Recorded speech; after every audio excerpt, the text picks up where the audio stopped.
Sunday. And there was only like a little bit of information, not a lot of stuff explained, so I wanted to wait a day. We came across via the flight mic. We got the full KD files. Let's check it out. You can give up. That man, KD, man. If you guys been sleeping on a rock, he got exposed once again for being on this burner on Twitter. Long story short, he had the same situation. I forgot what year. It was like 2010, 2013 era. Maybe like a little bit less. But, bro, like, KD, I said he needed to get it together. He needs to deactivate social and all that. Let's see the full in-depth of everything he exactly said through these files, man. Thing for the rest of your life. I'm going to go Twitter. Because they don't deserve it. How do you describe Kevin Durant? What's going on with his personality? This guy seems obsessed with social media. I can't believe. Now, bro, to be fair, there's nothing wrong with being on social. It's just doing too much. Doing too much of anything all the time. And that's his problem. I think he abuses being on social media, especially for his status, you know? Like, bro, this is Kevin Durant we're talking about, bro. Longevity in the NBA, you probably have about a solid 3 years left before you retire, bro. Like, finish off strong. Count thing. Because we know you're going to be on that shit anyway when you retire. So, bro. Might have just ruined everything. I mean, look, I give this man all of his respect. I'm going to be fair, bro. Do y'all think that? You think KD ruined everything with his career right here or his legacy?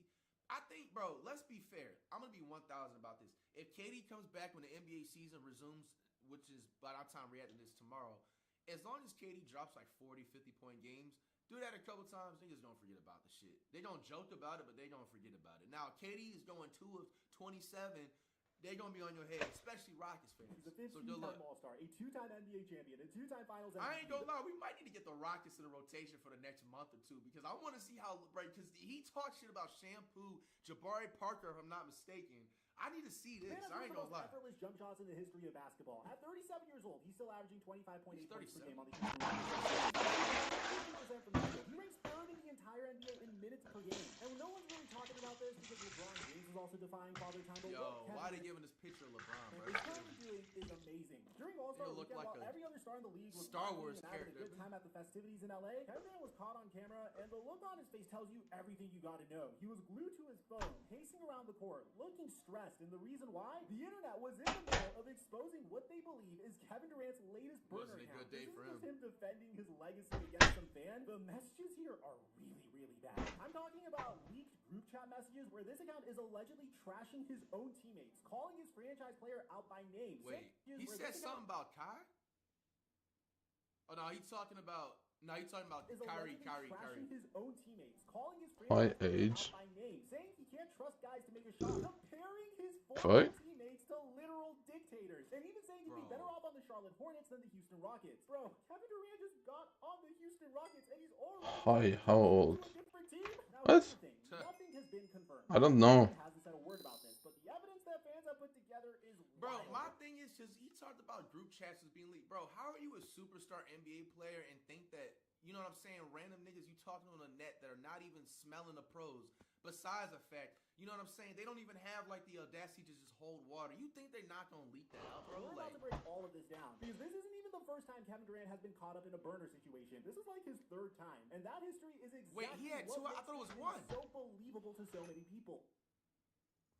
Mic check 1 2 1 2. What's going on, everybody? If you know anything about Kevin Durant, you know this man lives on Twitter. Damn. He genuinely lives there. He's one of the most active NBA superstars on Albert and was E3 you get will respond to a fan with 12 followers at 2 in the morning arguing about whether what? I ain't gonna lie, but the thing is he did it way too Bro, he's who the fuck is Albert Einstein? Is he stupid or something, bro? You know what I'm saying? 1,000%. Everybody's human at the end of the day. Niggas be thinking they can talk to niggas any type of way. But bro, there's a fine line between, you know what I'm saying, you responding back to hate every 3 months and then you being in the group chat talking ish about your teammates. And then word around the town, word around the street. I'm 22 or 21. I'm actually unsure. I think it's 21. Little hints of the original when the files. It sounds crazy if you say Katie files. You know, when it first got leaked out on Sunday during the All-Star The man does weekend. not care. And honestly, for a while, that was kind of refreshing. In an era where every player has a PR team scripting their tweets, KD was himself. Look at how PR trained LeBron James is when he is asked about one of the most sensitive topics in the world right now. If I have fans over there, I've never been there. If I have fans over there, then, you know, I hope you've been following my career. I hope I inspire people over there to not only want to be great in sports, but I want to just be better in general in life. So hopefully someday I can make it over there. The guy knows how to deflect every What? controversial topic and question that he gets asked. And what I'm saying is Kevin Durant is pretty much the opposite. He's typically himself. But the problem with Kevin Durant on social media Bro, fuck LeBron James, bro. He's so fake. in serious trouble. And the first time it blew up in a really big way was back in September of 2017. He is so fake. I don't know Albert Einstein. What is that? He left the OKC Thunder the summer before, and everybody had clowned him for joining a 73-win team. The narrative was that he took the easy way out, that he couldn't beat him, so he joined them. And even though he won a championship, the criticism didn't stop. People were still coming for him every single day. So one night, a Twitter user named Cole Cashwell tweeted at KD asking him what his motives were for leaving OKC other than getting a championship. Pretty standard stuff. But what happened next was one of the most Have a good day. Thank you, man. You too, bro. KD responded Have a nice day. and what he said was insane. He said he didn't like the organization or playing for Billy Donovan. His roster wasn't that good. It was just him and Russ. Read that again. He didn't like the organization. He, third person. The internet immediately figured out what happened. KD meant to post that from a burner account, not his real one. Oh, that happened in 27. I thought it was lower than that. Damn. And in doing so, he confirmed what a lot of people had suspected for a very long time. KD had secret accounts that he used to anonymously defend himself online. The whole thing went viral instantly.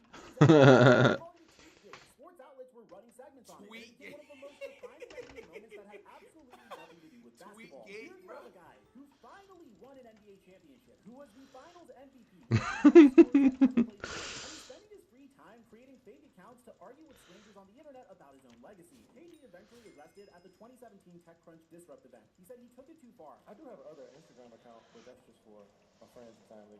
So I would say I was using that to clap back at anybody, but I use Twitter to engage with the fans. But I happen to take it a little too far, and that's what happens sometimes when I get into these basketball debates. Or, you know, I'm gonna be honest with you, like, bro, like the amount of time Yeah. on Twitter where it seems like you get it, bro, Katie, you might as well have just said that from your regular account. You know what I'm saying?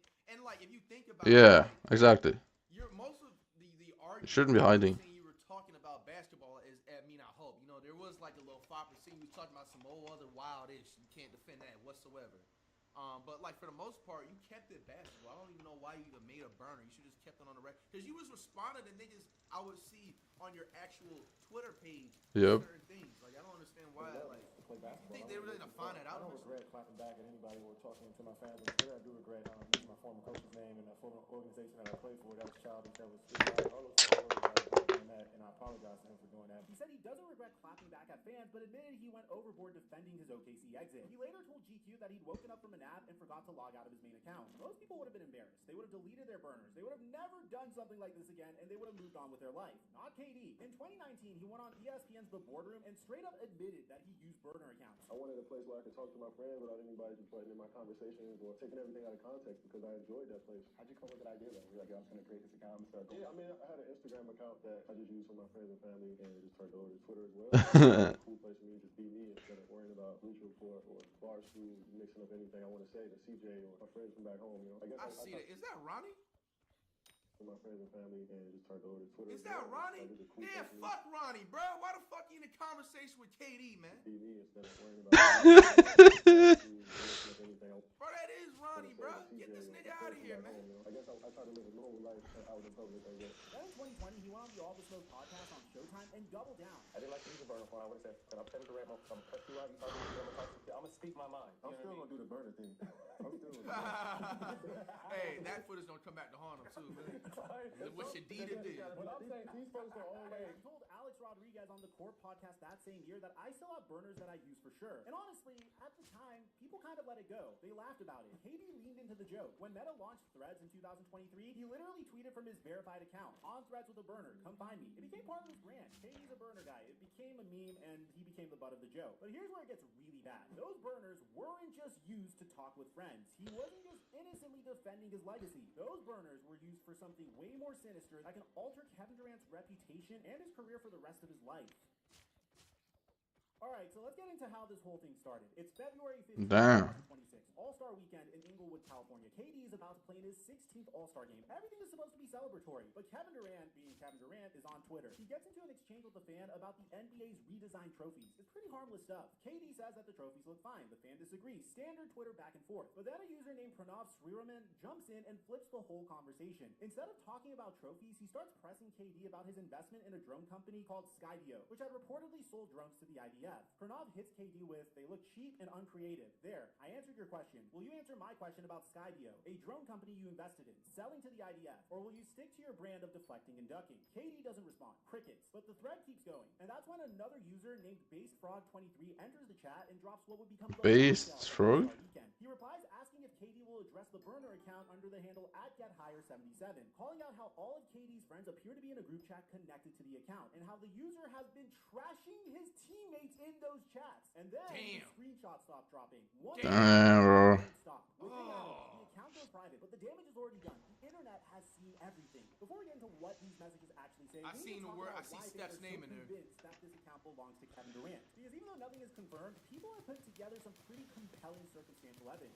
The first piece of evidence is the owl. The account @GetHigher77 uses an owl as both its profile picture and banner image. And here's where it gets interesting. KD's verified account @KDTrade5 tweeted that same exact owl gif back on February 9th, 2021. The burner account was... I remember when I seen, this is one of the things that I Damn. last time we saw on stream. And I think I seen some in the comments, they literally was like, KD was giving Easter eggs the whole time, but we didn't catch on. Created in August of 2021, just a few months later, using that same owl image. Is it possible? Wait, did I say that right? Easter eggs or? Wait, am I stupid, bro? Sure, but the connection is How do I get? What? Number 2 is the shared block list. An account called @CGBBurner, also known as Can't Guard Book, which is a pretty well-known Suns fan account, posted that they're blocked by KD on both his verified account and the alleged burner account. Bro, it'd be funny as hell because some of these NBA accounts, they do be saying some crazy shit and it'd be wondering why they be getting blocked. About that. That's actually funny. You blocked the why would it have the fan same page people account. blocked as KD's real account? That's a pretty suspicious overlap. The third piece of evidence is the inner circle. The people in the group chats connected to this account reportedly include individuals from KD's inner circle. Private coaches, league friends, people who would have access to behind-the-scenes basketball information. The account didn't have a huge following, only about 75 followers. Honestly, now thinking about that, I think it's one of his friends or one of the like his close like whatever like that he has exclusively followed on there that leaks out, if it makes sense. And it was set to private, which is exactly what you would expect from someone trying to keep their burner under the radar. And then there's the player perspective. This is the one that really seals the deal for a lot of people. The messages themselves sound exactly like Kevin Durant. The tone, the frustration, the specific to plays and teammates. The account talks about things from a first-person player perspective. Stuff like, Coach called that play to pass to Alpi, and every time out he got me sitting in the corner. These are not takes a random fan would have. These are things someone who is actually on the court would say. And evidence number 5 is KD's own admissions. We already know KD has burner accounts. He's admitted it multiple times. On All the Smoke in 2020, on the Court podcast, and in his 2019 boardroom interview. And as recently as October 2025, he went on the Pivot podcast and talked about using social media as a... And now think about it, KD set himself up too, like going on these podcasts and admitting that he's still using burners and still, like, that just gave people even more of a chance to stalk you, lurk you, try and figure out for shit. his emotions that he doesn't want bottled up. So, like, yeah, I see these comments and I see when people say different things. It's hard not to see it, but I don't want to build up all of this hate towards, you know, media or fans or like, so I just say what I feel in the moment. And so when you add all of that up, the owl picture, the shared blocked accounts, the inner circle connections, the first person perspective, and the fact that Kevin Durant has openly admitted to using burners for years, it's really hard for people to just wave this off as a troll. Is there a chance this is all fake and some dedicated fan created an elaborate roleplay account? Absolutely. But the court of public opinion has already made its ruling. And now we get to the messages. Court of public really opinion.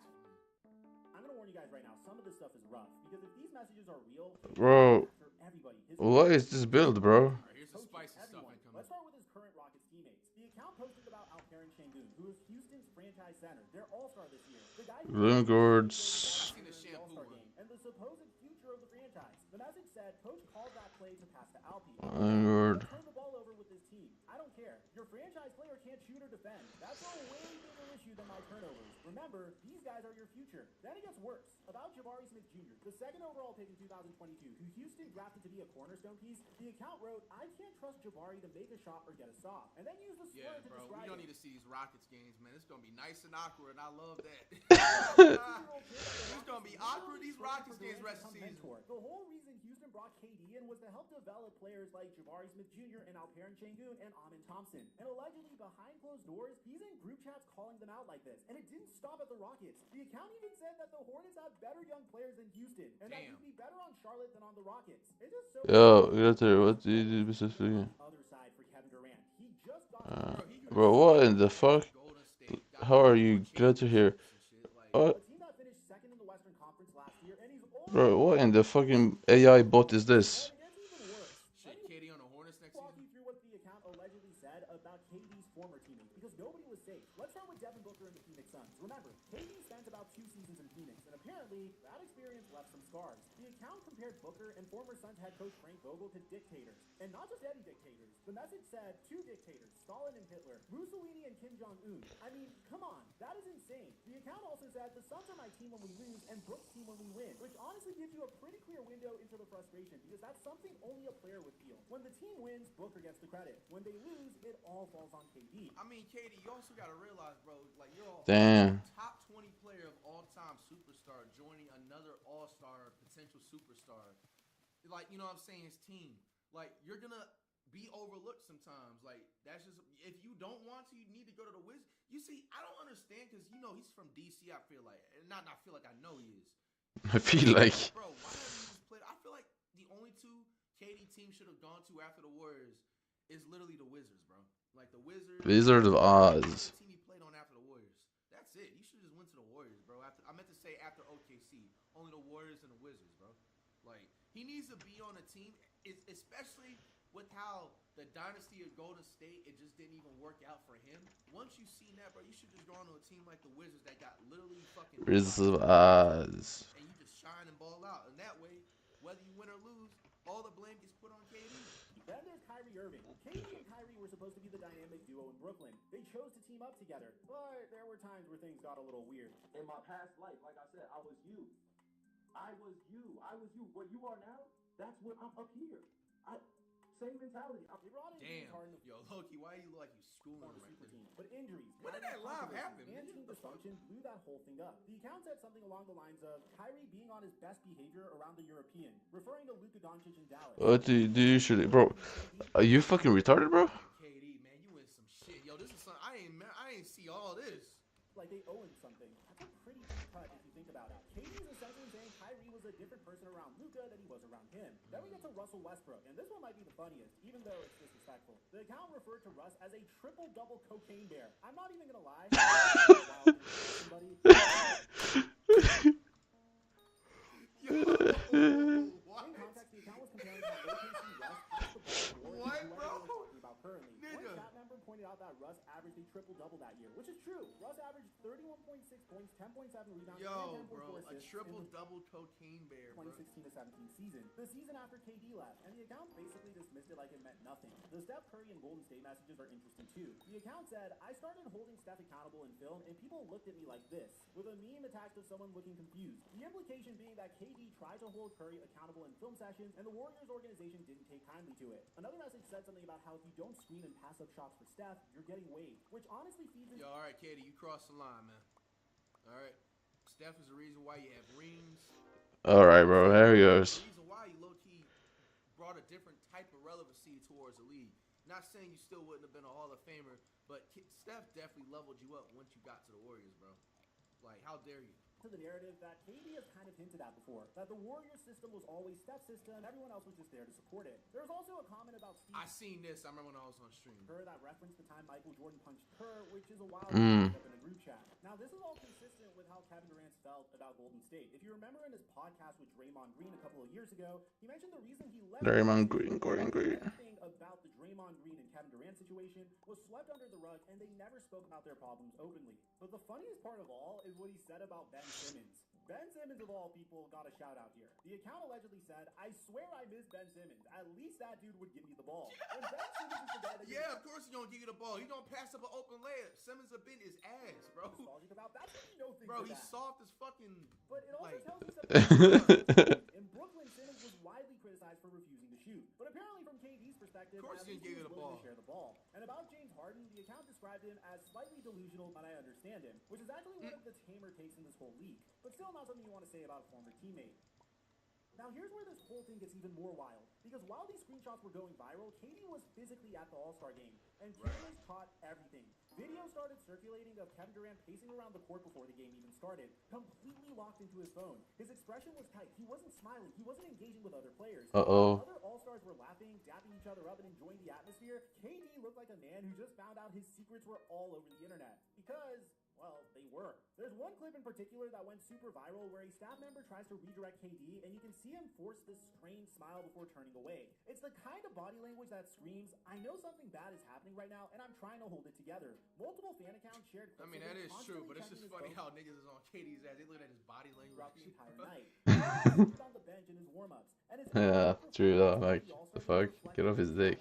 KD finished the night with just 12 points across all 3 mini games, shooting 5 of 15 from the field in 28 minutes. For a guy who's averaging 25.8 points per game this season, for a 15-time All-Star, that's an awful showing. In the championship game, he failed to score a single point in 6 minutes and missed all 4 of his shots. His team got demolished 47-21 in the final. Was it just a bad day? Maybe. All-Star games aren't exactly known for giving maximum effort, but the timing is impossible to ignore. While everyone else is having fun at the biggest NBA party of the year, KD looked like a man watching his world burn in real time. Now, I gotta be fair here, not everyone's buying this story, and there are some legit reasons for skepticism. The argument against it is simple. KD doesn't need a burner to talk trash. This man will respond to a fan account with 50 followers from his verified account at midnight on a Tuesday. And I like that. See, when he does it from his main account and he's doing shit like, I actually respect. I want more athletes to start doing stuff like that, like responding to hate, like responding to. About saying what he thinks under his own name. There's also the fact that fine line between doing it too much and taking it too far, and that's what KD's clearly doing. You know, faked. None of the leaked images include verified data, IP confirmation, or any kind of platform authentication. Social media impersonation happens all the time, especially with high-profile athletes. Someone could have created this account, built an entire persona around being KD in group chats, and we'd have no way to tell the difference from the screenshots alone. The NBA invited a bunch of influencers to All-Star Weekend. They didn't invite your boy, so make sure you subscribe. Facts, bro. They snub me, man. Future. Neon was one of them, and he reportedly talked to KD directly and claims Durant told him that the account isn't his. But that's a denial through an intermediary, not from Kevin Durant himself. And what is Kevin Durant going to do? Come out and say, yeah, this burner that makes me look bad is definitely me. But that's the most important part. How does he get back to the rest of the Rockets season? Whether the account is Kevin Durant's or not, the damage is already done. Because perception is reality in the NBA. And right now, the perception is that Kevin Durant is secretly trashing his young teammates behind their backs. Think about what this means for the Rockets. Houston is 33-20 at the All-Star break, 4th in the West. They signed KD to a $90 million extension in Bro, by October. playoff time, it's definitely going to get a lot more awkward and, like, heated because that's when, you know what I'm saying, niggas really play for real and lock in. And it's like the Rockets are clearly going to make the playoffs or top 5 in the Western Conference, so. Of having him mentor their young core and lead them toward a championship. I genuinely want to see the Rockets make it as far in the playoffs as possible just to see, like, the tensions. Presence that helps guys like Şengün, Jabari Smith, and the Thompson twins develop into winners. And now those same young players might be seeing their supposed mentors. When was last good update? Trust is everything. I'm trying to think. And when your franchise GLACITE, I guess, yeah. is out here comparing former teammates to dictators and saying the GLACITE was the most recent good update in the game. And that's like almost 3 years ago, I think. No, it probably is 3 years ago. Damn. Wild. No way! They're playing the Hornets out of this after all that shit's going on. Yo, please remind me to watch that game, bro. Bro, unfortunately now Rockets are in the rotation until further notice. Just because we want to tune in how this drama's gonna unfold. Congratulations, Houston. Holy. But this isn't going away. The internet never forgets. And in the age of screenshots, nothing ever truly stays private. This is like even too like perfect time for like fans of like the away crowd to start doing the trolling even worse. Like they're gonna start bringing billboards like, Katie, did you go on your burner today or something? I see it already, bro. Right by the free throw line. Get off your burner, Katie! You may not get recommended any of my content again. Aside from that, I'm your boy Mike, and I'm dropping our mic until our next upload. Alright, man. Shout out to Flight Mike, man. We finally got the full KD files explained. This is absolutely diabolical, man. It's literally crazy now in this time period where social media is developed. Maybe they shouldn't even put any meter on dice. I don't know how to feel about this. It's just stupidly low. Like. That's what makes them like now, excluding like the crazy stuff that he was saying in the DMs and you know whatever deflecting he was doing. That was very controversial, whatever. Like, it just shows him that he is a normal human. I mean, all the professional players are normal humans at the end of the day. But it just really shows you how much, you know, normal he is. Like, he's just really trying to be just like everybody else. But, bro, Katie, you're just going about this the wrong way, bro. Like I said when I was on stream last time, if you can, try to deactivate your socials for the rest of the season. You don't got people to, you know, to give them the reason to talk about, you know what I'm saying, this shit. Drop a few 40, a few 50-point games, shit, even a 60-point game, niggas don't forget about this. Exactly. People will forget about this so quickly.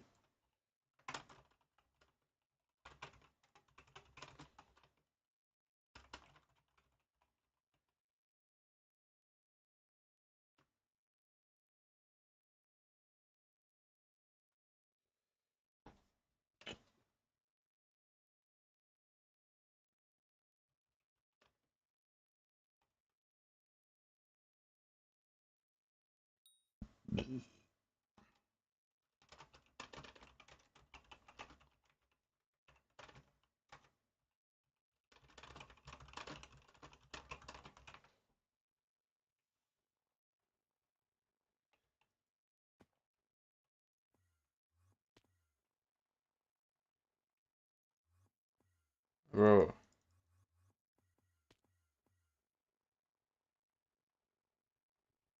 it makes no sense.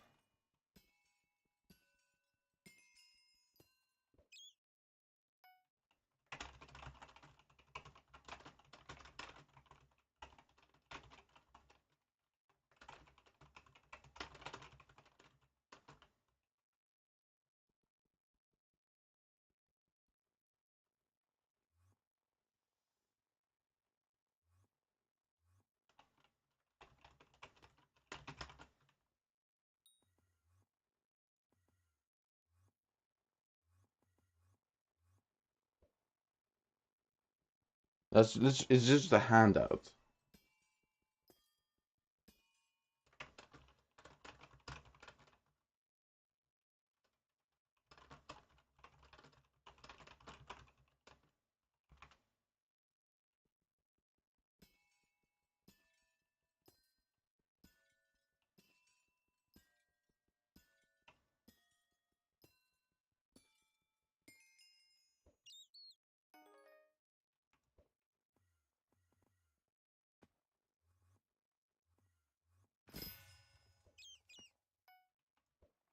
I really, really hope they change that.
I feel stupid for even going for this now.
Mm.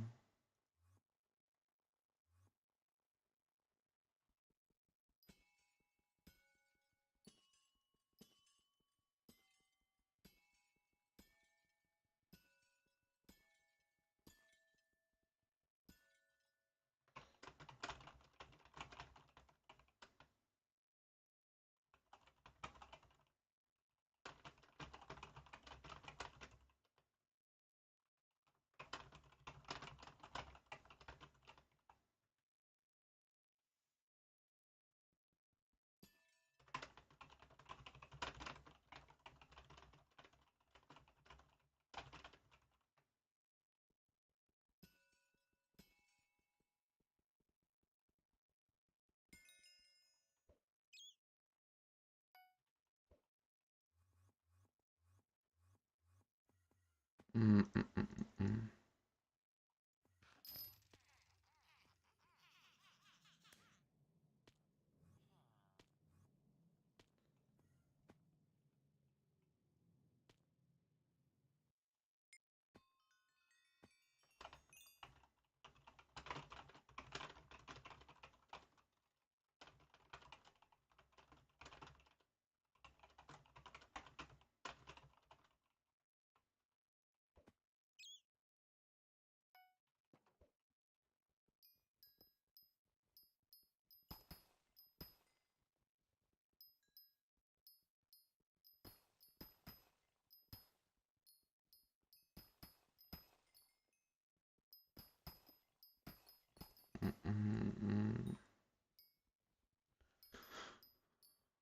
Yeah, it's gonna be fucked.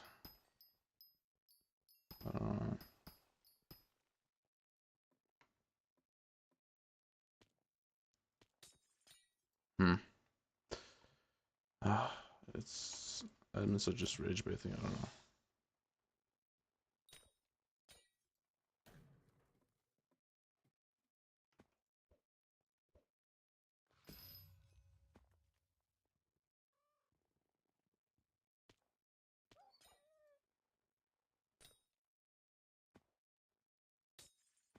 Mm, mm, mm, mm, mm.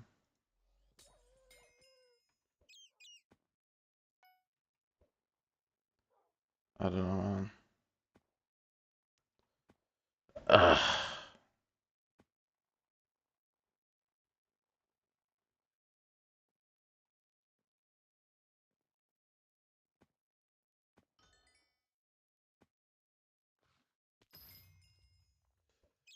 It's tragic, in my opinion.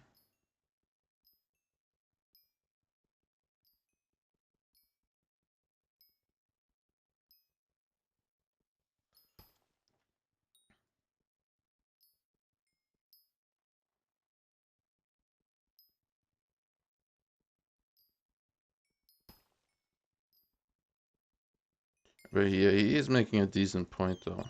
Honestly, that it's old content, so making it easier is okay, but not really, in my opinion. It's not really, in my opinion.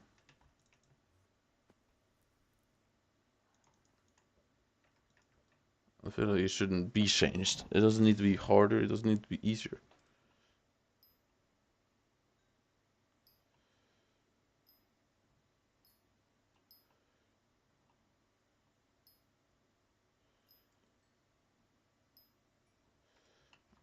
Is he online?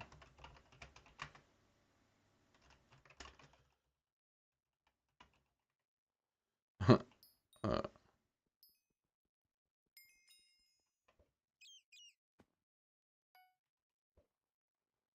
I need to see if he likes this.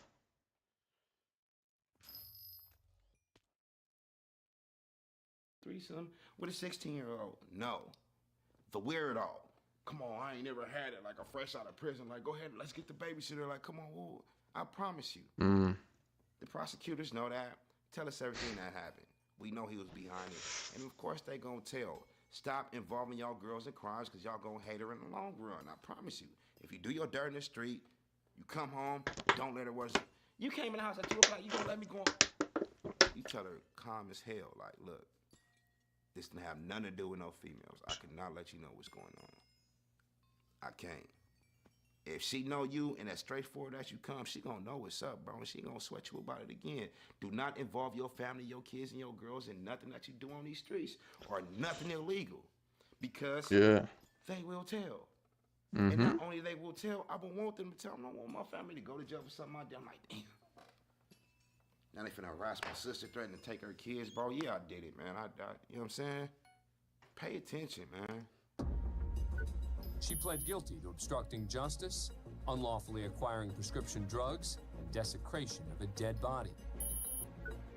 For 3 years, Millerberg's been allowed to live free out on bail and was able to regain custody of her infant and elementary school-aged child.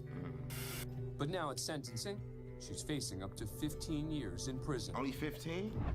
Before learning her sentence, Millerberg turns to face the victim's family. You may address the audience. Here we go.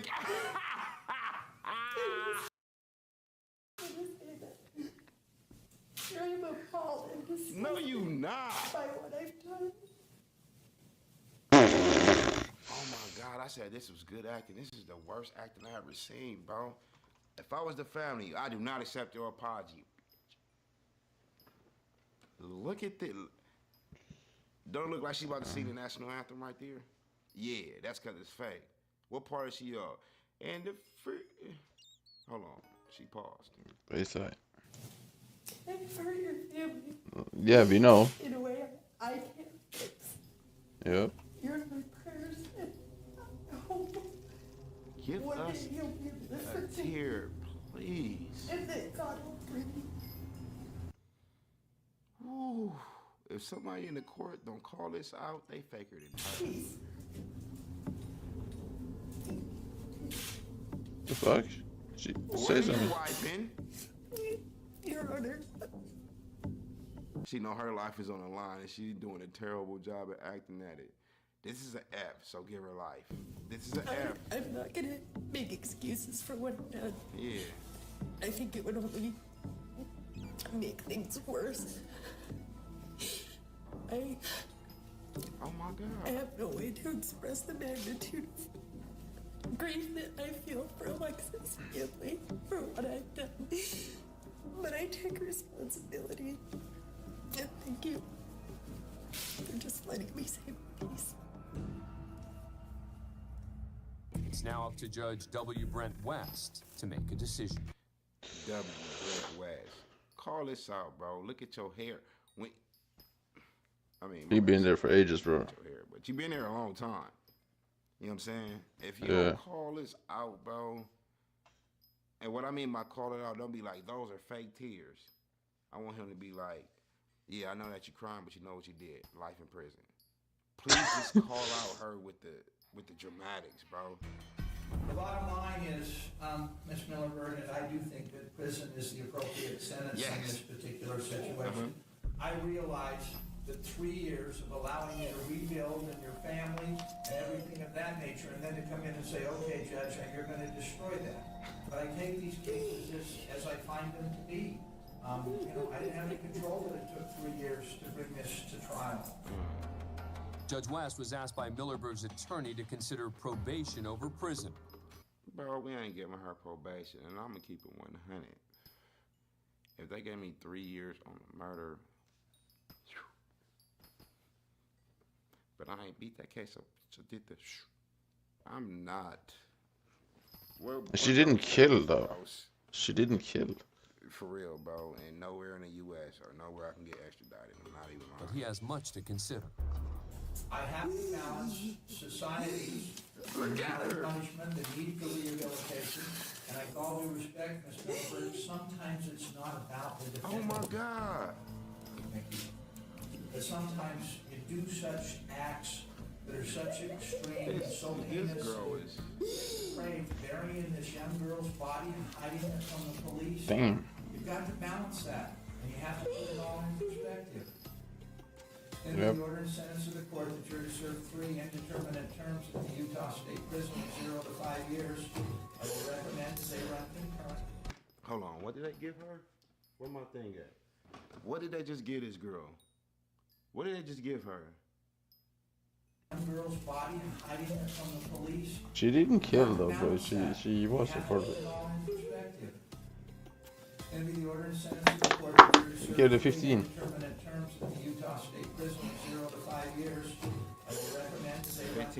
15 years. They are 15 years. She out in Dia Millerberg ultimately served 4 years and 2 months in state prison. As for her husband, 4 years for murdering a 16-year-old girl that you OD'd while having sex with her with your husband. Yeah, this where we live at. This where we live at. You know what I'm saying? But then they gonna put the 2 months like that, just an extra. Look, this where we live at. Husband Eric Millerberg, he was convicted of child abuse, homicide, obstruction of justice, unlawful sexual. She should have got all that too. Conduct with a minor and abuse or desecration of a. So how do he get unlawful conduct with a minor? Yeah. But she didn't get it, but they was both in there. How don't she get abuse of desecration of a corpse, well, a body, whatever the case, and she don't get it? Child abuse, obstruction of justice, again, I got the same thing to do with the last one. Since y'all hit the body, y'all touched evidence or whatever. How she not get all this because she told, bro? That is, yeah. That is crazy, bro. Even a look. Desecration of a body, right? That, y'all seen old boy and his girlfriend where he broke into a house? Nope. He stole her son ashes and threw him in the trash can. Damn. Abusing the corpse. He gonna get time for that. This is the same. I don't know how she skated. Body and was sentenced to 6 years to life in prison. Huh? That's it? 6 years to life. Serious, bro. After he had been to the pen already, he only got 2 more years there. Man, they didn't have Johnny Cocker and nobody. It looked like they had paid public defenders. How did this happen, bro? For real. Make sure. It's crazy. No, bro. That's weird. These crimes are horrific. It's clear that you did everything you could, you and Larissa, to hide evidence to protect yourselves. Next, we go inside Cuyahoga County Common Pleas Court in Cleveland, Ohio. Say that again. Judge Nancy Margaret Russo is about to impose a sentence on Larissa Rodriguez and her boyfriend, Christopher Rodriguez, for something unthinkable. Uh-oh. The death of her 5-year-old son, The Jordan. fuck? Everybody not meant to have kids. One night, Christopher brought the boy, who had developmental needs, to his mother in a semi... Wow. Let me tell you something. My first kid, my first son, Stefan, right? Born with autism. Let me tell you why this case is kind of like, I think I know where they're going with this. When your kid is born with special needs, no matter what it is, when you go in there, they're going to start having to go to little classes, whatever the case, which is annoying because sometimes you're just sitting there the whole time. But in these little classes, they're going to have a little segment for the parents, you know what I'm saying? They got books and they got videos for you to watch. Okay. Having a kid with special needs is like taking care of quadruplets at one time. They always need your attention, you know what I'm saying? Always need your attention. The videos and the books is basically for, if you can't handle it, please drop your kid off at a foster, whatever, police department, fire department, hospital, because people tend to take the anger on their kids and off them. They can't take it, bro. They can't. And I think that's what happened in this case. I don't think that they was going like starving the baby and it was just somebody snapped, bro. And it probably took one little thing. This how it is. My son, what he used to do, he used to take his pamper. He don't believe it now. He can talk and everything now. But what he used to do, he was like 3 years old. He used the bathroom on himself.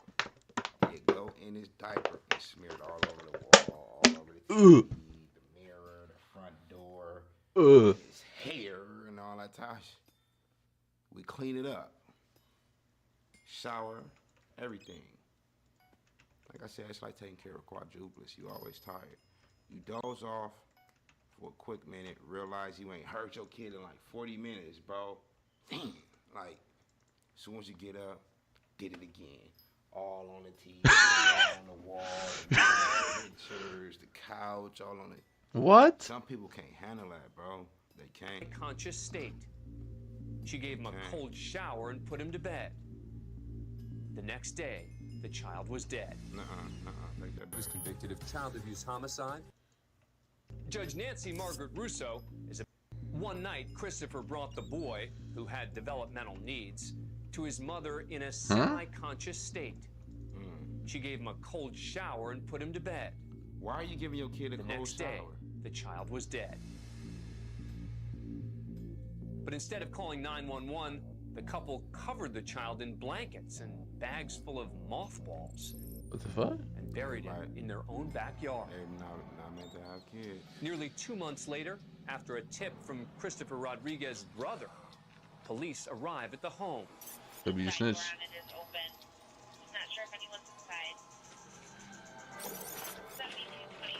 Are your kids here? You mind if we step in? They're just living in the house. She not crying or nothing. Everything is normal. Mind you, this is 60 days later. She done went about her life while that baby is in that backyard underneath the dirt, dead. She done went about her life, bro. Look how she answers. It's normal. Got her clothes on, her hair in a ponytail. Don't look like she showered last night, this morning time. People are crazy. Well-being of the 4 to 5-year-old kid. All my kids are good. Okay. What can we see? Do you have a child with special needs? Oh, Jordan? Yes, I do. How old is Jordan? Jordan, he is just turned 5. Where's Jordan at? He's with his dad. What was the call? He's in the backyard. Just checking the welfare. She tells police Jordan's in Texas with his father, but she can't provide a phone number to reach them. So Jordan has family members in Texas? Yes. All right. Do you know any numbers or how to get in touch with anybody who actually... That cop stomach is in butterflies because, like I said, like they said, the brother called and alerted them like that baby is dead. He went up in there asking where the baby at. The baby's in Texas. Then they can't get a number. Now the cop is feeling like, oh shit. Like I done stumbled off something off a movie, bro. This is something he gonna tell his family for lives years. in Texas. I mean, right now, his phone just got disconnected. He just had his phone disconnected. He's gonna be calling me with him. She's just lied to police. The following day, police return and confirm the tip from Christopher Rodriguez's brother, who said the boy's buried in the backyard. Larissa Rodriguez and her boyfriend are charged. The couple enter into a plea deal. Murder charges are dropped in exchange for pleading guilty to involuntary manslaughter, felonious assault, 2 counts of child endangerment, and abuse of a corpse. This one thing I don't get about the law, bro. It can be your kid or somebody else's kid. You never seen, you just happen to do something bad to them, right? If you do something bad to both of them, they're gonna give you the same exact time. It shouldn't be like that.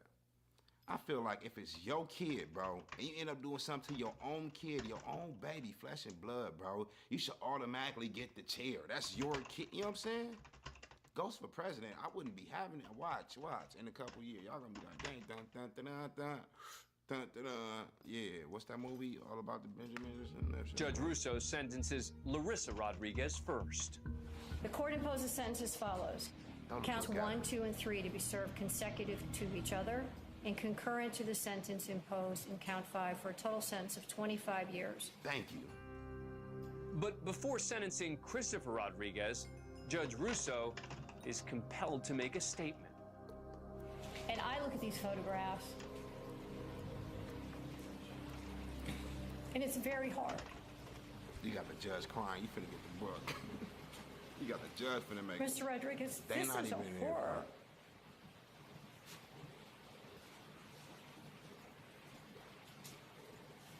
I know as a judge I'm not supposed to show emotion.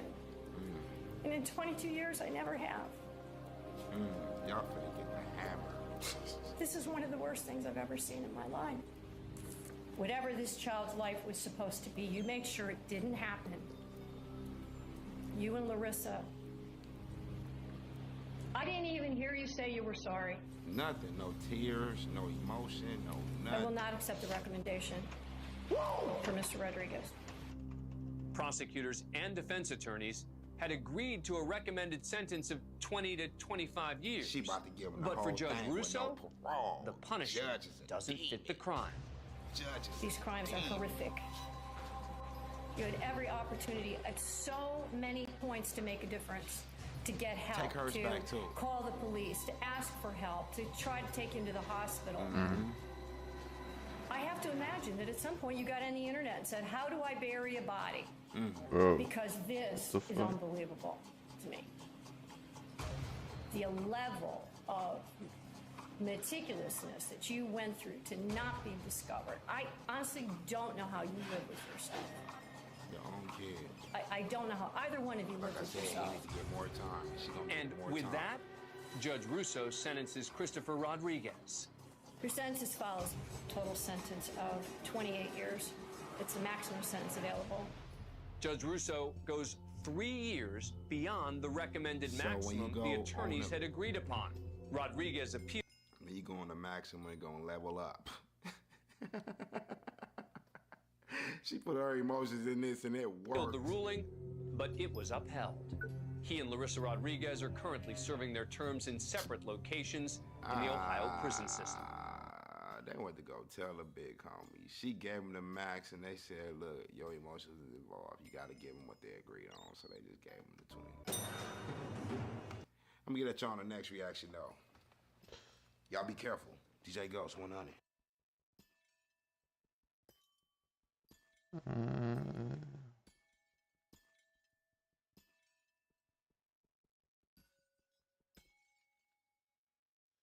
Remember this, bro. So look, bro, this is finna be a good one. The reason I say that is because to the Day One squad, not you Numa, you know what I'm saying? To the Day One squad. Y'all know I did this video like 2 weeks ago when no girl had her baby. She went in the bathroom and dumped it in there like it was an outlet that didn't, like it was the red Starburst. We don't eat though. She threw the baby in the trash can, bro.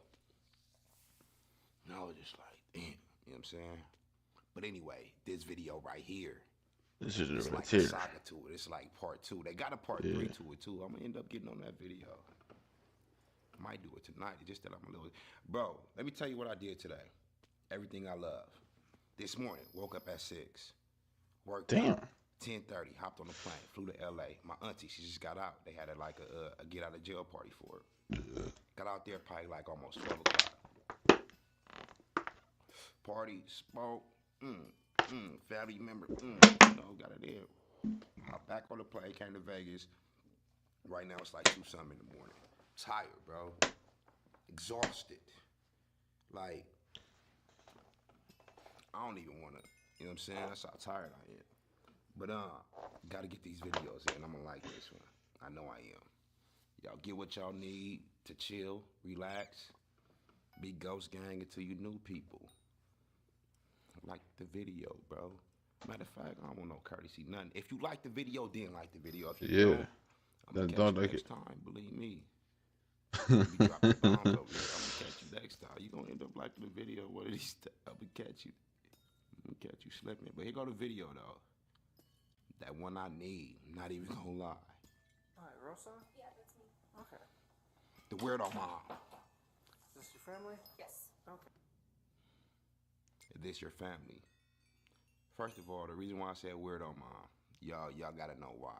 Like I said, if your first time, you don't know why, go to the other video. Damn. And this officer just said.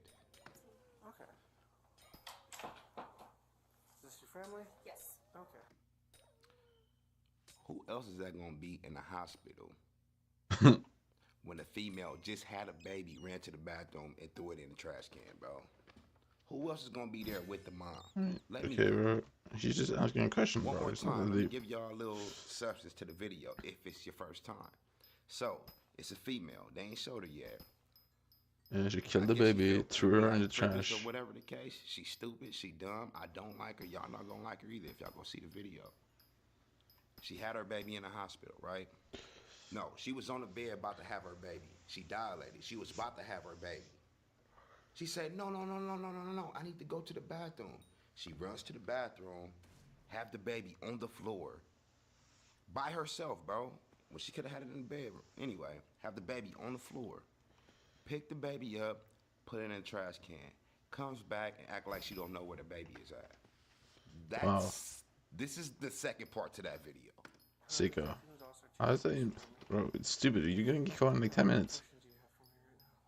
What's gonna go on? Like, what? Can I be with her? No, she's a murderer. She's getting life flighted out right now. Okay. So they're taking her right now. Okay. I haven't spoke to her at all.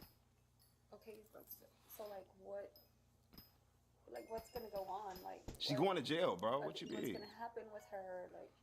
So she's gonna get treatment before we even talk to her because she. Look how the mom is acting so stupid. Like she don't know what happened to people. Oh, yeah. When they kill other people, bro. Especially your own child. Whether the baby is 1 second old or 100 years old. It's murder. What's gonna happen? You know what's gonna happen. In the last video, she gonna say, Lexi, I told you not to do that. I told you about this. Happen, I saw that too. That's why she didn't let it out. Okay. Once she gets stabilized, we'll try and talk to her. The baby's gonna go up for autopsy. Big hope he goes, bro. The next day. She like, Big guns. Is she gonna get detained after, like, she's released? How? Get what? She ain't even asking about her grandbaby, bro. He just said the baby is gonna go up for autopsy. She don't care. She worried about the daughter.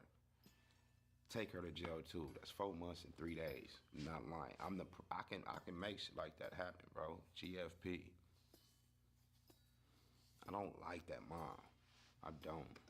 Like, are y'all gonna take her to custody or anything like yes. that? Yes.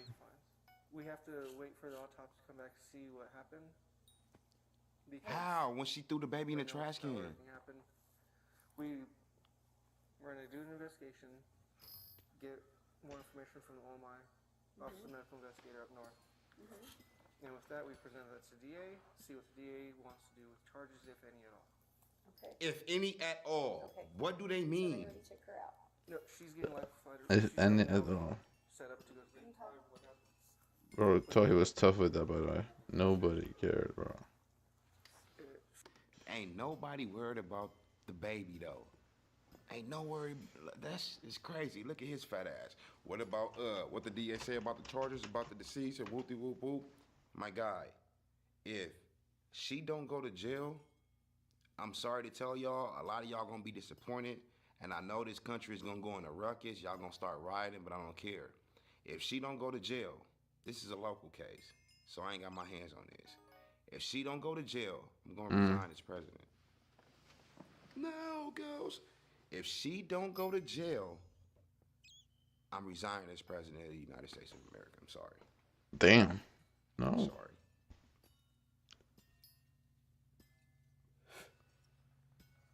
I can't really, and I'm going to Puerto Rico. Wait, I forgot.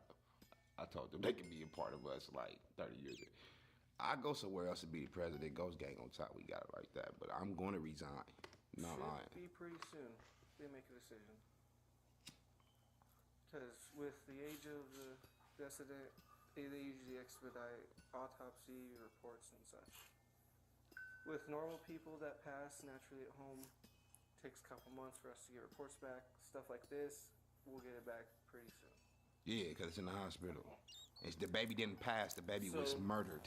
What you mean pass at home? We don't know. That's why he'll be...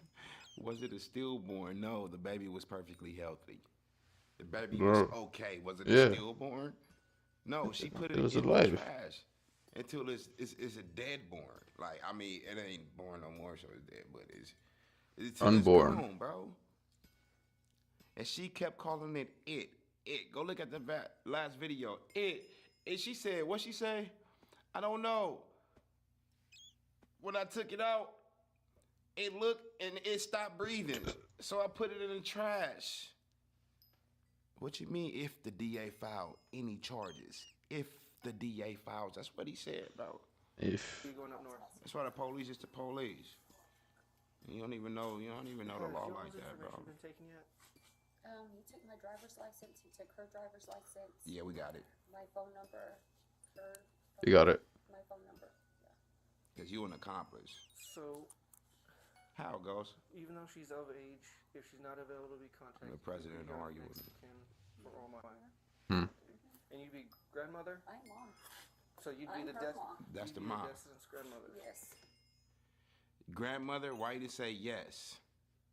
Why you say yes? Why would they? This is what I'm saying. No, I'm not the grandmother. I'm her mom. We talking about the baby here. The baby is just so gone and obsolete to her. She don't even. This didn't even happen. She just want to take her weird ass daughter home, bro. That's it. All this didn't even happen. Ugh. Okay. Just wanted to make sure. So that's her boyfriend. Oh. Mr. Boyfriend, do you have a driver's license? Okay. I would have been like, nope. Why do you need the boyfriend driver license? And another thing on the mom. This is why I don't like the mom, bro. Now, again, I think she is still trying to act like the baby don't exist. The baby is gone in her head. Why you say that, Ghost? Because she said this is the boyfriend instead of saying this is the baby's father. And I know old girl ain't that much of a hoe to be pregnant and have a new boyfriend. Which one is it? Is that her new boyfriend? Or is the mama so just, and can't even say this is the baby's father and gonna say it's the boyfriend? She is that, Even though it's the baby's father. You get what I'm saying? This world, bro. Y'all live in this U.S. with me. You don't act like I'm the only one that live here. Y'all seeing this, bro. I'm happy I'm watching this with y'all. Because if I told the homie, he wouldn't believe me. Go watch the video, YouTube. Give me some more views. He just wouldn't believe me, bro. Dude, it's crazy. Don't sniff. You're not crying. Where the tear? Because determining on what the Almighty does, if she's still in medical, then they release the infant back. It'll have to be released somebody. It'll be up to Almighty who they determine next of kin is. Maybe the If parents, she don't go to jail, but maybe you. Okay, so that's where we can get everyone's information. I'm resigning as president. Damn, don't do that, Ghost. Oh, man.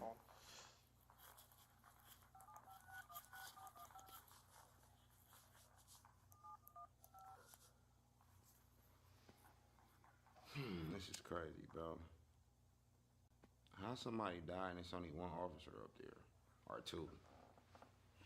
This is one of us. It would have been the whole media up there. He threw the baby in the trash can. At the hospital. That ain't no nothing up there, bro. For the AG's call, can you run one OLN out of New Mexico? What? Is that going on? Out of New Mexico. It's 517. Use one.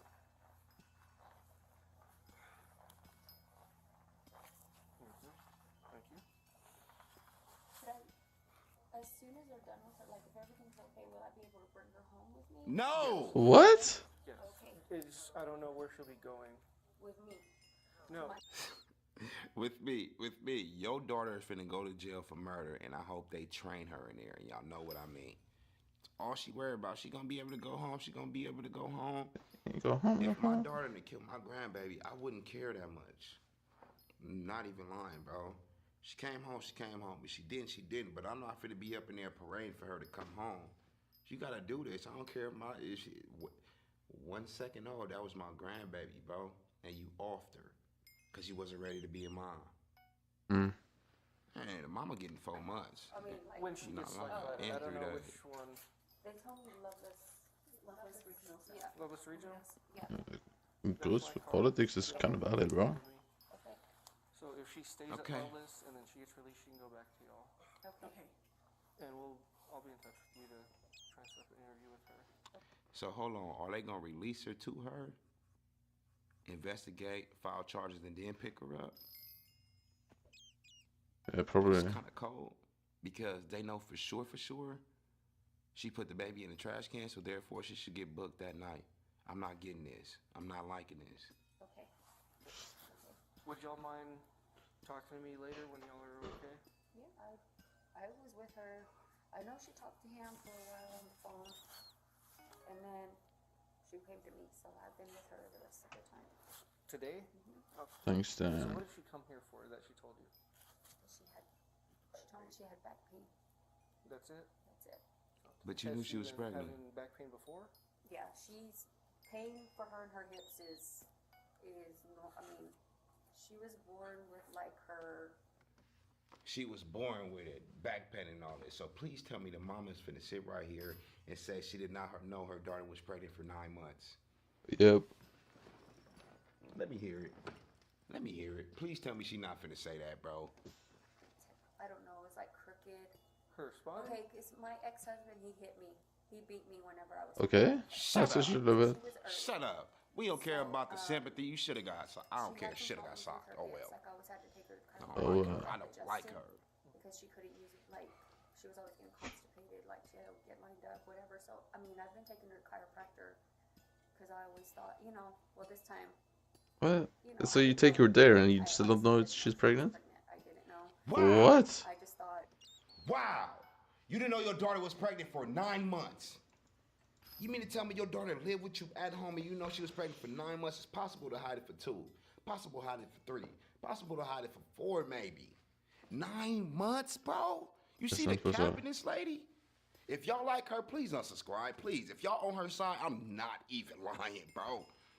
Please get up out of here. I can't. Ooh, this is a demon. This is a demon, right? Ooh, this is a demon. She needs to go to prison. My hips are hurting me. She needs to go to prison. My hips are hurting me. Tomorrow, but she was like in really a lot of pain, and Boo-hoo. She needs to go to prison. Nobody knows. Yes. There go the boyfriend, so he gonna say he didn't know she was pregnant either. This is where we going with this. He need to go to prison too. He need to go to prison too, because if he's up there the night that she had that baby and that baby was murdered, either she told him that she was gonna do it, or he told her to do it. Just go in the bathroom and put it up. I'm not lying, Jasper, bro. I don't care. Not even lying. They all lying. Especially those that Jasper shot. Keeping it real. Yesterday she said it was really bad. That her hips were hurting and her back. And then last night we're on the phone together and she said her. So he was hitting that and he didn't know he was pregnant? Asked her if anything else was hurting. And she said just everything. And she went to sleep. but she's a cheerleader too, so. Oh, shut up. Cheering at 9 months. We have cheer competition. Not at 9 months. And she's been active this whole time? Yeah, she's been active this whole time. Not in 9 months. They lying. They lying. And who does she live with? They lying. She didn't know when she stopped having her periods. She didn't know when that milk started filling up. You mean to tell me she didn't? Come on, man. Y'all lying, bro. Y'all lying. I don't care how hard they try to hide it. Once a pregnant woman in the house, eventually, you gonna know. And I ain't even talking about the stomach. I'm talking about the mood swings. How much she eat now. Yeah. She eating pickles and mustards with soy sauce, bro. It's nasty, but it's good to them. They got weird cravings. You know what I'm saying? They're lying. They lying. So what, bitch? And how long have y'all been together? The one in the orange sweater, old girl in the orange sweater, like they lying. 2 years? Okay. What, 2 years? So I'm not trying to be rude. But you are more than likely would be the father? Okay. Yeah. No, I get it. This is funny to her. If you like her, Bro. unsubscribe. Up into 8 months, And I please. hope all of y'all's out there 8 months and 8 feel days. noble and feel how I feel. What you mean by that, Ghost? Mean I shouldn't lose no subscribers. Nobody should like this trend. Nobody should fuck with her, bro. At all. So with everything that comes with that, gets a little shaky when it's newborn, stuff like that. But with like death certificates, stuff like that, interpreting his sons, if you choose to use them, we'll be the ones to help you get those. Very that. Other than that, because that's all really you'd need, and they can help you with the afterlife care. Okay. She don't care about that. She don't care She about don't no give a afterlife. fuck. She want to take her Do you have daughter any home. questions for me right Yep. now? You have one? I can go from laughing to crying in 15 seconds. Look at me. I'm a lethal weapon. That's what she is. I would use that weapon. Hit her in the face. You can. That is my work phone. If Shoot you her in text the me face. Or call me. Yes, sir. My name is Young Stephen Curry. Sergeant, I got Hit her in the heart. Her grandbaby buried, but she don't know. This has got me bad, bro. How do you go from being... No, she went from he to huh. If y'all see the cap in her, I don't know what it is, bro. Who is these two right here? Look like old boy in the peach shirt is her new boyfriend, and old girl is just I don't know. I don't know. They all twisted and they all lying. Yeah, I think so too. And they need to go to jail. Everybody. Why, Ghost? The evidence get down, bro. You interfering with an investigation. You giving us false lies to get somebody out or to try to prevent somebody from going in. Y'all going to jail. Just because I want to make sure everyone stays updated, okay? Like I said, I don't know. There will be charges. I'll be up to the district attorney's office, if any are even done, okay? Yeah, he the police. He just telling y'all stuff. It's too early in the game to know right now. Too early in the game. We're just going to do the initial investigation with... I was on the phone with our dispatch, so all mine will be here in 45 minutes. It's one of their field agents. And they're the ones... Too early in the game. In Mexico, we're not allowed to touch anybody that's passed. They're called a decedent. They're the only ones allowed to actually... This happened in New Mexico, bro. I keep checking because I don't know how much memory I got on my camera, and I'll be damned if I record this video, the camera shut off, and I'm talking to a camera that's just dead, bro. I did that so many times. Maybe want to quit YouTube. It's not happening, so yes, I'm going to keep on checking. Ghost, you should get a mirror. Bro, you should shut the fuck up. I'm doing how you want. I don't tell you how to work. Do I? Nope. Sure don't. It's 2-something in the morning. Let me do this. I wasn't even going to do this, so let me do this. Yeah, we can do this together. So we no wait for fault. them to even do anything. So Damn. Calm down, bro. Life-saving efforts. Whenever life-saving efforts cease, no one's allowed to touch them. So we have to wait for them to show up before we bro. start that side of stuff. Okay. So she's what kind of purse she got on? Out. Put her in it. We'll talk to her later. I feel it'd be up in some kind of trash can like. Talk to us if she chooses to, because she still has her constitutional rights. Should I get a lawyer for her? Should I? Yes. That's your choice. I can't tell you what to do. That's something that y'all as a family have. She is really trying to ask the officer and trying to get an okay, a certain for sure that her daughter is not going to jail. Can I take her home? So will I be able to, should I get a lawyer for her or, bro, if she don't go to, I'm telling y'all going to be disappointed. Resigning. Damn, don't resign, please. No, go. Yeah. She should be gone by now. Okay. So that's with the helicopters coming in. They want nobody near it, so that way you can't mess with anything. Because if any of their vitals go off, they'll stop it, which could be an issue for if they need care immediately. So that's why whenever someone gets life flighted, they just cut off every contact with the family. Okay. Because they're making sure she's getting set up to get transported out. Okay. So that's why they tell you leave. Yeah. It seems very harsh, but it's because with the flight nurse, the flight doctor, they have to make sure everything's safe. The flight nurse and the flight doctor. So I wouldn't even be giving her all this information. Just jail her, bro. Like I said, she'll be leaving. We'll stay here. I don't know, bro. And go from there, okay? You're that ignorant as a parent. You shouldn't be able to even see your kid, bro. Because she is of age, so. Oh, it's not the kid, no. With COVID and how everything goes. Man, shut up, bro. Man, you trying to console them too much. See if that's available, and just let them know what's going on. Doesn't he have to do that? Dang, I might want to hear this. All right. Okay. We'll be here if you need anything.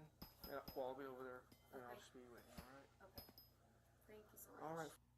Oh, they got hella video on here. Hold up. Hold up. I've never seen anything like that, and I pray to God I never see it again. Try not to get scared. Right, and right. Hey, no way possible. Not anyone did not get scared, bro. In the beginning. From this Come on, bro. Bro, it's okay. It's a safe place. Stop being cool. Stop trying to act like you, bro. Stop just trying to act too tough, man. Come on, man. There's just no way possible. No one. I personally got jump scared by that. We are back with Nick Crowley. We got YouTube's Darkest Videos, Part 9. This may be a true try not get scared / crime all in one, 2 in 1. Check it out. The following video is sponsored by Simply Safe. There's no safe like Simply Safe. Simply Safe, man. Come on, this is a spooky ass intro, man. Yo, Nick Crowley, man. Come on, man. Man, this look like some.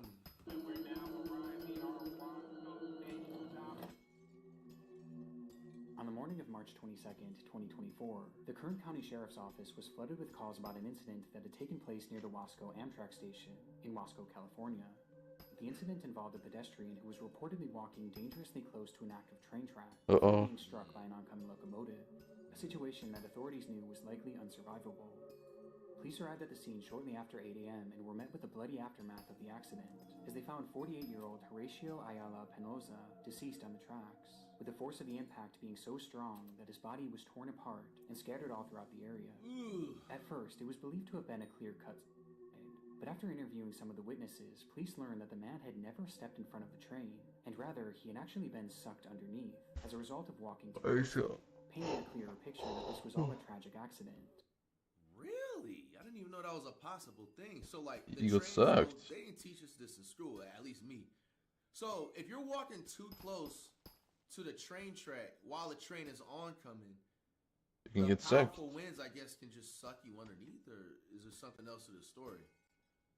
Like, bro, hey, I've walked past train tracks many times throughout, especially when I was younger. I always was super paranoid, so I stayed as far as I can from the train. Even, like, I never, like, really had any situation where a train was so close where it was, like, something life-threatening or whatever. Absolutely not. But just, like, still, even for the fact, I always, like, made sure to keep the distance, bro. Watch too many cartoons, too many movies for anything. Wait, you know what I'm is saying? Ajax the last mirror? But as police were conducting these interviews, one strange detail kept coming Maybe. up. As When is apparently, Ajax? Horatio wasn't the only one on the tracks around the time of the incident, with there allegedly having been one other man standing nearby, a man who took off shortly after Horatio had been killed. And strangely, witnesses believe they saw the man reach down and pick something up before leaving. For the officers on the scene, finding this man became the next obvious order of business, but by this point, he had already found... I need to piss bad. Okay.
himself a few blocks away, where he was spotted by a group of construction workers.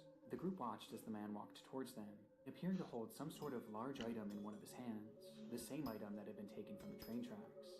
And the closer he got, the clearer it became what exactly this thing was. What is it? It was a human leg. Oh! Nah, this guy don't get up out of there. Get him out of there, bro. Fuck? He don't belong on Earth.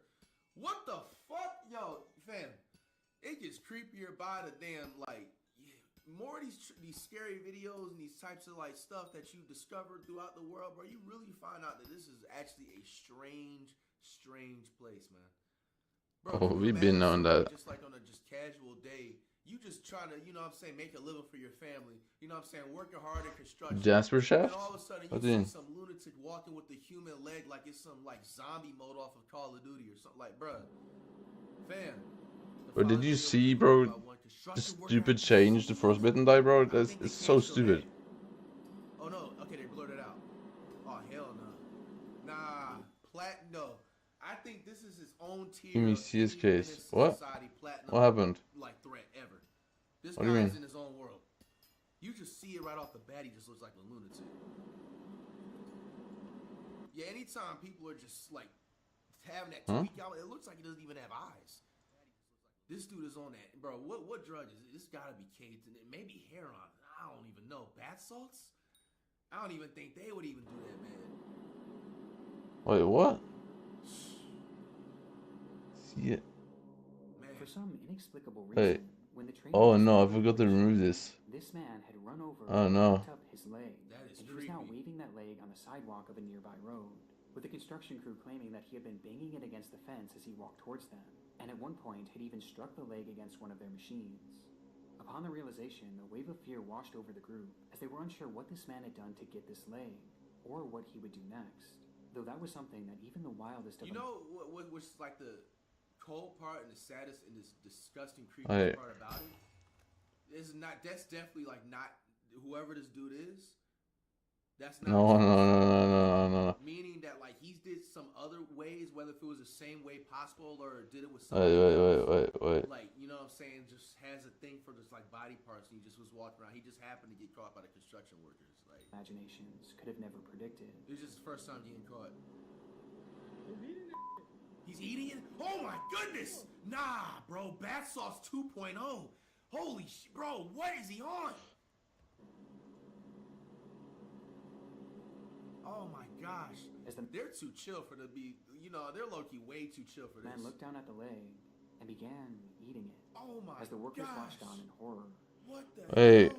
Officers arrived on the scene immediately after this, and when they asked the man what he was doing with the leg, he explained that it belonged Is to it him. actually something I should put as He was points? hospital to have it reattached, but it was obvious to everyone there that this man wasn't missing any of his legs, with the officers having to go as far as to prove it to him by making him roll up the sleeves of his pants and touch both of his legs. His explanation was completely nonsensical, and obviously didn't account for the fact that he was literally eating the leg just minutes before, leading to officers immediately placing him under arrest. His name was Rosendo Tellez, a 27-year-old man who had been experiencing homelessness and had been living on a street near the train tracks, with police determining that he did in fact have nothing to do with the actual death of Horatio.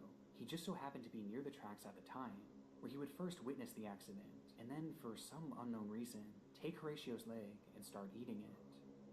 It appears as though this was the result of a combination of both drugs and alcohol, as he was found carrying narcotics when he was taken into custody, and he had just been captured by security cameras purchasing alcohol at a nearby liquor store just hours before the incident.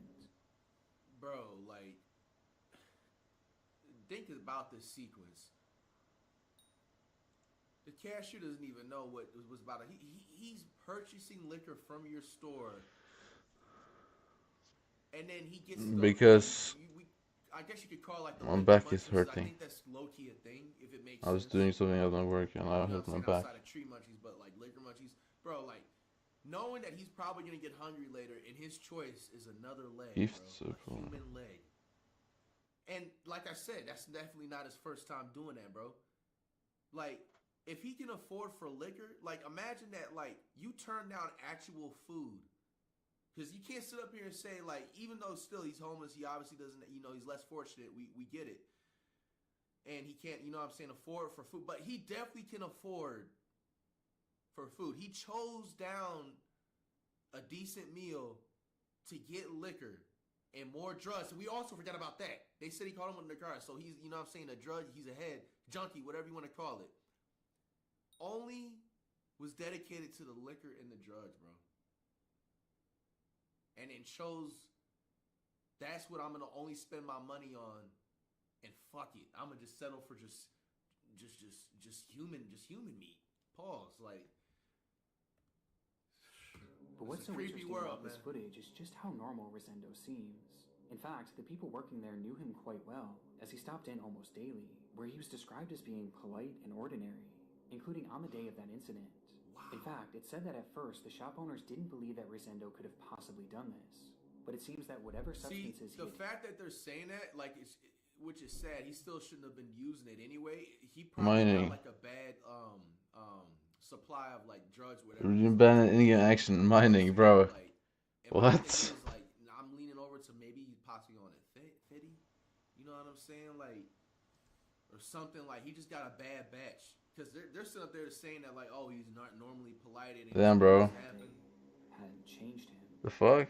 Rosendo Tejas was charged with 2 counts of removal of human remains and 1 count of destroying or concealing evidence, as well as resisting a police officer, and was sentenced to 1 year in prison after pleading no contest, bringing this up. Yo, bro. Now, okay, like, I have a lot. This is a big head scratcher right here, because no, he didn't technically unalive whoever that was by the train tracks. Allegedly, he just got his body parts that was splattered everywhere from when he got hit by the train.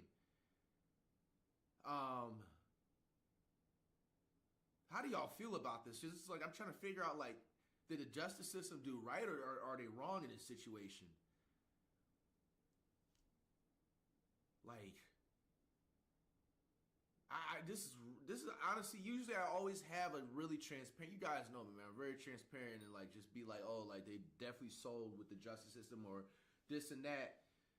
Like, I just don't know, bro. Like, he definitely, like, I would know what, he is his own tier threat still. I don't know. You know what I'm saying? He needs to be living in Venus somewhere. He should not even be walking anywhere near the street. You know, with having contact. Well, how do I even? Human beings. Like, I need to. He's his own creature for sure. But man, this is I ain't gonna lie. Like, see, my thing is that, like, okay, they give is he gonna be in some type of like mental health facility? Like, he should be definitely in a mental health facility for like at least like 50 to 75 years. But I don't even think that's gonna even get him right on the right track. What do you do in a scenario, y'all? This is just, man. Absurd case to an end. However, his unsettling behavior will forever live on in one of YouTube's darkest videos. Bro, imagine, like, he tries to get like a job and stuff, like, in like 25 something years, and they have to, like, you know what I'm saying, when he goes to apply and they see that in his background check. Yo, like, what are you gonna say if you're the person that, like, is like a you know, the boss or something, like, or manager or whatever, like, and you see that? The fun of Halloween should not include mischief.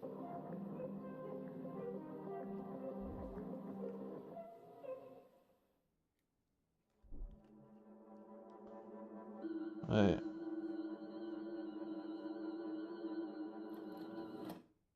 It was just past 10 p.m. Safely tucked away in her second-story apartment, 20-year-old Hannah Vivaretti set up her phone to record a video of herself dancing. For her, this was a meditative practice, a way of unwinding after a long, stressful day, and to truly feel at peace. But that day, fate had other plans.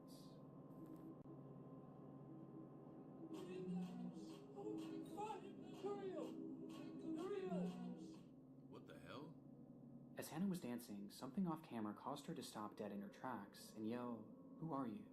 It was a man whom Hannah had never seen before, standing in the doorway of her balcony, which again was on the second floor. What? Meaning that man had climbed up, cracked open the door, and was now standing in her home staring at her, quietly muttering nonsensically with a big grin on his face. Oh, hell nah. Girl, you better get that damn shotgun. Woo! Yo, and this is like all the reason, like, why I'm so happy with myself when it comes to just like locking everything, bro. Like, This is exactly why, bro. Like, I remember I had one time, bro, like years ago. Like, I'm talking maybe like 7-ish, 8 years ago, bro. Like I had a chick, like, I was just chilling with or whatever. And then, like, you know, mind you, like, I'm like probably this was at an apartment that I lived in at the time. I was probably like on the 10th floor. Like, and usually that's always what I always try to aim for. I always try to get as for high as possible on the floor for, like, you know, for that reason, this and that. But nonetheless, I always make sure if I'm not using it or as soon as I come inside, bro, like, I lock the balcony instantly, bro, for stuff like this. Like, I always was just like, okay, what if somebody wants to feel like they want to be Spider-Man one day, or they want to be on some parkour type shit, or, you know what I'm saying, even use a ladder, bro. You know what I'm saying? Bro, people be starving. Hey, people be thirsty out here, dog, for real. You know what I'm saying? And it's this exact reason why. If you hear she's on the 2nd floor, the fuck? You know what I'm saying? He doesn't even have access if he's just a normal, functional thinking human being that, oh, like, this person's, like, out of reach. I'm going to have to figure out maybe I need to try to go through the leasing office or something like that or something else. You know what I'm saying? To try and attempt to get this person. You wouldn't even think they're going to climb it. Dead wrong, bro. Wrong. Man, prayers are heard, bro. I hope this doesn't end up bad. This is weird. Who are you? Please get off. Hannah stopped the music and again asked, "Who are you?" To which the man responded by saying, "Please Your get friend? Oh, hell no. Man, make sure y'all ladies, if FTC sisters, this is directed to y'all, man. Especially if you're living your own, make sure you have protection, bro. You are in your home. Come on. Like, no, please get out. Literally, bro. Yeah. Pew, pew, Wait, I'm trying to look for something here. Oh my god, this is annoying. And it's self-defense. You have it on video, This pissing me 4,000 off. pixels. Literally. Yeah, Case yeah. be over in 7 minutes. but her demeanor and the panic in her voice made it all too clear Can I mine this now? was far from the case. Who are you? This is sad. Oh, I can mine, right. She started to make her way over to her phone and then towards the front door. Damn. All the while, the man kept calmly insisting that they be friends. Nah, but Hannah bro. was having none of it. Nah, Please bro. get out of my apartment right now. Opening her front door and in the process, Get out. Get out. Wait, I need... What the hell? Nah, bro. Yo, what if she was taking a nap? directly at the intruder, giving us our first and only glimpse of the man. What? He's standing still What at the happened? balcony door. No. And with her front door now open, she Oh yelled at my him to get out God. loud enough for the neighbors to hear. Get out. He actually got out. Which finally caused the man to retreat. As it turns out, Hannah did actually know who this man was, at least vaguely, as he lived in the same apartment complex, but he never actually spoke to her. He would always just stare and smile, making it apparent that he had some sort of sick interest in her. Yeah, y'all ladies gotta be careful out there, man. Yo, these dudes out here be starving, man. Like, literally. As for why he entered her home that night, it's fairly obvious that his intentions were incredibly sinister, with Hannah recalling that during the entire experience, his hands never left his hoodie pocket, making her wonder if he was holding onto some sort of weapon that he may have been planning to use on her. But thankfully, because of her swift reaction, we'll never truly know what he had planned that night. That is crazy she got that on footage, man. Because you wouldn't even probably be able to picture that, like, as a vivid, like, image if he was sitting up there explaining this story. This is like none the rest. Always lock your balcony door, bro. Whether you're on the 5th or 38th or 107th floor, bro. Bro, I'm trying to figure out. Just because you on that 44th floor, you know what I'm saying, high rise, dog. Don't think shit is sweet. After the incident, police would arrest 36-year-old Angel Moses. This dude is in his own tier threat too. Get him on out of here. He don't even be deserved. He definitely had to sneak on her. The last one definitely snuck on her, but this guy had to sneak on her. This is a different level of starving and creepiness at its own level, bro. I wonder what the justice system is gonna do. Rodriguez Gomez and charge him with stalking, second-degree assault, third and fourth-degree burglary, and malicious destruction of property. But surprisingly, shortly after his arrest, they allowed him to walk free on bail. And given that he lived in the same apartment complex as Hannah and clearly knew where she lived, this decision was incredibly controversial, with Hannah herself stating in an interview that lawsuits! I just don't think it's fair that he's walking freely right now, and I have to watch my back at every angle. If he has to walk freely, he has to be evicted from the apartment, straight up. Bro, If he's not this is evicted from annoying. the I'm trying to apartment, set up stuff, some here. which still isn't even enough because he knows how to get there. He knows how to finesse whatever, this and that. He just knows how to still get in there regardless. Like, we're just gonna be transparent. Okay? Like, are they gonna help her pay for the restraining order? Like, what are we talking about? Like, Thankfully, the court's decision would not lead to any further escalations in the case, and today Angel no longer lives in the country. But the footage is incredibly chilling nonetheless, and it sent me down a rabbit hole of home invasion videos late the other night. And here on YouTube, I came across countless unsettling examples. One such example comes from Saratov, Russia, and shows a woman moments after being awoken by the sound of knocking as she lay in bed in her apartment. It was around 4:30 a.m., which was already unusual enough, but things became downright horrifying for her when she realized that the knocking wasn't coming from the door, it was coming from the window. hell nah, bro. No. Whoa! Woo! No way. Hey, fam, just go ahead and get the protection. He would have been like these. No BS. Hey, close the schools ASAP. I don't even care where I'm at, anywhere in the country, bro. Where did my seat thing go? Look at this shit, man. That's not even the right thing. Where did my seat thing go? It's like connected to my seat. It flew off. Look at this. Nah, fam. This is top 5, first of all, most scariest things I've ever seen. In the try not to get scared video. Seat thing flew off. We gonna fix it though. Bob the Builder reacts. Ooh, OG show alert. Pull. But nah, fam, this is why y'all gotta stay protected, bro. Fam. Forget all them damn protect yourself. I can't believe this is real. Banging his head on the glass. Fam. Yo. This guy has 25-time platinum threat badge awarded. I don't even think I've ever given that out. Are y'all seeing this shit? Man, banging his head against the glass over and over again. And equally as disturbing, this woman's unit wasn't on the first floor. She was 2 stories up. And she didn't have a balcony. Bro. Across the street, a neighbor filmed the incident as it happened, showing us that the man was standing on... I can't believe this is real, bro. I can't believe this is real. On one of the building's gas pipes, while he continued to strike the window. Eventually, these hits grew so forceful that the glass started to break, and his head began bleeding profusely, finally leading to the man stopping. But not in the pursuit of entering the home. Okay. Yo. Nah, this dude's weird, bro. Get him on out of here. He weird. He's obviously mentally ill, but that still ain't no excuse, bro. I'm sorry. Yeah, no, not even sorry. Man. I'm trying to add a lot of stuff in. Let me wake up from a cush nap, and that's, bro.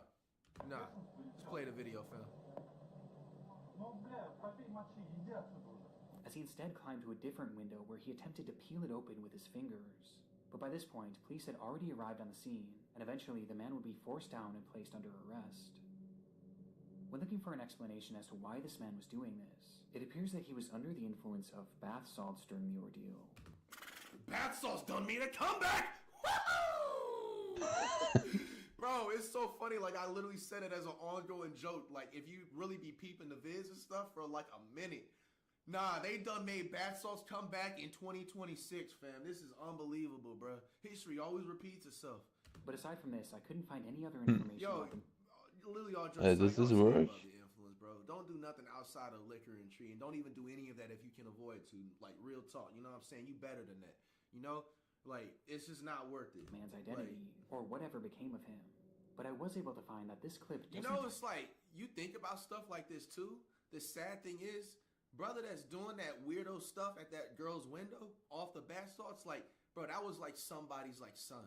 You know what I'm saying? Like, what are the parents like? What were they doing? The fuck? Like, were they even good people? And maybe he just wanted to just try. Wait, is this working? Hello? You always think about like the parents and stuff, like. Tell the entire story, as the woman behind the camera actually spoke. Does he have a sister or brother? Like, how are they even as a person? The local reporter, and provided additional context to the ordeal, which only made the story more terrifying. At first, he knocked with his hands. Then he began to peck at me at the window with his head for an hour and a half without stopping. Bro, an hour and a half? That's way too long, dog. That's way too long, man. You gotta have your own stuff in your crib, man, at that point. That's way too long. He wouldn't have been able to do that for 5 minutes, bro. And like I said, I'm not no tough guy to slammer and stuff, but, bro, I do believe in self-defense, and you should learn how to you know what I'm saying, if you can. You know, like, for real, like, whether in all types of ways of self-defense. Like, dude, an hour and a half? That is way too long, especially Buddy didn't hit, like, she said there's no balcony. So, like, you could have, like, even, you know what I'm saying, so you could have took, like, a baseball bat or something and just, like, broke the window. The force of it would have made him flown back. He would have been, you know what I'm saying, wasted. GTA. After that, he started shouting my name to the whole yard. He was foaming at the mouth. His whole face was covered in blood, and he shouted that he wanted to talk to me, and he needed me. With the most terrifying part of the statement being that she had no idea who this man was, or how he could have even known her name. The idea of both of these intruder videos featuring people whom the victims had never even spoken to makes them especially unsettling, as it shows that you really never know who's watching and who might be obsessing over you. For real. But incidents like this can be equally as chilling when the intruder is someone that... Alright, so kick this in, bro. Mohammed Amana was a 26-year-old man living in Orafur, Sweden, and had been dating a woman named Maria. But after several run-ins with the law, Mohammed's lifestyle just became too much for her, and she eventually decided to end the relationship. This caused Mohammed to become enraged, an emotion that was only further heightened when he discovered that I'm trying to set up something very strange right now. On the 5th of May, he would show up at his doorstep and ask to speak to Maria. Inside, the male friend and Maria both refused to let him in and told him to leave. I'm trying to... Only temporarily, as he would return minutes later, this time armed with a ladder. And noticing what he was trying to do... Man, you better push that ladder off like these. Whoa! Like, bro, what we talking about, bro? The homeowner began recording on his cell phone. Hell nah, bro. Ladies, y'all. Wait, can you type something if you're here? This is once again an announcement to y'all. Watch who y'all dating, man. Like, it's clear as day. This dude, first of all, just didn't have the proper guidance growing up. No way. Like, look at his hairline. Like, he doesn't even deserve to have a chance. You gave this dude a chance. Look at his hairline, bro. What is these? He's running a game-winning route in the Super Bowl coming up, fam. Like, you can just tell if you leave this dude, the relationship's not over until he says it's over. Come on, you knew he had red flags. Look at his hairline, man. Brother, just let it go. You woke up like that and walked out the crib, bro? Come on.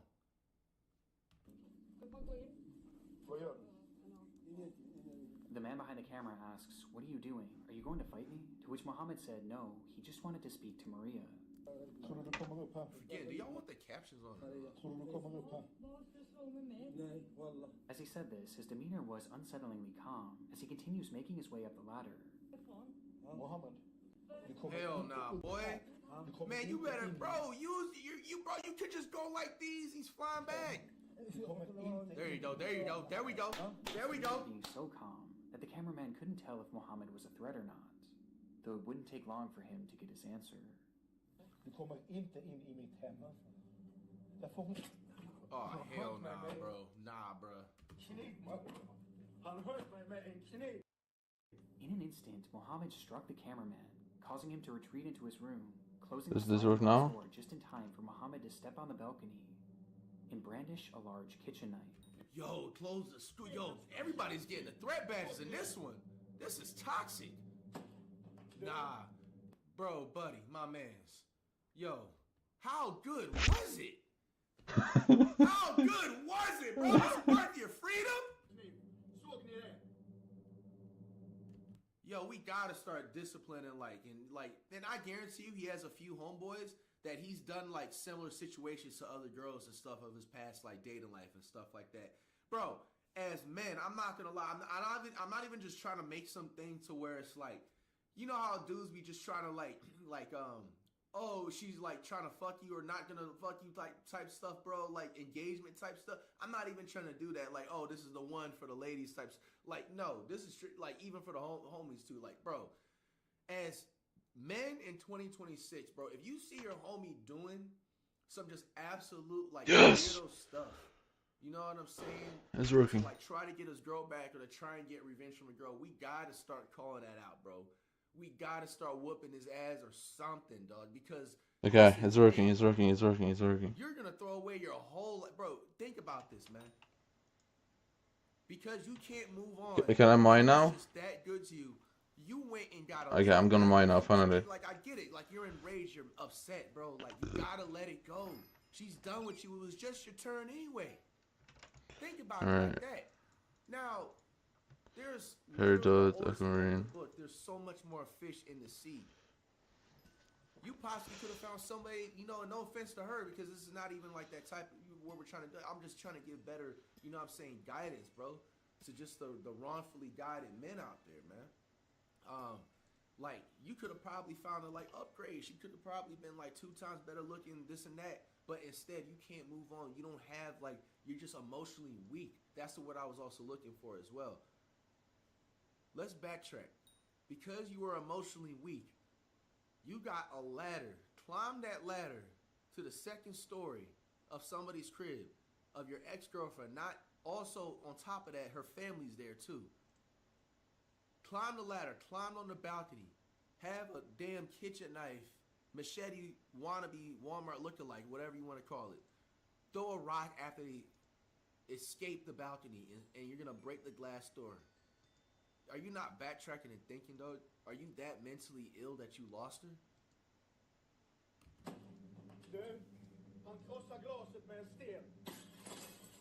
This is crazy. Y'all didn't have no protection. Still dazed by the attack, the man holding the camera retreated even further into the house, while Maria had already run into the bathroom and locked the door behind her, a door that Mohammed would quickly rush over to.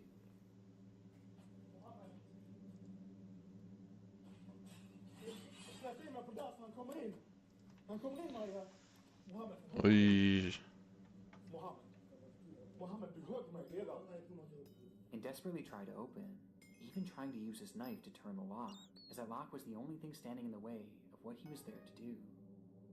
What exactly that was is unknown, as police would manage to arrive on the scene within minutes of this footage being taken, where they would arrest Mohammed before he was able to get to Maria. But it's clear based on the fact that he had a weapon on him and his desperate attempt to breach the house that he didn't just want to have a conversation. In the end, the man filming was left with only minor cuffs. Yeah, it was on demon time. Was sentenced to 2 years in prison, as well as 2 years? from the country of Sweden. Oh, damn. Country ban valid. Laws be different overseas. So he gets 2 years, which I feel like still is enough for something traumatizing. Bro. Yeah, he just got sent away. It's fine. Sorry. Hey, if it's nighttime, man, and you wet your pants, bro, hey, like I said, I'm not responsible for none of that stuff. The last, like, 5 trying to get scares, I forgot to make that disclaimer. My bad. But look, I also not responsible for that. Nonetheless, like, I know like, this is not enough for, like, what he did, bro. I agree. Because, like, say that he was able to get to her, like, then what? What was y'all gonna do? But I will say, one law that is different, like, bro, you country ban. Banned from the country. That means he got to move somewhere else. They like, hey, nah, get your ass up out of here for a decade. Whose true intentions will thankfully never be known. I feel like it still was. It's the spookiest time of the year. A time I agree with him here. Dark YouTube videos 2 years, bro? But while fun in the moment, the true terror of consuming this content often occurs long after the credits roll, when you close your eyes to go to sleep, only to feel the sickening feeling of paranoia. Every creak in your home sending a jolt of panic throughout your body, making you wonder if someone or something is inside your house. I was just like you once. Consuming creepy content is my livelihood, and as a result, I've spent sleepless nights feeling unsafe in my own home, never quite feeling safe and secure, always wondering if something was lurking around me, until I realized that the reason I didn't feel secure was because I wasn't. The only thing standing between me and the outside world was a simple lock, and I knew it was time for a change, with that change finally coming when I partnered with this video sponsor. I realized that if your home trigger the alarm goes off, means just have safety in your home. That's right. Lock your stuff up. Alright. That face reaction, bro. Alright, hey folks, this is Noah, getting my vlog live. Trucks and trucks and lots of trucks. This is the very first footage that Noah Harpone would post to YouTube. After years of having a channel, Noah finally decided to give uploading a try, posting this inaugural video to a self-titled channel on October 29th, 2015, titling it 102915, video blog number 1, and introducing himself to the platform with a simple "Hello world" in the description. No, but I did want to dissect a Hello world. Of a sermon given by a Pastor Bill, a guy that Hey. my dad has been following, taking ideas from for 10 years at least. In his family, 2 kids. In the video, Harpham paces throughout his home and discusses a priest named Pastor Bill, whom he believed was influencing his father and his family, and clearly not in a good way.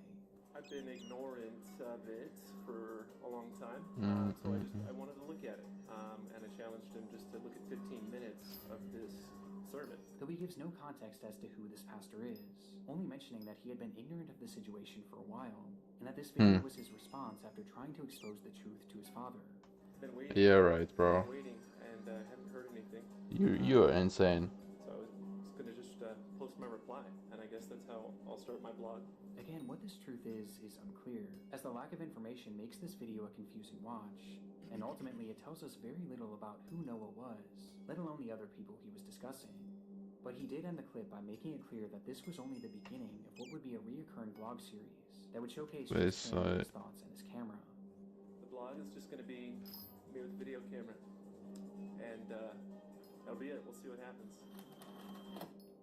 But before those uploads would come, Noah had pinned a website in his description that directed users to a blog post written by him that same day, titled, "Is my dad in a cult? Even worse, fuck? is it satanic?" Throughout the writing, Harpham loosely provides additional context for his video, as he breaks down a sermon given by Pastor Bill, who is shown to be Bill Johnson, a well-known preacher from the Bethel Church in Redding, California, who had garnered a large following online.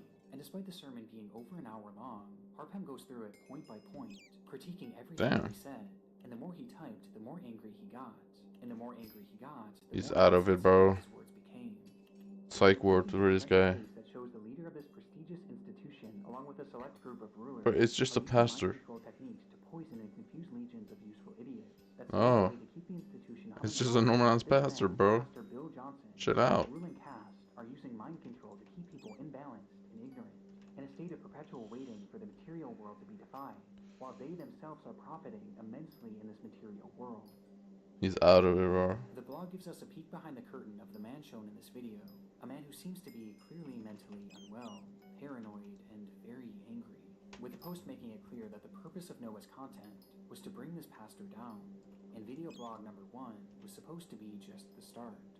However, there will never be a video blog number 2, as just 2 days after posting this video, Noah's life would take a drastic turn. What happened? Did he kill? 911, what's the exact location of your emergency? It's Repeat that one more time for me and make sure to correct. well, it's across the street from me. I'm calling from my address. Tell me exactly what happened. Well, there was a guy walking around with like 2 cans of gasoline or something, 2 small cans. Damn. And a big, like a rifle, was black, and it had a strap around it. He's walking up to doors and stuff. What the fuck? At 8:35 a.m. on Halloween morning, a woman named Naomi Bennett called 911 after witnessing a suspicious man walking good with that. neighborhood in Colorado Springs, as she watched him carrying several cans of gas, as well as an AR-15 over his shoulder. She didn't know it at the time, but this man was her neighbor, Noah Harpham. And then I seen that he walked into the building, and the glass window at that business is broke. And that's a business? What's the name of the business? I have no idea, but I just know I don't know if it's a fake gun, BB gun, but it looks pretty scary. As the call progresses, Naomi explains that she had watched him enter a nearby business, where one of the windows appeared to have been broken. She wasn't sure if anything illegal had happened at this point, but she was convinced that Noah was up to something sinister. Yes, sir. What he had in his possession seemed to be the only logical conclusion. However, this concern wasn't felt by everyone. What? And you said it looked like a long gun, correct? Like a rifle? Yes. Uh-huh. Well, it is an open carry state, so he can have a weapon with him or walking around with it, but of course having those gas cans, it does seem pretty suspicious, so we're going to keep the call going for that. Okay, and the window's broken to that business downstairs, so... Right, and you said he's now upstairs, correct? Yes. Open carry, why? Anyone else in immediate danger? No. Okay. As the operator seemingly brushed aside the incident, stating that she was only keeping the call going because the gas cans could be suspicious. However, even with that, the report still wasn't taken seriously, as the dispatcher hung up on her shortly after. Why was it like? I know it's. Hung up. I'm gonna assume I don't know about like gun laws and stuff when it comes to Colorado. It isn't like because there's some states where it's like very, very highly open carry and they're really easy. So it wouldn't be illegal if someone just walking down the street with a gun that's like concealed and is, you know, they don't. This is not concealed though. Like they're about to like do something with it. Like that's not illegal. So I could see why in the beginning she was kind of like. But then she started saying like the person that called in was talking about like he's going up to like the business and like the doors like. That was the part she was supposed to, I feel like, dispatch somebody once she heard that. Yeah, like, is right that away. Suspicious enough? And then, like, forget the damn gasolines. Like, obviously, the gasoline stuff is just as dangerous. But, like, bro, if somebody, like, just said that, like, he just broke into a business and she's seen this person walk out the business with a rifle around his neck, you don't think that's suspicious enough? Damn, bro. The fuck? To dispatch somebody? Why was that such a, like... Before dispatching one single officer to the scene, an officer that never even made it there. What? Just moments later, he was called off and sent to what was deemed to be a more pressing scene at the local senior center. Naomi's concerns were completely ignored. Wow. But despite this, she continued to watch out her window. So we pay her tax dollars for it, fellas. Man. Waiting to see what Noah would do next. Warren. 4 minutes after her call with police ended, and 10 minutes after first reporting Noah's behavior, Naomi would dial 911 once again. Base camp. Only this time, her demeanor was... Yeah, but you can't teleport. I just called a few minutes ago and the guy came back out. I cannot search. Somebody, he's laying on the street dead. What? Oh my god. Lawsuit. I don't have sticks. Okay, so I go to Skyblock Hub. Frantically told dispatch that the man carrying the gun had just shot and killed someone outside of her home. Oh my god. Okay, so buy 2 sticks.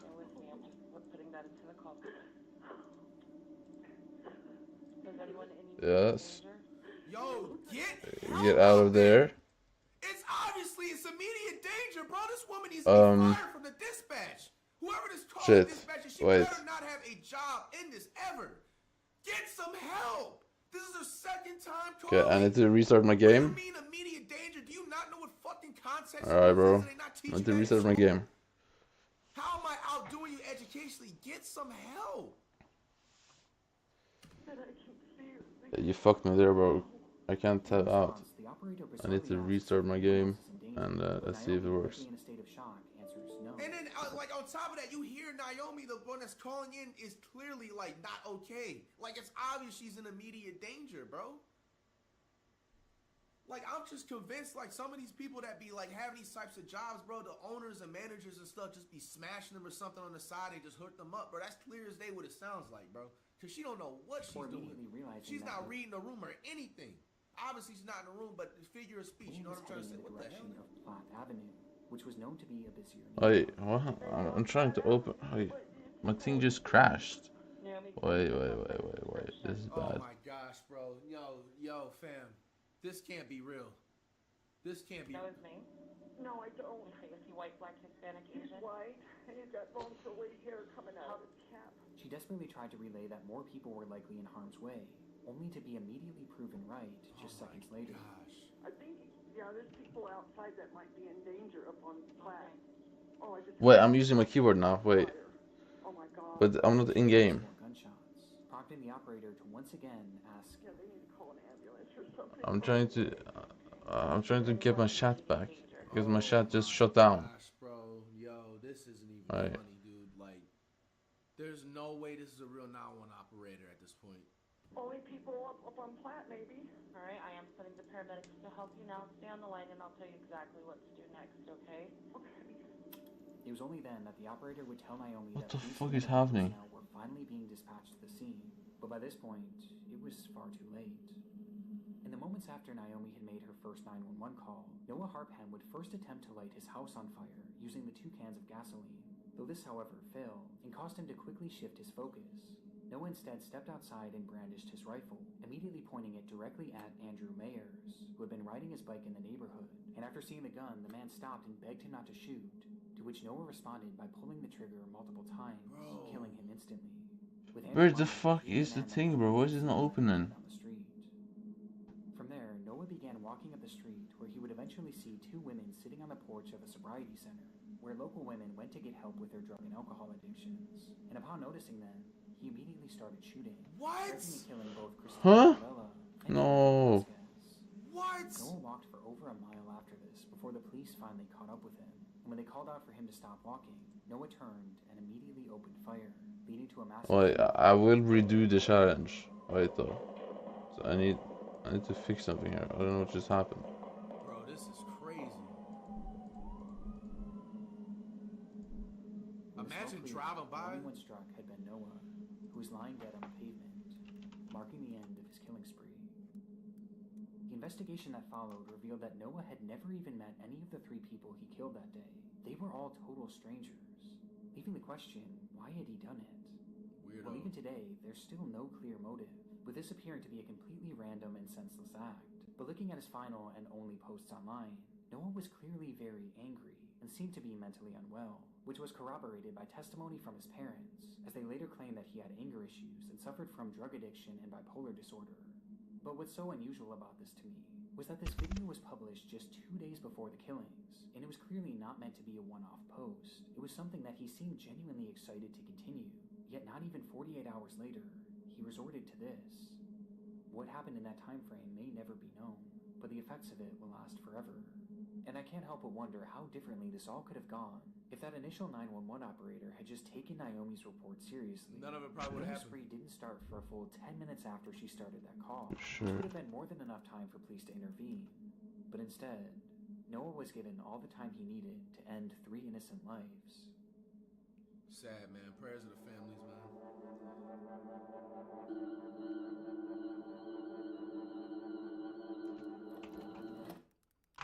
It wasn't an attraction for the faint of heart. Standing over 1,300 feet above the ground, the Deogar ropeway was built to take tourists up and down the Trikut mountain in Jharkhand, India. It was the tallest cableway in the entire country, offering an unparalleled view of Deogar and the picturesque landscape around it. Because of this, videos have long since been posted on YouTube showing just how dramatic of a ride this truly is, with one such video being recorded on April 10th, 2022.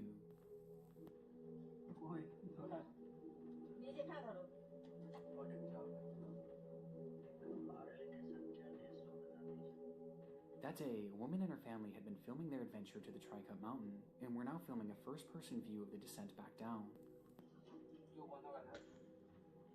Pusher DLS. It wasn't the kind of place for anyone with a fear of heights, and the loud sounds of the car passing the support towers only added to the anxiety of the trip.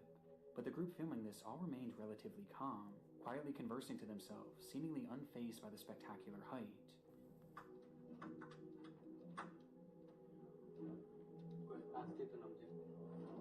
Even enjoying it. A feeling that wouldn't last.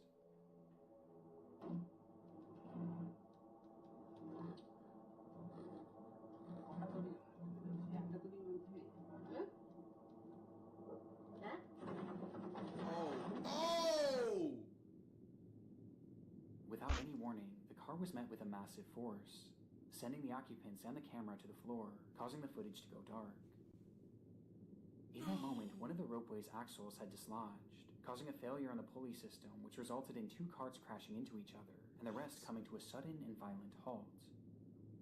The impact was Bro, brutal. imagine people being the people on a ride too. Like you're like 2 rides down and that happens But right somewhat behind you. surprisingly, the footage continued.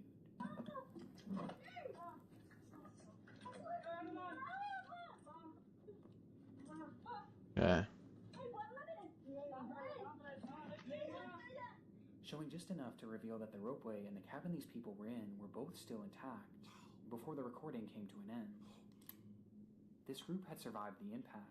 Good. But the nightmare was far from over. No, that's traumatized for life. I don't care how tough you are, bro. Wow. News of the collision quickly spread throughout the region, leading to the scene being flooded with rescuers and news crews alike, with everyone trying to figure out what exactly was happening, and the initial prognosis was grim. Look at that. In the impact, one man in a separate car had been killed, and many others were left injured. Making matters worse, due to the broken axle, the ropeway was now no longer operational, meaning that the 70-plus people spread throughout the various cars were now stuck, some of whom were still suspended over 1,000 feet in the air. It was going to be an incredibly difficult rescue operation, just given the height of the ropeway alone. And ultimately, it was determined that the Indian Air Force would utilize their special top-of-the-line helicopters to fly over the cars and lower down ropes with harnesses attached to them for survivors, who then would strap themselves in and be hoisted up to the helicopter above using an electronic winch. Wow. It took hours for them to even make their first attempt, before finally trying their approach Hours? to the man, who slid on his rescue strap and was then slowly pulled up towards safety. Wow, bro. Hey. Why is it not opening?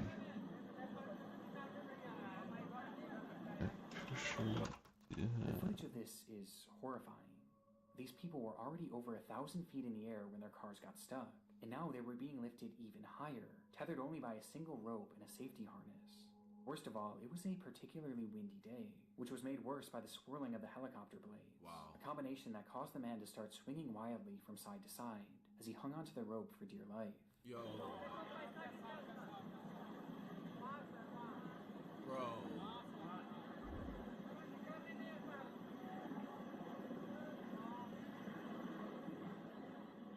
It was a grueling journey up, but finally the man reached the aircraft, and with safety just a few feet away, he instinctively reached his arms above his head in an attempt to grab onto the helicopter.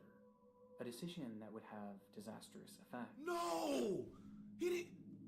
As he did so, his harness slid upwards and was pulled over his shoulders, and then over his arms, before eventually landing in his hands, meaning the only thing left holding him up was his own grip.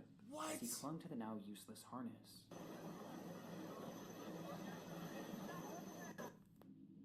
For a full minute, he dangled there, just inches away from rescue.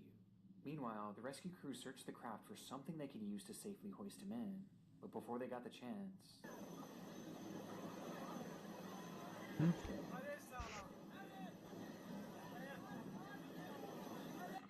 The man slipped out of his harness, really catching himself on the side of the helicopter itself.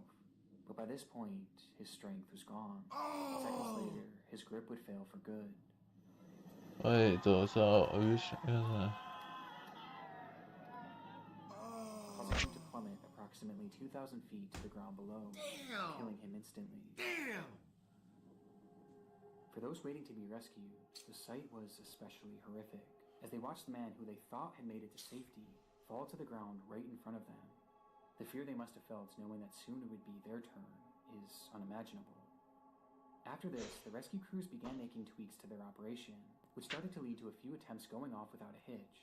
But the entire process was incredibly slow, as a full 24 hours would pass before 60-year-old Shubha Devi would finally get her chance to be removed from the car. And as she started to ascend up to the helicopter, the wind also caused her to start swinging wildly. So wildly, in fact, that the winch used to lift her suddenly stopped working, leaving her hanging there, only moving side to side, rather than up towards safety. As she hung there, rescuers on the helicopter frantically tried to figure out Someone was what there recording all this for 24 hours? the problem with the winch was. But before they could ever get their answer, the rope suddenly snapped, causing her to free fall to the ground below. No! It came without any sort of warning, and from what I can find online, there isn't a definitive answer as to how this happened. But either way, it resulted in Shubha's tragic death.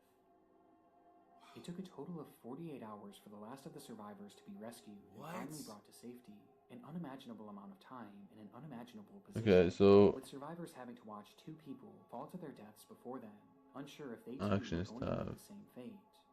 This is sad, man. Since its release, the footage has sparked some debate online, as the media actually hailed this as an impressive and even successful rescue operation for the Indian Air Force, while others have hit back on this, as both incidents seem to have been entirely preventable, with more people dying from the rescue than the accident itself. Though ultimately there were no repercussions for the rescue crew, with the only punishments being dished out to the operating company DRIL, which was accused of not properly maintaining the ropeway and not following proper safety protocols. It was even alleged that when the initial crash happened, the people operating the ropeway at the time actually fled the scene and never even called authorities. But I'm not sure if this was ever actually proven. DRIL was fined over $1 million and has since been blacklisted from operating ropeways for 5 years, while the families of the deceased were given around $33,000 in compensation. Currently, there are plans to repair and reopen the ropeway, though at this point, no official date has been given for the reopening. Wow, man. Stuff was sad. Stuff was sad, man. This Yeah, probably, open stream and then go to actions this one is tab. probably your top 2 saddest ones, creepiest ones. You know, all of the sides too. Actions, some of y'all that you know, plan to, you know, live on your own soon.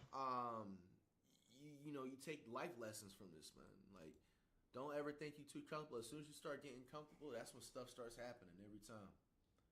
Prayers to all the families that lost anybody. I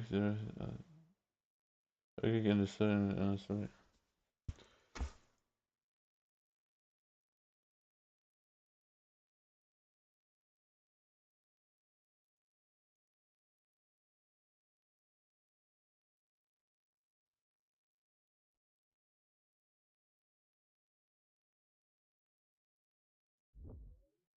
For sure.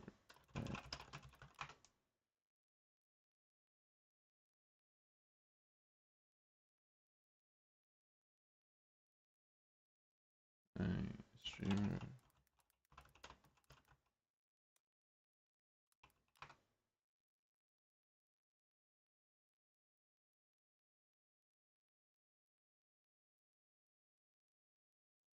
UI error.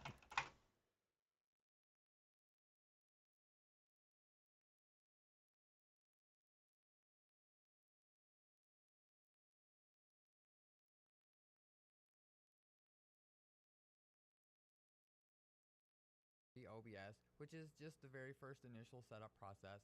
Below to have that fully set up, once you launch StreamerBot, the next thing we're going to need to do is actually connect it to the platform. So I'm assuming again that you already have a site. All we're going to need to do is log in. I actually suggest on the homepage. I'm assuming again that you're linked on the streamer.bot. We're going to go through an actual check for the next update to see if it'll fix this here issue. So now we had that error a couple of times. I'm going over to this here Kickbot. So there's a plugin. It's totally not related. I did check it out in a couple of places. I found it on the forum Reddit. So the Reddit poster here shows that this was the bot plugin. We're going to give it a try to fix up the bot so that it'll actually log in. We've tried a couple of other things, but this seems to be the route we're going to go.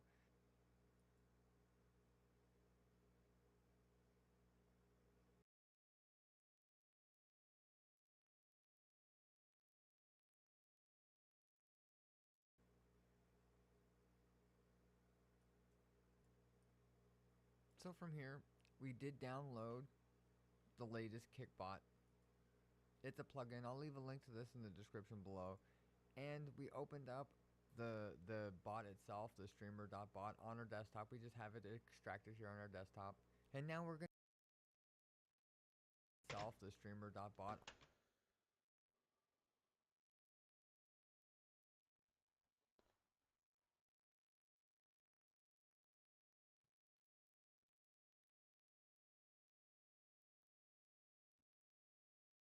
On our desktop, we just have it extracted.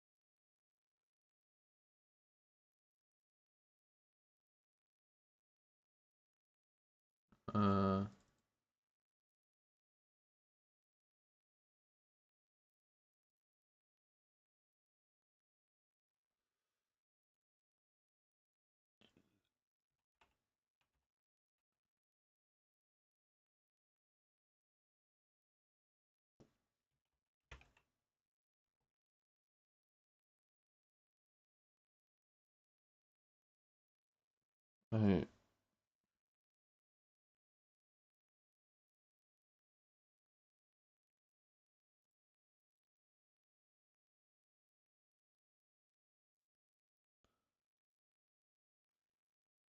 Fuck, bro, it's pissing me off. So much effort. Here on our desktop. And now we're going to need to actually make a Dells folder. So in here, we need to create new folder. And we need to call it DLLS. So it says Dells.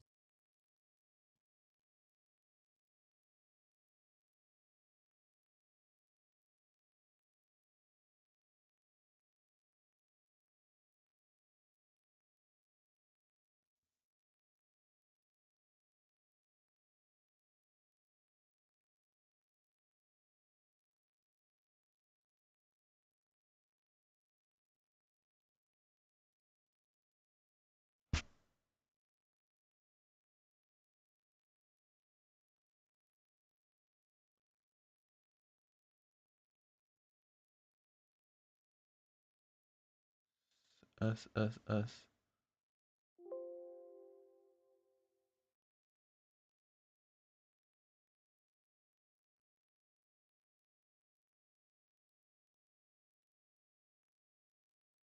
Then so that it shows. Again, you should download after it's connected to bot. Then again, I will leave the link in the description below to have, which I assume you already have in. Streamer connected. You should be able to just open up the streamer bot, which I assume you already have installed and connected to OBS. Again, I will leave the link in the description below to have that fully set up. Once you launch streamer bot, the next thing we're going to need to do is actually connect it to the platform. So I'm assuming again that you already have it connected to the OBS, which is just the very first initial setup process. We're going to need to go to the platforms, and we're going to need to go down here to Kick. It should be as simple as clicking login. If it does not have a green check mark to here to your Kick account is linked on the streamer.bot, you must go to the website, the streamer.bot, log in, go to your account settings, and then make sure that you link your Kick. If it's not linked, you will get an error, and it will have a few issues. You will have an error, and you might not get it to work the first try. So keep that in mind. And now all we need to do is just click the login. And if you happen to keep running across this here fatal error, we're going to go through an actual check for the next update to see if it'll fix this here issue. So now we had that error a couple times. I'm going over to this here Kick bot. So there's a plugin. It's totally not related. I did check it out in a couple places. I found it on the forum Reddit.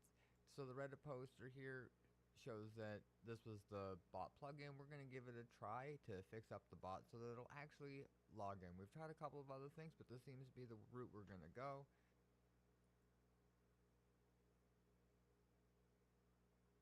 Can I get it out of WinRAR somehow? So from here, we did download the latest Kick bot. It's a plugin. I'll leave a link to this in the description below. And we opened up the bot itself, the streamer.bot, on our desktop. We just have it extracted here on our desktop. And now we're going to need to actually make a Dells folder. So in here, we need to create new folder. And we need to call it DLLS. So it says Dells. Then all we're going to do is double click on it, and we're going to drag in all of this here stuff from the folder into the streamerbot DLLs folder that we just made. We're going to go ahead and close streamerbot while we're doing this. Click yes. After we've done that, we're just going to go back, and from here we're just going to have to relaunch our streamerbot. To that we just give it a double click. Now it should take a few minutes. We're just going to close this here folder down. We're going to close some of this here stuff. We don't need this here anymore. And we'll close this one. So from here, we're going to need to actually import the stuff we just this. Click yes. All of this. So it says Dell. Default. Have it. So from here, we did download the latest Kick bot. It's a plugin. I'll leave a link to this in the description below. And we opened up the bot itself, the streamer.bot, on our desktop. We just have it extracted here on our desktop. And now we're going to need to actually make a Dells folder. So in here, we need to create new folder. And we need to call it DLLS. So it says Dells. Then all we're going to do is double click on it, and we're going to drag in all of this here stuff from the folder into double click on it, and we're going to drag in all of this here stuff from the folder into click on S. So it says Dell. So in here we need to create new folder, and we need to call it DLLS. So it says Dells. Then all we're going to do is double click on it, and we're going to drag in all of this here stuff from the folder into the streamerbot DLLs folder that we just made. We're going to go ahead and close streamerbot while we're doing this. Click yes. After we've done that, we're just going to go back, and from here we're just going to have to and we're going to drag in all of this here stuff from the folder into the streamerbot DLLs folder that we just made. We're going to go ahead and close streamerbot while we're doing this. Drag in. So it says Dells. Then all we're going to do is double click on it, and we're going to drag in all of this here stuff from the folder into the streamerbot DLLs.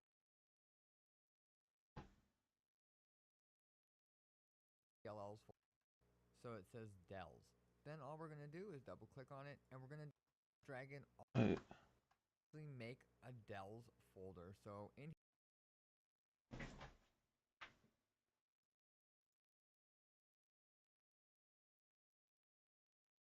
here we need to create new folder, and we need to call this Dells.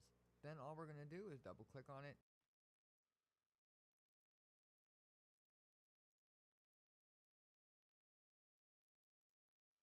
Yeah.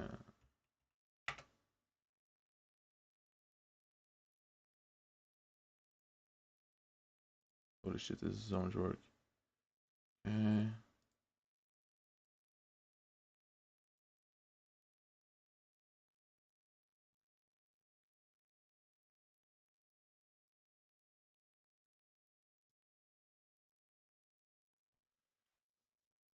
And we're going to drag in all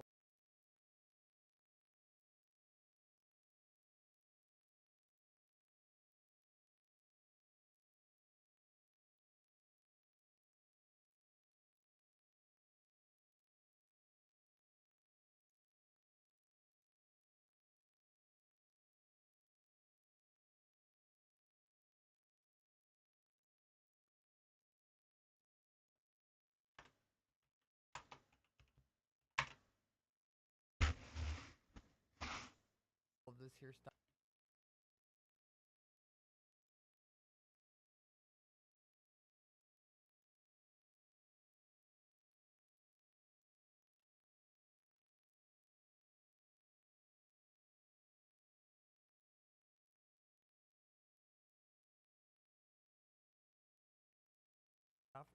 Dells folder. So in here we need S.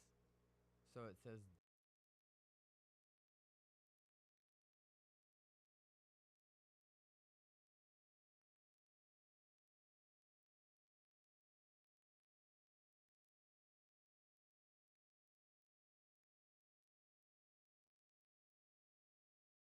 Dells.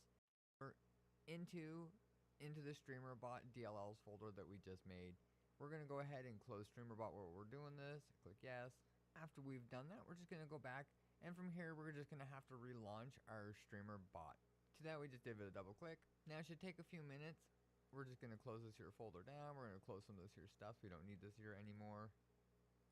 And we'll close this one. So from here, we're going to need to actually import the stuff we just added. So we're going to click on the import here. We're going to reopen this, go to our DLLs. So we're going to click on the import here. We're going to reopen. What just happened now?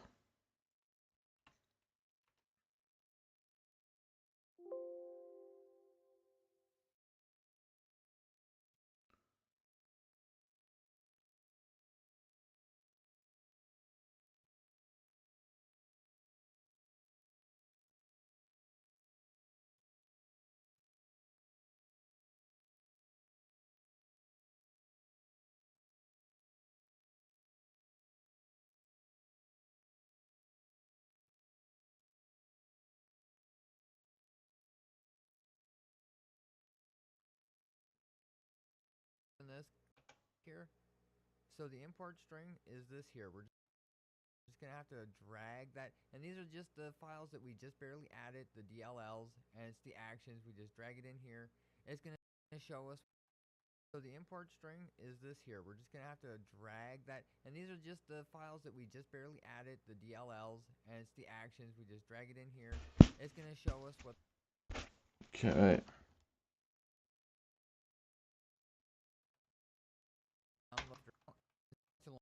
Assume we're going to need to go to the platforms, and we're going to need to go down here to Kick. It should be a Everyone's go to Kick.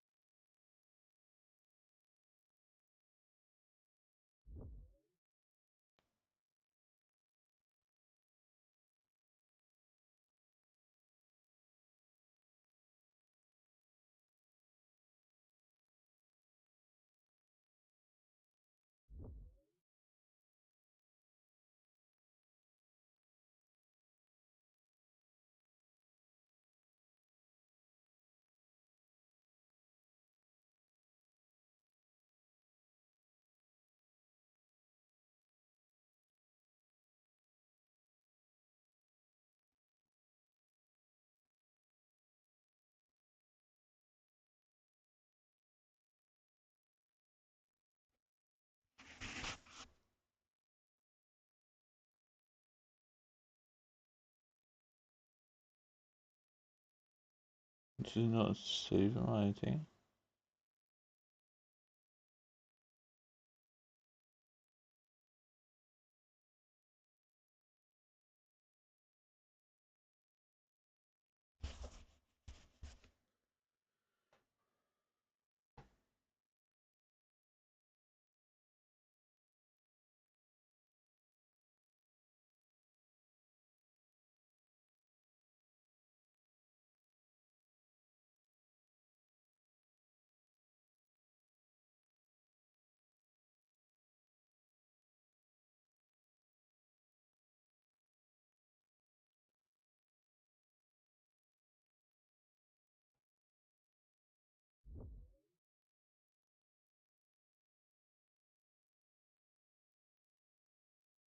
What do you mean?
Simple as clicking login. If it does not have a green check site that you'll have an error and you might log in, go to your account settings, and then make sure that you link your kick.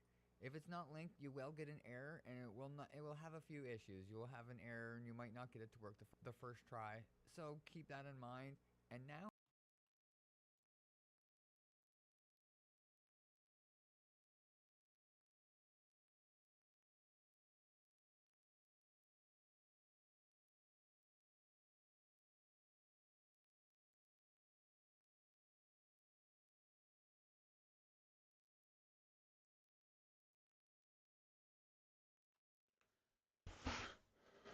Oh my god, bro, this is so annoying.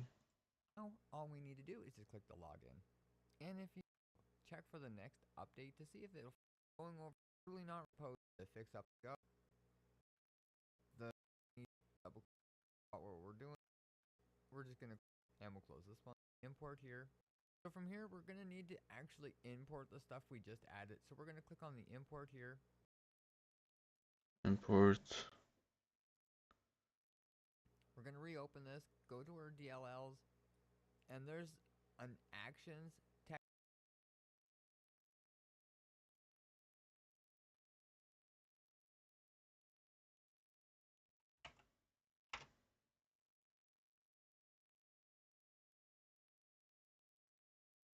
file here.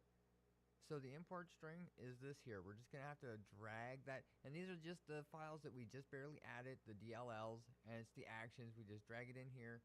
It's gonna show us what this here is. It's got some code, and we just need to import this. It's gonna warn you what you're importing. Just click yes, and it should automatically fix everything up. And we're gonna click yes. Now it's gonna load up with this here kickbot configuration. And it's pretty simple. We can just click the login here. It should automatically do everything that we needed to do. So we click the login.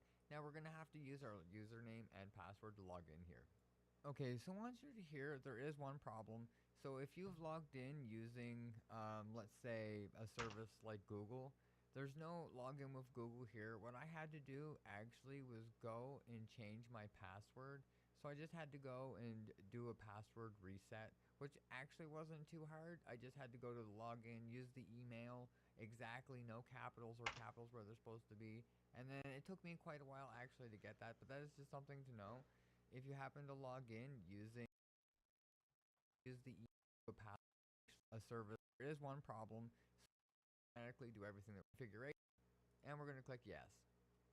Now it's going to load up with this here Kickbot configuration, and it's pretty simple. We can just click the login here. It should automatically do everything that we needed to do.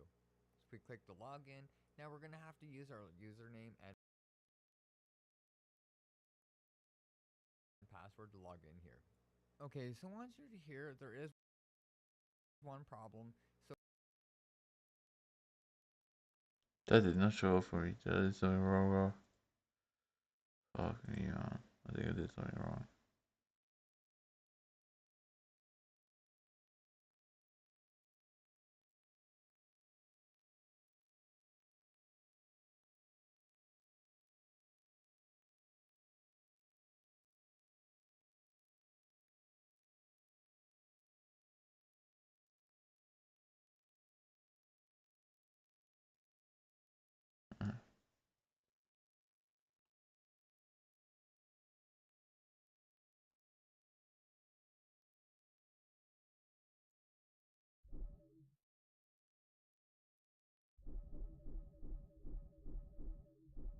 I gathered a...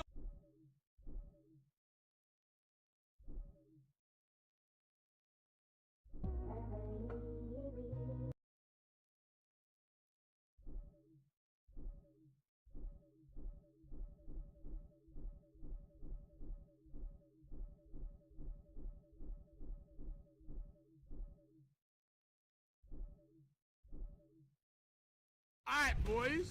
There's a... What it do, flight crew? FTC.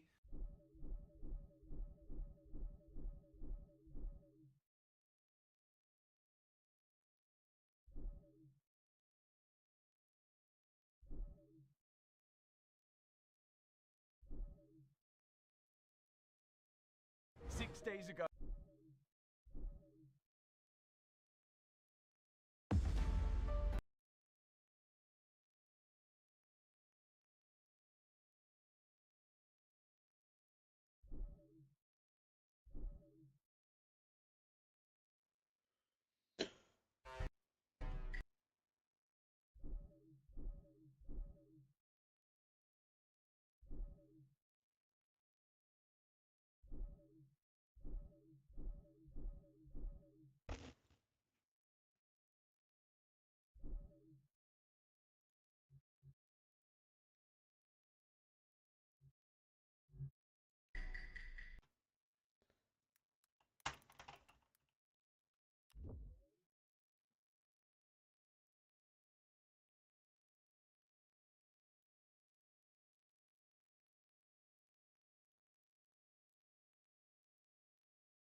Let me find. Oh, wait. Did he drop a new song?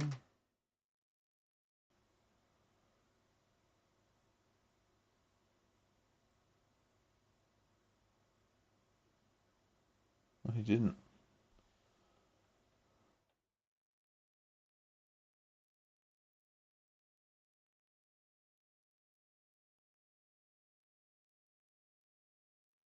He didn't what?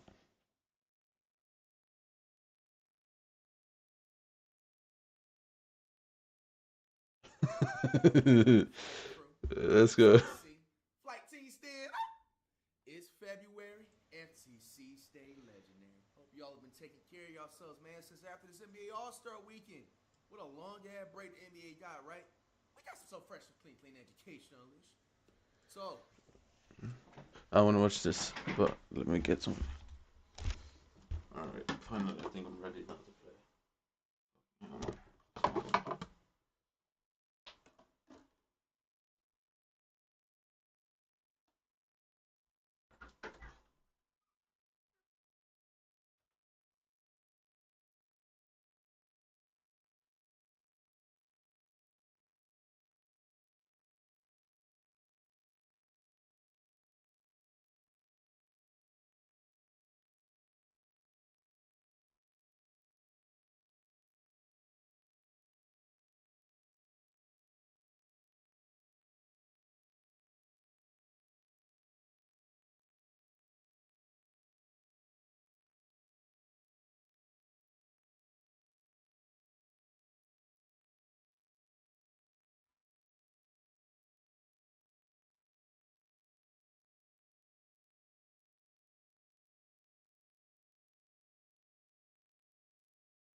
Heard you guys, some of y'all at least, are in danger of flunking the school year, man. We got about, what, 3 months Thank you, bro. left I top don't. of school? Are you kidding me? All right, look. Now, the school board made a good-ass deal with me and said that if I get a good pass rate on this, a lot of y'all grades get magically boosted up. I don't know how, but they just do. Some of y'all really needs this. Like, needs this. All right? And I do, too. Because similar situation that we were in about 3 months ago, the school board was threatening to release me from substitute teacher duties and shit because of low scoring grades. We are back in that same predicament. But I figured out that this one should actually be super entertaining. You guys are going to actually pay attention. How interstate numbers actually work. This is my first time actually on a different educational channel. It's called CGP. He's almost at 7 million subs. Make sure y'all sub him up. Looks like he makes some great content. Let's check it out. This Friday, we got a 7-question test. Quiz, whatever you want to call it. Now, you know you need to at least get 5 right to consider passing the test. All right, so make sure you pay attention. A lot of this stuff is really word by word. I should be seeing nobody's phones out right now. That's right, you in the back, Walter. Yep. Knowledge. As our great ancestors could navigate by the signs in the sky before the creation of the compass, so too before GPS could they navigate by these signs. Come with me and learn how to navigate the constellations created across a continent by the interstate highway system. First are the interstate majors, beginning with I-90 from Seattle to Boston, the longest. Now, you guys know your boy's from Florida, so like the only like highway that I'm like really familiar with is I-95. Rolling down 95, yes sir. Girl, yeah. So and then like, in LA for a long time too. I think it's called the I-5 or something, right? But other than that, I am not too familiar with highways, bro. If you actually are in tune to highways, bro, highways are actually low-key the most interesting thing. Because if you think about it, if we didn't have highways, I think everybody dead ass damn near would have to like fly a plane if it makes sense, because there will literally be no road for you to like move on after a certain stretch and period. Like, yeah, you can take back ways, but there's only so far back ways go. So highways is like next to like airplanes and like trains. I feel like is a useful invention. Then the southernest, Jacksonville, Florida to Santa Monica, California, I-10. Interstate majors that run east-west are double digits ending in 0. The bigger, the northerner. So filling in the rest, the next northernest is San Francisco, California to Teaneck, New Jersey, I-80, and the next southernest, Florence, South Carolina. Bro, somebody really drove from San Fran to in New Jersey, man? Sheesh. Bro, I ain't gonna lie to you. Even like you look at Seattle, like Boston, bro, if you drive across United States like these, bro, I'm actually genuinely afraid of you, because you have a different type of like focus on you. Like, no BS.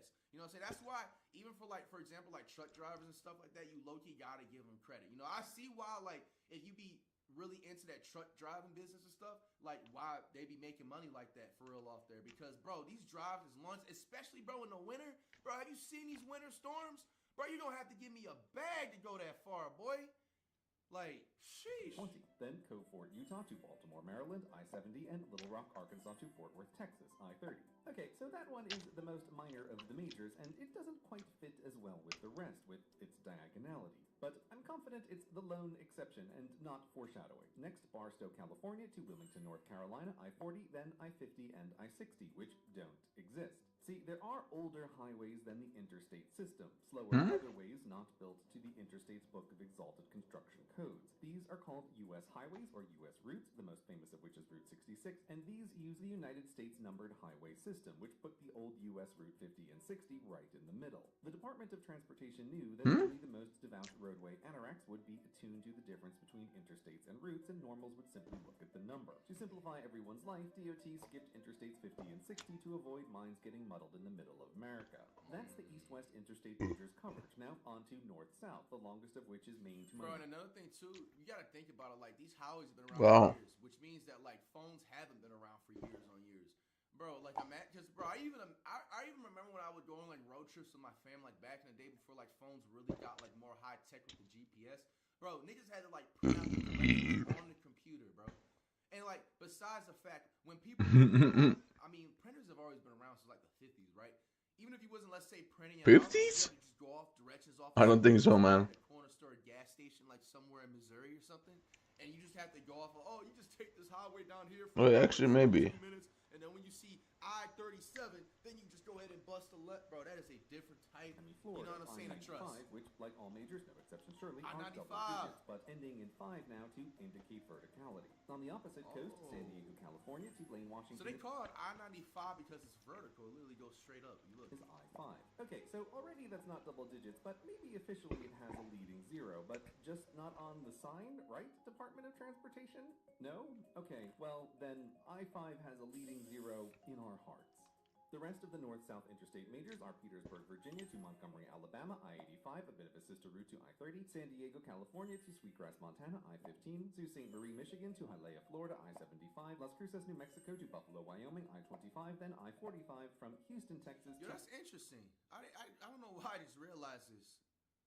Miami, because Hialeah is like, it's not the same as mine, but it's a city in Miami. Like, I didn't know they had 2 highways that go to 2 different routes this whole time. I thought I-95 was just like the highway king, you know what I'm saying?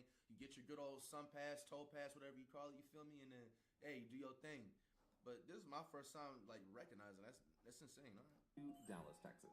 Contrary to popular belief, interstates don't have to be interstate interstates. They can be intrastate interstates. The obvious examples are Hawaii and Alaska, which have intrastate interstates, but also Puerto Rico, which has an extra-state, intrastate? I mean, I guess technically it's an... Will y'all trust eventually, because you know Hawaii is not it's a U.S., it's a state, but it's not on the U.S. exactly. Will y'all niggas ever trust, because you know there's like a not a highway, but like a road in Florida, right? There's a few of them. There's one that's like in Miami, closer when you go into like the Keys and stuff. And I know, I haven't been on that highway or road or whatever stretchway. But I have been on this one. If you in Florida like long enough and stuff, and like let's say you're going through like the glades and stuff, there's a highway called Alligator Alley, which is honestly one of the top 5 scariest experiences. By the way, nigga, if you have any type of paranoia while driving, don't go on that motherfucking highway. Because that ass, like, wrong move, bro. That is your life. Like, it's literally Damn. alligator alley. When you driving on that motherfucking highway, nigga, you look to your left, there's swamp that's filled with gators. Thousands of gators that's been around since the T-Rexes. You look to your right, there's even more gators that's been around since TV was black and white and since T-Rexes was in style. You feel me? Bro. But anyway, yeah, it's extremely scary highway. And the reason why I said it, What? it's kind of like on a certain body of water, lake, but not really, but it is. And I believe another state is like that too, New Orleans. If you go from like New Orleans to like Texas or something like that, I believe they have like a bridge or like a thing, whatever, that's like a huge body of water. Kind of similar thing with like New York, if you're like trying to go from Jersey to New York. Anyway, would y'all ever trust if they built like a big ass highway system across this big body of water to go to Hawaii, where you can eventually actually drive to Hawaii if you want to, or you're just gonna I need, you know, I kind of need Vanguards for the dumbest reason. I need it for the gold. Because it's just the drivers. It's not even. I'm a 99 overall when it comes to driving, but you can never be a 99 overall with other people's driving. If that makes Territory? sense. Anyway, That's why, bro. these three being physically disconnected from the rest of the network use a different numbering system with letters. But back on the being physically disconnected from the rest of the Maniac. network use a different numbering system with letters. I probably don't go work tomorrow either, because it's really annoying and painful when I try to actively do something with my back right now. It happened at like midday today. I was working and I kept I was smashing the ice with like a, I don't know what it's called, a fucking pickaxe, I guess. And then I did that for like 2 hours straight. And I hurt my back. So. I'm not even gonna lie, that's really important to pay attention to, bro. Yeah. I was told to not do it, but like, bro, it was kind of fun. I was just destroying the shit. I was cracking it. Pause. I was cracking the ice.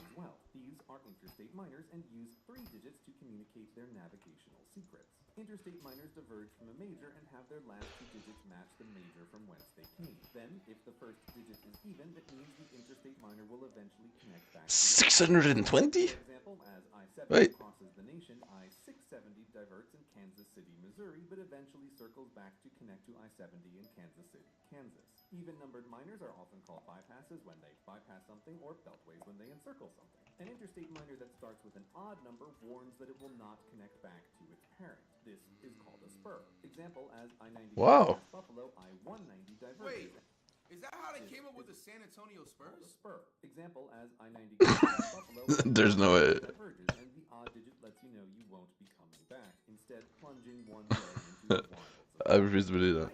Though sometimes a spur won't just go nowhere, it will instead connect back to another interstate major. In this case, which of the double digits are used as the base of the triple? And the answer is, there isn't a consistent answer. It's up to the states. So that's interstate majors and minors, but there's also interstate mediums, like I-64 from Wentzville, Missouri to Chesapeake, Virginia, and I-29 from Kansas City, Missouri to Pembroke, North Dakota. The interstate mediums follow the same numbering pattern as the majors. All 2 digits, if we keep those leading zeros in our hearts, evens east-west, odds north. Bro, like, will I be crazy to say this? Now, obviously, I haven't hit every single United State, but like, even the way the highways is breaking down, and you just kind of like boil it up together, bro, does it seem like the USA isn't even really that big as it seems like?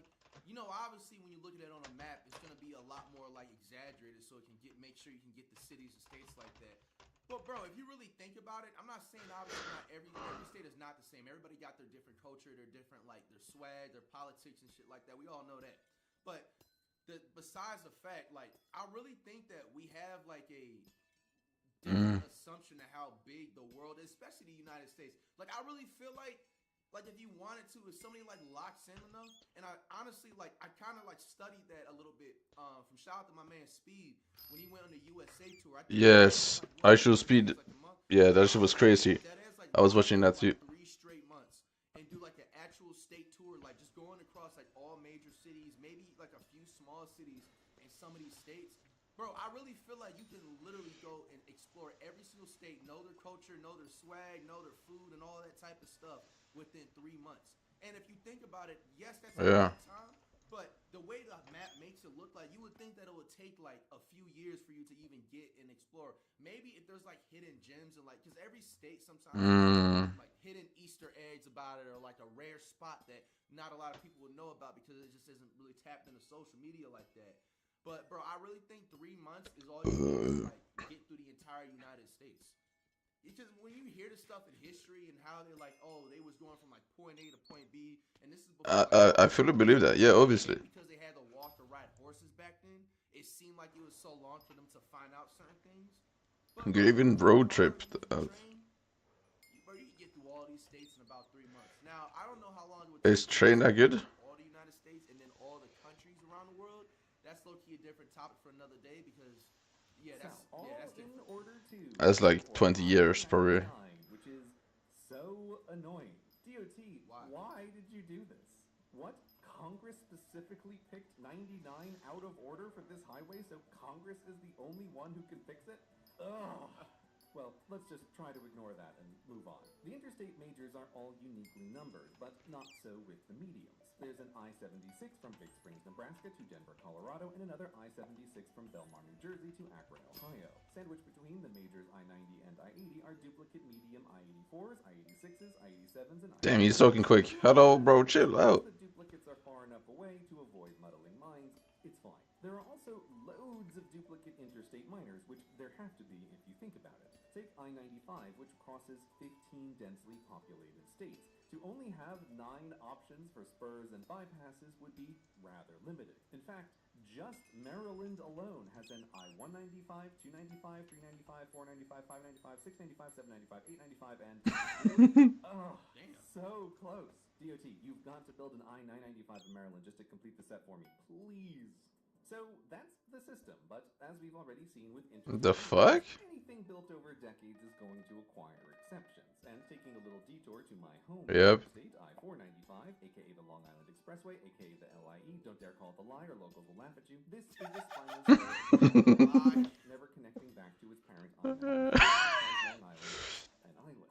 But as a one-way spur, it should start with an odd digit, not an even. And it really should be a 2-digit interstate medium because it technically doesn't connect to I-95 at all. Rather just dropping you off in Midtown Manhattan with an LOL, buddy, good luck finding the Lincoln Tunnel. On the other coast in San Francisco. What kind of fuck up is that, bro? Should be a bypass off of I-38, but no, I-38 doesn't exist. I-238 is a one-way spur connecting 2 other interstate minors, I-580 and I-880. So This doesn't make any sense.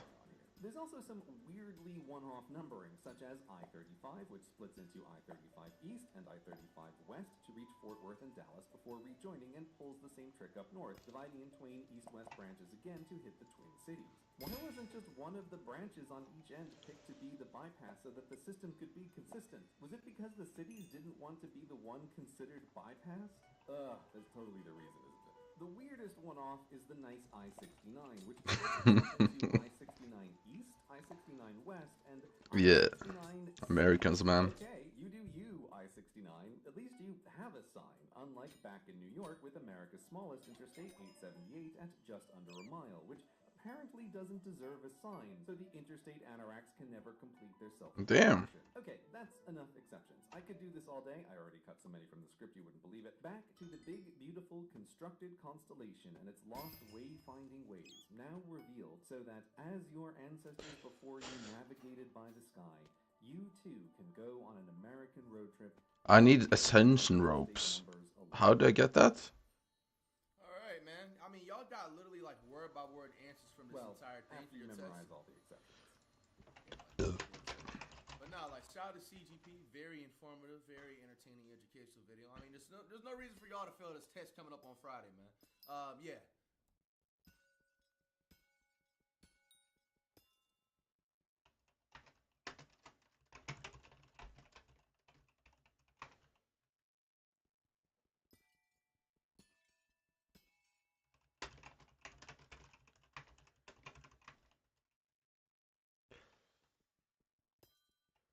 Oh.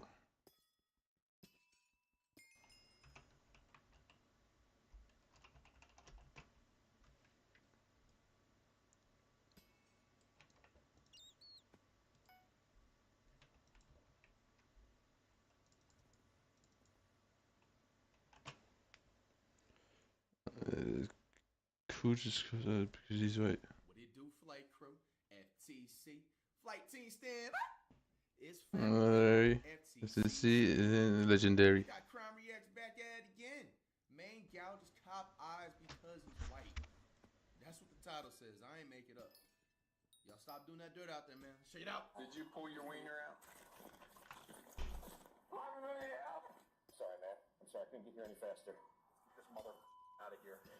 Following reports of a man wearing a purple wig and exposing himself in a park, a Cincinnati police officer soon finds himself fighting for his life. However, what's even more shocking than the attack itself is the reason behind it. And you pulled the trigger hoping it was a gun? Yeah. Because white and black. And that's why you wanted to kill. Yeah. The following is based on official police records, and the footage has never been seen before until now. On July 23, 2023, at 7:07 a.m., the police department in Cincinnati, Ohio, was contacted by a distressed man at the Sawyer Point pickleball courts. Cincinnati 911. There's a guy here. I don't know what his deal is. He's got a purple wig on, a red Hollister hoodie. He's following me. He's standing. He's staring at me. I think he's trying to pull out his... And we keep trying to leave, and he keeps... Man, what? Trying to chase us. Dude, get back. Listen to me. I can't leave. Like, he's standing here. He won't let us leave. We're cornered in a corner. We need someone here now. Do I not mind Jasper then? He's literally coming. Now he's running. He's just literally standing there, staring at us. And if I move to the left, he moves to the left. If I move to the right, he moves to the right. Yo, that shit sounds like a nightmare, bro. Imagine you just trying to take your damn kids out of the park, bro. You got a man wearing a purple wig and he's following your every move. Like, what is that? A lion or something like that? They call it like. Rådgivning mot Timo, då. Rådgivning mot Timo. Hvorfor det? For jeg fikk skade på jobbet. Skade på jobbet? Hva nå da? Jeg fikk strekk i ryggen. Så jeg kunne ikke jobbe. Hæ?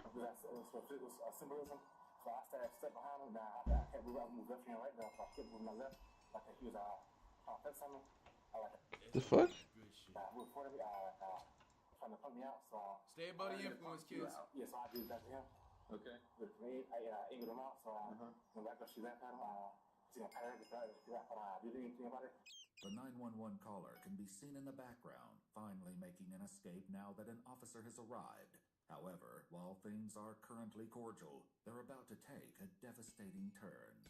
What's your name? Brandon. Brandon what? Brandon D. Claiborne. What is it? Brandon D. Claiborne. Claiborne. So what are you doing down here, Brandon? Hang on, just water. Okay. The man identifies What is wrong with this guy? 4-year-old Brandon Claiborne. You on any medication, Brandon? Yes, I didn't give me a American name. They said, Did you pull your wiener out? No, I didn't. Okay. You know what exposing is? Oh, yeah, See his hand movement? Did you do that? No, I didn't. Oh, yes, I did. You said you What? did. You felt like it? Huh? Just stay down there. Stay down there. Whoa! Whoa!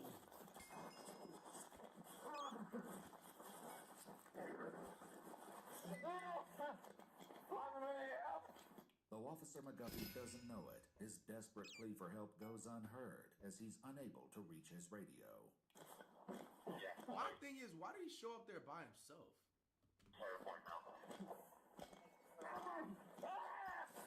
I'm tired, buddy.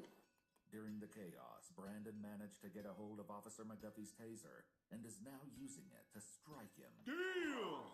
What kind of GTA server is this, man? Holy moly! I need help! Following this second cry for aid, help arrives in the form of Officer Hageman. Hageman. Is that a scooter? Did they rent a scooter in the nearby, or cops have that now? Taser now! Do it! I think maybe Mall Police has it, but this doesn't look like Mall Police. Get on the ground! Put your hands behind your back! Do it now! Don't move! Honestly, it's even surprising now, like even the cops still, like, you know, in a way, is taking it easy on him after he just assaulted his own cop. You know what I'm saying? Like, usually they just shoot first, ask questions last. 6119, expedite an ambulance by location. This dude, they probably seen that it's clearly something wrong with him, so that's why they didn't probably just, like, jump to just, like, oh, like. Okay.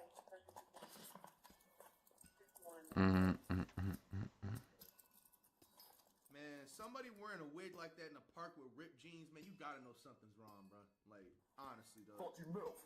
Thought you move. Seeing that Officer McGuffey is bleeding profusely from his head, Officer Hageman attempts to cover the wounds with his shirt. If you want to limit where you headed that way as well. Hey guys, I got more cars coming. Do me a favor and direct them back to me. More police cars coming in the ambulance. All right, you responding also. I couldn't. Thank you. Please go to the rest. You'd get him some help. I couldn't get to my gun. Sorry, man. I'm sorry, I couldn't get here any faster.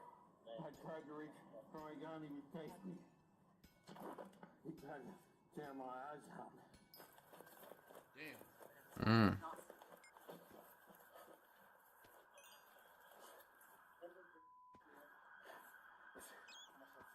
You stay there. Wow, there's some eyes. Hit me in the back of the head with him.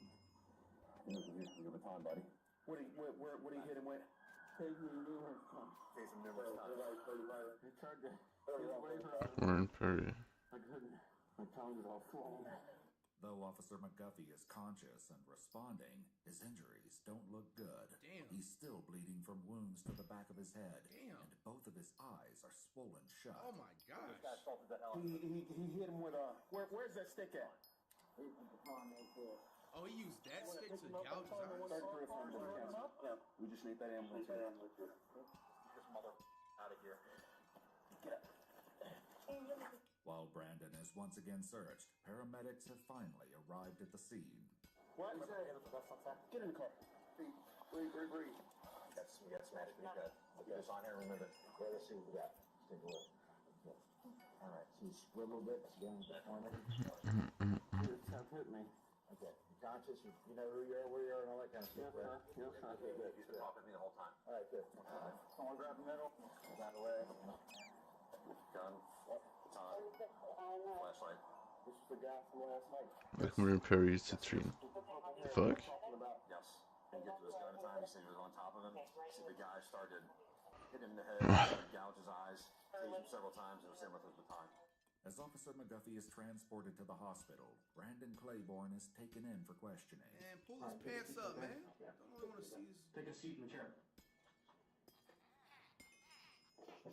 It's here that Brandon will reveal the motivations behind the callous attack, but not before officers realize that understanding Brandon will prove to be a challenge in itself. Jasper Shaft, damn. I guess. You guess? I guess. Hey, this guy gotta get a platinum threat to, like, to society badge, man. Close all the schools for 2 weeks, bro. Yo. You ever been here? Say it again. Oh. Yeah, he's on the good stuff, boy. That was for me? Yes. Anyone that you know is answering either number. Okay. Claiborne. I'm Detective McNeil. This is my partner, Detective Tyus. And we would like to speak with you about this morning's incident. I know it's probably... Bro, one thing, bro, I don't even know these integrators. How did it's already done. Come into this room with a straight face, bro? Like, imagine you going in a room to question, like, why are you gouging and assaulting a cop, and, like, why are you doing some other weird shit in the park? You know what I'm saying? And then you walk in, this dude got a purple hoodie on, a red hoodie on, his pants literally down to his knees. Like, what, like, bro, his eyes are like these every time you talk to him, like... Completely unexpected. Hey, you see the lady, she's sitting as far as possible back. He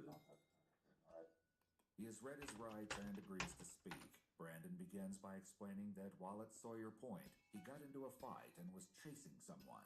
While it's unclear who Brandon was fighting, it appears that the people he chased were the ones who contacted the police, bringing Officer McGuffey to the scene. Where do you pay you at? In his eyes? Oh my gosh, bro. I've never heard that before. Someone, well, you know what I'm saying? Obviously, he wasn't supposed to do it. He took a cop's taser, but just in general, like, I've never heard a taser going to someone's eyes before, bro. Yo, is he gonna be okay? After being loaded into the ambulance, the paramedics attempted to check Officer McGuffey's Is this the officer? I'm gonna check your eyes, okay?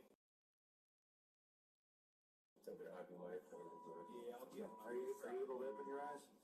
This was about slow service, right? Yeah, I can't. That was really small shot. Yeah, that was real shot.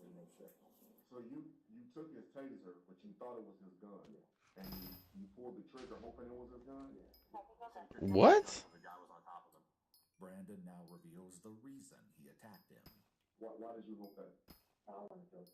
Why? Because what? He's white. Because he's white and what else? He's another. When he started yelling out, he he's not taser out. And you said something else I didn't catch. You said because he's white and he's... Okay, he's white. Okay, because he's white and you're black. And that's why you wanted to kill him. Yeah. You take any medication? Yeah. What do you take? Man, you ain't taking no medication, bro.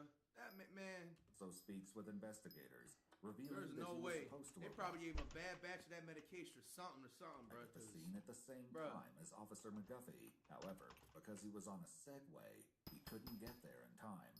I'm getting there as fast as I can.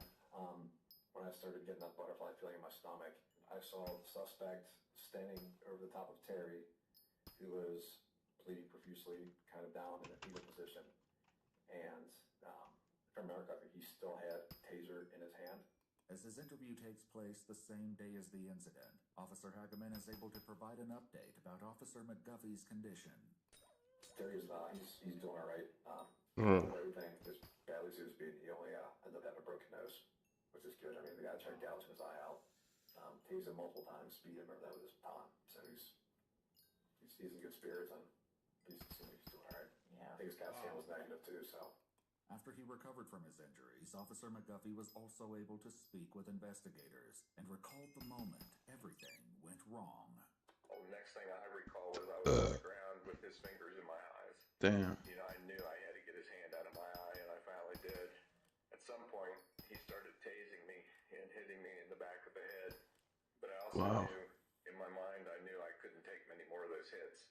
I thought, I'm done. I'm gonna die right here in the grass, and all I could think of to do was cover my head. In his interview, Brandon stated that he hit Officer McGuffey somewhere between 30 and 39 times. Damn! While he ultimately recovered, Officer McGuffey discusses the extent of his injuries. The injuries, I know you said injuries to your eye and broken nose. I had staples in the back of my head. How many staples did you get? 3 different places. I think there was a total of 10. What do you think should happen to you? Go to your house and bed, please. I think you should go to your dad's house. Yeah, you think you should go to your dad's house, and you think you were right in that. Yeah.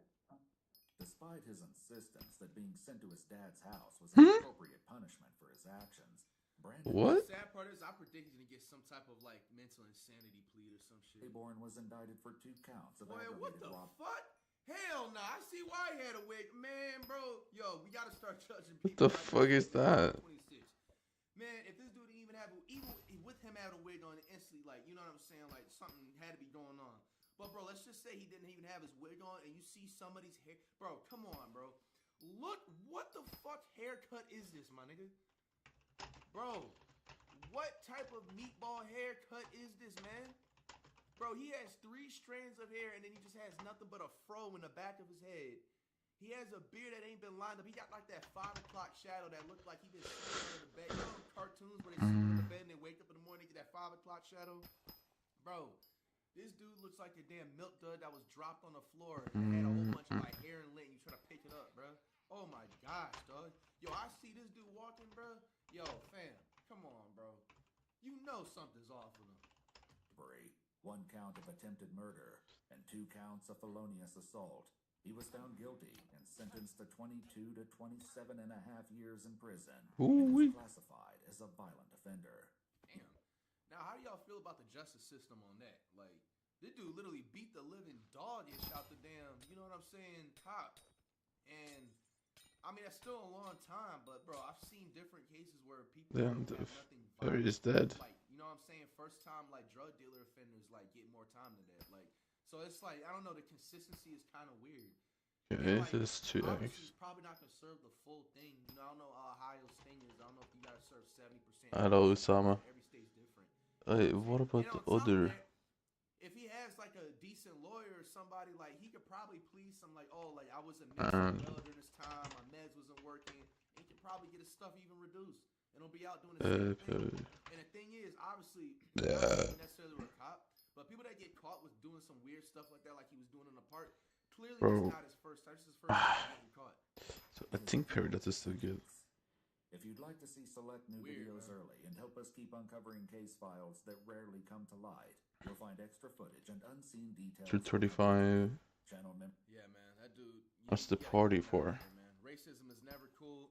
Prayers to the cop. Hopefully, he was able to make full. I guess we're shocked.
I'm going to use 24K 6 minutes.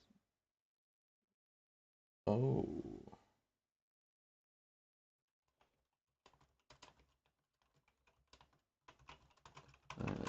Yeah. I should have bought her mining periods.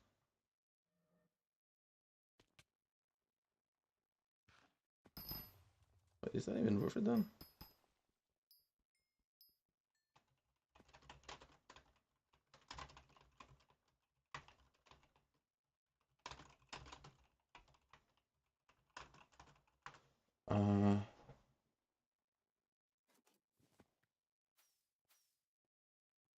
I kind of want to know this. Really interested in this, sir.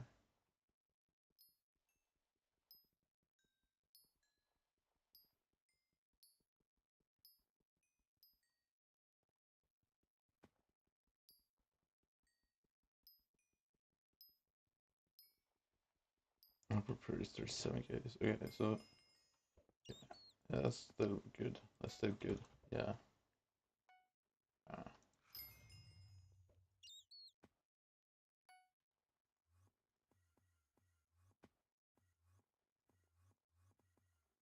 Yeah, that's still decent though.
Dude.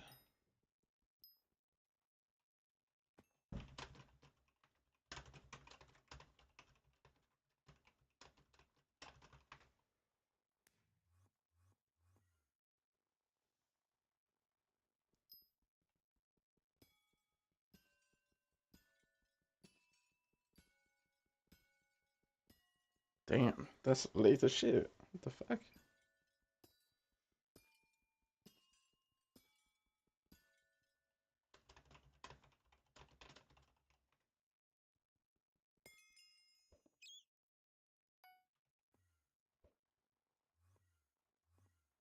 the fuck? Didn't mind much, but you were putting. Were I? I know I was. I was during the weekend, right? But I don't think it was straight mining. I think there was I was doing downtime for like multiple Jerry stuff.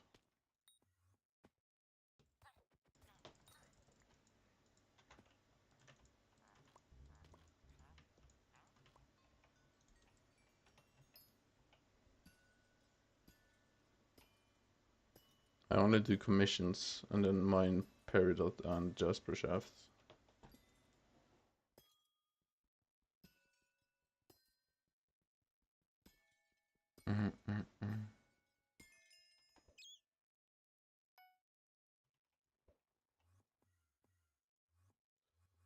I did play tower.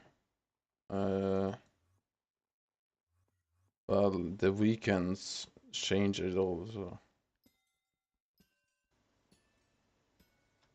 Because during the weekends it's like 16 hours each day. And then work days, I do like 7 hours. Because of work, of course. So, it's whatever that maps out to be.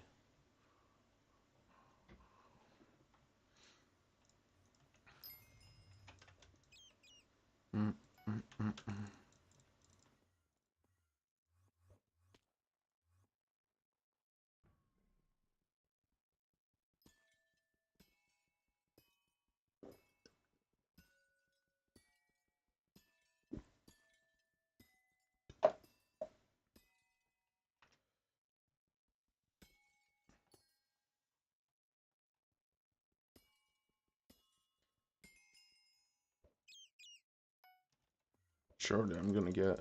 I need at least like. Because they're precious femboy. Who the fuck got that IGN, bro? Oh my god.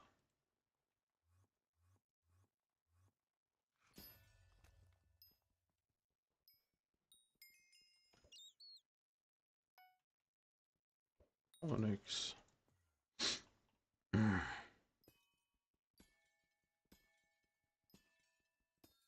It's fucking terrible. They need to stop adding pity and RNG meter for everything in the game.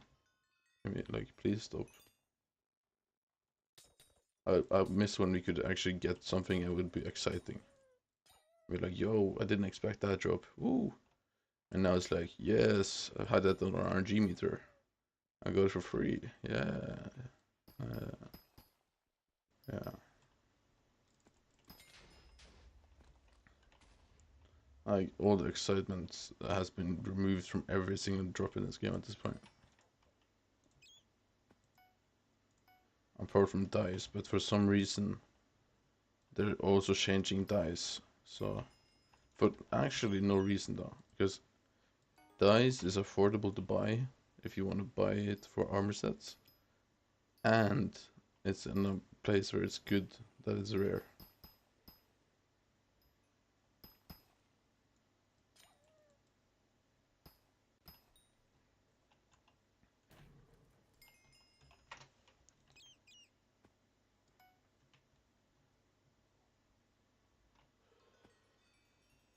Big leagues.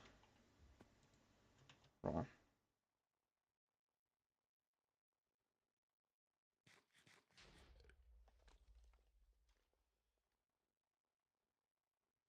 But also the fucking die is stupidly easy now. I don't know.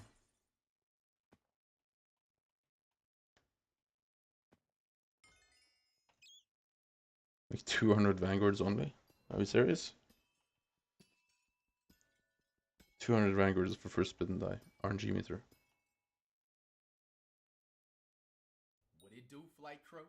FTC. Flight team stand up! Crime reacts back at it again. When suspects outsmart the police. Now, Catching Killers channel that we're reacting to this time, be sure to get them to 2 million subscribers. Hey man, I always gonna tell you this, man, when you ever react to these crime videos, man. If you're doing dirt out there, stop doing dirt. Stop doing dirt. Caught. There's brand new technology in 2025. Alright? Just stop. Find you something passionate. I think the worst part about the change also is legal way. Now, the fact that most of the lapis time, corpses for the last counts Crime Rats videos we've for reacting locket meter all and these suspects well end up actually getting caught. diameter is This fine, time, this but it is shouldn't count for locket. where they actually outsmart the cops, and I'm gonna assume they get away. Like why does lapis Now, corpse count for whatever locket you've seen here, that when does locket not is mean only this will from happen to you. Vanguard? All right. Frostbitten dies from Do right out everyone, there, everybody. every I fucking go by flight, but you could call me FT. Check it out. every shaft, not every corpse, so it's different. But yeah, locket, I don't know. Damn, you Makes no sense.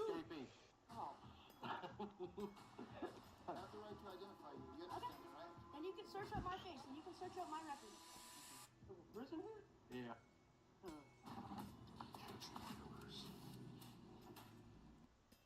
Okay, please, yo, my man, what's his name again? Catch and Kill Us, yo.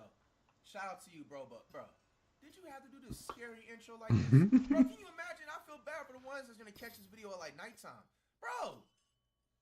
Like this is kind of creepy. You could have thought about a different intro to this. Holy.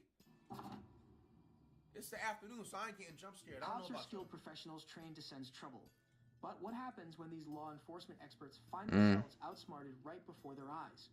I promise you, I'm not no damn prison escape. You'd have done run by now. Here are 5 instances of cops being played in their own game. Starting with the case of Richard McNair, who is currently standing with Officer Carl Bordelon. Officer Bordelon stopped him while Richard was running on a railroad. Well, I don't mind the RG meter, lapis corpse for the die. I think 10,000 is actually okay. But at the same time, it's really not, because the RNG meter is literally easier than the drop chance of the die. The die is rarer to drop than the RNG meter score by a long mile for everything. And same for locket. Locket is rarer than the score you need. It doesn't even make any sense. I'm at the hotel. We're working on houses and stuff like that. Roofing? Yep. Right from the beginning of the conversation, Richard attempts to project an air of calmness and composure while interacting with the officer. He conscientiously responds to each question, but there's a noticeable lack of conviction in his answers. When asked about his residence, Richard responds with a vague, down the road, leaving the officer intrigued. Sensing evasion, Richard quickly adds that he's a worker on a project, possibly deflecting from his lack of area familiarity, and to heighten the intrigue, he throws in living in a hotel. How many lapis or tungsten was it? How much XP did one tungsten and lapis give? I mean, tungsten or umber. Where from? Prison. Is it prison here? Yeah. It's hot. Subject wear glasses? Nothing but glasses. Can you find out? I'm out with a white male on the tracks at Gilly Williams. Remaining composed, Richard provides the officer with straightforward Just let him go at this point, bro. demeanor to avoid appearing anxious or unsettled. When the officer tells Richard we got an escapee, Richard, instead of reacting with alarm, stays calm and maintains his facade of innocence, rhetorically asking, "There's a prison here?" Unbeknownst to the officer, the Robert Jones that he is talking to is, in fact, Richard, the escapee from prison, the very person the officer is looking for. Any tattoos or anything? Look it over. No, he's clean. 50 years old. How old is your guy? You're how old? 2006. Born in 56. He's born in 56. Bro, and this is in 2006. You see the footage, bro. Wow. 58. Or it could be lying about it, too. Colors you got? Green, well, kind of a turquoise blue. Turquoise blue. You want to give me some more? Call my little brother, man. You right?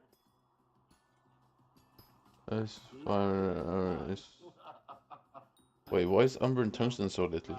What? Short hair. My guy's got skin Damn, hair. the fuck? He's got a beard, a goatee like. While many guilty suspects typically respond with concise and cautious replies when facing the police, Richard took a different approach. He was intent on presenting himself as an ordinary individual. So 5 lapis is equal to umber tungsten key. That doesn't even make any sense. You know the bad thing about it? You're matching up to him. That sucks, doesn't it? Yeah. Where you staying at? That Titusville or Titus Inn? Titus Inn, Little Oak. Where's that at? I don't even know where that is. We just got into town about a week ago, and he dropped me off to jog. I always jog about 12 miles a day. Where'd he drop you off at? Up there on that road by, there's some construction going on up there, some houses. And he dropped me off, and he'll be back to the hotel in about probably 10 minutes, 15 minutes. Who do y'all work for? It's his, I know, what's the name of the company? Sus. Okay. I feel like you should clock it here. Broad patch or something? Well, yeah, roofing. I always roof in shorts and cut my scratches. You know, the roofing. That's why your knees are all cut. Yeah, exactly. I don't know. Y'all got pads. Doesn't make any sense. Y'all wear pads. Too hot. They rub the pads rub your. 5,000 lapis gets you a free shattered locket. So on Ironman, you don't even need to make keys anymore. You don't need to make keys. You literally just do lapis. That's just saying that sounds stupid. I feel dumb just saying it. However, Richard dispelled suspicions by claiming the cuts were from construction work. Despite the potential giveaway, Officer Carl appeared to buy into Richard's story. Another major red flag that the officer seemed to have missed was when asked Richard his name again, he provided a completely different one, Jimmy Jones. Ordinarily, this inconsistency should have been a dead Jimmy giveaway, Jones but or Officer Robert Carl Jones? didn't seem to notice it. Nah, when I crossed the tracks down there, I saw you running. I said, well. So yeah, it's a weird one for me. It really sucks though because they always add something good, but then they have to add something bad as well at the same time. So I liked the alchemy pet and the seal pet and the changes to those events and the new witch thing, but then they just put out this dumpster trash on top of it. So yeah, now I just think about that. Now I don't even think about the other new items. You'd have done wrong by now. You know that yourself. You'd have done wrong by now. No. I'm sorry to have to hold you up, but hey, no, I'm just doing my job, man. I know you are. But yeah, just be careful. You'll probably get stopped again. Okay? Don't be alarmed by it. Phone number, your cell phone number, so I can have whoever call you. Just call. You got a cell phone with you? I don't know. You have a cell phone or anything. Man said, hell no. All you gotta do. They'll get a hold of us. All right. That's our quick line there. Have a good day now. Be careful, buddy. Thank you. Man, that's crazy. This was the last time Richard was seen for the next 18 months. However, later in October 2007, Richard was finally caught and apprehended in New Brunswick after he was identified driving a stolen vehicle. Wow. Richard might have gotten lucky with his... Why would he drive? Bro, you got to be the most dumbest thing. And disclaimer, I'm always going to make sure I say this. I don't want anybody to ever think I'm like advocate or like influence people to learn how to get away with shit and stuff like that. But bro, imagine you being a whole prison escapee, right? And you don't, obviously it's going to be hard for you to register an actual vehicle, right? But bro, you're going to drive a stolen I mean, as an Ironman, I don't really like any of the updates recently, like, because it always has something bad to it. The actual last update I enjoyed in this game is GLACITE tunnels. And I think that's pretty much 3 years ago. I'm not too sure though. It might be 3 years ago. I said last time I liked an update. If they feel like stopping you or not.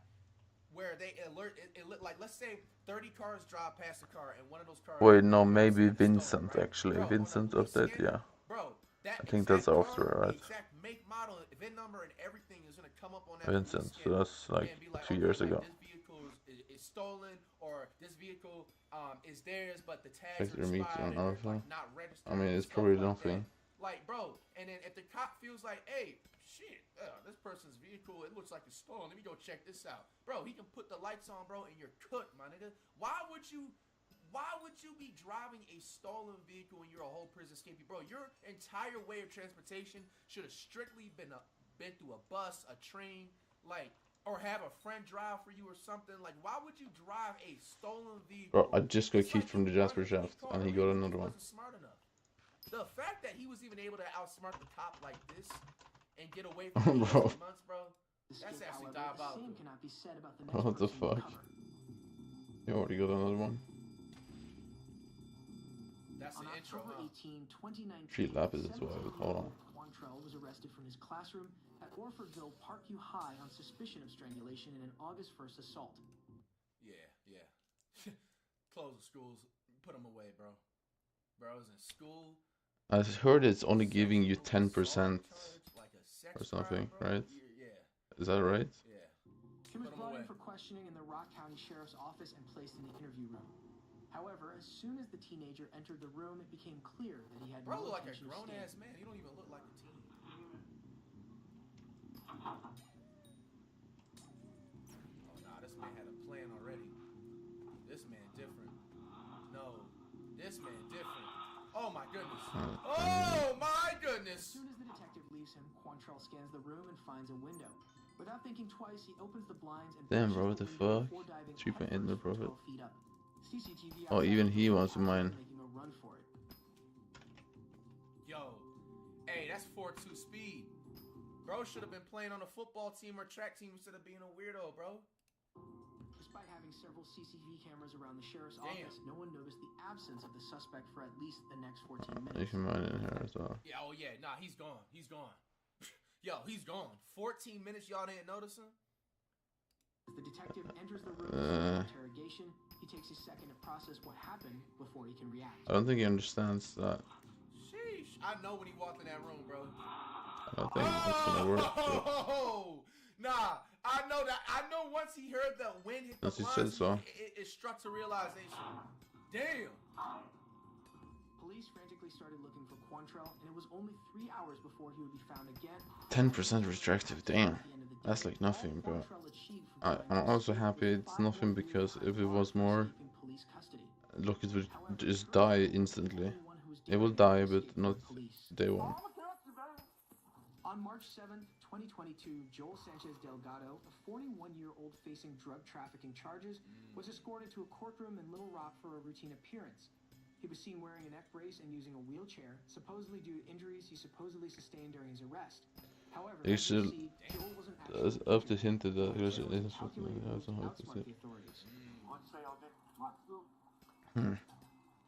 I don't know, bro. Bro, they're probably gonna add GLACITE Dragon, bro. I've made a joke about this, but it's probably gonna happen, bro. Another dragon for fishing. Like, bro, we gotta stop all these dragons, man. Enough dragons. Yo, these niggas is fast, bro. They should have been on a track team. Damn, bro, he on this run. Bro, this guy is so slow. Damn, cop. Nah, that cop had it, bro. He said, I'm gonna catch your bitch ass. Asked the officer about his missing shoe, creating a distraction that allows him to swiftly leap out of the chair and sprint away with the officer in pursuit. Realizing he lacks his radio, the officer can't call for backup or alert his colleagues, giving Joel an advantage in escaping from only one officer instead of an entire squad. Hey, can you call the police for me? Call the police for me. Like, we need to stop adding dragons to every skill in the game.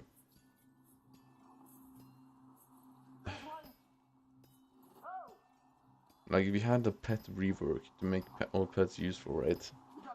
But within like 2 weeks, it became useless, all of them again. The officer being unable to contact backup gave Joel extra time to distance himself from the police. There's like, I think 8 pets that get used in this game right now. And there's like 60 or more pets. Maybe, no, there's like 80 pets in the game. Or something. And only like 8 has any use. I feel like that's a pretty big issue. And half of those usage pets are dragons. Oh, Imagine, bro, like he just grabbed his phone. You didn't even ask him, can I call for help?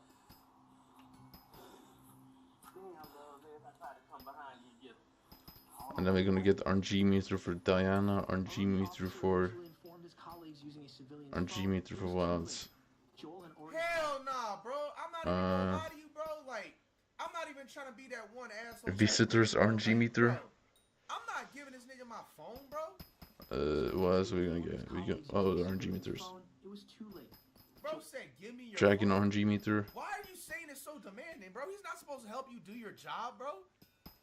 You should have been smart and strapped him down to the wheelchair. I thought that's actually what they do with patients that need a wheelchair or something like that, or they like handcuffed to the thing. Like, let's say like you involved in a shooting, right? And like, I mean, you're like Archimeters will never aggressor or whatever, properly like, or work whatever. anyways, because You're in a part of an armed they robbery. fucked themselves up. They fucked it all up. And the person fights back. And Nanky Feathers is gonna ruin everything. It already is, but it's gonna ruin even more. You can never add any update to the game. Well, like a new Archimeter to the game.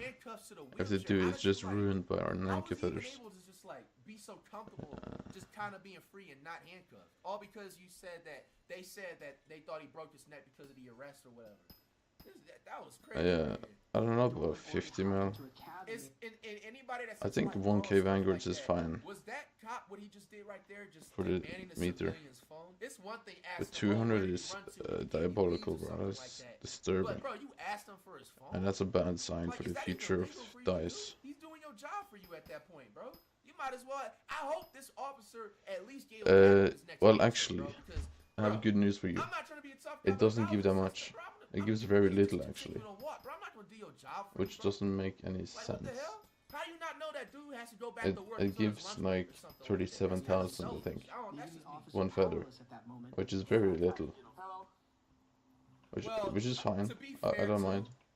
The citizen was like, oh damn, I tried to get him for you. So at that point, the officer was just like, oh no, you trying to like really help out type of. So I don't know, man. How do y'all feel about that? Like, was that what the officer did legal to do, or was he doing too much? Yeah, I don't know. Was there nothing wrong? Yeah, I know. Which I do like, because then people can't just feather everything. Yeah, I know, right?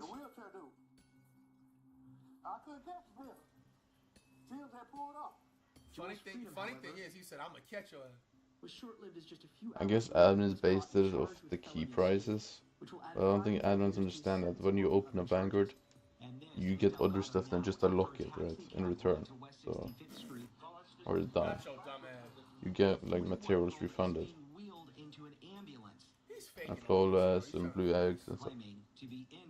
So it's not like 30 mil loss every time. He definitely gonna try and file for the mental insanity thing. Investigators say he caught that taxi cab outside a hotel along Broadway. He's expected to face escape charges. Laura, I'm told he's back in the Pulaski County Jail tonight, and I'm told he was booked in while in a wheelchair yet again. I don't know. What happens when the only criminal involved in a because this worries me a lot. The fact they are adding RG meter, right? Vanguards. I knew this was gonna happen anyway, because some Ironman already suggested this as a minister perk, because he was minister. So I knew it was gonna happen because they accepted it, but I didn't know it would like, be executed so badly. Amidst the tension, a third-party caller dropped a bombshell, claiming Michael had a concealed gun. The sergeant relayed this startling detail over the radio, setting the stage for what was meant to be a civil and consensual conversation with Michael. It's very badly done. Hello, are you, Michael? Yeah, that's exactly what I said earlier too. The drop chance is like 1 in 150. Because they're nerfing the drop chance. But the meter is 100 ranks. And by the time you get 100 ranks, you probably already have a lot of lapis corpses. So it's not even 100 ranks. It's probably like 80 ranks. Bro, I'm just sorry, bro. Like, I know I said this in like a past crime video. Oh, by the way, because if you guys remember, there was this one crime video. It had to do with like. Oh, they will roll it out like this. They're not gonna change it. But basically, it was a love triangle thing. You guys remember that crime video? And the dude was walking outside, and I was automatically trying to assume that, oh yeah, this guy's guilty. I apologize because you was at the end of the video, you wasn't, but you was barefoot. But bro, all jokes aside, bro, like yo, yeah, lapis corpses should never give you progress towards a locket. If you're walking on that doesn't even make any sense. That just makes keys pointless on Ironman. And it's just, I don't know, that's just nasty, man. Put some socks on or some sandals. Like, bro. just imagine grinding. This isn't the stone Ironman, you're probably just gonna spam lapis corpses with a party. Okay. Step down here for me. Yeah, no. Hey. And then you need one skeleton key. You lock it. If you just do lapis corpses in a party. For meter. I'm not coming outside. Okay, we call the police. Talk right here. Det där bra också bra. Come here, record this. Come on outside. Record this. I'm outside. Jack, record this. Grab my phone and record this. Whoa, I'm injured. As the officers approach Michael, he No, where's the golden Jerry, bro? to go back inside his house. The officers, however, without any legal cause, force their way into Michael's home after him and attempt to drag him out. Michael refuses to go outside, but now agrees to talk to the officers inside the house. Officer Rodriguez, however, either didn't hear the agreement or didn't care and continued to force him outside. At this point, Michael's son, Jack, begins recording the whole ordeal on his cell phone. I am cooperating. You're violating my Fourth Amendment rights. Oh, stop. Outside. You're violating my Fourth Amendment. Where's Jasper, bro? I'm videoing the phone. I'm cooperating. I'm not fighting you. I'm not fighting you. Outside now. Now, how do you guys feel about this? They didn't have a warrant, but they said they got called for some like heated argument or something. Enough. Damn, they're tasing him? You just tased me for no reason. Stop. Outside. What are you doing? Stop. What am I being detained for? Outside. What am I being detained for? Let's relax. Yes. No, don't take his phone. Don't take his phone. Don't take his phone. Eto. I'm good. I've chilled the whole time. The officer attempts to take Jack's phone away from him to stop him from recording the incident. Now that's illegal. Does he kill all the Make sure you maniacs? guys understand, Does he bro. actually If do you're that? any type of cops, bro, you are Damn, bro. allowed to record. Allowed to record. I didn't. Follow me, record. Very Give good. us space. I'm not. Man, give us space. Okay. What's your space? What's your space? Hey, this guy's dangerous, bro. I don't even know who this cop is right here. Space. There we go. Give us space. Or, Nah, this Give guy us definitely space. violated at least 100 people's rights, bro. This guy needs Give a us badge space. took. He needs that. Yeah. What's your space? What's your space? I can see it all in his eyes at that. give us this space cop is in flawed. your house. That's diabolical, bro. Is this in Cali? I see mountains. I would but suck it's him. I not don't care. considered mountains. Actually, no. Well, does this look like enough space? Hey, shout out to the person recording. It is. I didn't resist. I didn't do it. You know. See, he acknowledged that. Damn, bro. Yeah, I have it on video. I didn't resist. Well, we asked you to stop, right? I didn't do anything against your instructions. This guy came into my house without a warrant, without any probable cause. Let me just talk for a second. I said I don't know Hey, that's anything. true. He tackled me in my house. He told you to stop, right? He did not say anything of the sort. Officer, It's all I on heard the video. whole thing, and It's it's on on video. video, so. It's all on I know, video. it is. It's all on video. It is. Dude, that guy is out of control. I'm Officer, fighting against him. I officer. want him nowhere near me. That guy is crazy. Officer. Me and you, I right? said the same. I'm fine. I said the same No, thing. no, he Damn, didn't. hit the. Ah! Talk because I was in the You gonna arrest situation. him? No, we're not gonna arrest Okay, then calm down. Then just what? Then Well, he you want can to talk to you? He recorded the whole thing. This guy is out of control. Bro, what the fuck is wrong with this? Step back. I'm not. Look, he just Hell nah. The He fuck? needs his badge took too. You can Yeah. record all you want, but you're stepping back right now. The fuck? Hey, don't touch me. Stop harassing me. We're just trying to.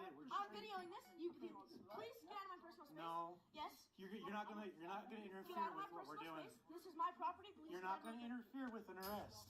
I'm chill. What is happening? Interfering with an arrest, I'm not gonna dude. get close to it. I'm on my property. Move out of my personal space. I'm gonna stand right This here. is my personal square. Please move. I'm gonna stand right here. Please move. You're in my personal space. No. What's your name? Yeah, I do not need to give you that. Hey, there you go. Hey, this person recording the camera. Damn business, bro. No, you're And right. they just don't like it. For what reason? I know. I'm involved with this, yes. But this guy threatened me and called the cops on you. And what's your badge number? What's your name? What's your badge number? That's not your badge number, you fucking dickhead. That's your name. Give your badge number out. Now, what's your name? I'm not making any statements. You're not making any statements? Nope. Okay, I have the right to identify you. You understand that, right? Then you can search up my face and you can search up my record. I can go to my This house person right stand now. on business. You're detained. For what reason? For what? That guy threatening me? Why isn't that guy going to jail? That guy threatened to beat me in his ass. So why are you guys arresting him? That's not the Why are you information I attacking? got. Yeah. He can just lie. Jack, step back and keep recording. I'm literally in my space and this guy's just touching me. I didn't touch you at I have it on video. I've been recording this whole time, buddy. Okay. Despite his young age, Jack handles the situation with impressive poise. Yo, Jack. Yo, salute, bro. Understanding of his rights shines through as he knows he doesn't have to identify himself unless suspected of criminal activity. Exactly. This awareness keeps him steadfast and unintimidated by the officers. Jack continues to record his father's arrest as two officers try to block him. Do not The step fuck? forward. What did I just tell you? Please get out of my space. I wonder why they want to block this. I wonder why. I'm not interfering when I'm on my property. Don't step towards the car. I'm not. Then You move out of did my way. step towards the car. I told you not to. You're trying to run from us. What's your name? Officer Ware. Okay, and what's your name? No, this Officer Proctor. Okay, I didn't go over it. Don't. How old is this Jack dude? Is this a girl or a boy, by the way? You can't. Hey! Stay back. I'm going in my house. Stay back. I'm going in. What is happening? Ask me, you're gonna go on the ground face first. You understand me? Hell nah. Yo, bro. And I just see this officer's married. He has a ring on his finger. Yo, his wife definitely cheating on this. Yo, these cops is dangerous, bro. Go get your camera, yes. I'm allowing you to do that, but you cannot walk in my house. Wait, they're walking in the house? Bye. The hell? I have 3 cops on me and I'm 15 years old. Because you guys intruded my house. You were the one driving up and down the street on the motorcycle? I was on my gas bicycle. Okay, that's a gas-powered vehicle. You have to have a driver's license. No, you don't. Not when it's 50cc and you have a permit for it. Ooh. Once again, whoa! Now that's a fact right there. I've had a couple of homeboys that had like powered motorcycles and stuff, and that's actually facts right there. Like it's a certain amount of CC you're supposed to have for it to be a considerable actual like car where you need an actual driver's license. But if you have a permit for it and it's under a certain speed that it can go up to, all you need is a permit. You don't need a license. Bicycles are not required to have a license as long as they are under 50cc and don't go over 30 miles per hour. The officers then walk away and talk among themselves to discuss what Michael can be charged with. At this point, I don't even really care what their story is. No, I believe our independent witness, and given their demeanor, the question is, I want to talk to him to see if there's any threat with the gun, but he would have mentioned that, I'll bet. She said she didn't see it until he was walking back over here. But he said he saw it? Oh, no. Okay. So she didn't say anything about it, and I didn't want to suggest it. I just wanted, what did you see? And that's what he told me, and that's what she told me. This is so fucked, bro. Well, if he didn't threaten anyone with it, there's no... No, it was just a concern for me. Oh, no. Absolutely. But I don't think there's any reason to try to write a warrant to get in the house. No. We'll identify him through him. I'll just do TLO or whatever. Okay. And then the friend, I've got his information, their statements. I couldn't care less because they're not cooperative. I'll just refer to the juvenile courts. If they want to screen him for charges, great. And if they For don't... rally and the motorcycles or whatever? Yeah. All right. I mean, I doubt that goes anywhere, but, What? All I would have done is talk to everybody, and it's a he says, she said. I would have written it up and said, here's the report. That works. And then he does this garbage. So I'm going to arrest him for failure to obey a lawful command, resisting disorderly. Yeah, disorders, that's good because it got her attention too. Yeah.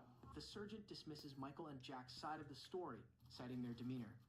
However, acknowledging Michael's concealed carry permit, they assert his entitlement to carry a gun unless he brandished it in a threatening manner. An allegation that no one, not even the neighbor, has made. Meanwhile, Officer Proctor was taking Jack's account of the incident. He goes, that bike is illegal. I said, no, it's not. It's a 50cc bicycle, and I have a permit for it. And he said, get out of the way. He was on his little road bike. He said, get out of the way or I'm going to beat your ass. So if you guys want to believe him, and we have 2 witnesses, he has 0. Okay, calm down. Just calm down. No, I'm pissed off because you guys What are you telling him to calm down for? You calm down, nigga. Ask a question and figure out what's going on because what we got told is a gun was involved in this incident. So we're going to take this a little...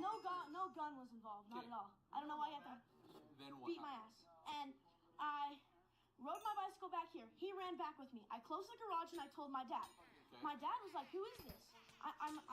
If anything goes farther, I'm going to have to call the police. He walks outside to see where the guy is. And, your dad? Okay. And the guy comes out and he steps and he he walks and he goes like this. He walks right here in front of his face. So right here or like, down there? No, right down there. Okay. At the corner where you guys are parked down there. Okay. And he walks up right to his face like this. And he said, step back. Yeah, too late, bro. They're gonna get sued, baby. Close or he touches him, he has the right to defend himself. And that is easily the right to defend himself. So there's no reason why he says a gun is involved. It wasn't him that said it. He doesn't even know about this. This was a completely other parties that were watching the whole thing happen. There was no gun involved. There was no gun involved. Okay. Well, I'm just saying what we were told, and it was tucked into his back waistband / pocket, and they'd seen him as he was walking away. So I'm just telling you, we can only go off the information we're provided. I understand that. Okay. So so... But we have two witnesses that were literally like on site, and we're telling you the truth, and he's telling you the truth. So. Michael was charged with 2 misdemeanors, interfering with an arresting officer and failure to disclose identity. Wow. Those sentences could lead to 6 months in jail if Franchek was convicted. Wow. In September 2021, Michael filed a civil lawsuit against Park City and the officers involved in the incident, seeking over $1 million in a public apology. 2 of the 4 officers involved in the incident were terminated. While the Michael Franchek case is a clear example of police misconduct, it is not the first time they convicted an innocent civilian. The evidence I have is conclusive and overwhelming. Okay? On August 15, 2003, Hamilton police arrested Michael Dixon, 37, from the Hamilton bus stand on suspicion of robbing a jewelry store. However, a discrepancy arose as the witness report described the suspect as a short white man, while Michael was neither short nor white. Despite this, he was taken to the Hamilton police station for questioning. I'm sorry to keep you waiting, Michael. It's okay. Tired. It's been a long 2 days. This is one of our interview rooms here at Hamilton Police, and this is audio and videotaped. Yeah, no. Okay, you're obviously not a stupid man. Camera, microphones on the wall, so everything we say and do is recorded. That's for both of our benefit and to benefit everybody. Right off the bat, we can see that Michael adopts a forward-leaning posture, which indicates that he is confident and relaxed. He maintains eye contact with the detective throughout the interrogation. Michael has read his Miranda rights and assures the detective that he will be cooperative and help the detective with the investigation.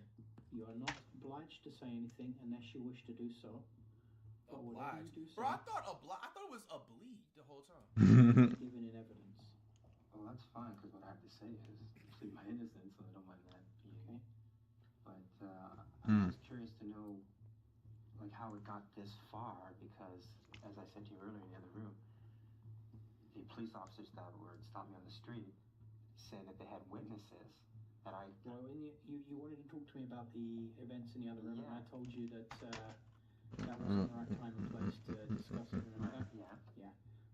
There's one other thing I have to tell you before we discuss this, okay? Okay. And that's that if you've spoken to any police officer or to anyone with authority, or if any such person has spoken to you in connection with this case, I want it clearly understood that I don't want it to influence you in making any statement. Michael tries to remind the detective of the witness report. However, for some reason, the detective decides to reject the evidence altogether. Why we're here is because earlier tonight, you were arrested for breaking into a jewelry store on John Street South. Now, your innocence and guilt in this, quite frankly, isn't an issue. The evidence I have is, frankly, conclusive and overwhelming. Okay? So I'm not even going to ask you if you did it. What I have to ascertain here is what kind of guy you are. Whether this is, you're like a serial burglar, and this is what you're doing all the time, or whether this is a one-off thing because of the power cut and everything that's going on tonight. That's what we're here for. Okay, I understand your position. Like I say here, I didn't do it, and you've heard that a million times, I'm sure, in your career, but it's just, ask me questions. That's all I can do is answer them, I guess. I've got no questions to ask you. I mean, why did you do it? That's basically, that's my only question. I'm coming from that position, and since I'm saying I didn't do it, What? I don't have an answer for you except to say I didn't do it. I guess we haven't really got a great amount to talk about. Yeah, it's like I said, whether you did it or not is an up for discussion. Okay, well, it's really not. Michael seems confused by this statement, and understandably so. The detective is bluffing. There is no evidence to suggest that Michael is the culprit. Even the suspect Look at that. in the witness report suggests otherwise. While it may seem illegal, the police are allowed to lie during an investigation to put pressure on the suspect and force a confession out of them. In this case, however, Michael knows he's innocent and sees right through the detective's bluff. He maintains a forward-leaning posture and eye contact, making the detective slightly uncomfortable as he switches his position and breaks eye contact. There's a number of witnesses. Mm. One of them had a video camera. Perfect. Yeah. Okay, well, that's relieving. That's relieving, to be quite honest. Yeah. So view the video camera. I have. Okay. That's why your guilt isn't in issue here. That doesn't even make sense to me. because if I'm on the video camera, I smell lawsuit. that doesn't make sense. You have a video camera that shows me? Yeah. That doesn't make sense. Makes perfect sense to me. We'll have to, I guess I have no choice but to get a lawyer then. If this is the kind of thing you're going to go through with. This isn't going to go away. You're charged with breaking in. You will be charged tonight. Okay. You will be going to court in the morning, charged with breaking in with intent. Okay, that's what's going to happen right now. Can I ask you something? Okay, are you just making this up that you have a video camera so you see how I react? Because it goes Hey, this guy, yo. You're saying, okay, but hear me out for a second, please. If I am guilty, as you believe, because you had me on video camera, then okay, we'll go through the procedure. But I'm saying, I'm trying to call you bluff here because since I know I didn't do it, there's no way I could be on the video camera. Well, like I say, it's not game of poker. Okay. The detective won't let up. He thinks that by lying to Michael about having evidence and eyewitnesses, he can scare him into confessing a crime he didn't commit. However, Michael, steadfast in his innocence, remains unmoved, easily seeing through the web of lies the detective is weaving. He maintains his innocence for the next few minutes, and the detective asks him to draw out a map and specify his movements before the arrest. Every detail of his alibi was later proven to be accurate. Maybe a dotted line that's your path. How's that? And another dotted line where the police officers come from. Okay, this is the tunnel, the bridge. Okay. And come at the bus station. So which way is north towards the lake? North. Okay. And What does say country or status is so in? It's out here accent, that's why. The EMS truck or whatever ambulance it was is there, went off, crossed here, crossed here. Beep. Okay, did you come straight from the bus? Yeah, absolutely. Like I even looked at that, maybe I should take a cab. I'm like, oh no. So you came straight off the bus? Yeah. And that's bro. the buses. Ooh, that's it. It's like I was off the bus like maybe what, 2 minutes? So how long before you were arrested were you off of the bus? That's what I'm saying. Like from there to there, it's like not even 2 minutes. Did you stop or do anything in the interview? I was walking, I was trying to see in the dark and questioning, like, am I going to get mugged? And that's about it. So where were you when you first became aware of the people who subsequently were police officers? Okay, well, there's a building here in the corner. There's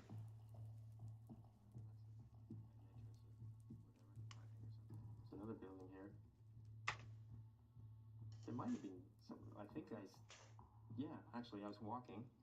I saw a flashlight or something there, and I can hear hollering. And then someone else is here, and that person, or maybe, I don't know, maybe that person ran, I'm not sure. But anyways, I was approached here. Okay. From the information that I've got, you're going to be charged tonight with breaking in. However, I do have a duty to make sure that the truth is, and basically the truth is paramount, and the true version of events is paramount. And I have a duty to investigate all of this, and I will investigate. I assure you, I'll investigate this story thoroughly, and hopefully, I'll be able to find something here which will either prove or disprove what you're entitled to under the Constitution of Canada, and that you're treated decently, and that the truth comes out. Yeah, basically that's being doubted until proven innocent. That's, I guess, the premise here, right? From my point of view. Okay, so that's the things that I look for. Okay, cool. Michael had to spend 3 days in jail and had a curfew for 9 months before all the charges were eventually dropped.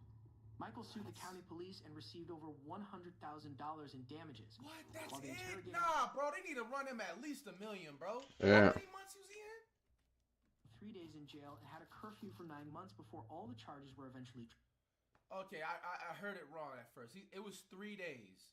But, bro, I ain't gonna lie, bro. That's 3 days he'll never get back, bro. Now, he should have at least got $1 million, bro. And then the fact that he's on a curfew, bro, for 9 months after that, too? Nah, man, he needed at least $1.5 million, bro. Come on, dropped. man. Michael sued the county police and received over $100,000 in damages, while the interrogating officer was demoted and suspended without pay. Suspended without, man. That man needed to be fired, bro. Also, whoever has the most viewed TikTok. All right, man. That is gonna cap off the vid, man. Make sure you let me know any other crime reacts you guys would love me, like for me to react to in the future.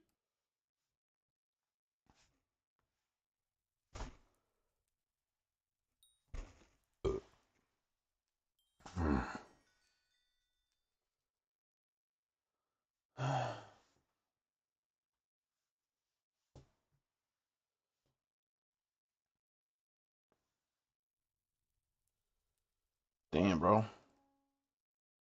Is there no video showing up? What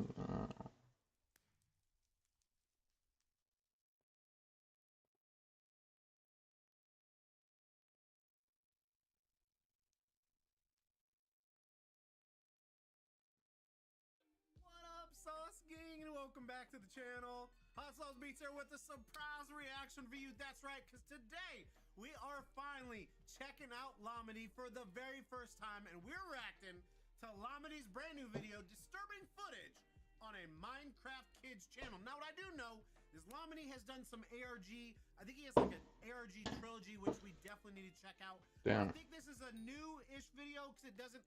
The ARG one had like a blindfold and stuff, so I think this is a new standalone video. I'm hyped to check out my homie Lamedy's brand new video, chat. I played Minecraft with Lamedy, and we built a farm together on the Christmas SMP. So we got a farming brothers bond, and I'm hyped to jump into this. But before we do, can you please show Lamedy some love by subscribing to his channel and chat? You know the deal. We're trying to get to 250,000 subs. So if you haven't yet joined the Sauce Gang, stop playing around. Please smash that subscribe and like button. It's absolutely free and it really helps the channel. But enough talking. Let's get to reacting. Now roll that bomb ass in. Go chat. Hot Sauce Beats is finally here. Hot Sauce Beats is finally here. Eat, sleep, make beats. Eat, sleep, make beats. Hot Sauce Beats. Oh, it's time to check out Mr. Lamedy. Sonic, I need your help building my plane. Sure thing, little buddy. A little bit of this. Sonic What do you is think, happy Amy? in Minecraft. We have to defeat the monster, Sonic. Go kill him. Time to use your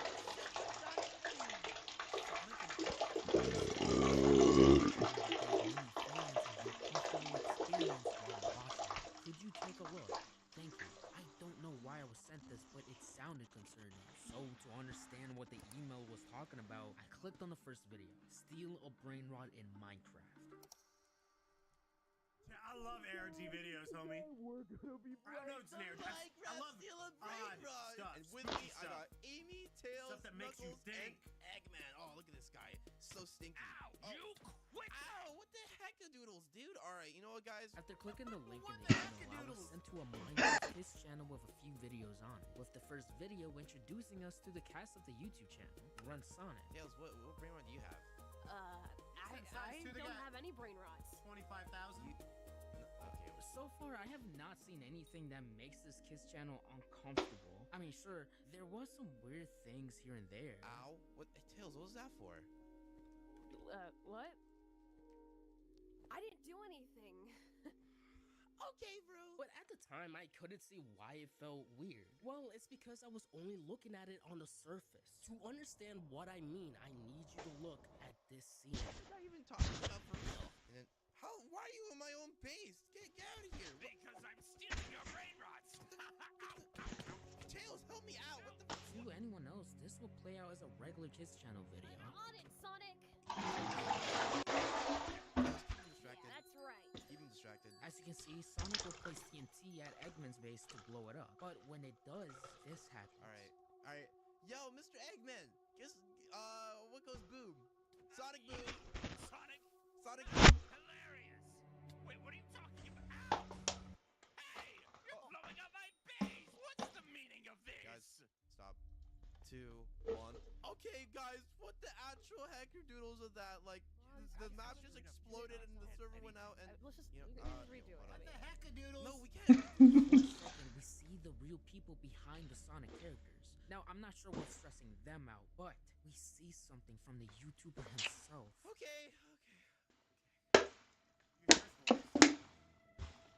Okay, guys, so I don't know what just happened, but, you know, at least we're back right now, and let me just buy this brain rot right real quick, okay? What's he looking Okay, they're just. What are you looking at, dude? Yo, okay, guys. Well, something just happened and arrived again. If you were paying attention, you would have noticed Sonic looking at nothing 2 times. Did you also see the lines across his screen? Does he see something we don't? And if so, why isn't anyone else reacting? Actually, someone did. Tails points it out. Okay, they're just. What are you looking at, dude? But the audio cuts right before Sonic responds. Yo, okay, guys. After the cut, they're in a different server, and the Tails character, they're gone. We don't see this character anymore at all. So, this raises a big question. What's happening behind the scenes? To answer that, we need to watch the rest of the video. Amy, let's go talk for a bit. Let's go see what. Let's go. On. All right, Amy, what do we have right here? Oh wow, you just have only 3 Steves or whatever. Well, yeah, I've lost all my brain rods. Like them Steves. Yeah, Knuckles, that's not cool, dude. One thing I noticed, besides Amy and Run Sonic, no one else was talking for a while. And once they did, the video tries Det går lite. being kid-friendly. But it doesn't work. Jag må bevega mig lite. Something was clearly wrong with Sonic himself. Okay, let's go something's wrong, check right? what Eggman's doing. Okay, Eggman. There's something with Eggman too, I feel like. Right, okay. Alright, right now, guys, we got some. Okay, we got Eggman, and he's killing all my brain rots. What the heck, dude? Oh, alright, hey, get. What the hell is that? Sonic, help! What do you think you're looking? Does he see it? What? Oh, he sees it. Wait, I think I see what you're seeing. What is that? wait, really? You guys can see? Wait, you can actually see it? Psych! What? Oh.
stole your money, Amy. Now I'm never letting you go. They When were this playing happened, with Run him. Sonic was quiet the entire time. After this, he proceeded to curse in a kid's video. Okay, you know what? I'm just gonna do this ending instead, because it's just fun. Alright, guys. It was clear he didn't want to be in this recording anymore because he skipped to the final scene to finish the recording. I have the greatest plan to take down Mr. Eggman. Wait, Amy, come here. Wait, Knuckles, keep Eggman distracted. Keep fighting him or whatever. I'll keep him distracted for you. Alright, Amy, come here. Do it, Sonic. He's distracted. 2, 1, light it up! Okay! Bye-bye, X-Man. Yes, we did it. Ow! You just kicked me out of the game! Oh, we kicked him out. That's not supposed to. Whatever. Oh, jeez. Oh, boy. Okay. What is we going actually on, got bro? kicked Like, out the is the game. Oh, my server- gosh, and his face got Mhm. exploded. All right. Anyways, guys, if you guys got this far into the video, make sure to like, comment, subscribe for more, everybody. Subscribe. Curse you, Sonic! From this video, what we need to understand is my behind-the-scenes theory. You see, there have been so many incidents where non-kid-friendly scenes were shown in the video. For a kids channel, this is alarming, but it makes you question that. And also, how about they got 10,000 views here, 11,000 views here. That's it, but yet they got 25,000 subs. The math ain't mathin'. They got more subs than they do views, chat. I'm guessing some videos got deleted, maybe? The editing style wasn't put in on purpose. Sure, one could say it was an accident, a lot of accidents, but then I'd reply, what's up with the disappearance of Tails? What did Run Sonic say to them? With those questions in my head, I started looking at the comments to see if anyone was having similar thoughts. Look at all these comments, it's just the dead internet theory, all these like children. Holy, literally no one, me, Skibbity Toilet. If there's anything else. Yeah, you ain't gonna get me real. Whoa. Wait, this is for captions. Okay, and now. I didn't do anything. Whoa, that's a YouTube link. How do I? Okay. Oh, there you go. Behind the scenes. Whoa. What we actually found was an audio file with just a black screen. So instead of making you stare at an empty void, I made this. Emma, Thank you, I'm Lamini. not doing this Very anymore. thoughtful of you, I bro. have worked for this man as an editor and acting as Eggman for the last few months, and it's getting worse and worse. Now, why would I even stay? Keeps lowering my pay. You play as Amy, so maybe you get more money, but I still need to get paid my amount. I'm sorry, okay? Right now is not a good time. Why are you downplaying this again? I've been playing Knuckles after you guys replaced the other guy, not ignoring the low pay. But he's been acting like, I don't even know, he's just acting weird in every recording. Jason's, it's been, difficult lately. He's been going through so much. People aren't seeing things now? Is he going their crazy? worst moments. I'm doing everything I can to help him succeed with the channel and get back on his feet again. Listen, Emma, I want to help, but at this point, this is affecting us too much. We have our own lives as well. I know, but he's making progress. Like, I promise. Just give him a little bit more time. Why should we stay? Every time we try to talk to him, he's ready to get angry at us for anything we do. What exactly happened to him? You keep saying that he's been through a lot, but I've never, heard the full story. Have you? What's he been through? It's complicated. There was an accident. I can't go into details, but it changed him. He's not the same as who he was before. All right. I guess I'll stay. So I'm guessing someone died, maybe? I don't really know the details, but I guess it's understandable. I don't know if I can handle any more of his yelling, though. It's just getting too much. Thank you so much. I'll make sure to get your pay soon. Dude, I'm out. Channel has low funds. The dude's always yelling at everyone for small mistakes. What kind and of I'm not pay are they paid getting enough. on a 10,000 viewed I quit. video? Like, Okay. I mean, 10,000 views, depending upon the watch I'll have to find time. another editor that he and I can afford. We're maybe How bad talking about are the finances? $10. Bad. Like, we're barely getting enough. Just trust me. Things will get better once we start getting more views. Ow. Lamini! Ow. My ears! What the hell? My Okay. ears, Turns out Lamini! it wasn't just me who felt weird about Run Sonic. Even his own employees think he's weird. Wait, there's a description. Most of the people who work for Run Sonic don't really like him. He rushes everyone to make videos and yells at them if they make a mistake. Like the actor for Tails? She was fired right in the middle of a recording for pointing out that stupid it ghost he's been seeing during our recordings. Wait, I was right. Oh, okay. Sonic was seeing something that we didn't. This also gives us an idea of what exactly happened to Tails before they disappeared. She was fired on the spot after getting yelled at. The producer of the channel who acted as Amy just let these things slide. Oh, okay, so there's Sonic, the main YouTuber guy, and Amy, the producer. She's nice, but I'll never trust her to help me expose Run Sonic. It makes me sad knowing she will get attacked by the public when everything... So I wonder, did Egghead, right? Is that his name? I wonder if he uploaded this. ...is revealed. I don't know, man. I'm just tired. And it seems like there's few people finding this video. Well, I mean, besides that weird audio in the end, there's just, there's so much weird stuff going on with this channel. Now I'm curious, is there anything wrong with the Lucky Block video? Can I find anything else like this leaked private conversation? I mean, a burner account. What is a burner account? A burner account is a temporary anonymous online profile, usually on social media, created to hide a user's real identity. Wait. This person seems to know a lot about Sonic, Amy. It's Egg. Me in the recordings themselves. Is there someone in Run Sonic's team working on exposing him? And this is their account. There's something wrong with Run Sonic. 100%. There's something only he can see, and every time he sees it, he stresses out. Now, is this entity violent? It's too early to tell. However, when you look at the Run Sonic YouTube channel, there's only one more video left. I'm lucky excited to figure it out. Wait, hold on. Let me see what Minecraft Lucky Block, but it's boy versus girl is all about. In today's video, me and Amy are gonna be one. Editor team? Okay, hold on. Let me come back to that later. Gonna be wanting in Lucky Block. Oh, I'm so excited! Wait, tell them what we're gonna do! Alright, so basically what we're gonna do is we're gonna be racing the like we're gonna be mining this block and we're gonna be racing to see who's better at Chog. And I know I'm gonna be the best hedgehog. That's why I'm gonna open mine first. Oh, I got so many new friends! Oh my gosh, it's so cool! And so in here. Oh, he saw it right there. He saw it. I just got a bunch of food. Oh my gosh, guys, I just got a. Well, I got a bunch of kitties. Oh, look how cute they are. I'm gonna name you Lois, and I'm gonna name you, what are you? Sonic, are you okay? Huh? Oh my gosh! Weird, yeah, of course. Of course I'm okay. Why would I not be okay? Oh my god, DT! Guys, watch out! Oh my gosh, that explosion! Goodbye, pets. My friends! They're all gone! Yeah! Who blocks, but... What was that? Oh my gosh, fire over there makes it...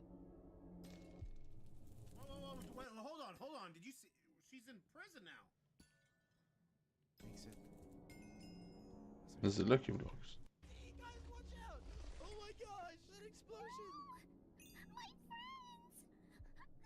They're all gone! Yeah! Who blocks, but... Right here, this is weird, dude. What is that? You see she's in a... Gosh, fire over there makes it... Now she's in a prison. Makes it... Is there something out there? Sonic, you okay? No, I'm fine. Okay, let's just open up this and then... Oh, I just got a bunch of flowers. That kind of reminds me of... Ooh, I got a chest with armor and more diamonds. Okay, it's your What? turn, Sonic.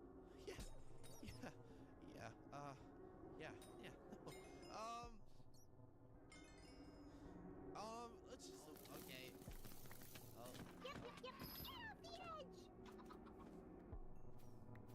This is eerie, bro. Sonic? Hey, Sonic! Oh, what? YouTube link. Ashley, wait, back up. Who is putting these links into Run Sonic's videos? Okay, hold on. Let's discover everything before actually making up a full-on theory. Burner account, why there was a cut.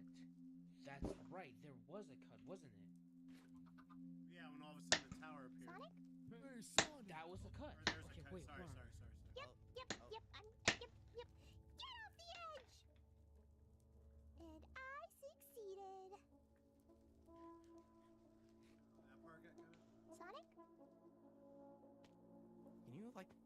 stop asking that? Like, we gotta get this video done. You keep pausing.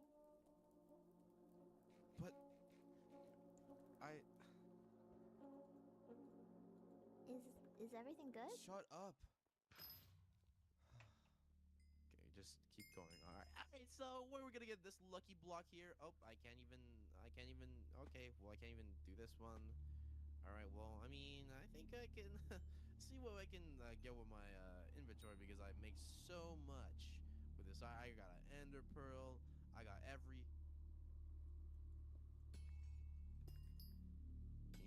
Are you gonna say something?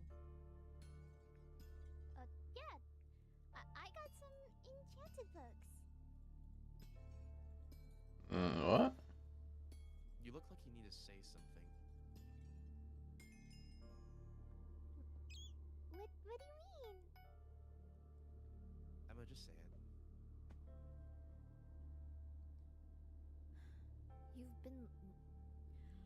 You've been looking really distracted this video. Like, you've been looking around and not really focused on the video you want to complete.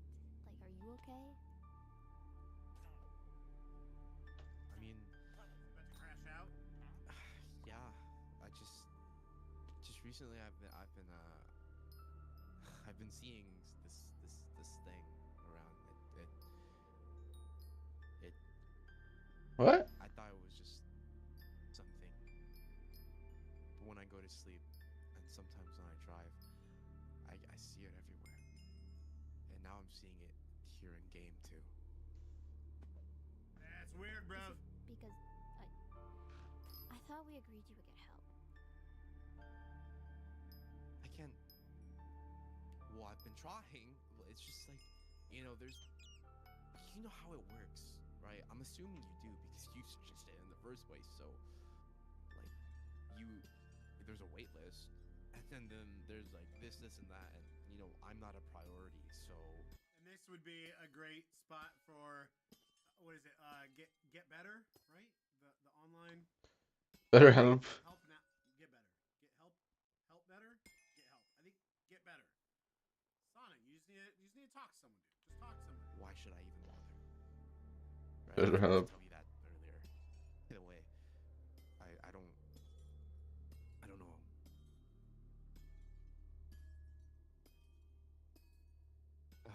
Emma, why did you have to bring this up? I can't deal with this thing in my head. Okay, yeah, I'm calling it. I need a break. I'll call you when I'm ready. I need to drive somewhere. Okay. Holy crap. Not only the ghost entity is confirmed that Sonic sees something that we don't. He sees it not only in game, he sees it in real life. I need to drive somewhere. He needs to drive somewhere.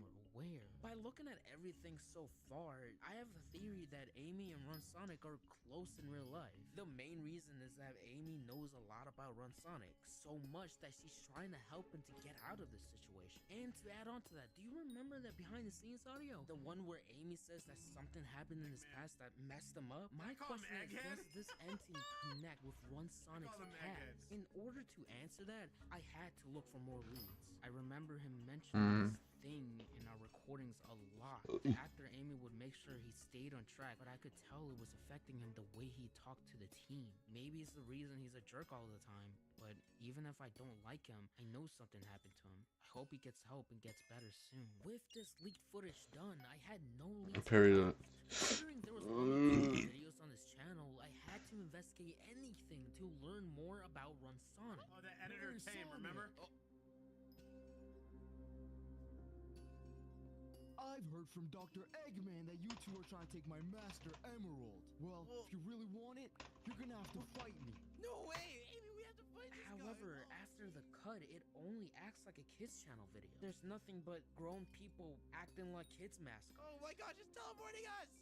Maybe they Okay, wait, we just got teleported, guys. This is crazy right now. Oh my gosh, is that Knuckles? Oh, we gotta slime him out. We got Amy. I checked pretty much everything from this video, and there was no leads left except the watermark. Huh. Okay, Is this a new editor? You see, within the audio file, it was mentioned that the Eggman actor/editor quit. Now Amy and Sonic are forced to look for another editor. Is this the guy? Amy mentioned how the channel has low Eggman. funds. I keep I'm calling him guessing Egghead. they found like a low-paying editor, and you know they had to Wait, this watermark the kind of video average because they price? didn't pay that much. Okay, but that also means I can search his name up online. I could DM him and figure out what's happening behind the scenes. Whoa, wait. And so I searched up editor team on Google. I don't see anything. Let me try other social medias like TikTok. Editor team. I don't see it. Editor Twitter team. Whoa. There we go. Is this him? Yeah. Works for Sonic. It's him. This is editor team. Okay, wait. Let me DM him. Oh my gosh. I mean, I hope I get a response, bro. I'll most likely get inside info about Run Sonic. The only issue was I wasn't getting a response, and I didn't want to sit around all day waiting. So I decided to come back to the editor later because I realized something odd about the channel itself. I'm not going crazy. Look at the views.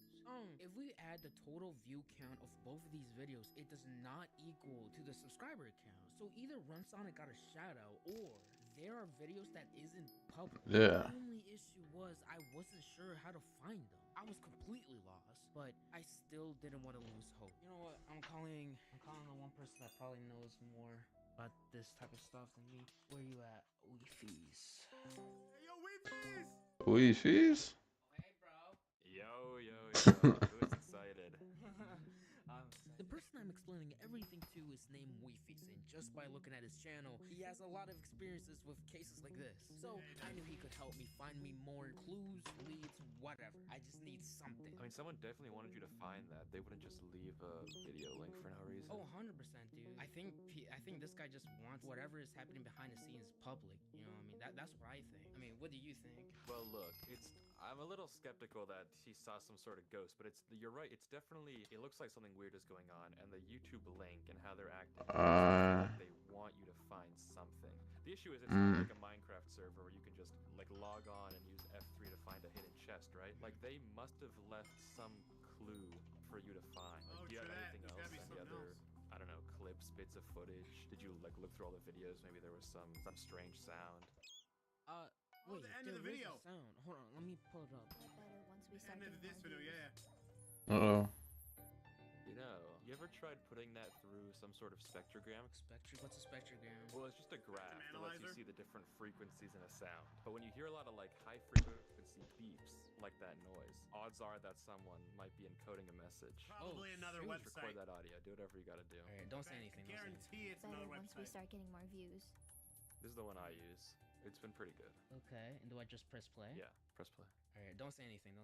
Things will get better once we. Whoa!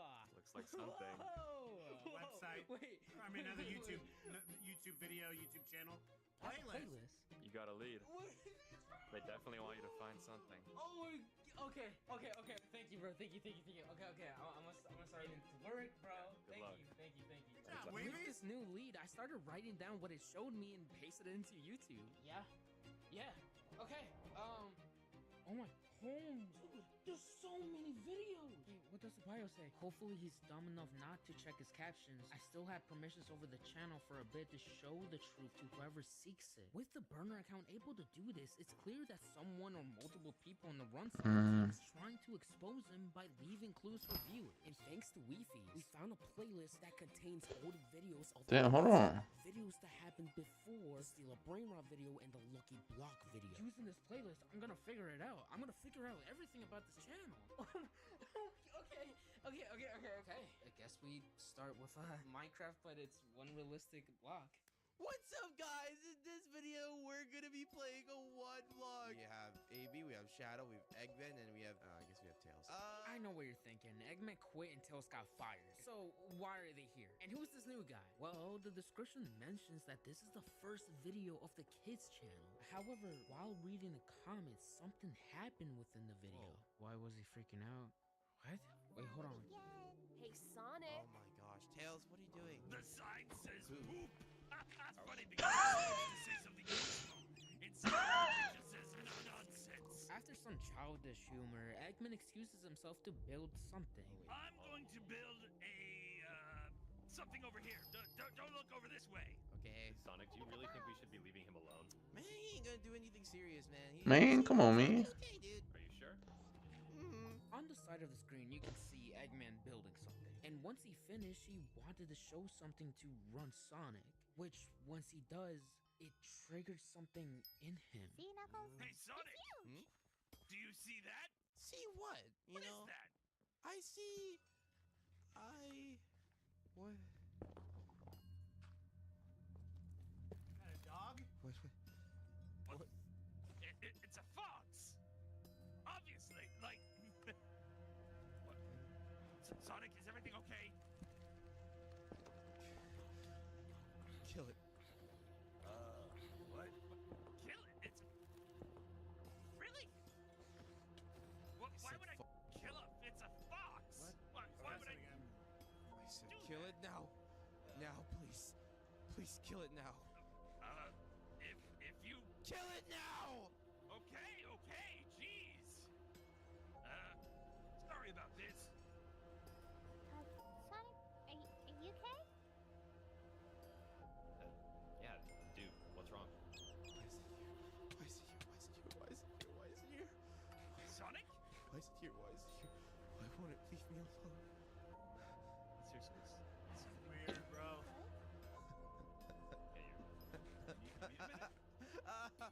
Sorry, guys. I just got spooked for a second. You know, we'll just keep playing. Come on. It's still not fair, Amy, that you got all that iron tools. Right. Let's just keep playing, guys. Okay. After the Run Sonic freakout, everyone's mood completely changed, especially his. Okay, let me just get more stuff, guys. Oh, guys, well, I got a bunch of, I got some iron, and what is it? What? Sonic, are you okay? Fall down the hole! Nothing. Knuckles are just getting on my nerve. That's all. It was crazy to think a fox made Run Sonic act like this, which makes me question that. Why would a fox scare him? See now, what he to said, me bro? personally, this fox means something to Run Sonic. The only times he gets scared is when he sees this entity. So my theory is there is something about a fox that is connected to the entity. If you guys got far into this video, make sure to like, comment, subscribe for more! Subscribe, everybody! Okay, well, what's the next video? His own best friend gave up on him. Uploaded by the burner account. What? Hey, Emma, can I talk to you for a second? Yeah, sure. What is it? Look, I'm getting like really worried about Jason, and he says he's been like seeing stuff in real life. He says it's. Yeah, why is this? He told you that too? Like, I don't know. Like, Jason told me about it, but I don't know how much of that is, like, true. But if it is, like, I want to help him in any way I can. And it's probably caused because of that one incident. I know what happened was just awful, but I'm not an expert or anything, but what's going on with him now, I don't know how much more I can help him. I've been trying to help him for a while. I just don't know if it's worth it anymore. Nothing I do seems to even, like, help him. Almost like he doesn't want my help. He doesn't take it. I mean, but we're, like, the only people he has left after, I know that, but I just don't know how much more I can do. I've tried everything. I try to give him, money or try to support him in any way I can, but he doesn't use it for anything good. Like, he doesn't use it for rent. He doesn't use it for food. He gambles. That's what he does. And I just don't know how much more I can keep doing this. I don't know if I even want to stay anymore. But it's not entirely his fault. You have to remember what happened to him. Like, before the incident, he was the guy that we became friends with. He helped him find a job. He's gonna ask you for money too, just like he has for me. And he's not gonna use it for anything good. I don't Maybe want he to got see into you some, like, get dragged trouble? down with him. Maybe if I help like, him a little more, if somebody we for money or continue something? helping him, maybe he'll change again. Maybe he'll. I've tried to give him time. It's like I don't have that much money left either because of what I've given him already. And if he goes to you, then we're both going to be in the same situation, and it's just going to get worse. Don't look. If it comes to worse, I'll do one more video with him, but that's it. What? I quit. You can't quit. We're his only support beams. We're his best friends. We can't just quit. You can't just quit. Best friends don't do this. So what do you? What? Hold on. Whoa. From this video, we learned that the Shadow actor was best friends with Run Sonic until Run Sonic kept asking Shadow for money and using it for things that weren't important like food and rent. Though this is bad to hear, it also tells us what Run Sonic is like in real life before whatever tragedy happened and the aftermath.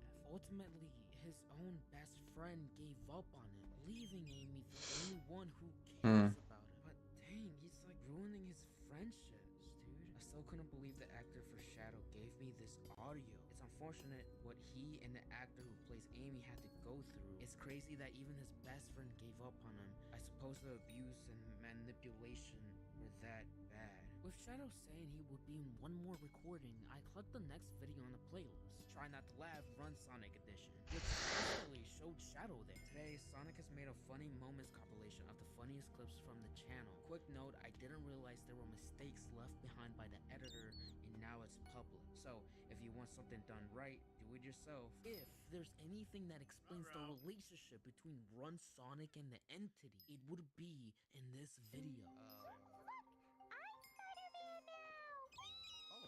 Oh my God, what is that? Look at me, I'm on Ah, there's some. He died. As a funny montage video, we'd see clips that would make kids laugh. But if we watch a little longer, we see Run Sonic spotting the entity for the first time. Ironman now, let's go! Oh my gosh! Let's go to the skyscraper right here. Okay, this is actually like really cool right now. Look at the sun and then.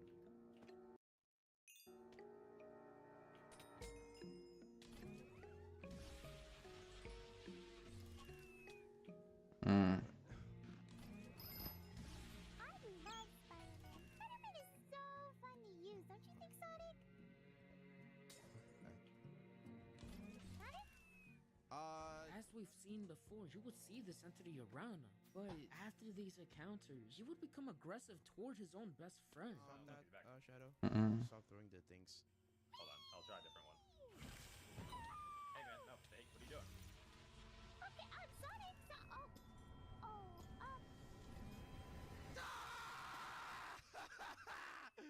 Oh, what? Sonic, I think that's enough. Oh, sorry. I was just. Let me just go fly in the air because I feel like. In the last few seconds of this clip, we hear Shadow reach his breaking point and make up an excuse to leave the recording. But in reality, he's leaving Run Sonic for good. Oh, sorry, my brother called me. I gotta go talk to him. What? Okay, bro, whatever. The actor playing Shadow is fully gone after this. However, this funny montage video doesn't end here. What? It was mentioned in the description that the video has many mistakes in it. So when we move on to the next clip, we see how he bullies his own employee. You know how this mod pack works, Amy? Yep, it is so much fun. You want to see What? something? Oh my gosh! What the heck is that? Okay, wait, guys. I don't know how this works. What are we even doing for this video? I'm actually serious. Dude, Knuckles, stop! I can't hear. Dude, I can't hear. We're making spells. Yeah, dude, I can't hear. Stop. Now, this clip wasn't that bad. However, this energy between Run Sonic and Knuckles gets carried on to this next clip, where Run Sonic becomes more aggressive. I landed on the slime, so how did I not? Okay. I'm up here because of somebody. Knuckles, I'm gonna slime you out in real life. I mean, Knuckles, what the heck, dude? That's not fire. Fuck you, man. I mean.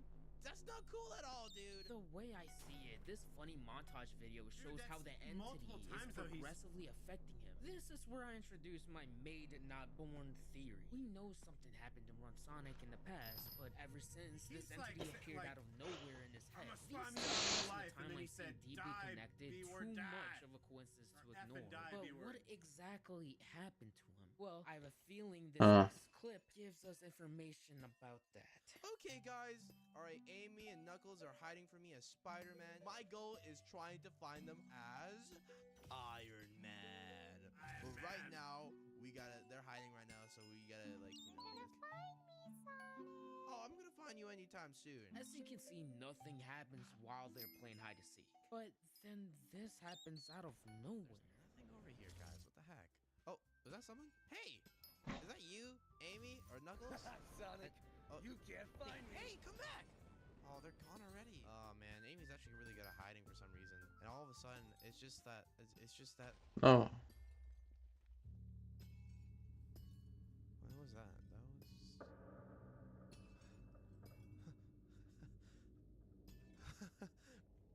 No. Wow, Sonic, you're really bad at seeking. Like, really bad. Just stop, please. Okay. Just please let me in. Let me in. Why are you here? Amy, where are you? Where are you, Amy?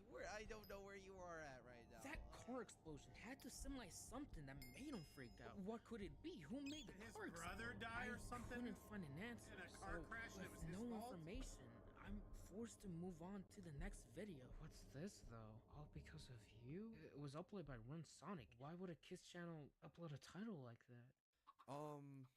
Hey everyone, it's me, Ron Sonic.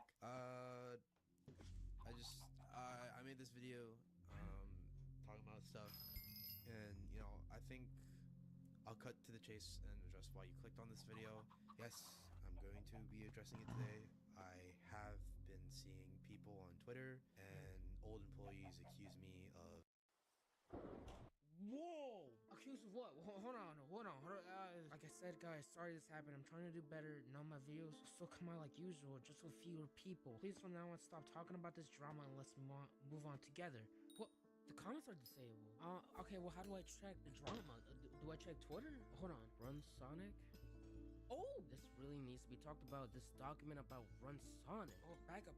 I'm getting too much information all at once. Okay, so Run Sonic is a drama, and there's a document. Actually, hold on. Look at this tweet. He was my favorite Minecraft YouTuber, and I read a document that says he bullies his coworkers. Suddenly, the document vanishes. Okay, from what I'm seeing right now, there was an exposed document about Run Sonic mistreating employees and underpaying them. I mean, I can't find the document. It's just gone.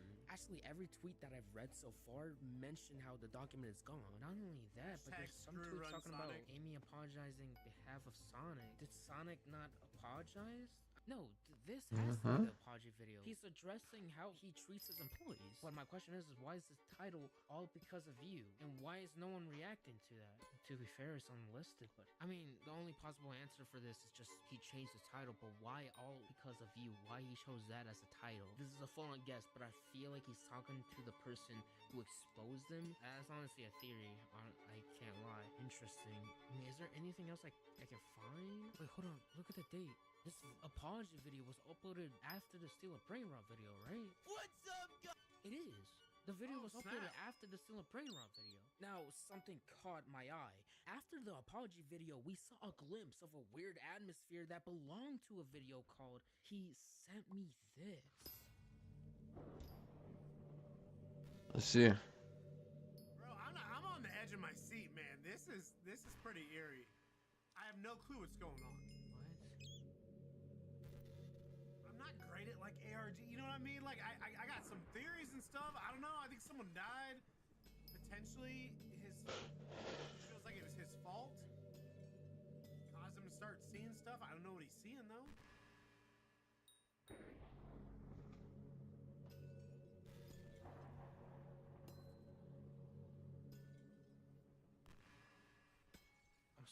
What is going on? Run Sonic sent this video to me. I thought I had him blocked on everything, but I'm telling you guys, the dude is genuinely insane. He's role-playing stalking someone for crying out loud, messaging me some weird bullcrap about it being his only friend, it reminding him he's alone, it talking about me, just some random nonsense to gaslight himself into hating everyone. Is this what he was talking about when he said it was talking to him? Man, I don't know. It's weird. Look, I'm not scared of him. What? What's creeping me out is why he would record this and send it to me. We now know that this entity can put bad thoughts in your head, can show itself to you in real life, and follows you in game. It's just unfortunate that Run Sonic is failing to ignore it and isn't getting any help. And I should mention this video is after the apology video. Like, look at the date. We already know the actor of Sonic Not that is long ago. It's like a month ago. My question is, did this drama make it worse? Is this drama just like making him hear this it entity? He's role-playing stalking someone. This is bad, dude. He's talking to someone, now he's shaking his head to the it thing, I'm guessing. There's just no shot that these two videos are not connected. It has to be. Well, there's nothing else to find in this video, so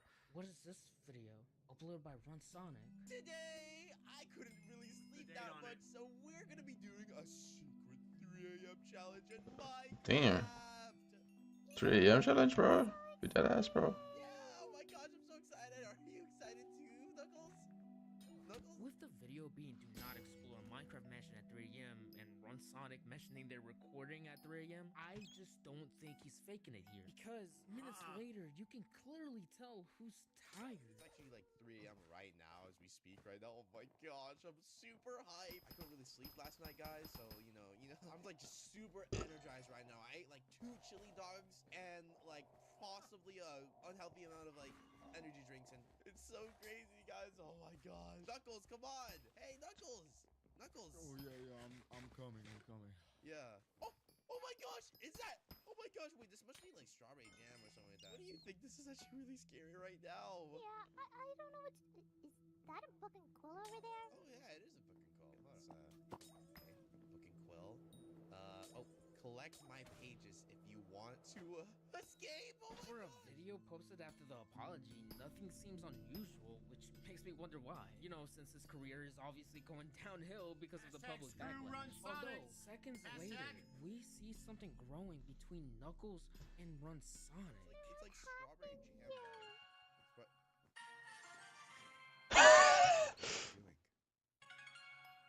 What? Well, oh, sorry. I thought I was muted. So right now, currently blind for some reason. Okay, you know what? You gotta be careful, guys. Knuckles, please. Yo, lock in. What? Hello? Okay. Oh yeah. This is really Lock scary. In. All right, 3, 2, 1. Oh, The actor of Knuckles isn't doing his job correctly, but what changed? In the first video on the channel, he was doing fine. Now he's just giving up. With the editor showing us these glimpses of the real Sonic, this isn't making him look good, especially since he apologized for abusing his employees. Sorry, I got a call. It's my mom. Amy, you should tell something to Knuckles. You should cheer him up. He's like really tired right now. Maybe I'm tired because it's 3 a.m. Like, what? Whatever. Come on.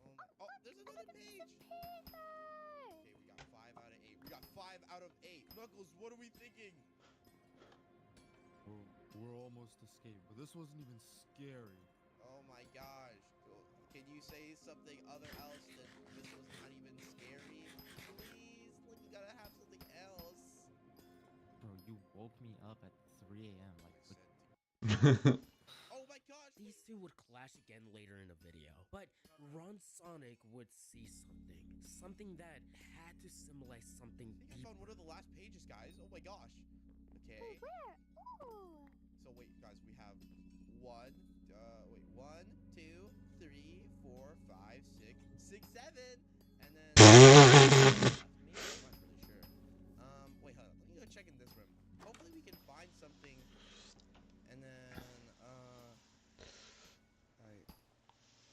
Oh. Sonic? Baby? Sonic, you good? Uh-oh. Sonic, Knuckles wants to show you something out here. Sonic, Jason, come on. He has to show you something. We almost found all the papers. Come on, let's go. Get out of this room. Get out. Come on, let's go out. Let's go out. Yeah. Sonic found the last page. Sonic, Knuckles found the last page. Right, Knuckles? Knuckles? What? Yeah. Oh, Yeah, I found the last page. It's in the room over there. When can we stop? Like, I almost fell asleep on my chair. Bruh. Stop. Alright. Knuckles gone. Run Sonic wasn't acting normal here. For some reason, his whole mood changed after seeing that baby crib. And when this happened, we see the final straw between Knuckles and Run Sonic. You can fill in the words Run Sonic said. You're fired. I almost fell asleep on my chair. I think this because earlier he was cursing at Knuckles to get it. Then shit, there's you're a cut where it fired. switches to them trying to finish recording, but the vibe is completely ruined. Hmm. So, have you seen any scary stuff lately? Spooky season, wasn't too long ago. Spooky season was like a month ago. It's not that serious. It's not that serious. I don't know. You know, I remember I was talking to you about that little nightmare or ghost seeing that thing. I don't know if I'm in a nightmare sometimes or not. But you know, I did draw it. I haven't drawn in years, by the way. Not ever since a couple of years ago. And then it looks like me a lot. Do you want to see it? Yes, of course. I want to see. Do you Jason, do you think we can talk off camera? Yeah, no, that's fine. I think the body actor must have messed up, and I think we were supposed to have only 7 pages, so let's just do this outro. Right here, just 7, 2, 1. Anyways, guys, we found all the pages in the room right now. This was insane. Oh my gosh, but Knuckles had to go because he was kind of like a little sleepy or whatever. Anyways, guys, if you get this part of the video, make sure to like, comment, and subscribe for more, everybody. Bye. Subscribe. Then the screen goes black for a while. This video gave us something to think about. What was his relationship with the crib? It had a similar tone to the car explosion and the fox. Are these connected? Well, we need more information to confirm. However, this video's ending was just a black screen. But if we watch toward the actual end of the video, there's something added not by the editor, but by Run Sonic himself. You can't do this anymore. You fired him on the spot, and now we have to find another Knuckles for the channel. Jason, I told him you were getting better. Has it been getting worse? Well, I don't know. I mean, it's been really hard. It started off with seeing that thing, but now it talks to me, and I can't sleep because of it. I don't know. If I just focus, it'll go away. You need to get help, Jason. It ain't going away, fam. Time to get help. I really don't have the money for that. Because of your addiction? Yeah. Gambling addiction? I messed up a lot. Please, Jason, stop wasting money. We don't have the money to pay these guys anymore. And I had to pay your rent. You know I don't deal well with people who have an addiction. I've told you about my family. I want to help you. Damn, she's crushing it. I don't want you to do anything bad after what happened to you, especially on camera. I know, I'm sorry. I'm sorry, it's just been rough. I know you're sorry, but I don't see you actually saving money. I can't support both of us anymore. I need you to promise me you won't use the money for gambling. Please. I promise. I'll stop wasting money. Thank you, Emma. I'm gonna do my best to get rid of whatever this thing is. And that was it for the video. Now, why did he add this? I'm not sure. But it reveals so much about how Run Sonic is dealing with everything that's super weird. Why would he leave that in there? Guys, sorry this happened. I'm trying to do better. But can you guys please stop talking about it? Everywhere I see, it's about the drama and I'm sick of it. One thing I noticed is that besides the entity freaking him out, there were 3 times where objects freaked him out as well. The fox, the car, the baby crib. Damn. He's ulting right now. Hold on, Lodi. Whatever Run Sonic is seeing. But what do they mean? Well, anything with a car explosion would be dark, but it's too early to figure it out. To help us answer that, we need to watch more videos. Minecraft, we're stuck in one chunk, uploaded by the burner account. In today's video, we're gonna be playing some One Chunk, and our goal is to get a crap ton of diamonds. Holy the quality, bro. Right, Amy? Woo! This wasn't edited by the editor. There's no watermark in the top left corner. So who edited this? Well, if we take a look at the description, please stop talking about the drama. Nobody's working with me anymore, and the proof is this video itself. It's my first time editing a video, and it turned out, shoot, just stop talking about it. Okay, so this video is a re-upload, and the quote was the description at the time. I remember when it was uploaded. I instantly downloaded it because of how funny he messed up this video, but once I saw those black screen images more clearly, it made me feel really weird about exposing him. At this point, I'm just documenting a person going insane. No one would add those drawings in a video. I don't know what he's on, and I don't think he's gotten any help. There's a link. What? 5 letters? Remember this, it becomes important later. Because at this moment, I had to understand what this burner account was talking about. Alright. Let's go upstairs real quick. What do we... What? Is this it? It's a black screen. I can barely see. Oh, this is the that. thing that he There's drew. something in there. I just saw something. Wait, that's a text, isn't it? Okay, here's my plan. Let me mark all the timestamps that a black screen shows up, and I'll come back and screenshot them. Because there's obviously something there, so my plan is I'm gonna grab all my screenshots and brighten them up as much as possible. So, gotta live in... Another black screen. I know. Learn. They hate you, I know.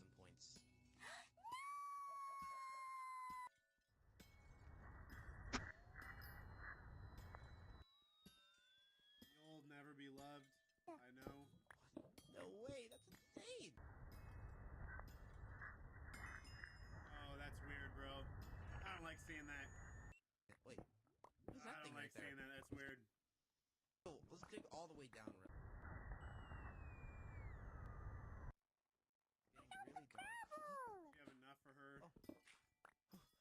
Okay, it was getting really dark for a sec. Yeah, I was getting really scared, guys. You do? I do. Oh my gosh, I found a creeper! Oh.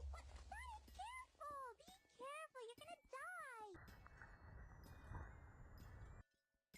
Definitely a little impossible to beat the game now. Yeah. Anyways, guys, if you guys got this far into the video, make sure to like, comment, subscribe for more, everybody! Subscribe!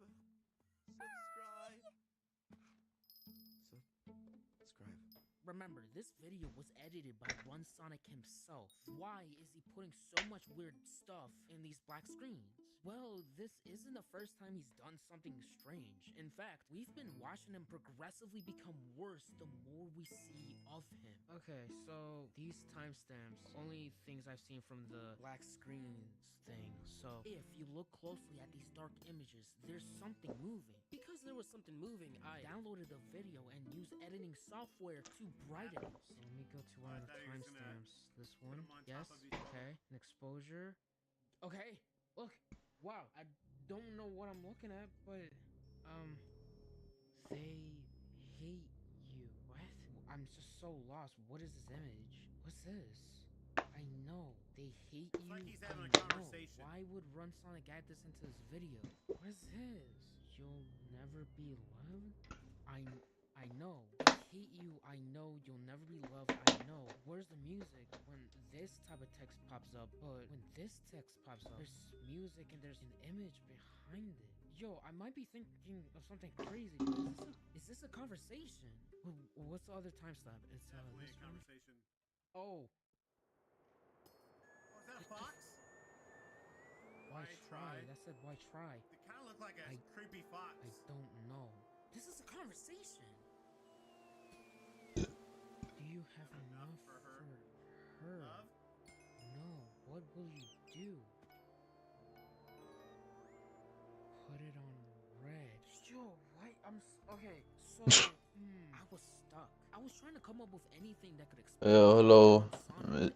Motherfucking Benz. What's up, man? I came up with a strong theory, and I don't know, I'm just tired of shit, bro. I'm watching this video. I'm pretty invested. I think it makes sense, but it's like kind of a stretch. When Sonic was talking about What the fuck?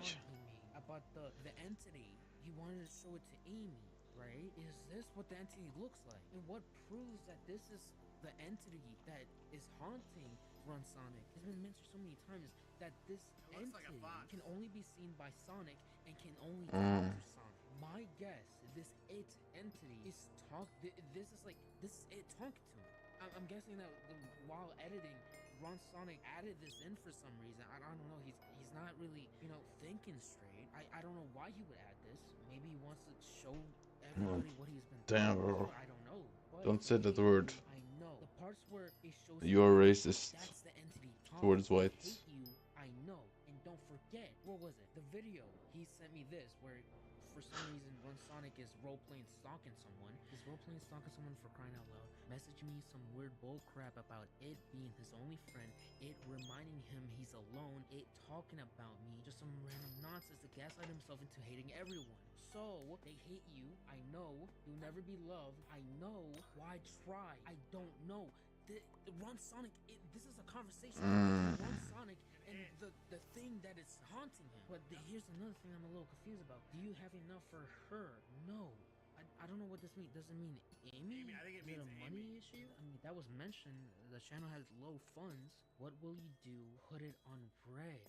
I mean, put it on red is a popular saying for gambling. So after solving these dark images, I made sure to examine the videos in the playlist in detail. I want to see this one. I see red. Let's go. That's an Eggman skin. Why is he roleplay stalking the Eggman skin? Why did he send it to the burner account? Wait. Is he stalking the actor? Oh my, no.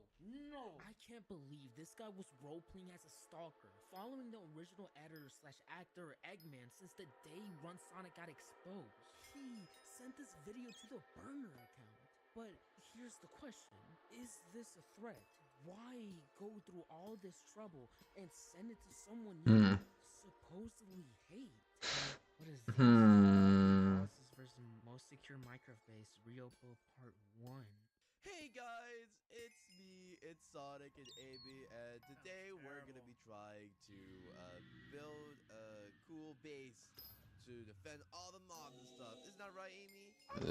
Amy. I'm gonna start by building a house. Okay, we're gonna start building a house. Their voices sound tired, which makes sense given everything they've been through. However, this video shows more. It shows us the final straw in Run Sonic's insanity. Because we gotta have a big base. We gotta have a big, cool base.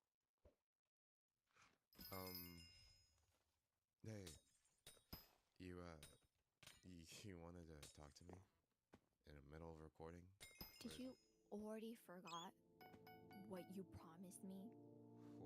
Jason, I've seen the bank records. You're spending This is the current update. casinos again. Why are you doing this? Okay, what? I didn't mean Yeah, the GLACITE tunnels one. Yeah, it's buns, bro. You promised me. Why The corpse change. Okay, just Buns. Oh my days, look at me. just like you've seen the document those idiots made on me, and it doesn't look like people are gonna stop talking about it. I tried disabling the comments, but even still, people keep talking about it on this everywhere. Like this wouldn't have happened if you had stopped treating everybody so horribly. Now it's my problem.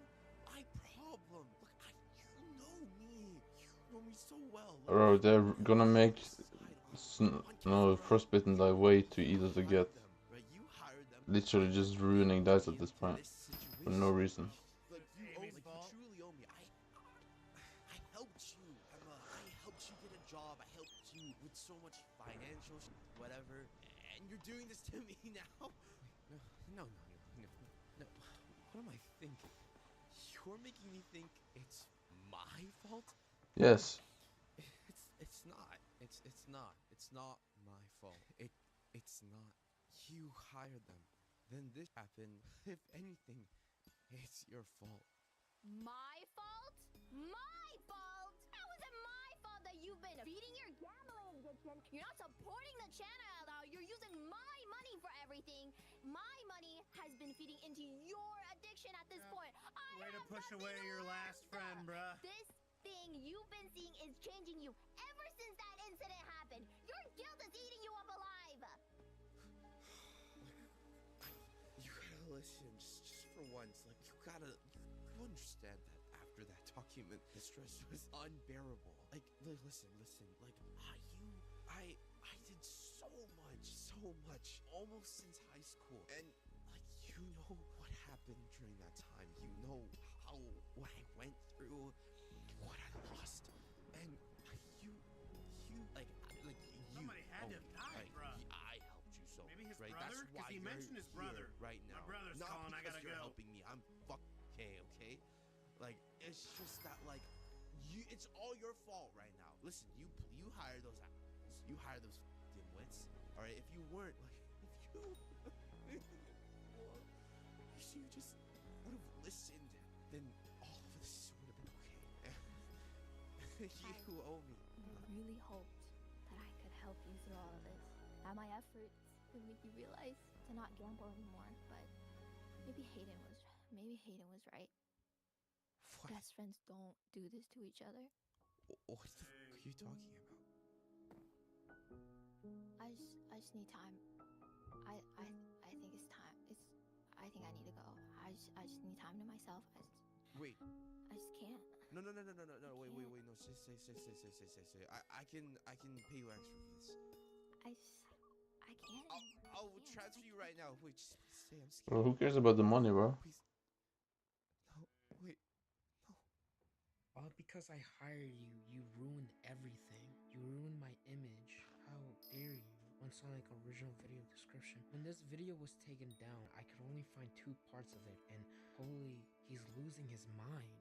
There's no way he would normally upload this or even say curse words in the description.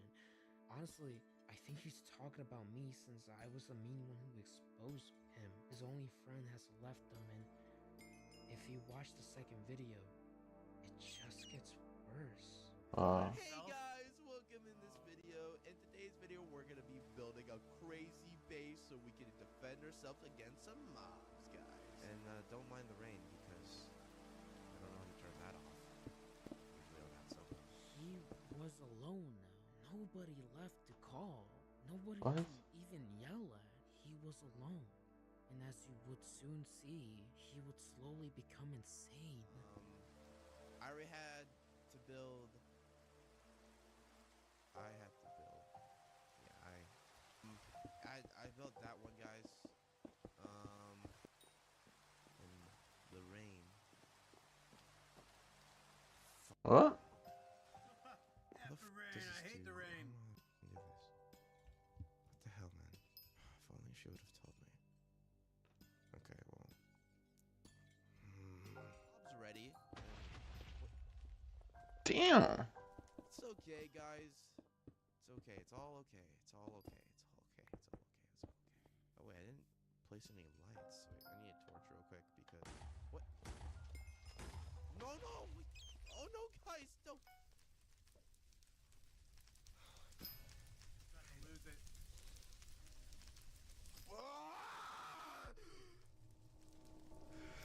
Can't do anything right. What's this happening to me?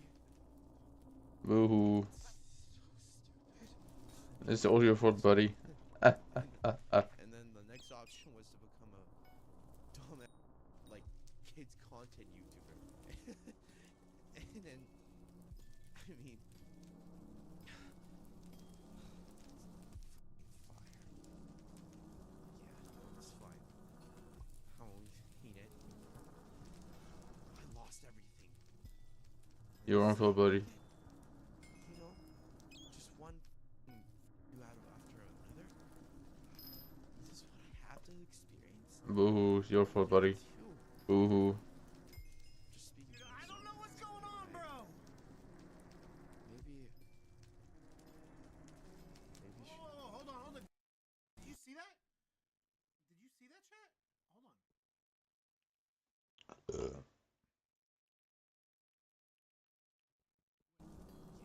It's fine. There was something over here. I won't eat it. I lost everything.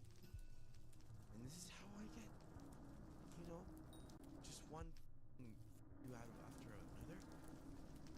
This is what I have to real experience. What did I do? I'm just speaking to myself at this point. Maybe. Wait, it's me right here.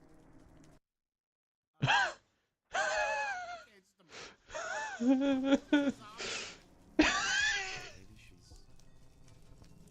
Bro, you're so locked in right now.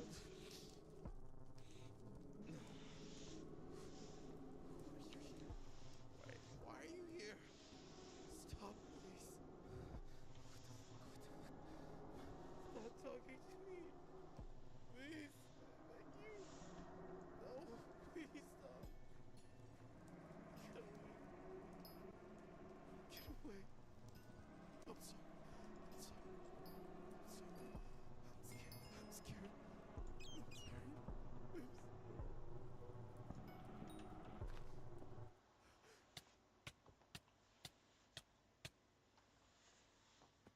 What? He was What's his talking name? dancing Why is the right name here. He's genuinely losing his mind. I don't know, man. This feels horrible to look at. I feel like I'm in the wrong, but I'm just think about the time he yelled at everyone. People who didn't deserve that crap. But then again, it's said he's been through a lot. I don't know. I've never gotten the full details. I think I'm in the right, but I don't know. And that's it. No more leads left. So far, we've seen this entity progressively ruin his mental state and destroy his relationships with everyone. What did You the see, fox something say? happened to him. Something I think involves a baby and a car explosion. Ever since, he was never the same. He started using his friend's money for things that made him happy instead of paying for rent and food, leaving the channel low on funds and unable to pay employees. When he doesn't get what he wants, he yells and fires his employees, ruining his channel, which ultimately led to Run Sonic being exposed.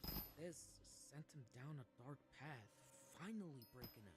He let this thing bring in bad thoughts. He started sending threats to people he knows. He became worse, never getting help. And when he does get help, he ignores it and keeps doing the things that put him in that situation. Then he's left fully alone with his thoughts, alone with this thing. However, we're not done yet. There are still some missing pieces from what we've seen on the channel.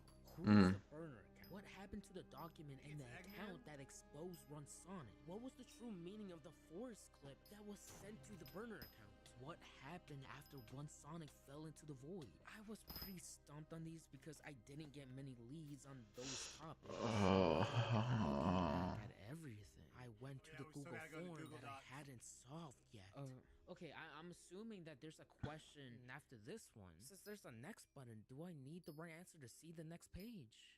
Okay, so I have to find like the right answer. Alright. So I went through the kid's channel to see if the password was related to the channel or Run Sonic himself. That's when I found some odd letters. Why does the ED look like that? In fact, why does a lot of these letters shape weird? This was the biggest clue for solving the question, but I just couldn't figure it out. Because of that, I spent a long time on the page that helps me find similar words that connects to the question. All I knew was that this Google form was possibly made by the burner account. Logically, it had to be something about Run Sonic. That's a good word, you know, to like label Run Sonic, since the second audio file mentioned about how Run Sonic is leeching off his friends. Hold on. That's new. Wait. Whoa. To anyone who figured out this password, I used something he wouldn't want to look back on. Put some letters together and now you solved it? Is it talking about the letters I found? Oh, wait. The server is not whitelisted. This is where you'll find the truth. This is a server IP. Oh, good luck. Bet. What the?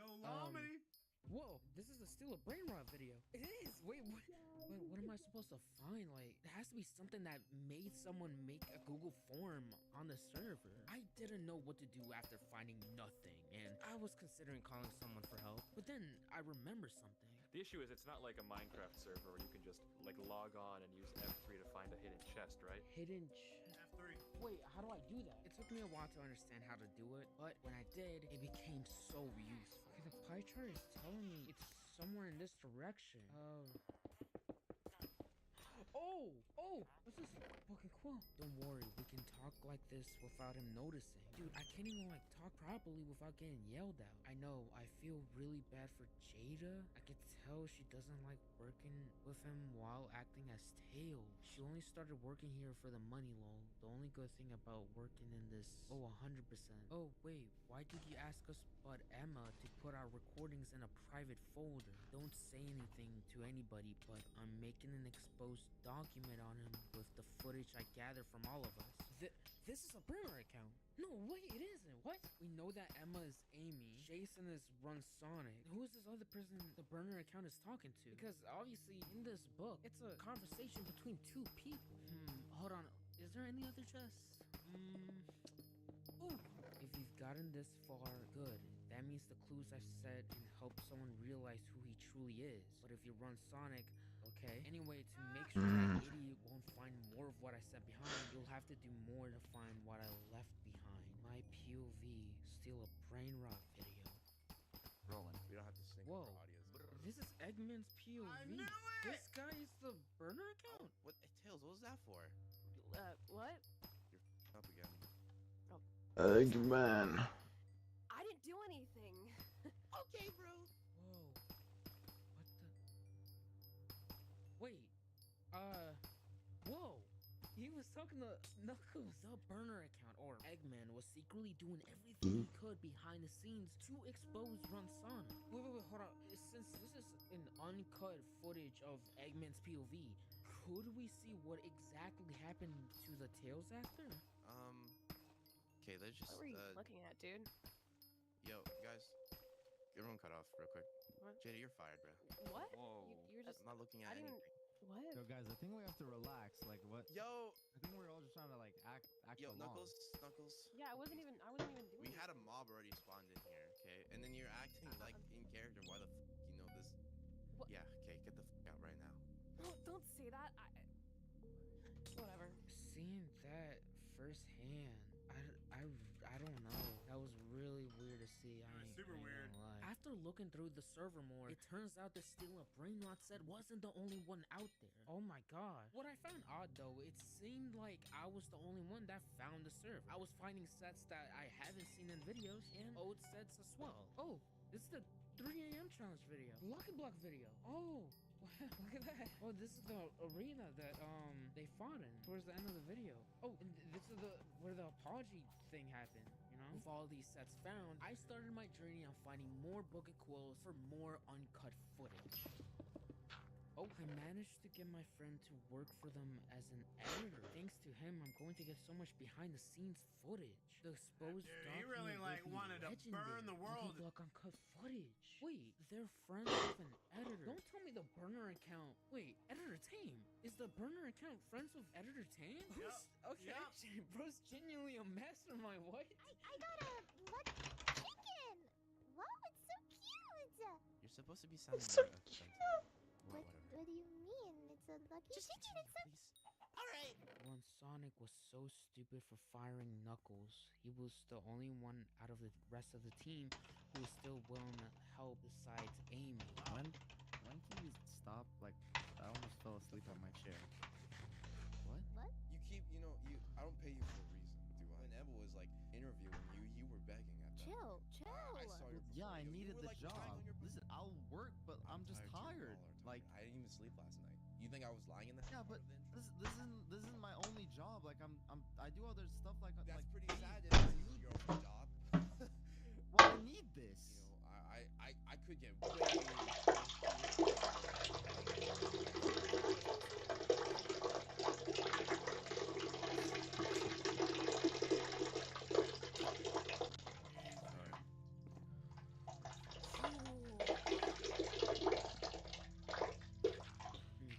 I'm not getting much more happier when I see these chests, I ain't gonna lie. I really don't know what he meant by this. I think after everything that happened during the drama, he just decided to do this. Wait, what is this one talking about?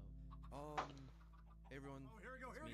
Apology video. I have to say this, but I would like to. Okay, so it's just the apology video. We already seen this, and it doesn't seem like there's no scary images in the dark. While thinking about this apology video, I went to Twitter to check the drama around Ron Sonic, but that's when I saw a message. Editor Tame, have you not seen the document? Well, it seems like it was deleted or something. Wait, so you don't know about what happened to the actors? Okay, well, after the whole drama, Run Sonic stopped uploading. But out of nowhere, he uploaded something that was taken down by YouTube themselves. We managed to download it though. The video was stitched to the apology video by, well, who you know as Eggman? Wait, what? Did you not see what was stitched to the apology video? You said you were in a Minecraft server. Did you not find the chest? I did. It's just a black screen after the video ended. Dude, go back and watch it fully. Idea of my personality. In today's video, I'm going to be playing murder mystery, and I'm going to be killing a bunch of people. This video is about murder mystery, a popular Minecraft minigame. But one issue I had while watching, besides the weird quality, was that he's alone. Who is he playing with? Alright, let's go find some people. Alright, you know, at the end of the day, you know, I just... Tell me he murders people in real Ever life. since that document came out. Am I right, man? Like, that document was... That was really my fault. It was their fault, right? I think you can agree on that for sure. He was talking to someone. But I'm under suspicion he wasn't just talking to someone, but to something. It's the entity in his head. That's not our fault. That's their fault. And, not our you know, fault? we gotta deal with that. But at the same time, there's just an urge in my head just to, you know... Murder? Kind of deal with them. Oh my gosh. I feel like a little happy right now. Even though I shouldn't, because my career is down the drain. You ever think about that? You ever think about that? You ever know how that feels? But you know, I feel a little happy more than usual because I know who made that document.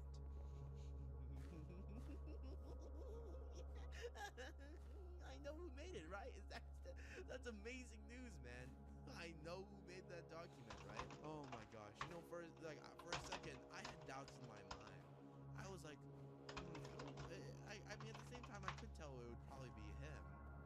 Eggman? But, you know, I would have gotten more pissed if it was somebody else. If it was, oh, sweet Amy.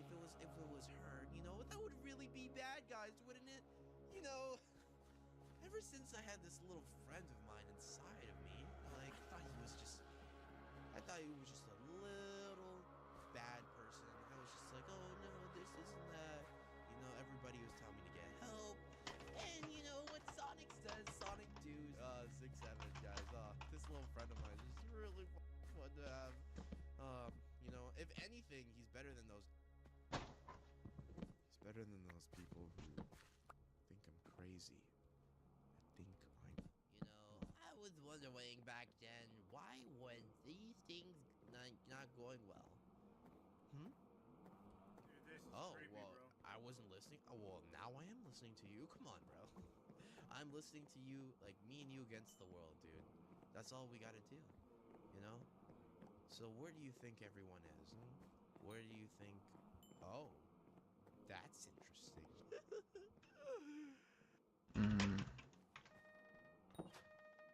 Anyways, guys, if you got this far into the video, make sure to like, comment, subscribe for more, everybody. Subscribe. Okay, where is he?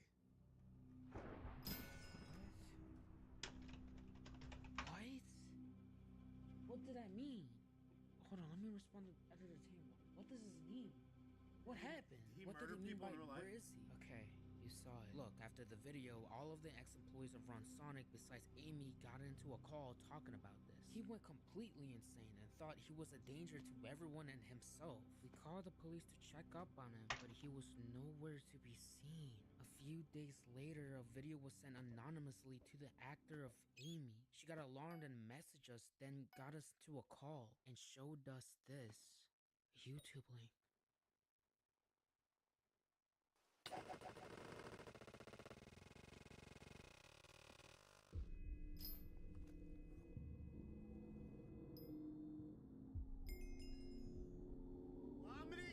I'm gonna keep it a buck, bro. It's some dark stuff. It's good though. What? What's that? Also, I'm sorry, dude. I gotta be honest with you. It is hard to react to something like this. Yeah. Yeah, it's just quiet. Yeah, yeah, same, exactly. You're on the edge of your seat this whole video. You gotta pay attention. It's super hard. There's so much going on, bro. And it's borderline. This is creepy. This is spooky. This is amazing. Amazing. Lobby. Slow clap, homie. Slow clap. Yeah, I apologize. I'm loving this. I feel like I haven't been commentating What? Sirens?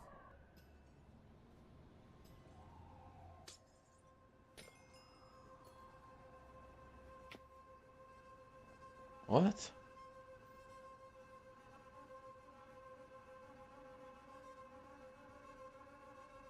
Run, Sonic, run.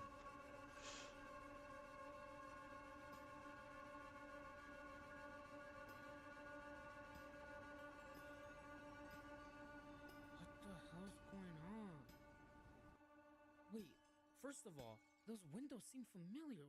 Hold on. Okay, right now I'm looking at the video that was sent to the burner account that showed Run Sonic stalking someone, and it should show right there. Windows. Of course, there's a forest right here, but windows. Windows, forest. These videos are connected. And then everything is red. I hear heartbeats, sirens. I don't know if those are police sirens or ambulance. I don't know. And what's this? Okay, we hear a sword slash. We hear a sword break. Let me slow it down. That's a player. Run Sonic swinging at somebody. No, it's not somebody actually. This is already confirmed that it's Eggman. The actor of Eggman is in that house. I'm guessing the Eggman player in Minecraft died here, cause after it glitches out, we see smoke. Usually, smoke appears when something dies. Ron Sonic is in that house. And then he wakes up, hears the sirens, breaks a window, What? and leaves the house, which then he would run into the forest. Hold on, let me message editor Tane. Just finished it. Did Run Sonic make this? We think so. It was similar to the first video where he was stalking someone. At the time, we were freaked out and didn't know what was going on.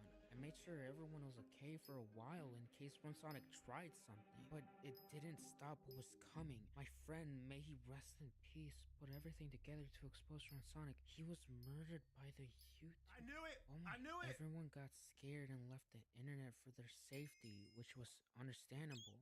I don't know how the document was deleted since it was uploaded by Eggman, but I think the YouTuber deleted it when he was in his house. Sorry to hear that. Did the police get Run Sonic? No. He was never found. All the police knew is that after the murder, he ran into the forest. All of this happened because he was sick. He kept talking about a monster in his head. Kept talking about how it looks like a fox or something like that. I really don't want to say this to a stranger, but you know a lot. Amy told us that she thinks he started seeing it after a personal tragedy with his daughter and girlfriend. They aren't with us anymore. And to make it worse, he had to put on a mask and run a kids channel because he thought he could make enough money to pay off his debt. But he ruined it. No way. The baby, crib, and the car crash. These two are connected. They were his past. Died in a car crash, and I bet he was driving. Formed in Run Sonic's mind since it was mentioned he wasn't normal after the incident. Everything was horrible. He was in debt and saw a way out by making a kids channel to earn money. But his addictions kept getting in the way, changing him, pushing his friends away. We watched this thing grow and destroy Run Sonic's mentality until the fox-like entity became his only friend. After he got exposed, the entity became stronger. He tried to upload videos and save his Holy, he's ulting right now. Let the ult happen, bro. his only friend after an argument, leaving him alone with the thing in his head. We see him go fully crazy, eventually listening to the entity. Then we see the videos that foreshadow everything. The murder of the person who exposed him, the murder of the burner account, the murder of Eggman. When he killed the exposer, he heard police sirens. He left the house running straight into the forest without looking. Hello, Lito. Hola, amigo. And I bet when he was running, he knew this. Really hoped that I could help you through all of this. Uh-oh. What made you realize? He would run into the forest, never to be seen again. And that was the Maybe he committed. his channel run Damn. Sonic. Ooh-wee. Jeez, bro. How are you doing? I'm doing good, bro. What about you, man? I'm looking at this craziness. Episode 2. Okay. There's episode 2. How are you doing, Uncle? Uncle Spanko. Some investigating chat.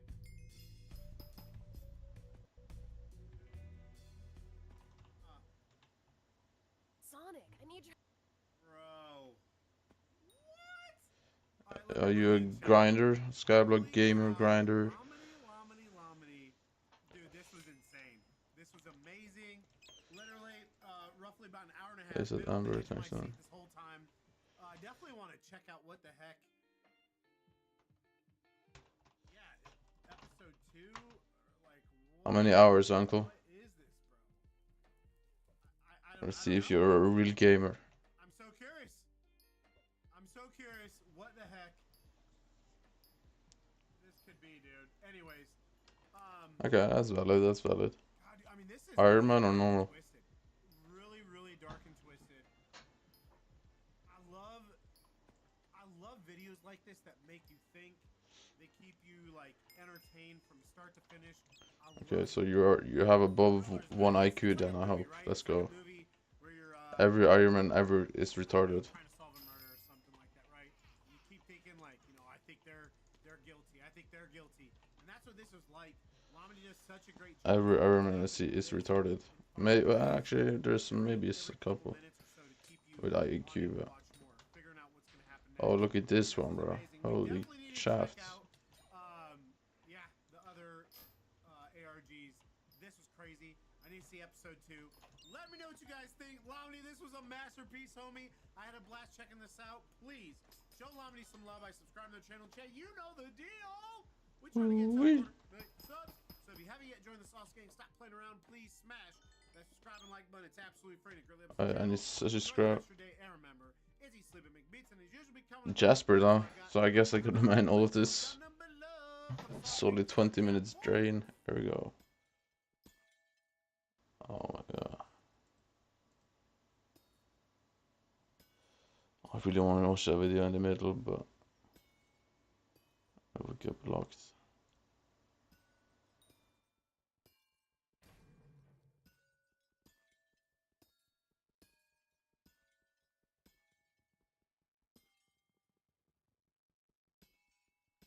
Oh, yeah. I want to see this though. My bad to you. Oh, yeah, my bad. Run this. Let's go. On December 31st, 2024. I'll play Airman more if you're max during late level. hours on New Year's Eve, when they took notice of What do you mean? I am not max level. What do you mean? license plate infraction. Upon making contact with Macario, officers immediately notice he seems nervous and learn he is on probation. Watch how the couple turn against each other as cops completely wreck their start to 2025.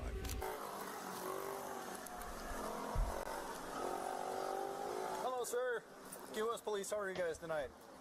Hey, so the Hey, he reason I popped that stopped you, okay? So your license No, it's plate, 539, you have a but sticker on the upper it's still not the max. left-hand side. I got pulled over for the same thing twice already. Okay. And this is my girlfriend. Okay. Do you live down here? No, I came visit. And this is my girlfriend. Max is 541. So that nigga sniff blow. Ghost, how you know that? Trust me, my nigga. You ain't always got to be walking around here with holes all in your face. One shoe on, one sock off, with What's last your year's level at? t-shirt on that you never changed till today to actually look like a smoker for me to know that I you're a assume smoker. 450. This nigga sniff blow, squad. First. Second. If you know your record is like that, my nigga, you got pulled over for this twice. Why you still driving like that? Niggas think they can't get caught. That be your problem. You think it can't happen to you, bro? Shit, I've been driving all week and I ain't got pulled over. I'm straight. I've been driving for 2 months. I'm straight. I've been driving I'm straight. Well, not today, my nigga. My guess is you're level 450, unless there's some Okay, gotcha. magic craziness that you're level 500, maybe. You're on probation. What you on probation for? What's that? Lobster. Lobster? What? Let me ask. What happened with the lobster? He stole them. It was illegal. I bought them off somebody. And they got you for it? Hello, hello, Sunirai. Ut. Okay. Okay. I remember you from yesterday, I think. Alright. I saw you in GLACITE tunnels, I think. And this nigga lying about the lobster. He got arrested for lobster robbery. I understand. You were in jail for that? I'm doing fine. This nigga's lying, bro. I don't know about the other people, if there's someone else you there. got caught up for some lobster, right, my nigga? Then you said the What judge about you, let bro? you go because she understood you. She let me go, but I'm on probation. How she let you go, but you on probation, my nigga? He made it seem like he went to court, and the judge was like, okay, we gonna suspend the sentence and just put you on probation for a couple months. I don't know No, how long this Jasper nigga takes went him to by now jail fully, but and then got out on probation from going to jail. That's what he not telling. I told y'all, this nigga lying, bro. He lying. You can run my name. I'm clean, bro. Okay. No, do he you ain't. eat well? No, he ain't. Alright, thank you, sir. Yeah, I guess. Did you get your ID, ma'am? Oh, you got it? Okay, thank you. Alright, give me just a minute. Do you eat well? Hey, real quick. Are you on pretrial or anything? I'm on misdemeanor probation. You're on misdemeanor probation? Misdemeanor Are you- probation. so it's showing with the state that you currently have a sanction, or it's going to be sanctioned for a robbery charge. No? I'm gonna... Lying ass nigga. Okay, I'm just asking, okay? I'm not getting in no trouble. He just played it down, bro. He put y'all in the field. He let us know, like, man, I bought some lobster off somebody and I wasn't supposed to buy no. That's why our boy, like, hold on. My nigga, you went to jail for lobster, my nigga, for buying the lobster? He went and checked. What really happened was this nigga robbed What an somebody for idiot. a lobster. Went to jail for this shit and got on probation when he got out of jail for it. Now, since you owe probation, Dude, how do you we rob got someone probable for cause to search the lobster, court. bro? We Is ain't someone gotta just make up a eating lie lobster and and you say come it and smell like steal weed. their food? We ain't gotta make up Nah. a lie and say we see drug paraphernalia. We see an open bottle of whiskey. There's no way you go to jail for that, bro. Get the fuck out the car, bro. You And his just do a girl little is a fight and tweaker. that's it. She sniffed blow too, by the way. Okay, gotcha. All right. It's New Year's. Look That's at, the only reason. look at, man. I'm just telling you what I saw. That's why I'm talking to you first before I, just ask. got out of Okay. incarceration. Do you guys have any weapons in the car at all? All right, perfect. All right. Have them get out. Everything this guy is capped, Officers so I ask the don't know. couple to exit the vehicle as K9 Jigsaw arrives on scene to conduct an exterior sniff of the vehicle. Ghost, how you gonna put that on her like that? The fuck you mean how I'm gonna put that on her like that? When have you ever seen a crackhead couple when one of them do it and the other one don't? Let me know. And he black and she white. Don't matter if it was the other way around. She could have been black and he white. If you see a black and white couple, one of them doing crack, the other one is too. Yes, One sir. of them doing meth, the other one is too. One of them doing yet, the other one is too, squad. And just There's sleep. one thing about Why? interracial couples. If they are together, I'm not and tired, one- I think. Hey, that's what I noticed, especially when they up in age, my nigga. I don't Don't.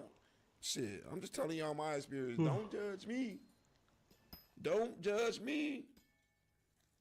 When the fuck do you ever, man? That better be chill her out, age, bro. man. Like, yeah, Come I on, started Hank. messing with, like, I just left him alone because he started doing crack. I left her alone because she started fucking with that shit. Ain't no way in hell y'all in the car today. About and he hit the only one doing 3,000 crack and hours. Y'all in a relationship. I think. Am I? 2,922. Yeah. What you mean how I know? That's how I know, bro. Vehicle. I mean, yeah, maybe. Smoking Like, a cigarette. I I sleep bet she like ain't got no 4 kids. hours Look how she dressed. today and yesterday. Look how she dressed. Wait. Did she take her bag or Yes. not? Okay. Well, don't let her go in it or anything. Just watch hands.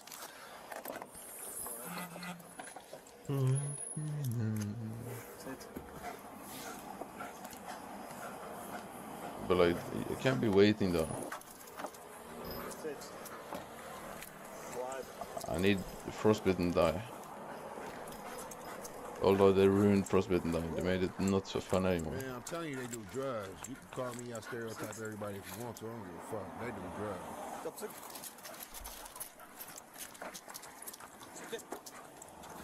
Please don't sit down. Why do I always get tired when someone says I am I'm tired? telling you right now. I wasn't really that tired before, but... I'm telling you right now, bro. Yo, Drake reference? Let's go, baby. If they bring the K9 That's my goat right there, bro. to search them out your car. Big right? Drizzy. Even if you ain't got no drugs, you nervous than a motherfucker, bro.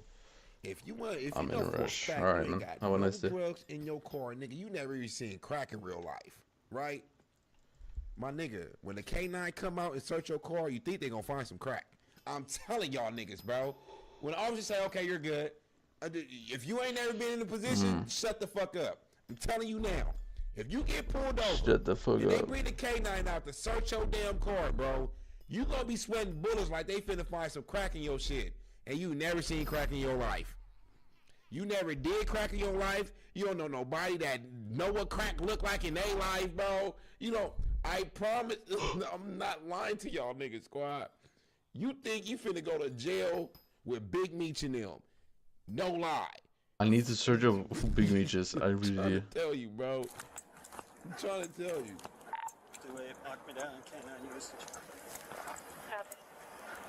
Let me know.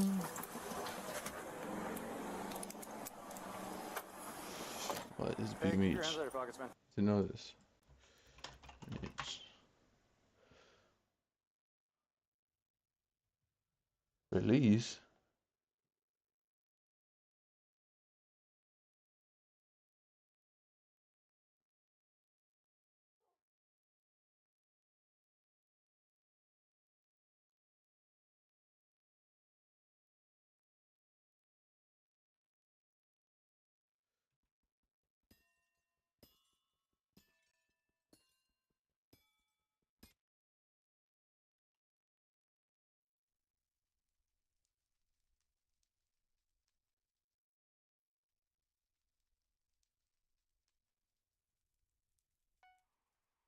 Big Meech ran the Black Mafia family and is one of the biggest drug kingpins in rap history.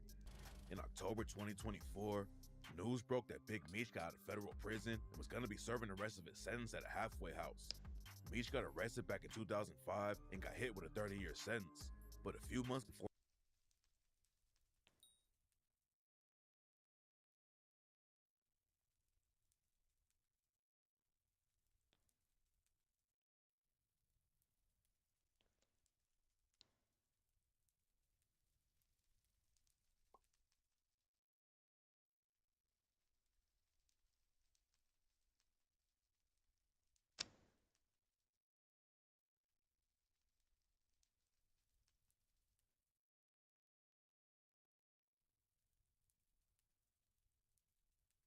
Damn.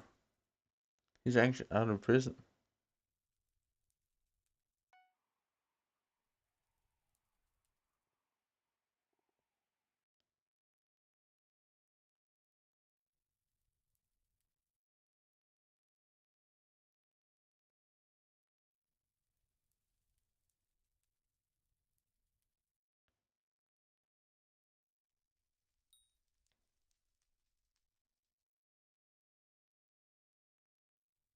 Hmm?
Hmm?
I want to see this. Steve Fisher, the PI who's been looking into the Celeste Rivas Hernandez David case, this investigation, just posted two major updates about this. One, apparently new photos that may show Celeste with David at a key moment.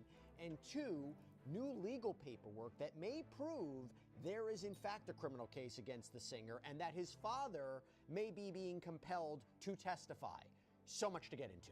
Welcome to Sidebar, presented by Law and Crime. I'm Jesse Weber.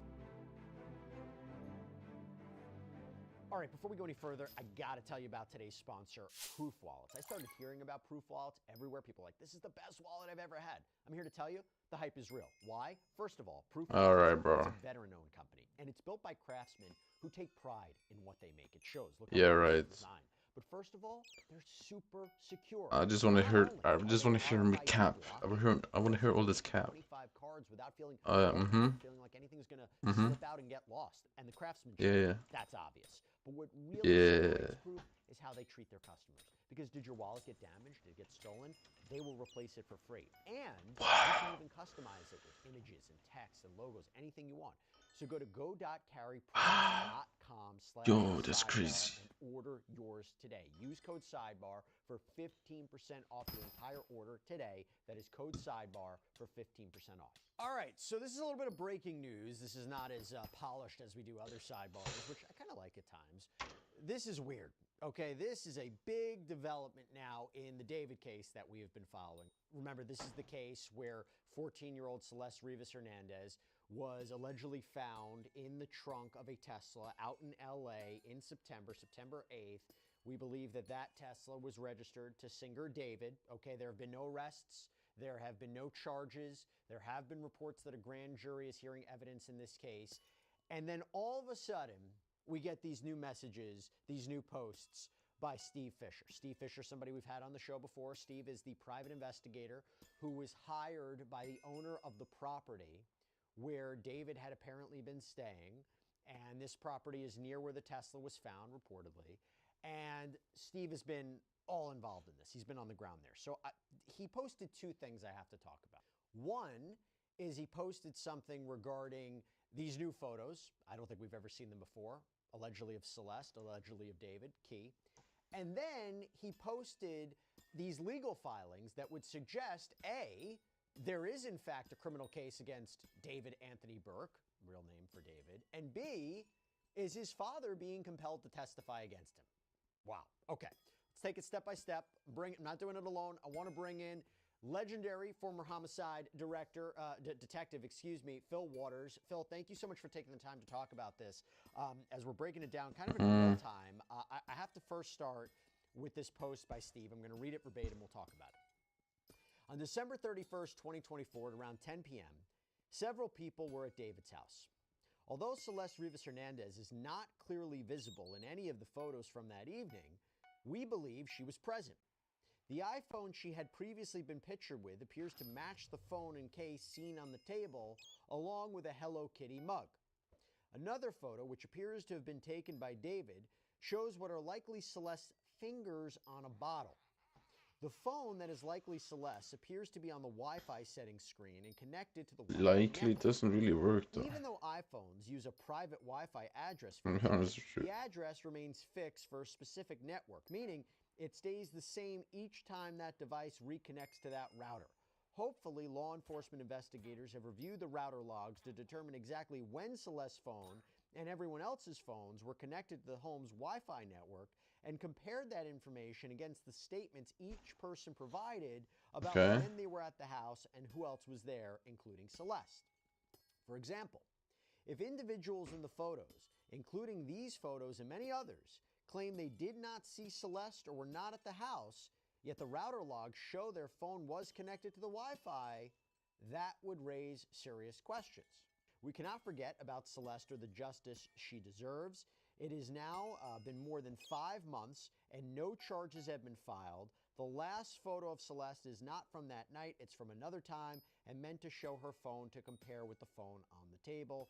Hashtag Celeste Rivas Hernandez, hashtag David. When you look at these photos, there's one, it appears to be David, and then I think this looks like Neil Langston. I could be wrong. Neil Langston is somebody who is, we reported was arrested out in Montana, was arrested out on a warrant for failing to appear as a witness, apparently was brought back to Los Angeles, and there was photographs of TMZ, videos of him entering a Los Angeles courtroom, so we believe it is likely he testified in the grand jury, although he apparently didn't testify for a long time. There is another photo, it says David taking photo, where it could, again, it's hard to tell if that person is Celeste, it might be someone else, it might be this person Asia who's talked about. There's another photo of a phone, and then there's another photo of potentially Celeste, and then there's another photo, I think, just of Celeste herself. Okay, let's break this down. First of all, Phil, this is significant, I would say, because I believe Steve had said the last known photo they have of Celeste is January 2025. But what are you taking away from what he's suggesting, and what are you taking away from these photos? Well, thanks for having me, Jesse. It's an interesting case, and presumably they're coming from some sort of social media, and they may have been posted by her, or someone's phone. He might have had access by David, to or somebody else, right? Right. They're out there, and I'm sure what law enforcement is doing is they're using these photos to develop a timeline. That's important. And whether or not she's in these pictures or not. Now, are the ages, we know Celeste is a juvenile. So are the ages of these other people seen in these videos, are they adults? Are they 18 years or older? So my point here is that if she was there, if Celeste was there in this gathering, it may have been purposeful to not have her in photographs because of her age. So when people are involved in this kind of a thing, David, these folks having all these people around, having these young girls in there, he may be smart enough. He's not smart enough to engage with these people, but he may be smart enough to make sure that their images are not seen in the course of these pictures. So I don't think it was any big secret that doesn't make any sense. And had been, associated with him on several occasions. Because if he was smart enough, then this would have never looked like this. Pictures, would have never been a body in his truck. Then you've got the clue of her phone being connected. So she's there, or at least the phone is there. And that's what we need to remember here, that phones are detected as to where they are. That does not necessarily mean that the person that owns that phone is with the phone. Although it would be weird for them not to be with their phone at that time. I guess the question is, I mean, you tell me a scenario where it would make sense to have a phone and not the person there, unless they, I don't know. Well, I mean, Triple Lopez. That's just a fact. So, yeah, it would be weird, but it's not that it couldn't happen, is what I'm saying. Let me ask you this. The part where he talks about the routers, right? So it is an interesting time if you're thinking about people testifying in front of a grand jury or speaking to investigators and saying what they knew about Celeste or when they were around Celeste. And if you think about Neil Langston providing testimony, and I don't know if he just pled the fifth when he was up in front of the grand jury, assuming he was. But talk to me about, is it possible to track the router information to see which phone was connecting at what point, and would suggest those people were there at that time? Is that something you've done in the past, that routers can provide information and it's easily discoverable, easily found, that information? Oh, sure. Anything that digitally connected like that can be forensically analyzed. And in fact, we had a lab that did just those very things. So, and then you get with the provider, whoever's providing the interweb connection and that kind of thing. So yes, of course. And it will give, and again, we always go back to timelines. So it's going to give you a timeline of that period, that whatever it's a week or a month or whatever, they're going to go back. If it were me, I would go back in time, perhaps a month, and see when we see her phone showing up in that router, in that network. And Where is the then lab? you Is go it not and claim you this? move forward, Oh. and you see when I was see. that phone in and out of the network, disconnected from it, connected to it. And then you want to see the concluding part of it is what was the last time that the phone was connected to the network. And given the time and day that she was found, then that starts to close the gap on perhaps when whatever happened to her happened. That's interesting. And yeah, I do wonder, like, if you were an investigator, right? Like, you're questioning somebody, would you be in a position to say that? I mean, tell us everything you know about Celeste, and they say, I didn't know her. I wasn't really around her. Do you then present these photographs and say, well, what about this? You know, I mean, is that a tactic that we could expect in a case like this? Well, sure. You would you know, if it were me interviewing him, it would be, you know, we want to go back into his background first, just to establish that relationship. But when we get to the core of the matter, we want to see from him what he's talking about in terms of when did this relationship start. And Is we're using it up as phrase it in a way that he doesn't get defensive. This is just. I don't know if I agree with this guy. A big fan. She seemed to show up at different concerts and so forth and so on. And how did you get into a more friendly relationship where she became kind of a super fan and she started getting invited to some of these other functions? And see if he'll tell you that, you know, and you just kind of want to walk your way up to the point where if he's denying things that you do have digital evidence showing, then of course you would show that to him and say, look, well, if you're saying this, then how does this occur? And can you explain why she's in this picture with you at this time at your house?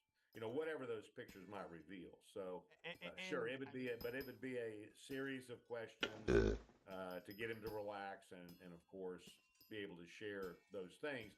And and he may, in a way, I've had this happen, where you're talking about the incident itself, and the suspect is actually describing what happened, and they're walking you right up to it, but they're not going to make an admission as to, yeah, this is when I ended their life. But they may be giving you everything that happened up to that point, right? And trying to play it off as something that, yeah, you know, we were doing this and that, blah blah blah. So I've had that happen with suspects, and but when they're telling you everything but that moment, that's pretty powerful stuff. And a couple of things here. Look, we're getting this from Steve. We're getting it from his account. I have no reason to not believe that these photos are illegitimate, if they're not real. They don't depict what they seem to show. But just to, you know, again, I'm just giving a caveat about where it's coming from. We haven't been able to release these. But look, they appear to show drinking happening, a party of some sort. I can see when you look at the photos that he might believe these are Celeste's hands around a liquor bottle of some kind. So much Jasper. I'll couple this now with what else Steve Fisher posted. And I think that this one is arguably the more important one. So one of the things we couldn't officially confirm, law enforcement wouldn't officially confirm this, obviously, is whether, in fact, there is a criminal case being mounted against David. There's been reporting that he's a suspect. There's been reporting that a grand jury is hearing evidence. Law enforcement's not going to confirm that. They're not going to do that. It's obvious. They don't want to compromise an investigation. Steve posted this. David Burke, again, so this is David. David Burke's father filed a petition for a writ of habeas corpus, claiming that a summons ordering him to testify in California violates his due process rights. He lives in Texas. The footnote in the ruling states, the underlying case is the people of the state of California v. David Burke. The Court of Appeals denied the petition. Both the petition and the underlying case documents, likely related to a failure to appear similar to Neo's situation, I want to see this. sealed as a motion for rehearing has been placed on the docket for February 24th. That footnote, the people of the state of California, Burke, is especially significant to me and could signal we are getting close to the beginning of justice for Celeste. Now, before I read you what this petition states, and there was only one page of this that was posted by Steve, and again, he must have gone through the court records to get this. When you hear terms relator, so a relator, my understanding is, under the law here, would be a person... Oh, David up in jail would definitely be taken off the bum. And it's through a habeas. Very far off the bum. Habeas, this is somebody who's been convicted, and they've exhausted all their appeals, so they're saying, my detention is unlawful for some other reason. They might be saying, new evidence has come forward. This is a little different. This is where a relator, so this is going to be potentially David's father, is seeking... Look at him, bro. He is so sassy. Look, I don't have to comply with a certain court order because I'm being deprived of liberty. My due process rights are being violated. And this is a way to prevent being held in contempt of court. So my understanding is, I looked this up under Texas law, that the relator, so here the defendants, here David's father, has the burden to show that a contempt order is invalid and that his rights would be violated, that he'd be deprived of liberty without due process of law. Okay, now again, this was denied, but let me go to what it says here. Again, this is the screenshot from Steve. In the court for the 1st District of Texas, In re Dawood Burke, what? relator, so we believe that Dawood? This is his father. Relator Dawood Burke has filed a petition for writ of habeas corpus, contending that the trial court's order summoning him to testify in California violates due process. And yes, there is a footnote that says the underlying case is the people of the state of California v. David Burke. And then it gives the case number. It's pending in the 506th District Court of Waller County, Texas, the Honorable Gary W. Cheney presiding. We deny the petition for writ of habeas corpus.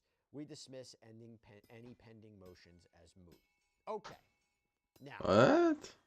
Phil, I'm not going to get into the legal back and forth about why the court denied this, but A, have you seen anything like this before? And B, what does this signify to you? I mean, is this a confirmation that there is a criminal case against David? Well, I don't know that we're using the word case here. There is, without a doubt, a criminal investigation taking place.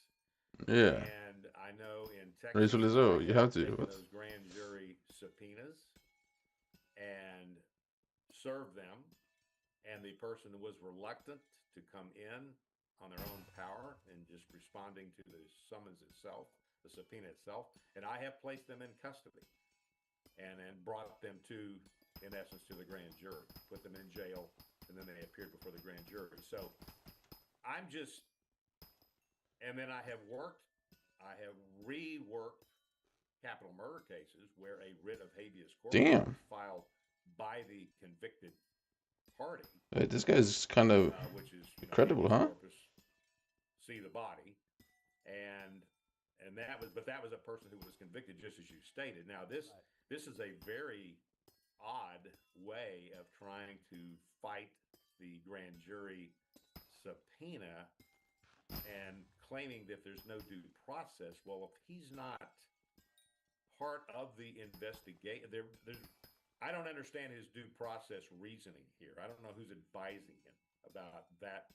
I would think there would be another way to file restraining order of some kind. Well, I imagine he feels like, I'm not going to show up, and he feels he's going to be held in contempt of court, and he's like, this is violating my rights. I just don't know what that argument would be. If you're compelled to testify, he can plead the Fifth. Well, of course he can, but you don't know. I mean, this is a weird. I've never seen something like this happen, and now signed off by a judge in Waller County. That's right next door to where I am, and I used to work up there for a short time. So this is bizarre to me. You know, Bizarro. obviously he's getting some legal guidance somewhere, but the bottom line here is he's going to be compelled to go to the grand jury and testify. And just as you stated, he can walk in there and just claim the fifth, and you know, and be done with it. But I don't think it serves whatever the investigation is with involving his son. I don't think it serves him well for the father to do this. It just kind of adds another cloud over the investigation, at least of what we know about it at this point. So I find it very odd that he's just being very resistant to appearing before the grand jury. Well, let's break this down for a second. So first of all, from a point of law, the grand jury, just like a jury in a trial, is not allowed to use someone invoking the fifth against the criminal defendant. That wouldn't be right. But it does add a layer to this, and it does make me wonder, why do they want him? Assuming this is true, that they want him to testify in front of a grand jury, why have the father testify? Do you think it's about, what did you know about your son's relationship or alleged relationship with Celeste? His whereabouts, what he's been up to, what was his reaction when I would also plead the fifth, like, what? Celeste's body was found in I'm not trying to talk about my son. To have the father Please. compelled to testify is unique. To have the family member, unless they were somehow involved, I find that interesting, right? Well, we don't know, but we don't know. And obviously, the grand jury is conducting their own investigation here. And what does this tell us? There's something in what they're looking at that has compelled them to issue a subpoena to the father. They want to talk to him. Now, what does that mean? It could be a variety of things. Has his father been in the presence of Celeste? Has he been around him in an affair around him and her in some sort of nefarious way that would implicate other things about his son? And or you know, what was, and if he had and I'm going to use the term relationship, had some sort of relationship with Celeste, and I'm talking, maybe it could be something I just met her, could be a short-term thing, or it could have been something that he may have involved himself in a more wrongful, questionable way. So there's something here that's brought the grand jury to wanting to talk to him. And he obviously is very reluctant to do that and does not want to participate in the grand jury testimony. Rightfully so. Doesn't that signal something? So Steve Fisher, I've had him on here. I've also had him on my News Nation show, Jesse Weber Live.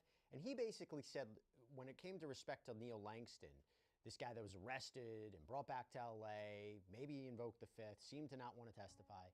If you got prosecutors who are now resorting to having him testify, when Steve made the point, there might be evidence that Neil Langston is allegedly involved in this here. If you're not even calling him as a target of investigation, but now you're having him as a witness, and now you're bringing in the father, who clearly doesn't want to testify too, I mean, at least based on the paperwork, what does it say about the strength of the case? If you're calling these people when you know that they might not willingly provide information, does that suggest that there's a weakness in their case against allegedly David or anyone else? Why call them if you know you're not going to get information from them? Well, I don't think it suggests any weakness or strength in the case. I think we're in the middle of the process. Yeah. And so, as I've said, something happened in that grand jury investigation that said, you know what, we need to talk to Dad. Now, Dad being, and perhaps, look, you know as well as I do that in the course of an investigation that there's a strategy involved in the investigation, and then there are tactical decisions that are made within the strategy to see if we can get a reaction of some kind. That may be what this is. And so if this does come down to a trial and the father is nothing more than a witness, then I would think, and we're just thinking, speculating here, that the prosecutors would bring the father in to testify. Then he's going to do what? He's going to get on that stand and he's going to claim the fifth. Yeah. It just, and I understand that. I've worked within the system for 33 years. I understand that is a right, and it's not supposed to be held against them. But in real life, a jury sitting there listening to the father invoke the fifth, that does not go well for the defendant. So that's just the reality of the way juries look at things. So it's an interesting turn in this overall investigation. But I don't think it shows any strength or weakness. I think that it shows that they are doing their due diligence and they're tracking down every lead that they've got in the course of the grand jury investigation. Look, again, we are breaking this down in real time. I mean, we just got this like 5 minutes ago, so we're trying to make sense of it, but we wanted to get it out as soon as possible. If we get more information, we'll make sure to do another sidebar on it. But Phil Waters, thank you so much for taking the time to jump in on this. It's another piece of this puzzle, but hopefully we can figure it all out soon. Thank you so much, sir. You bet. Thank you, Jesse. And that's all we have for you right now here on Sidebar, everybody. Thank you so much for joining us. Please subscribe on YouTube, Apple Podcasts, Spotify, wherever you should get your podcasts. We're also up on NBC's Peacock. If you want to follow me, X, Instagram, my News Nation show, Jesse Weber Live, Monday through Friday, 11 p.m. Eastern. I'll see you next time, everybody.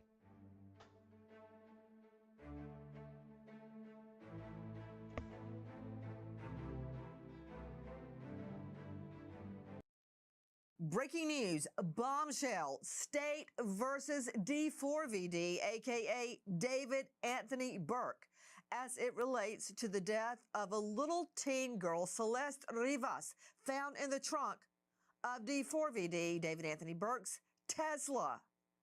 What's taking so long? But now we have seen a court document that says State versus David Anthony Burke. You know about that secret... Today, he's facing charges of murder, attempted murder, and distribution of hundreds of kilos of cocaine. But around 25 years ago, he was a world champion skier and snowboarder, winning medals and representing Canada at the Winter Olympics. Ryan Wedding's life is one of the most insane crime stories ever lived. And after his sports career didn't make him the millions that he'd hoped for, Ryan would spend the next few decades living life like the real-life Walter White, starting from humble beginnings as a marijuana grower, building his business from nothing to a farm growing $10 million worth of product, and eventually graduating to the cocaine business, connecting with plugs from Russia, Iran, and eventually Mexico's Sinaloa cartel, where he would become such a high-ranking narco trafficker, he would wind up being compared to El Chapo and Pablo Escobar, and winding up on the list of the FBI's top 10 most wanted men. Ryan was a ruthless narco, allegedly ordering numerous murders, including one of a federal witness in Colombia, and in the process earning himself the menacing nicknames El Jefe, Giant, or Public Enemy. With a $15 million bounty on his head, by 2026, the FBI would make a shock announcement that Ryan Wedding had finally been brought into custody and was being flown to America to face justice.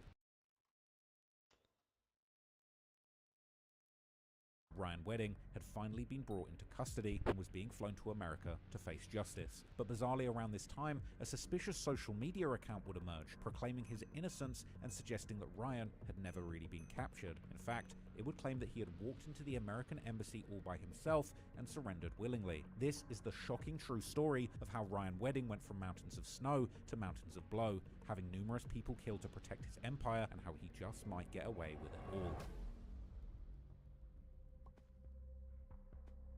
The city of Vancouver has been consistently ranked as one of the 3 most livable cities in the world. This port city also has the reputation for being a mecca for cheap illicit drugs. Ryan Wedding, at 6'3" and with grandparents who owned a ski hill in Thunder Bay, Ontario, Wedding proved a natural. A gunman apparently walked in and shot him 5 times in the head. U.S. authorities say it was Ryan Wedding who ordered that hit, placing a $5 million bounty on the witness's head. It was complete silence. Only the noises of gunshots were there. His lawyer advised them to kill this witness. By 2015, Wedding disappeared as the RCMP charged him in a sprawling operation targeting cocaine imports to Canada. U.S. authorities allege Wedding stashes his vast wealth in assets like this ultra-rare Mercedes now in their possession. Mexico even seized paintings purportedly belonging to Wedding and 2 Canadian snowboarding medals. To the efforts of the United States government, that the State Department has put up a $15 million reward for his capture.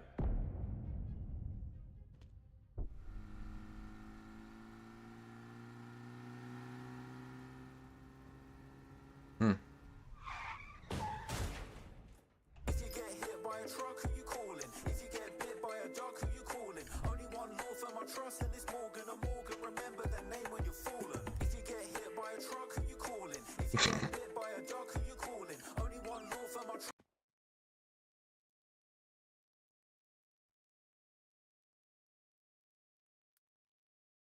Bro, what? Remember the name when you fall. Got hurt on the job and it wasn't your fault. Let Morgan and Morgan fight for results. 35 years running, they got the game in a choke. Hired them to go to battle because they're ready for the smoke. Over 30 bill, one for all their clients. America's largest personal injury law firm, they're giants. Over 1,000 lawyers, they can handle these assignments. And they're in all 50 states, ain't no way you ain't gonna find them. And not all law firms. Innocent family. My father was shot in front of me. Center of Toronto. Inside the residence, the atmosphere was warm and still as the Sidhu family would wind down for the evening. But unbeknownst to them, Yes, it is. a logistical error made in a cartel war room thousands of miles away had just signed their death warrants. Suddenly, the silence of their tranquil home was shattered by the violent crash of the front door being kicked off its hinges, and their sanctuary was breached by armed gunmen who moved in with the cold efficiency of a hit squad. These hitters, wrongly believing that they had found the thieves of a stolen drug shipment, and once they were inside, they didn't ask a single question. They just began executing this innocent family. My father was shot in front of me. I heard my mother's last screams. And after that, it was complete silence. Only the noises of gunshots were there. That's it. I didn't even get to meet them for the last time. My mom was in another room. My father was in front of me. He died. I wasn't able to do anything. Jagtar Sidhu was executed first, and only seconds later, his wife Harbhajan's terrified screams would echo through the hallway before she too was silenced by gunfire. Meanwhile, in her bedroom on the first floor, their 28-year-old daughter would hear the chaos erupt. But before she can even react, the shadow of a gunman was towering over her. Mercilessly, he would raise his weapon and fire 13 times at the innocent girl. Myself, I called 911 as soon as I got my consciousness back. Whole family shot. This is what I was saying repeatedly. Miraculously, she would survive by playing dead, while the men who destroyed her family walked out into the cold, dead night. It's truly incredible that you're even able to speak with us today. You were shot 13 times. What have doctors told you about what your recovery is going to look like? It's still gonna take a long time. I still have to learn sitting, standing, walking. It's been very hard. And some days are okay, not too bad. Some days are filled with pain, lots of pain and medications every time. This cold-blooded hit was apparently sent as a message in response to a stolen drug shipment that had passed through Southern California, and the people accused of sending it were Ryan Wedding and his right-hand man, an enforcer who went by the name of Andrew Clark.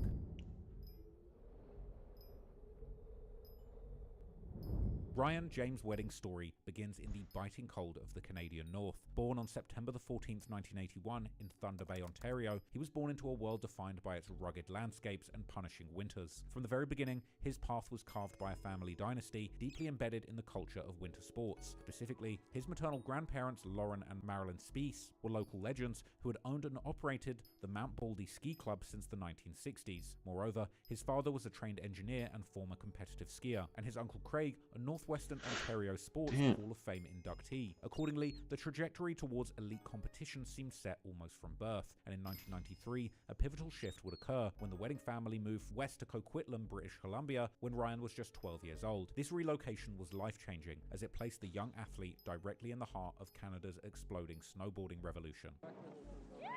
This is what all the fuss is about. It's like snow surfing, an idea that originated in, where else?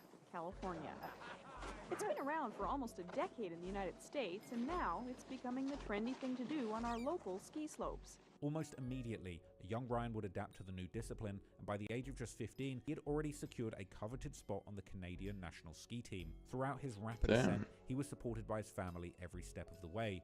From what I remember, he had good family support. His mom and dad were at all the races, and in a short period of time, he proved his natural talent wasn't just a fluke, eventually capturing the bronze medal at the Junior World Championships in 1999. Consistently climbing the ranks, he followed this up, winning a silver medal at the 2001 Junior Junior Olympics. However, as the millennium turned, Ryan's sights were firmly set on the 2002 Winter Olympics. The 6'3" aspiring gold medalist was an imposing figure, and to many, he represented the hope of the nation. Yeah, well, when I met Ryan, yeah, you're right. I'm about 10 years older than him, and at the end of my career, and Ryan was just 18 or 19, and he was like 6'3". You know, he looked like Superman. He was going to be the next, and pretty much was the next best guy on tour that we had seen. And so, poised for glory, he arrived in Salt Lake City, ready to represent his country on the world stage in the parallel giant slalom. But the Olympic Games for Ryan Wedding was unfortunately a heartbreaking disappointment, and the pressure proved far too much for the young athlete to handle. On February the 14th, 2002, instead of standing on the podium, he finished a disappointing 24th place in the men's parallel giant slalom, failing to even qualify for the medal rounds. This disappointing result would play at least a small part in shaping Ryan Wedding's dark future. For him, you know, his future was probably top of mind, and you know, when he didn't perform, you know, at the top of his game in Salt Lake City, then he probably was thinking, like, what's the next thing that he can do, you know, in his life to earn an income. This massive failure was clearly a crushing blow for Ryan. Perhaps he'd imagined glory as a snowboarder and the fame and riches that would come with becoming a top athlete. But his huge successes in the Junior Olympics simply didn't translate into success in the big boy adult Olympics. Consequently, the risk-taking and competitive instincts that drove him down that mountain simply changed lanes, directing him to a much darker and more dangerous enterprise. And in the absence of the fame and fortune that he thought snowboarding would bring him, he decided to apply himself to another white powdery vocation, deciding instead to go from Shaun White to Walter White and get all the toys he wanted in life from the murky world of dealing drugs.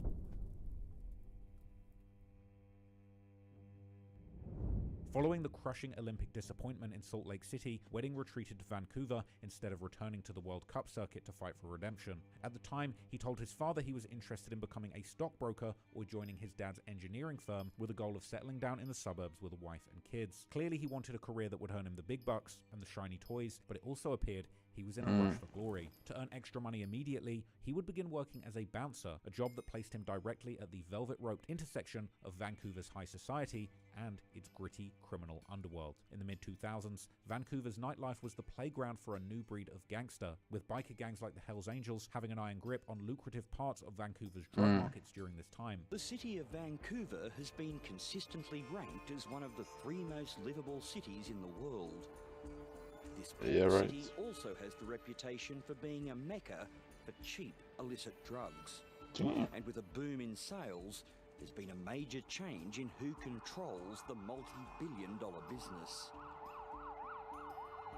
But that changing of the guard has triggered a torrent of violence. Across Canada, the once dominant mafia has been pushed aside. A rough, homegrown gang has taken over. The Hells Angels. Leaders in an enterprise that feeds on the misery and shattered lives of its victims. This was also the era of the notorious United Nations, or UN gang, led by the charismatic and ruthless Clay Rouche. But then there is another side, a hidden side caught by police cameras and microphones. Cross-border drug drops, photos of evidence, bullets, bling, and boomboxes in armored SUVs. Canadian authorities provided plenty of evidence to their American counterparts that led to Clay Rouche's guilty plea, and now that evidence has been made public. It shows the former kid from Chilliwack turned gangster talking with other gangsters about drug deals. They would also be at war with their violent rivals, the Red Scorpions. The city's new white team pulled off the raid Friday night. The squad was formed to tackle drug crime in the city, and its first big operation is being hailed a huge success. 2 men are in custody awaiting formal charges. One of them is directly linked to a notorious Lower Mainland gang. At least one is known to our investigators as Red Scorpion. The Red Scorpions are well known in BC for all the wrong reasons. The gang has been involved in violent turf wars linked to the drug trade, including the Surrey 6 killings back in 2007. Now that war could be coming to Nanaimo. Unknown to the police, Ooh. the city was on the brink of a gang war over its lucrative weed markets. These new gangs would leave bodies in empty cars along the waterfront, but their favourite hunting grounds were the very same nightclubs where Ryan Wedding was working. While the danger would leave other bouncers to start wearing bulletproof vests, the fearless and thrill-seeking Ryan Wedding refused to do the same, as he was apparently intrigued and excited by the violence of the drug wars. As a bouncer, he would watch as gang members flaunted cash earned from cross-border marijuana smuggling, as the dope dealers from various gangs would splash out on bottle service, exotic supercars, and penthouse suites. Intoxicated by this lifestyle, Ryan would physically transform himself to fit the part, dressing like the dealers that he looked up to, rocking Breitling watches and iced-out Ed Hardy shirts. Now, I remember this era, and I was rocking out as a teenager in a fake Breitling and Ed Hardy shirt myself, but fortunately, I didn't fall into the dope game like Ryan Wedding. But for Ryan Wedding, he'd undergone a complete transformation mentally and physically. Gone was the lean agility of a slalom race, as he would aggressively bulk up his physique through bodybuilding. With his newly acquired drug dealer starter pack, he apparently got obsessed with the gym, and he said that he hated if he worked out around anyone bigger than him. And beyond the gym, he was also becoming a monster in the streets. At a certain point, he begun running weed grow operations too, and making money in the streets, and that money would come thick and fast. By 2006, the former Olympian had dropped out of college and was living in a condo with 30-foot ceilings in a ritzy neighborhood, driving expensive vehicles and outfitting his home with arcade games. He had quickly gotten rich off weed growing, splashing out on everything a first-time drug dealer would want. He had his initials carved in the entranceway of his condo, a garage kitted out with a Hummer, a BMW M5, and a superbike, but the glaring disconnect between a bouncer's income and this lavish lifestyle and spending was the first red flag to those around him that Wedding had found a new illicit revenue stream. Under the guise of legitimate business, Ryan Wedding had been running an enterprise in the streets since 2004, headquartered on a rural property in Maple Ridge, British Columbia, named the 18 Carrot Farm. But apparently he wasn't growing carrots unless you count the Camberwell kind. According to reports, Wedding and a partner were cultivating 8,000 marijuana plants in a warehouse,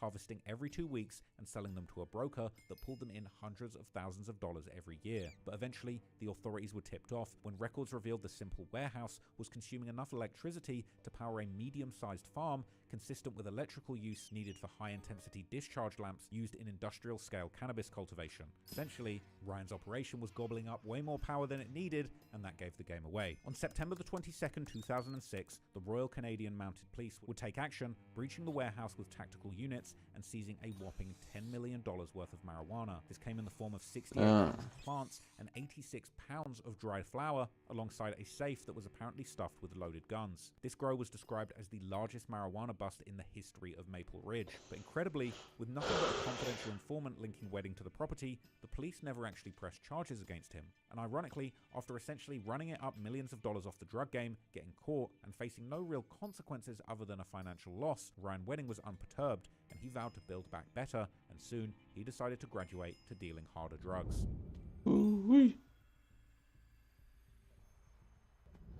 By 2007, the Olympian's invincible aura had faded. Having lost nearly $800,000 in failed real estate and drug deals, Ryan Wedding was effectively flat broke. Desperate for a Hail Mary, he would gather $340,000, flying to Los Angeles with a plan to buy 24 kilos of cocaine from the Russian mob. The meetup took place near LAX airport with a man named Yuri, who was apparently an ex-KGB agent, which is basically Russia's equivalent of the CIA. But this buy was a setup. Yuri was a confidential informant wearing a wire, and the bricks of coke had been provided to him directly by the feds. Within hours of the arrest and the playback of taped conversations, his co-defendants quickly folded and cut deals for lighter sentences. However, Ryan Wedding himself stayed solid and refused to cooperate. This landed him in the Metropolitan Correctional Center in San Diego for 2 years awaiting trial. But from his cell, he would continue to manage his chaotic personal life, apparently juggling 5 unsuspecting girlfriends back in British Columbia who were washing his cars, cleaning his condo, and collecting his debts to pay off money that he owed. But even more dangerously, he used this time behind the wall to network in the criminal underworld. Jailhouse transcripts would catch him bragging about making good connections that would later transform him from a failed plug into a full-blown cartel kingpin. On November the 30th, 2009,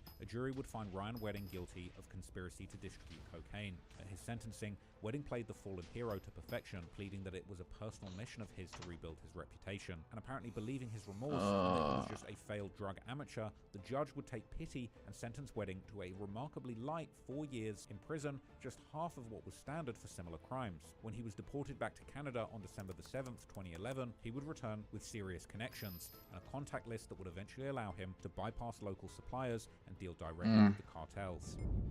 There we go.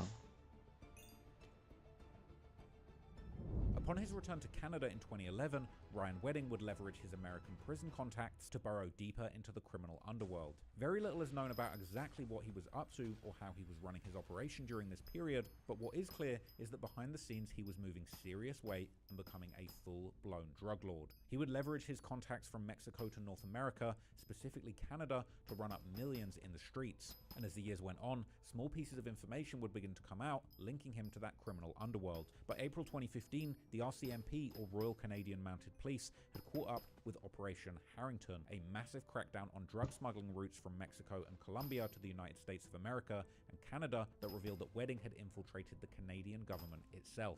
As part of a string of raids, the police at the Canadian port of Halifax seized 200 kilograms of cocaine in 3 days, as well as a haul in the form of 400 bricks stamped with Louis Vuitton logos, a mark used to indicate high-end purity. Charges were laid against employees of the Royal Canadian Air Force, the Department of National Defence, and the Canadian Coast Guard, showing that Wedding had turned national defence assets into smuggling corridors. This was apparently a huge conspiracy that also involved gun smuggling in 8 separate importation conspiracies. And the authorities would claim that the bust was a huge milestone in their war on the cartels, with reporters specifically naming the Sinaloa cartel as being responsible for huge drug importation operations that made use of local representatives in Canada to receive shipments. A bunch of people were arrested in these busts, but interestingly, when the handcuffs came out, the ringleader Ryan Wedding was gone without a trace, with reports on the operation describing him as still at large, despite being charged and referencing his previous case where he tried to buy 24 kilos from those informants. Ironically, reports would reference his apology to the judge following his last conviction and claim that he was now facing 2 counts of conspiracy to import cocaine and conspiracy to traffic,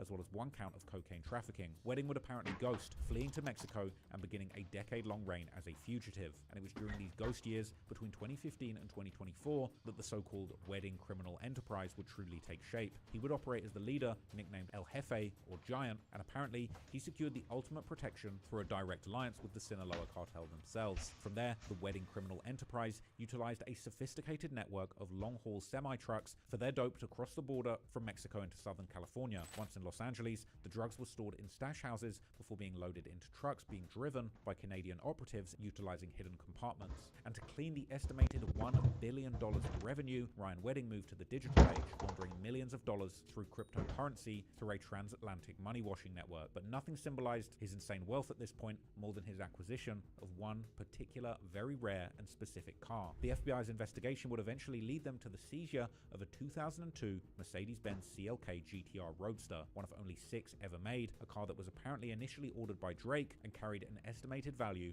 of $13 million US. This 8-figure hypercar was the perfect symbol of just how much dirty money Ryan Wedding was making and washing, but it was also a symbol of how desperate and slick he was having to be when it came to laundering and moving that money into seemingly legitimate assets. Really, he was having more money than sense and probably running out of things to do with it. In fact, in late 2025, the FBI in Mexico, and it was during these ghost years between 2015 and 2024 that the so-called Wedding criminal enterprise would truly take shape. He would operate as the leader, nicknamed El Jefe, or Giant, and apparently he secured the ultimate protection through a direct alliance with the Sinaloa cartel themselves. From there, the Wedding criminal enterprise utilized a sophisticated network of long-haul semi-trucks for their dope to cross the border from Mexico into Southern California. Once in Los Angeles, the drugs were stored in stash houses before being loaded into trucks being driven by Canadian operatives utilizing hidden compartments. And to clean the estimated $1 billion in revenue, Ryan Wedding moved to the digital age, laundering millions of dollars through cryptocurrency through a transatlantic money washing network. But nothing symbolized his insane wealth at this point more than his acquisition of one particular, very rare and specific car. The FBI's investigation would eventually lead them to the seizure of a 2002 Mercedes-Benz CLK GTR Roadster, one of only 6 ever made, a car that was apparently initially ordered by Drake and carried an estimated value of $13 million million US dollars.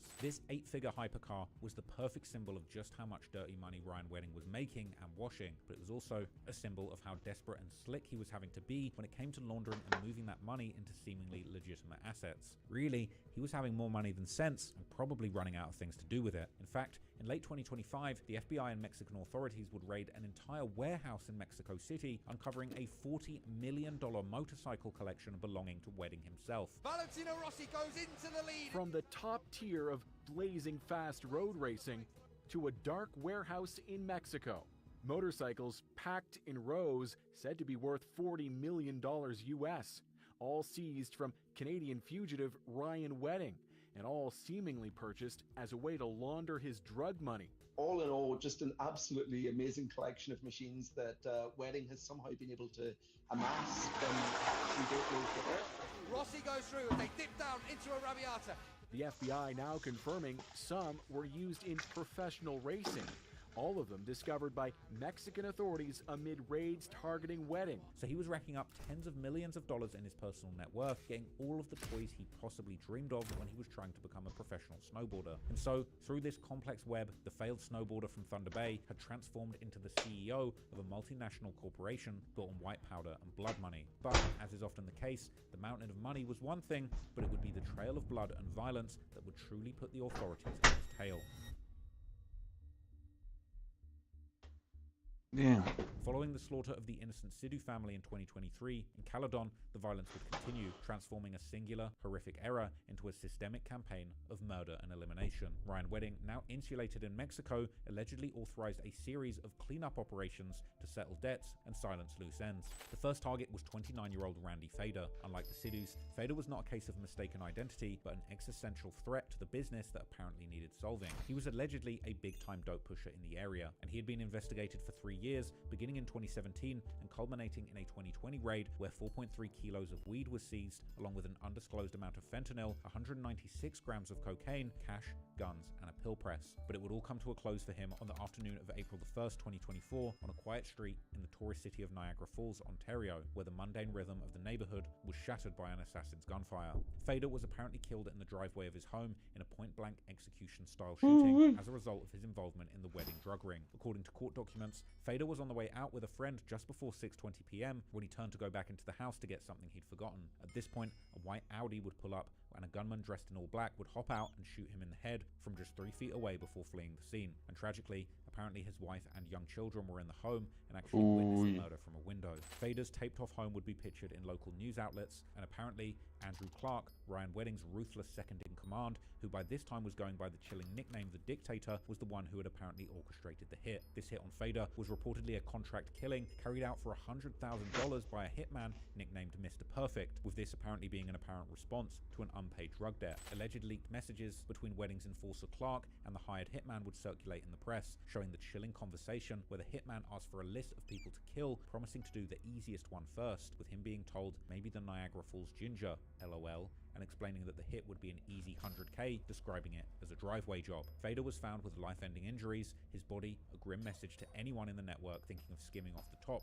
or talking to the police. Fader's grieving mother would also speak out to the authorities in the news, explaining she still doesn't understand why her son was targeted and that the mystery about his murder keeps her awake at night. She would also explain how authorities had, in her view, painted her son out unfairly to be a monster who actually deserved to be killed because of his involvement in this ruthless drug ring. Apparently, the FBI would claim that Fader was known as an international drug trafficker involved with the cartels, but his mother insisted he was just involved in dealing weed. She would show off the human side of this brutal, just business hit by showing the news his hat collection, and police would later claim to have arrested a 24-year-old named Malik Cunningham with $100,000 in cash and an iPhone including encrypted messages that pointed towards him being Mr. Perfect. But even with one hitter off the streets, the Canadian dope boys turned narcos would continue their wave of violence regardless of whether they had their chosen hitman. And the FBI would later allege that Wedding and Clark arranged a whole series of international murders just to protect their drug empire. Just 6 weeks after Fader's murder, the terror moved onto the sprawling suburbs of Brampton, Ontario. And according to the FBI,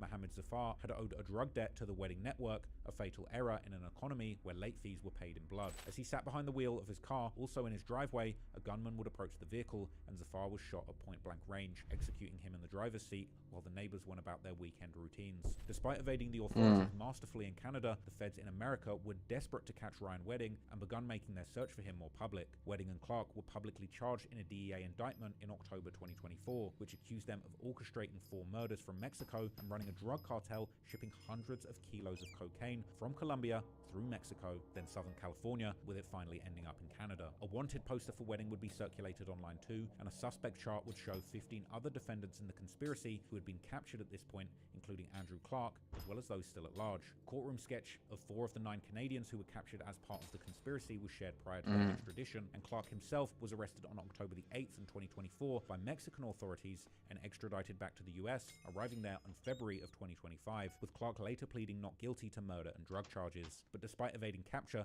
the net was closing in on Ryan Wedding. Authorities circulated surveillance pictures taken of him by the FBI, and behind the scenes, Wedding was still willing to order murder and try and protect himself from facing accountability for running this drug empire. But the most brazen act of violence would occur thousands of miles away in the mountainous city of Medellin, Colombia, the original source for the cocaine being trafficked throughout America. The target was only known as Victim A, apparently a US federal witness who had turned state's evidence and was planning to cooperate against Ryan Wedding, but believing that he was safe far away from Canadian or Mexican soil. But on that afternoon, he would sit down at the restaurant Mi Arepa in the upscale El Poblado district, unaware that his location had been compromised. He would take a seat, order food, and begin to eat, not knowing that this would be his last meal. Surveillance footage would capture the cold efficiency of this hit. First, a heavyset male scout would signal the all clear, then an assassin would calmly walk up to the open window, firing 5 shots from a silenced handgun into the back of the witness's head. As patrons screamed, the shooter calmly vanished into the traffic, leaving behind a message that no borders could stop the Ryan Wedding organization from touching you. Shockingly, prosecutors alleged that the hit was facilitated by the alleged cocaine lawyer, a prominent Toronto defense attorney who used the legal discovery process to help hunt down this witness. Apparently using his status as a defense counsel, he allegedly obtained the witness's identity and location through the discovery process. He then allegedly passed the location to Ryan Wedding with a simple piece of advice: if you kill the witness, the case will be dismissed. The U.S. government wants Paradkar extradited to face charges that could mean life in prison.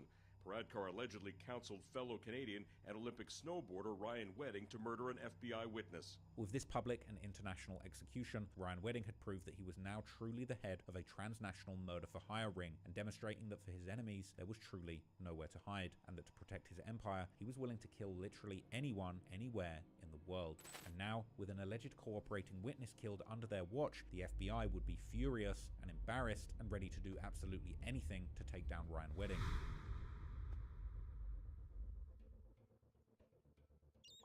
In response to the bloodshed, the FBI launched Operation Giant Slalom, an ironically named tongue-in-cheek reference to the devastating loss Ryan suffered in the 2002 Winter Olympic game with the same name that caused him to quit sports and take up drug dealing in the first place. With a new US administration prioritizing the drug war, pressure mounted on Mexico to take action, and security analysts believe that Wedding eventually brought too much heat, even leading the Sinaloa cartel to betray him to save themselves. Over the course of 2025, the FBI put in work and began to track down Ryan Wedding and close in. In March of 2025, 2 months after the murder of the alleged cooperator in Colombia, the FBI announced that they were upping the reward for any information leading to Wedding's arrest to a whopping $10 million, later increasing that even more to an eye-watering $15 million.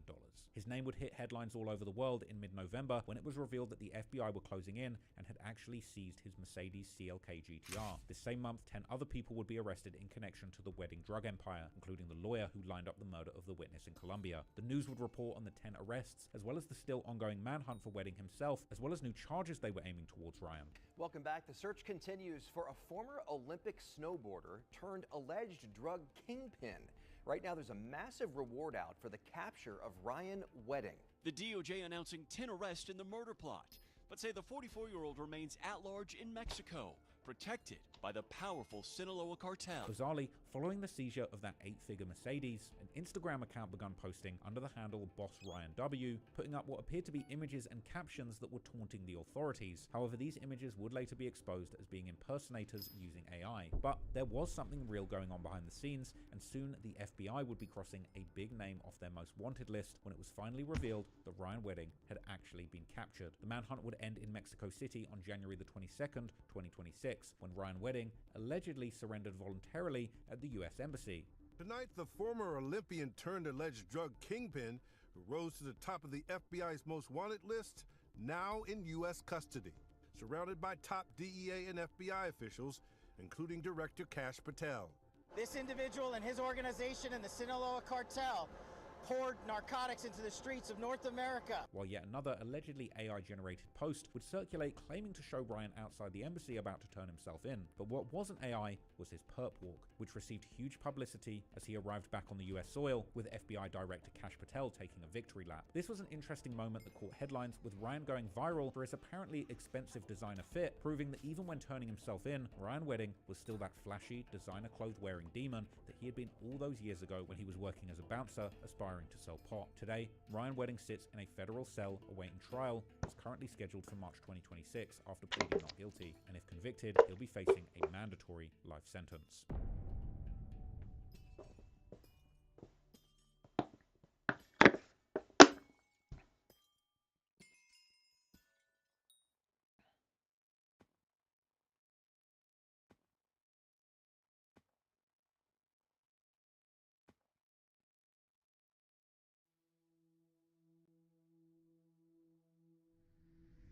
With all of the self-incrimination that Dirk had done over the course of 2023, it would only be a matter of time before people began to put things together.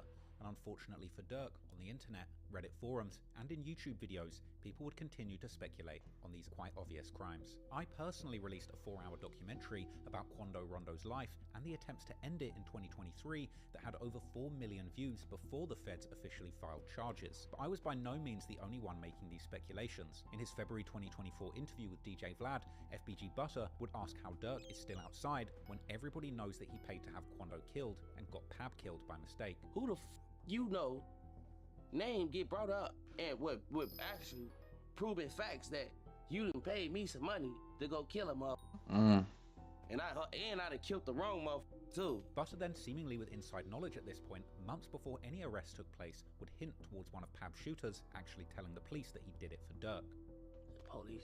The police know I work for you. Cause they say Shorty flat out told they like, man, Lil Durk told me to do that shit. And he paid me to do it. Showing receipts. Like, this gave me real money to get this man gone. Despite having an explosive start to 2024, winning that Grammy for his inspirational song All My Life, behind the scenes, it seemed that Dirk was fighting his demons from the very top of the rap game. He was notably absent for a short period of time, and in June 2024, Dirk revealed that he'd actually gone to rehab for an addiction to codeine and Xanax, explaining how he was living too fast and decided that he wanted to focus on his family and peace. We got word that you were in rehab. Yeah. Right? Yeah. I want to embrace it, you know what I'm saying? Because it helped me a lot. I won't even say it was tough at first. It was tough at first, but it ain't that tough because I really knew what I wanted. You know what I'm saying? I knew what was holding me back. And what was that? What did you want? I wanted better. You know what I'm saying? I wanted to be a better man, a better father, a better leader, you know, so, but more action. So I got to make sure that self is good before, anybody else. It helped a lot, you know what I'm saying? Just thinking clearer.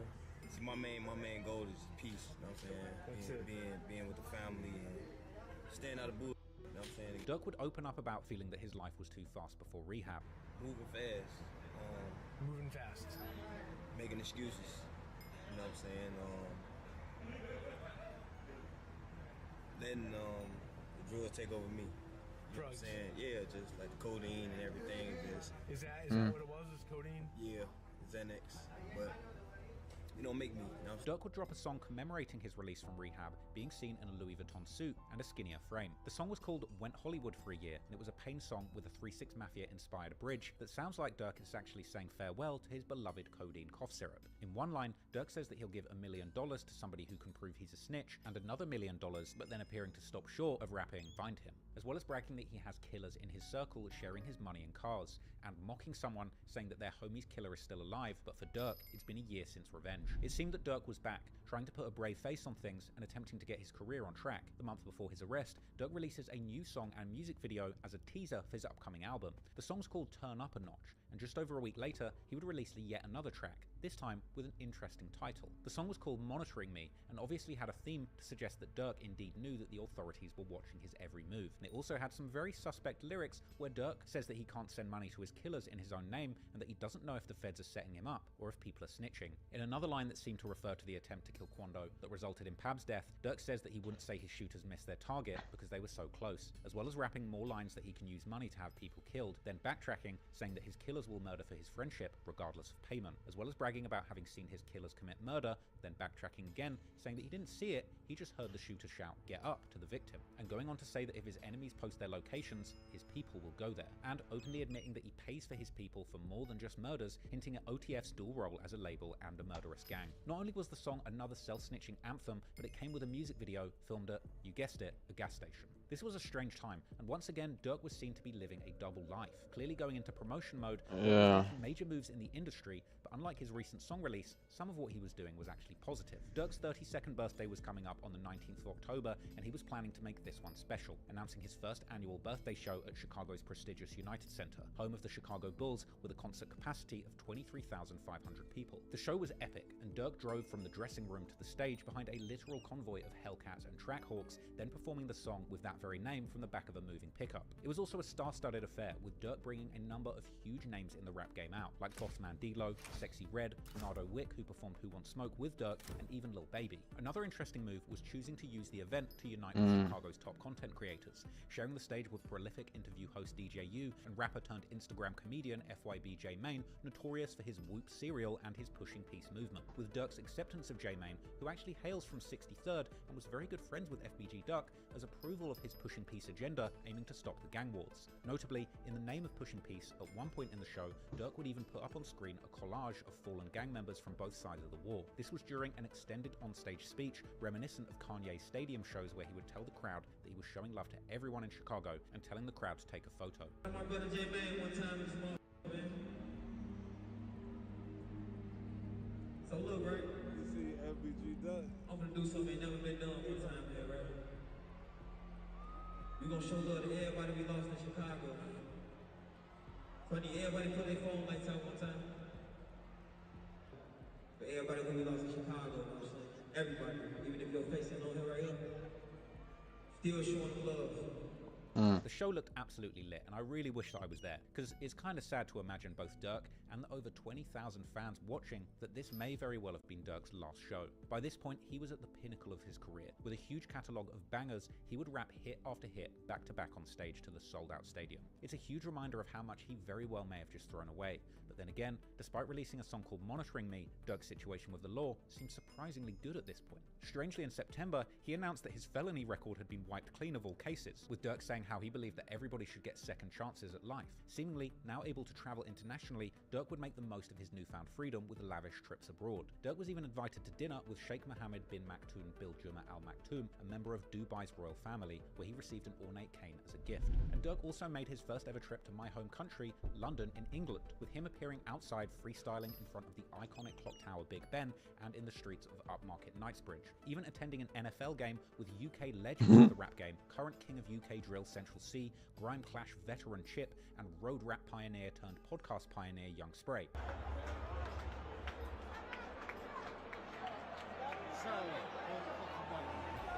Bad people, get me? Come on, man. Bad people. But despite the smiles, many people thought that Durk was cleaning house, knowing that bad news was just around the corner. In Durk's last IG Live, he was seen praying, perhaps asking the Lord to spare him from the consequences that may have been lurking. Also in October 2024, Rap Media would report that Durk's children had been sent on a trip to Disneyland. Perhaps this was truly an acknowledgement that their father was going to be absent for the remainder of their childhood, as the heartbreaking news would only be days away. And ultimately, on October 23rd, 2024, things would come crashing down, when 5 affiliates of Lil Durk's Only the Family record label were arrested and indicted on serious charges, including conspiracy to commit murder for hire, committing murder for hire involving a death, and the use of a machine gun in a violent crime resulting in death. After the 5 members of his Only the Family crew were arrested in Chicago, it was only a matter of time before the feds would grab Durk himself. He likely knew the clock was ticking after news broke of his close OTF associates being taken off the streets. Durk would reportedly book multiple international flights in an attempt to not only get away, but also confuse the authorities and keep them guessing what his next move might be, with 3 flights all being booked to Switzerland, Dubai, and 1 private jet that was headed to Italy. Durk was in Miami in South Florida at the time.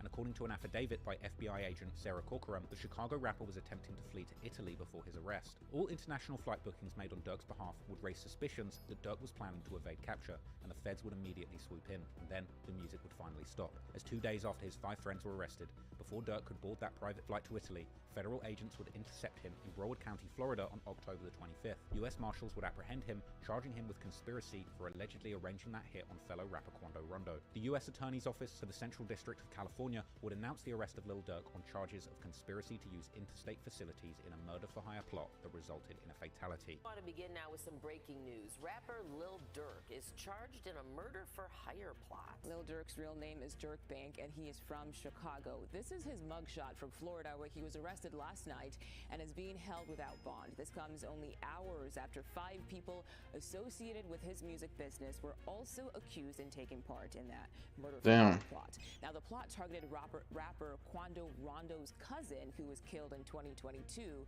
Investigators believe it was retaliation for the earlier murder of Chicago rapper King Von. Local rapper and Grammy winner Lil Durk is being held behind bars in South Florida, charged in a murder-for-hire plot back in 2022. The FBI says he was arrested while trying to flee the country.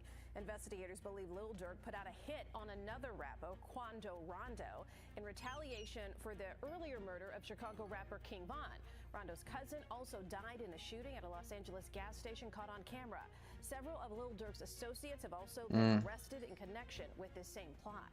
The superseding indictment filed against Lil Durk himself would paint a detailed and damning picture of OTF as a criminal enterprise that was allegedly led and directed by Lil Durk himself. According to prosecutors, OTF operated not just as a music collective, but also as a violent organization that was engaged in murder, assault, and intimidation to maintain its dominance in the Chicago and broader music scene. The indictment alleges in black and white that Durk placed a bounty on Quando Rondo, promising financial rewards and lucrative opportunities within OTF to anyone who carried out the killing, and confirming that the murder of Pab was indeed revenge for the killing of King Von. Not only that, but this music-turned-murder enterprise had been incredibly sloppy in their actions, as the indictment would reveal an alleged text exchange where Durk would reportedly advise his shooters not to book no flights under no names involved with him. A tragic exchange suggesting that he was actively trying to cover his tracks and that his shooters had been incredibly cheap and reckless. And soon, Durk's situation would surpass Diddy's as the most trending topic in the rap media. Not only that, but those close to him would begin to find themselves under the magnifying glass too. In the aftermath of Durk's arrest, eyebrows began to raise about his ability to potentially influence the justice system and politics,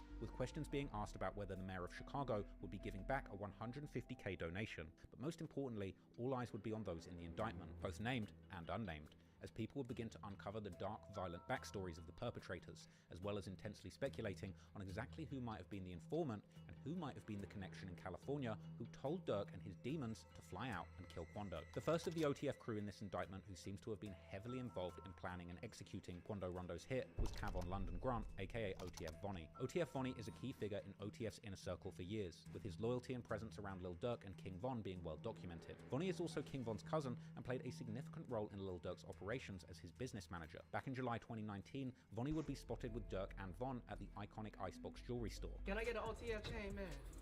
The way things are looking this week, yeah. Woo! Not gonna happen. A1, right? A1, right? A1, right? And by early 2020, he would once again be seen accompanying King Von as Von worked on designing and purchasing custom O-block chains that many believe were actually given out as trophies to celebrate the successful murder plot on FBG Duck. Slim roll or just one?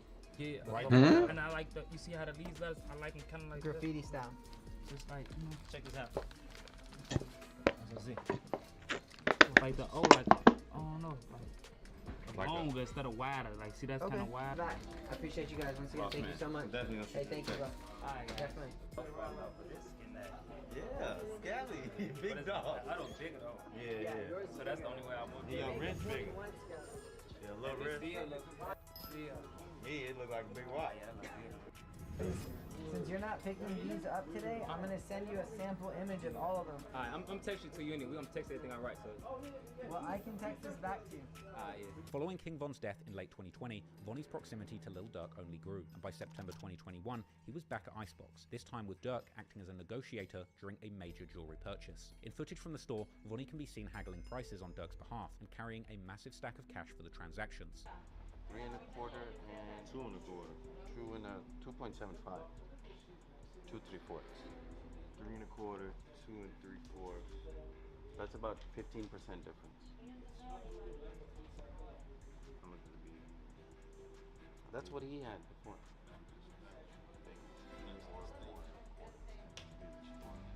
It's the old one is exactly the same size. It's just okay. So how big is it? It's 4.5. 4.5. You could say 2. This 3 and he didn't like this because of the color. Oh my god. Appreciate it. Chief. Man, it's my birthday, man. Comfortable as fuck. You ain't even know. You ain't even know I had. No, that's how it go. That's how that. Yeah, man. Birthday behavior, man. We ain't around this. It's like you were until the Tom Hagen. Watch. Godfather. You're Tom Hagen. This moment highlighted not only his close relationship with Dirk, but also the level of trust that Dirk was placing in him, with Vonnie seemingly handling significant amounts of money and playing a critical role behind the scenes for OTF. Another OTF member implicated in the paperwork is Deontay Wilson, aka OTF Didi, or D-Ski, aka Big Threat. Didi had been involved in multiple violent altercations over the years, with him even managing to beat a murder case in 2023 in regards to a 2014 murder that took place in Chicago. But this wasn't just any murder, but the alleged get-back for the murder of Tay-Ski, whom Tay-Town is named after, something which would have made Didi a very respected member within Tay-Town. Other co-conspirators include Keith Jones, aka Flacker. According to unverified sources, Flacker himself beat a murder case back in 2011 after allegedly being acquitted for the murder of Big Baby from Hula Gang, an almighty P-Stone set based in Sunnyside or Magnolia that has a long-standing rivalry with the Gangster Disciples in Rogers Park and Uptown. The gang is named in honor of fallen member High C, preserving his legacy within its ranks. Then there's David Brian Lindsay, aka Brown Eyes, who's also named as a co-conspirator on the indictment, and Asa Houston, aka OTF Boogie. However, along with Dirk, there still remains 2 significant question marks, as 2 unnamed co-conspirators had their identities withheld by the feds on the indictment, leading many to believe that these individuals have perhaps turned informant. There's been rampant speculation on the potential identity of co-conspirator number 4, particularly LA rapper and rising podcast and content star Brick Baby, mainly due to him being one of the first people that had said that Dirk slid for Von. Off of Von, Ain't right? Yeah. They say you can't say that no more. You can't say that no more. Oh, because of FVG Cash? Nah, because Lil Pop. Now, Brick has made numerous references to the crime in music, but in my honest opinion, there's really been no solid evidence provided to prove that he is actually the person that lined up Quando Rondo, just rampant speculation. In fact, Brick has talked about this case with so much openness and confidence, I personally believe that he was simply using the false allegations as fuel to boost his career, and it seemed to work. In fact, there's actually an alternative theory floating around the internet that the actual person who set up the murder is a lesser-known LA gang member by the name of TS from a set called Gutter Ave, with Reddit posts claiming that him and his friend had a personal vendetta against Quando after Quando refused to do a song with them. However, once again, at this stage, this is all speculation, and it's highly possible that this person's identity may never be revealed to the public, and it could be somebody that we have absolutely no idea about. The other person who people have speculated may have been informing the authorities is co-conspirator number 2, who's actually one of the shooters. There's been intense speculation on social media that this person is in fact a beloved member of Dirk's crew by the name of OTF Jam, someone who Dirk frequently rapped about, saying that Jam vets killers for his crew, along with one rather suspicious line where Dirk points out that Jam is always very serious when they talk on the phone. Well, real name Casey Hester, OTF Jam was once considered a rising star within Dirk's Only the Family label. In 2010, Jam was convicted of a shooting, being sentenced to a minimum of 12 years in prison for attempted murder, and he would complete his jail term in February 2022. Lil Durk would post a picture of the stack that he had for OTF Jam as soon as he got out, with some Reddit Sherlocks counting and deducing it was over $250,000. In an interview in May 2023, Jam himself would verify that Lil Durk had taken care of him, giving him over $50,000 when he got released. Because he's super solid, but like a lot of, like, you know what I'm saying? He said Jam get out that jam and give him 50, he ain't got to ask again, bro. Like, you know what I'm saying? He ain't got to ask, bro. He said he gave you 50, bro. You know what I'm saying? Fact. More than that. More than that. But so, can you tell us how much he gave you, or you don't want to even? No, we ain't gotta get into all that, but bro made sure he made a way for me to be straight, like he's saying, gotta ask again, you know, like crib, car, all that. He let me take care of anything I need to take care of, period. Like, it's still up. This is why people were surprised that when a year later, he would become a focal point in reports suggesting that he may have cooperated with the authorities against Lil Durk. Jam even had his very own track on the highly incriminating OTF mixtape, Loyal Bros 2, released just months after the murder. I don't think so. The song ironically called Federal Freestyle, with lyrics where Jam rapped solo, admonishing others for snitching and asking suspicious questions. After Durk's indictment suggested a member of OTF had been cooperating with the feds by wearing a wire for the span of 2 years, Jam's snitching allegations would surface on various media platforms. And adding to the speculation, a photo would be posted on social media appearing to depict Jam dining on fast food whilst reportedly cooperating with the feds in the case. This photo, shared by DJ Academics, shows Jam glancing at a security camera while eating, prompting captions like "Bro really snitched on Durk for McDonald's." However, it would later turn out that this image was a AI-generated fake, but that didn't stop the speculation. And the next day, on October the 28th, 2024, internet personality Wack100 would support the reports that OTF Jam had indeed cooperated, explaining the details in a Vlad TV interview. Wack would go on to explain that although Jam served his whole 12-year sentence, he would get a gun charge that resulted in him wearing a wire for 2 years. There's a guy named OTF Jam. That was wired. Very ironic name. Jam now got he put him everyone in in a a jam. Did 12 years. 12 got years. out, interviewed, said he kept it real, brought him cars, gave him 50,000. Right. This. Made mention that ain't no smut on his name. He ain't never been a rat. Caught a gun case, but eventually Bro. he flipped. Yep. He got put in the jam, and now he's Right. OTF Jam did 12 years for attempted murder back, I guess around 2010. He got out in 2022, right around the same time of the Quando situation. And he allegedly had been wearing a wire for the last 2 years. from 22 to 24. Yeah. So he immediately got caught up. Yes. Then, on October the 30th, footage would circulate on the internet, allegedly showing an uncomfortable-looking OTF Jam, footage which people believed showed him wearing a wire near Lil Durk. The viral footage would show a nervous Jam looking anxious around Durk, with many alleging that Jam was looking very uncomfortable, triggering suspicions that at this point he was recording. But there's no proof of that. Check on your man, I heard you got here to this area. I ain't gonna lie, man. Hey, when I was growing up, I used to be an architect. Metro! You slip me over there, roll over, arm mark. Come on, Dave, you found me with a cast. I lift my shit up, I'm like, man, this thing boom, man. He laughed, he said, I ain't do that. I say, slow, vacation. No, if this guy did that, bro. Additionally, unverified claims would surface alleging that Durk had actually ordered a hit on a woman speculated to be close to OTF Jam after suspecting Jam of being an informant. According to an interview between Academics and Chicago reporter Trench's News, the mother of Jam's child actually contacted Durk after Jam was arrested, and Durk refused to pay his bond. An apparent threat was then made to Durk. Get bonded out in. They don't know nothing about no white, but he did make a threat towards Durk, like, if you want to come in, you know what I'm talking about, how you gonna play somebody who be putting in work and shit like that. You know what I'm saying? And they took it as a threat, and that he told us. Yeah, trying to go back there, bro. That makes sense with the Quando Rondo, but yeah, they say I've been holding you down because I heard you say something about like his baby mama called Durk for a lawyer, and Durk may have like brushed it off, and they're like, yo, you're not supposed to brush off my call when I need something. Like, I'm the guy who does the dirt for you. that's facts. And, like, you got some real demons out there, like, you finna find me out, no matter what I did. Or you gonna come in with me. Sometimes you gotta make them threats and jump off that couch and go snap down money. According to news reports, on July the 19th, 2024, Octavia Redmond, a 48-year-old postal worker, had been brutally gunned down in broad daylight whilst delivering mail in Chicago's West Pullman neighborhood. A 15-year-old kid ran up to her in front of a house, shooting her 26 times execution style, and she would die in the hospital. Developing this morning, Chicago police have released surveillance video of a person of interest in the deadly shooting of a postal worker. The shooting happened last month in the West Pullman neighborhood. Mugo Adigwe is live in the newsroom this morning with a look at that new video. So Mugo, what does it show? Well, first off, we know the U.S. Postal Inspection Service is already offering a $250,000 reward for information leading to an arrest and conviction in this case. And now, Chicago police are hoping the new video gets them closer to the killer. So here's that video on your screen. Part of it shows a man getting to a white Dodge Durango near 70th and Campbell. This is right before the shooting.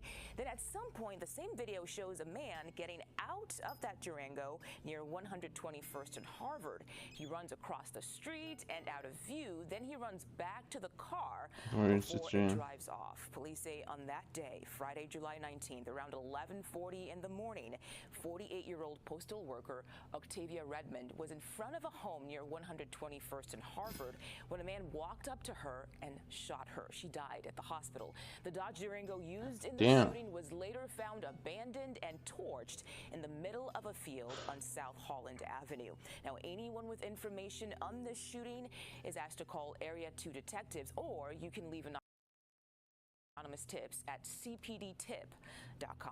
A $250,000 reward would be offered for any information leading to the arrest and conviction of the perpetrator, with an anonymous tip leading up to the arrest of the juvenile killer in Iowa.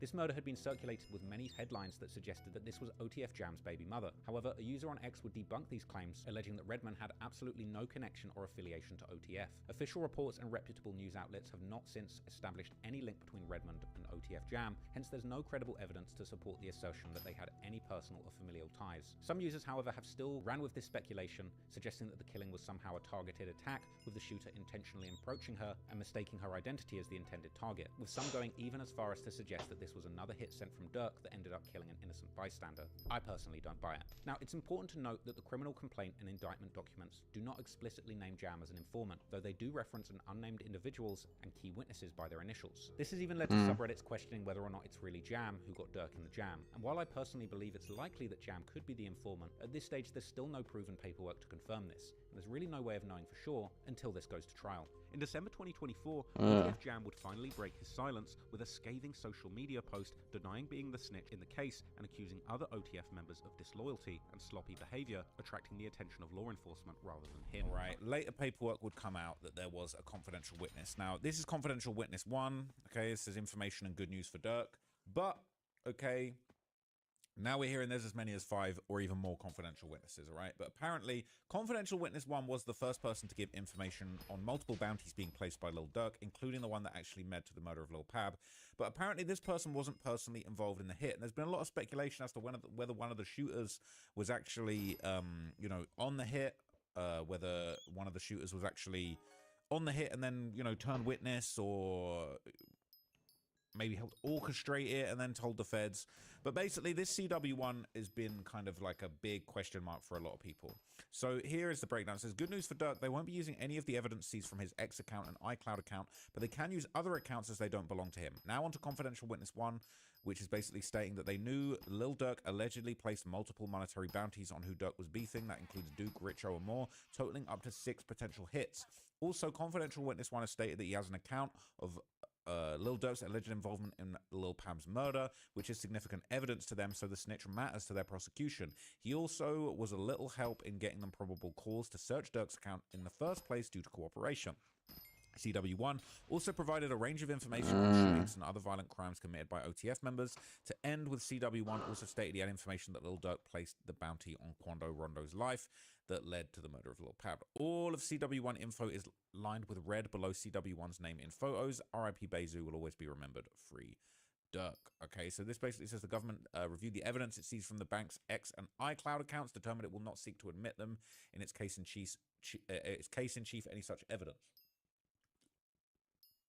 Interestingly enough, okay, I had the theory that people were saying this is a win, they're not going to use it, they didn't find anything. I don't think they found anything useful that they want to use in his X and iCloud accounts, but I do think possible messages that he sent to other people who want to submit their own iCloud accounts, confidential witness 1 to 5 perhaps, they might show their iCloud. We don't need Dirk's iCloud account if we got that from other people. And now here, as you can see, this is where the confidential witness kind of mentions a few different things, all right? Where they're mentioned in the paperwork. It says, following the murder of King Von, it wasn't actually a murder, the affidavit disclosed that confidential witness 1 knew that Dirk placed monetary bounties on the murder of people with whom he was feuding, including 6 other individuals. So that's 7 people. Confidential witness is basically saying Dirk put bounties on 7 people total. They basically corroborated. It was murder. What? There's significant evidence. Are you going to say it's not murder? Confidential witness 1's accounts of Dirk's involvement in Savia Robinson's murder, specifically bank and flight records, and an associate of Dirk Banks coordinated and paid for 5 of the co-conspirators to fly to and from Southern California using a credit card linked to Banks and OTF. And then there's a redacted section here. Oh, my bad.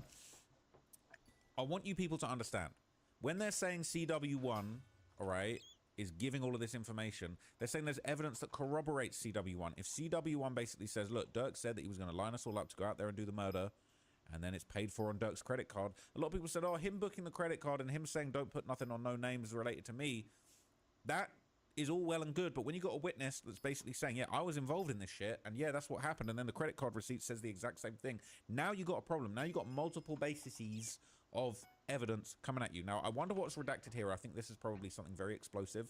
This probably is something that would identify who CW1 is, if I'm completely honest. And it says, just like the funding for the hitman's flights, records also showed that Dirk's credit card was used to purchase the hitman's hotel room the night before the murder. Again, I can't impress this upon you enough. I'm not hating on Dirk. I'm not wishing on his downfall. But at the end of the day, everybody said, how could he have been involved in this? He was in Los Angeles at the time of the murder. They're talking about his credit card was used to purchase the hitman's hotel room from the night before the murder. That's a smoking gun. Okay, I'm sorry. We love Dirk's music. Some people want him to be free. I don't want him to be locked up, but I do want justice, because I do feel like you can't just be out here killing people, having people hit, and it's like, oh, whoops, you know, we didn't hit the person we were supposed to hit. Let's just slide. No, that's not cool. And so this says to establish probable cause to search for evidence related to the violation of the RICO and VICA statutes. The affidavit contains information about OTF structure and the history of violence. Specifically, based on the FBI special agent's review of law enforcement reports, conversation with other law enforcement agents, and conversations with confidential witness 1, the affidavit states that in addition to OTF being a rap collective, it's also an association of in fact, of individuals who engage in violence, including murder and assault, at the direction of defendant banks to maintain their status in OTF. The affidavit stated that confidential witness 1 provided information about shootings and other overt actions that OTF members took to commit violence on behalf of OTF. Now, this is a bad look now. This is the Lil Durk family over everything cover art, all right? And these aren't necessarily the people that are getting brought into this case, but he positioned and portrayed OTF as a criminal organization. This is 2019. This is for clout. You wanted people to think you are armed and dangerous. Do not approach. Years active unknown. Status active. Family size 100 made men. I know this is a joke. And I know this is the United States of America versus Lil Durk and OTF. I know this is a joke, and this isn't me trying to dunk on Lil Durk or disrespect anybody, but careful what you wish for. You know, you can manifest good things in life and you can manifest bad things in life. And no doubt that while this was being put out there as a cover art in an office somewhere in America, there was an FBI office creating a literal suspect board just like this with the real people involved. And Lil Durk, he put himself at the top as the boss, circled himself, and now we're seeing him circled inside real life paperwork, all right? So this was a bad look. And so not just confidential witness 1, but other people and the FBI special agents, research of reports, other law enforcement agents, basically all of the investigations into OTF, everything that's gone down, you know, Durk and Von allegedly shooting somebody outside the varsity with Bezu and, you know, the other guy that was there. It's all going to contribute to a picture of Durk being the leader of OTF, you know, just like this. And again, it's like, oh, it's just art. Yeah, it's just art, but like you got to think, like your creativity is one thing, but it's like you got to think about how this looks. This is crazy. This is crazy. You put this out. This is insane. So obviously, confidential witness 1 gets referenced even more in this, okay? It says each warrant was supported by a substantially similar 35-page sworn affidavit from an FBI special agent. The affidavit detailed the investigators' years of training, basically saying that, look, they have an understanding, and they, along with confidential witness 1, can say with pretty strong confidence that Lil Durk is the leader of OTF, and OTF's members are doing dirt on behalf of him. It's unfortunate. It's what it is. So basically it says the Chicago-based hitman traveled to LA to murder one of the rivals. They're saying that Durk ordered the murder plot, and among the evidence referenced is information provided by, and this will likely say background information about CW1. It might say provided by one of, this is just my guess and speculation. It might say provided by one of the leading members of OTF, who was a serious senior person in the organization who communicated hits from Lil Durk. And this, you know what I'm saying? Information provided by, they've redacted it because they don't want to identify who it is at this stage, but it will be somebody with a whole lot of position and rank in OTF, and it's really bad news that this is getting out there. Now, this is based on information from Confidential 1 and open source reporting. The affidavit explains that defendant banks placed a bounty on TB's life. Now, as I stated in the previous video, they're now saying that there was $1 million bounty. And this is what it is. CW1 is going to corroborate and say, yes, there was $1 million bounty on his head. Open source reporting, this is probably going to be, you know, Quando dropping all these songs talking about $1 million hit on his head. Other people talking about we got $1 million on him. We want him to go collect. I'm pretty sure Dirk has some lyrics where he hints that he's got bounties on people's heads. You know, money make them hitters pop out that you ain't seen before, and that's literally what ended up happening. So it's a bad look, but we're always trying to find, okay, we're always trying to find out who these confidential informants are. Okay, so let's move on. Now, when OTF-DD filed a motion to sever his case from Dirk's, he would state that he's not included in the message groups and he wasn't a part of any plans to attack, you know, O-Block members, as there was basically some paperwork that said that OTF, under the guidance of Dirk, or the leadership of Dirk, was basically planning to have people from O-Block killed or hurt because they weren't sliding for Von. But interestingly enough, this document would identify prosecutor witness number 1, PW1, as somebody who was privy to that conversation. And, you know, some people might think that that's Jam, some people might think that's other people, but this basically says DD's lawyer threw Dirk under the bus to try and get separate trials. And essentially, this would say, you know, Mr. Banks, aka Dirk, to an alleged bounty for the killing of Stefan Mack. Mr. Wilson, this is DD, is not identified in connection with this incident. He's trying to distance himself, but ironically, this actually might have accidentally given people a bit more of a bit more rope to try and find out what was going on with this prosecutor witness number 1. So this says the 2023 April text chain in the Monaduke feud. The notice claims a group text between Dirk and OTF members, including DD, as well as Antonio Jones, aka Booney Mo, and PW1, who is still secret at this stage. Basically, reflected Dirk's frustrations that O-Block wasn't retaliating for King Von's death. And basically, in the thread, Mr. Banks, not Mr. Wilson, declared, "I'm finna pipe it up." And Booney Mo responded with blood. It's green light emoji. We're getting it together now. No phones. It says the government expects prosecutorial witness number 1 to testify about the purported follow-up plans involving others. Significantly, the government attributes no statement to Mr. Wilson in this exchange. His presence is merely noted as being on the text chain, but there's no claim that he agreed with, endorsed, or acted on Mr. Banks' statement. Now, it's very ironic, and it's a little bit, look, you can't say that he's telling, but it's like, he's kind of saying, the statement's the statement. You got the statement. I'm not denying the statement. I'm just saying I'm not part of it. And then they point out, you know, this next text thread where DD was there along with Booney Mo as well as Bezu. Unfortunately, he's no longer with us. And it shows Dirk forwarding an Instagram message he sent to Lamar and Richard Ramsey, saying, "I got them hunting for you. You better have 3 ski masks on." Mr. Wilson is not the author of the threatening statement. The fact that they are even pointing it out as a threatening statement is interesting. But it says he's only listed as a participant in the text chain. The notice does not claim that Mr. Wilson commented on, endorsed, or even responded to Mr. Banks' message. Now it says Booney Mo's audio, basically a voice note conveyed that Dirk instructed people regarding money and sliders, and Mr. Wilson's not identified. But again, it's like you're kind of caught up in this, okay? You're trying to distance yourself from it, but it's very telling. People saying this is on purpose, my guy. They have a better chance at beating it if they all fight on their own stuff. It makes it look like everyone acted on their own and not with each other. I don't think they'll get it, though. This is just what I think, okay? Basically, people were wondering who that witness might have been. So, following on from that, that's when things get interesting, because we would end up hearing from Byron Blake, who covered in detail how, following OTF Jam's arrest in May 2023, it seemed like his case completely disappeared from public records, and people are still wondering what he might have to do with this case. And I believe he denied being the snitch. He released a public statement, but a lot of people are still looking at OTF Jam with a side eye. Now, when you look at the list of people who are actually fighting this case, you don't see OTF Jam.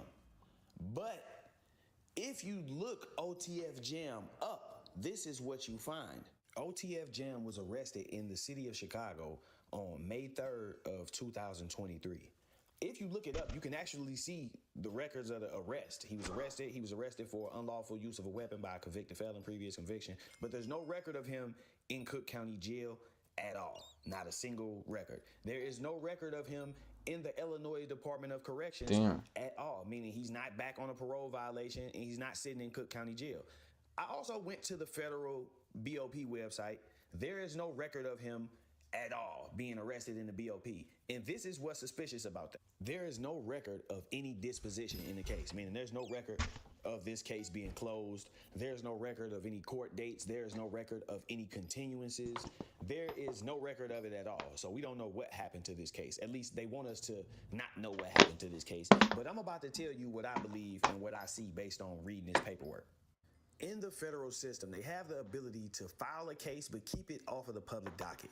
You know, and they call this overriding interest that outweigh the public's right to know the things that they use. And that, you know, they list the reasons for non-public cases. Among those reasons are preventing people from interfering with evidence tampering. You know, it's an ongoing investigation, you know, so they don't want people to know what's going on. Protecting individuals, informants, cooperating witnesses from retaliation of harm, safeguarding sensitive data. So, you know, they'll file a case and the case will exist in the system, but only the lawyers and the courts have access to the docket, can actually see that it exists, look it up, see what's going on in the case. This is because, like I said, they want to protect witnesses. If a person gets indicted federally and they start to cooperate, people know they have a federal case, and all of a sudden people start getting indicted, then it's easy to put together, okay, he got caught, now we all catching cases. It's easy to put that together. And sometimes some of the information will tell you what the situation was they got them charged. So in this case, they are saying that the jury will be instructed to consider with caution the testimony of a person who has charges and has been convicted and given a plea deal for crimes that arise out of the same conduct as the people who are on trial. So there's still a lot of questions outstanding, all right? People saying it smells like a rat. The lawyers are going to do Jam dirty on the stand like Woody. Okay, a lot of people are still looking suspicious, but it says not only had he not said nothing, he hasn't done anything either. Wild goose chase, ain't no snitch until somebody is convicted. Free smirk. Okay, so I do feel like they're saying Jam is a ghost in the paperwork. He won't be a ghost on the stand. He has to take the stand. I did Fed time 2016 to 2021. In the Feds, you can look at convict's lanyard, go back to the unit or law library and look that person up. Just that fast, you'll find the rat. Jam may not even live through his sentence. If he does, they'll put him in a rat yard.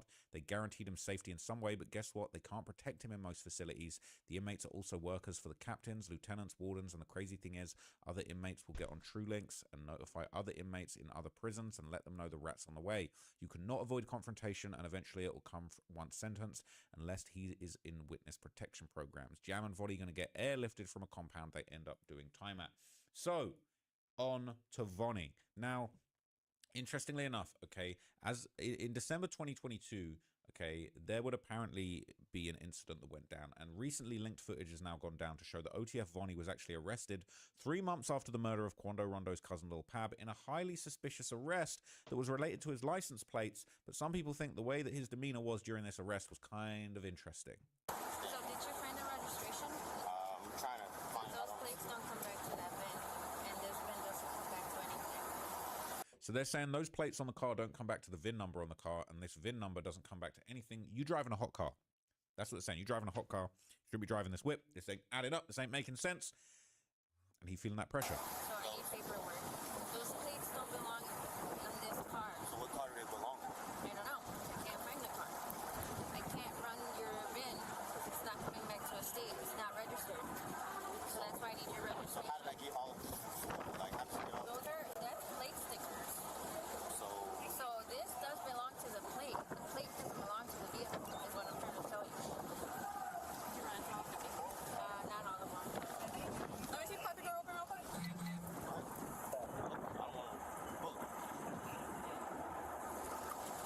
Whose vehicle is this? This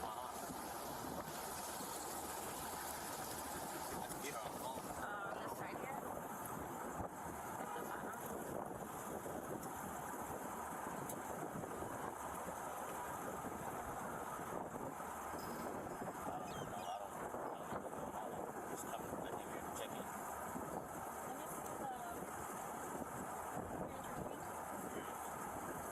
Was the car recently bought or what?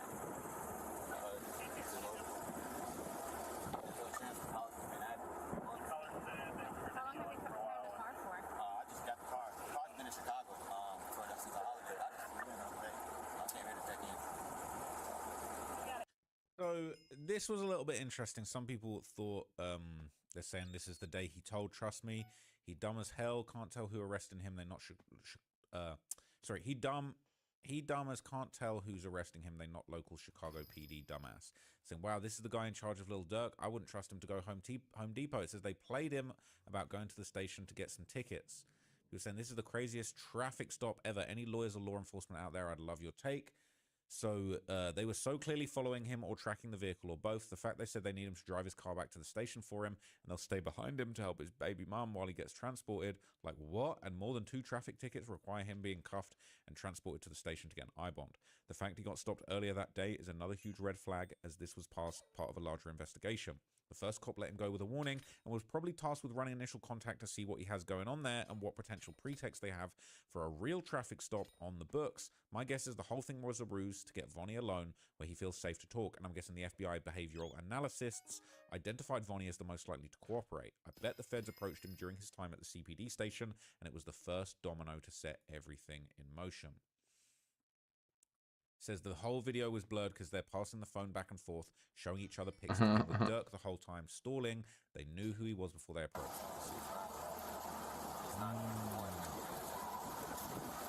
That pics of him with Dirk, that's what they're saying. The red plates, they're different pen. Plates come back to different VIN numbers, but the VIN, I have insurance on this vehicle.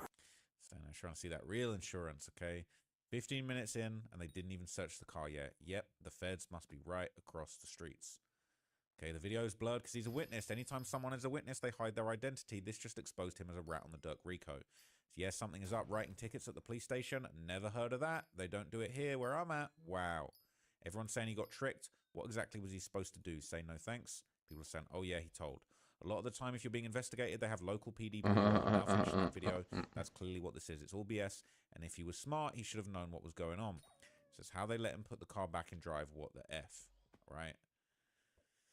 It's crazy. So, apparently, Where's the maniacs? Oh, my back is. Vonnie would basically tell the police that he had been pulled over earlier, right? He didn't realize that this was the reason that he was currently being detained. So he would basically talk about being pulled over earlier and basically would, I don't know if playing dumb is the right word of just being dumb, but he was playing it quiet or he must have realized at a certain point, like, yo, like, I'm hot right now. I'm being tailed by the feds. And relate that message to them too, because they're the ones driving. Definitely, yeah. The plates don't come back to the car. We can tow the car for that. Yeah, I understand. I literally got pulled over earlier today. I was on Orleans and, not Orleans, the next one up in between Superior and Orleans. I had kind of like, did like a pump stop at the stop sign, and the guy pulled me over. I was like, I apologize. Thankfully, he didn't write me a ticket, but he did run my license and ran my tag and everything. Yeah. He said it wasn't nothing wrong, so I don't. No, there's just no vehicle that comes, information that comes back on the tag. I don't know why he didn't say anything earlier. Literally, I got pulled over. You didn't pay attention to it? I don't know why I didn't get put. I don't know. Thanks for the follow. Now, jump forward to 2025 with all of this coming out. That's when people. Oh my god, are you the person behind this? You're the person behind this. No. OTF affiliates themselves are actually calling Vonnie a rat too. Bro, Spyro, are you the person behind this update? Vonnie a rat. Vonnie was the cousin of King Von, but when you search his name on the BOP, it says not in custody. And this has been a picture that was put up by an OTF affiliate, and they put a rat. I think that's over Vonnie, basically calling him out. Okay, so this was going around. Why? Saying if Vonnie telling, case closed for Dirk. Okay, did you tell them to make the RNG meters this ridiculously low? To go sideways for Dirk, and that lifestyle he had them OTF dudes living is either gone. Make them stay solid out of loyalty, or flip because they were spoiled and can't stomach the huge. Did you tell them to make the RNG meters this low though? I'm confused. An apology. They're saying Jam was the original because a frostbitten die is 200 Vanguards. What's the point of that? There's no way of beating this if the organizer, one of the shooters. Why? Why is it so low? The address are all snitching. Shake my head. The Lee Street dude in OTF snitched. Don't know why they was expecting him to be a stand-up dude. They're saying real shit. His ass just a manager. I always thought it was crazy as hell. When I went to his page, every picture he's covering his face. Dude might as well not post. They be the first ones to rat. Vonnie also stole from Von, but I didn't know they were cousins. Anyway, when we get to September, the RNG meters is it, the drop chance of a locket is lower than the RNG meter required, and the drop chance of the die is like 50 times lower than the meter required. It doesn't really make any sense. To January 2026, so this was back in September. Dirk does not agree with it, but there's no mention of Flocker and Vonnie, as they have not been arraigned on the second superseding indictment. If they're not being arraigned on that second superseding indictment, They might not be part of it. They might have found a way to stay out of it.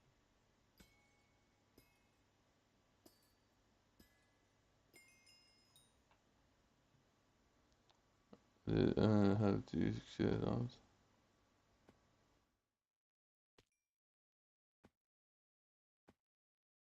Damn.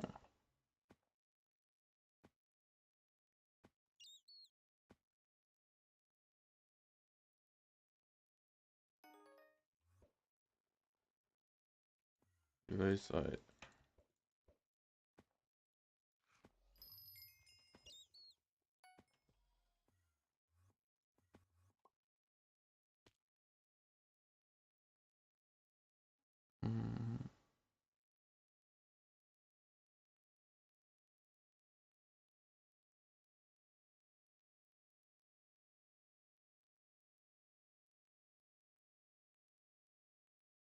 An assassination is the murdering of someone who is used.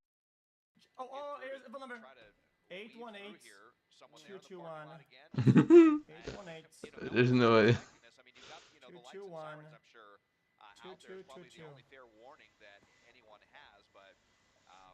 We have seen speeds increase a little bit. I saw that the suspect briefly get up to about 50 Why miles an hour earlier on Rosecrans doesn't as well. So the police the suspect's getting just even more shoot desperate. the tires? Like, just taking as traffic just continues to pile up at these busy intersections here as rush hour is, really in full swing. What we're seeing right here, these last-minute turns, basically that even makes the spike strip even less of a. Please click the link to sign up so we can get back to you. Right, not only that, but you need a decent stretch of fairly empty road. Not empty necessarily, but is he gonna leave my when number? you've got so much traffic as we get wrong side of the road here coming through that red light, 39. Okay, and, somebody that signed up, just text me. I want to add ask Vinny Felix at the end with an I XQC want to show in you guys my parentheses. computer. Thanks, Vin. Not anything that's crazy high speeds, crazy. Whoa! John? That car just. I didn't see it. I just said, whoa, it. Yeah, I mean, it is. That's why this is still very, very dangerous. Very dangerous. That was scary. Yeah. And continue right now at West El Yo, it's a slow Segundo chase, and but this South is like a Denver slow burn. Avenue. Again, still Like- staying in the Inglewood area. I hate to talk like this, the but LAPD has had their eyes on for it'll- quite a it'll bit. have In a fact, we came on the air crescendo. a little bit early here to bring this breaking news. To What?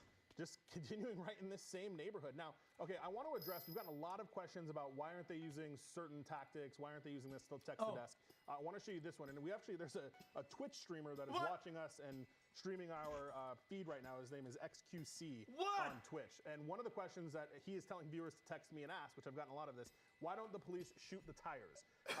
Again, that's it's only...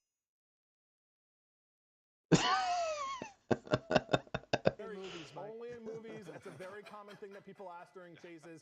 It's just not something you're going to see. That's crazy! I will tell you, Joey, in very, very rare circumstances, and only in the Inland Empire, and only once since I've been here, we did one time see the San Bernardino Sheriff's Department shoot out of a helicopter at the suspect. I remember that. That was pretty wild. I've not seen them do that again. I've seen them give clearance to do it again, but they haven't done it since. But that's just not something you're going to see. It's way too dangerous. The car is moving. The officers are moving. Okay, good answer. I like that. Good answer. It could ricochet. It could hit somebody on the side. It's just very impractical to be able to do that, especially why this is moving.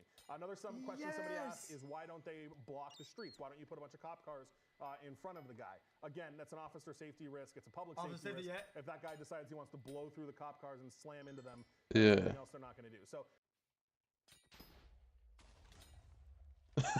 Wait, what? Did you see the hazing incident? No, it's the hazing incident. It was Iowa State. The body cam was wild. Actually looked like a scene from Weapons. Alright. You've piqued my curiosity with that one. Scene from Weapons, huh?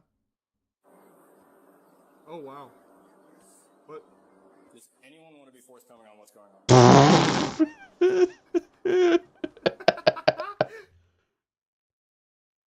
As advertised, that does feel like something straight out of Weapons, huh? This was 2024, so they certainly weren't doing the Black Beetle challenge either. Oh, wow. Now that is interesting, isn't it? They're in low power mode. Because you gotta see it from my perspective. What the f did I just walk into? Police and firefighters responded to the Alpha Delta Phi fraternity house after a fire alarm went off. Ah, okay. This is where we left off in the other footage. Okay. Yeah, so I guess all the dudes down there were rubbing together too fast and set off the smoke alarm. Pretty good, how are you? Hey, Cody. That's a whole lot of boys. Excuse me, Cody, we're going downstairs. Hey guys, what's going on here? Oh, the firefighters were the first ones to see it. What's going on? While downstairs checking the fire alarm, officers stumble upon a fraternity hazing situation. Yeah, I'll definitely need one. What in the Sam hell? Alright, who's in charge? That'd be Cody. Looks like we have quite a bit of hazing. So I'm gonna ask again, who's in charge? We can talk upstairs. No, we're gonna talk right here. Who's in charge? A couple of us are. I mean, I don't know. I don't know what to tell you. Okay, well, we need to find someone who's in charge, because this is ridiculous. Hey, this stops here, guys. This is a police department. This. Oh, wait, so they weren't shirtless initially. Whoa, what? Were they making mud pies and having a food fight? So they weren't shirtless initially. What? Did they take their shirts off after the officers, like, went upstairs? When did that happen? Stops here. Who's in charge? We're upstairs. Who said that? How about we stop? You're excommunicado. Everyone take their blind. What frat is this? Alpha Delta Phi. You're out of here, bud. Someone tell Cody. Holds off.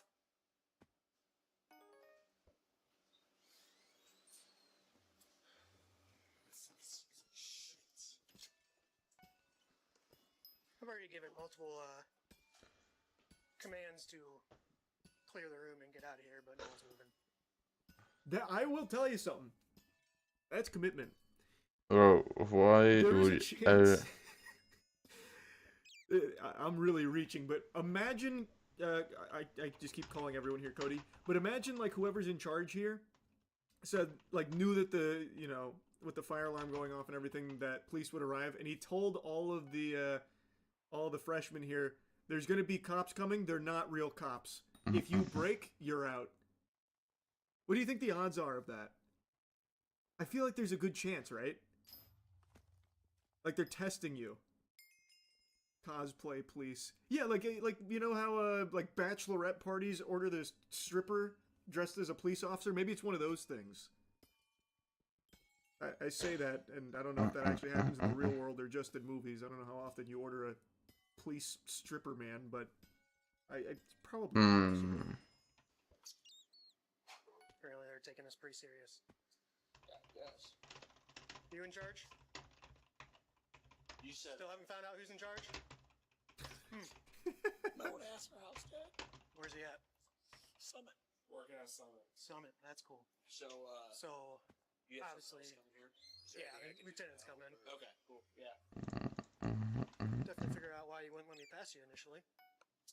Questionable. Yeah. Yeah, just one of those things. We've been there a million times. Calling your house dad or whoever to get him here, since ultimately he's probably in charge, right? Unless someone else is in charge. I don't have his numbers. Yeah. Which Russia is that? Yeah. Do you guys know how the fire alarm got set off? Or just from it's man. Oh, it has to be. Does his voice normally sound like that, or did he lose his voice from like screaming all day? I wonder if he always sounds like that. How I got set off, I'm not sure. I don't think it was down here. It's upstairs. I can tell you it was this one. It was really? Yeah. I don't know where it's supposed to stay.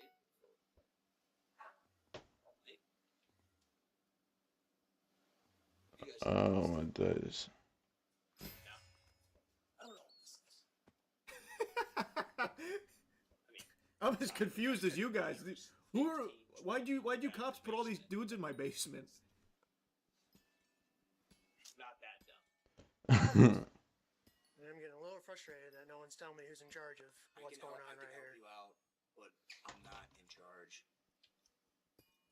Literally, I'd like to help you, but I'm not in charge. Yeah, I mean, we asked you about your house dad. You said I don't have his number. Like, How do you not? He's your house dad. How do you not have his number? Okay, and what are you doing here? He's a live-in. He lives upstairs. Oh, so you do live here? Well, he's your buddy here saying different. No, they said the same thing. They said the same thing. Who's in charge of the house? Our house dad's at Summit. Okay. He's at Summit.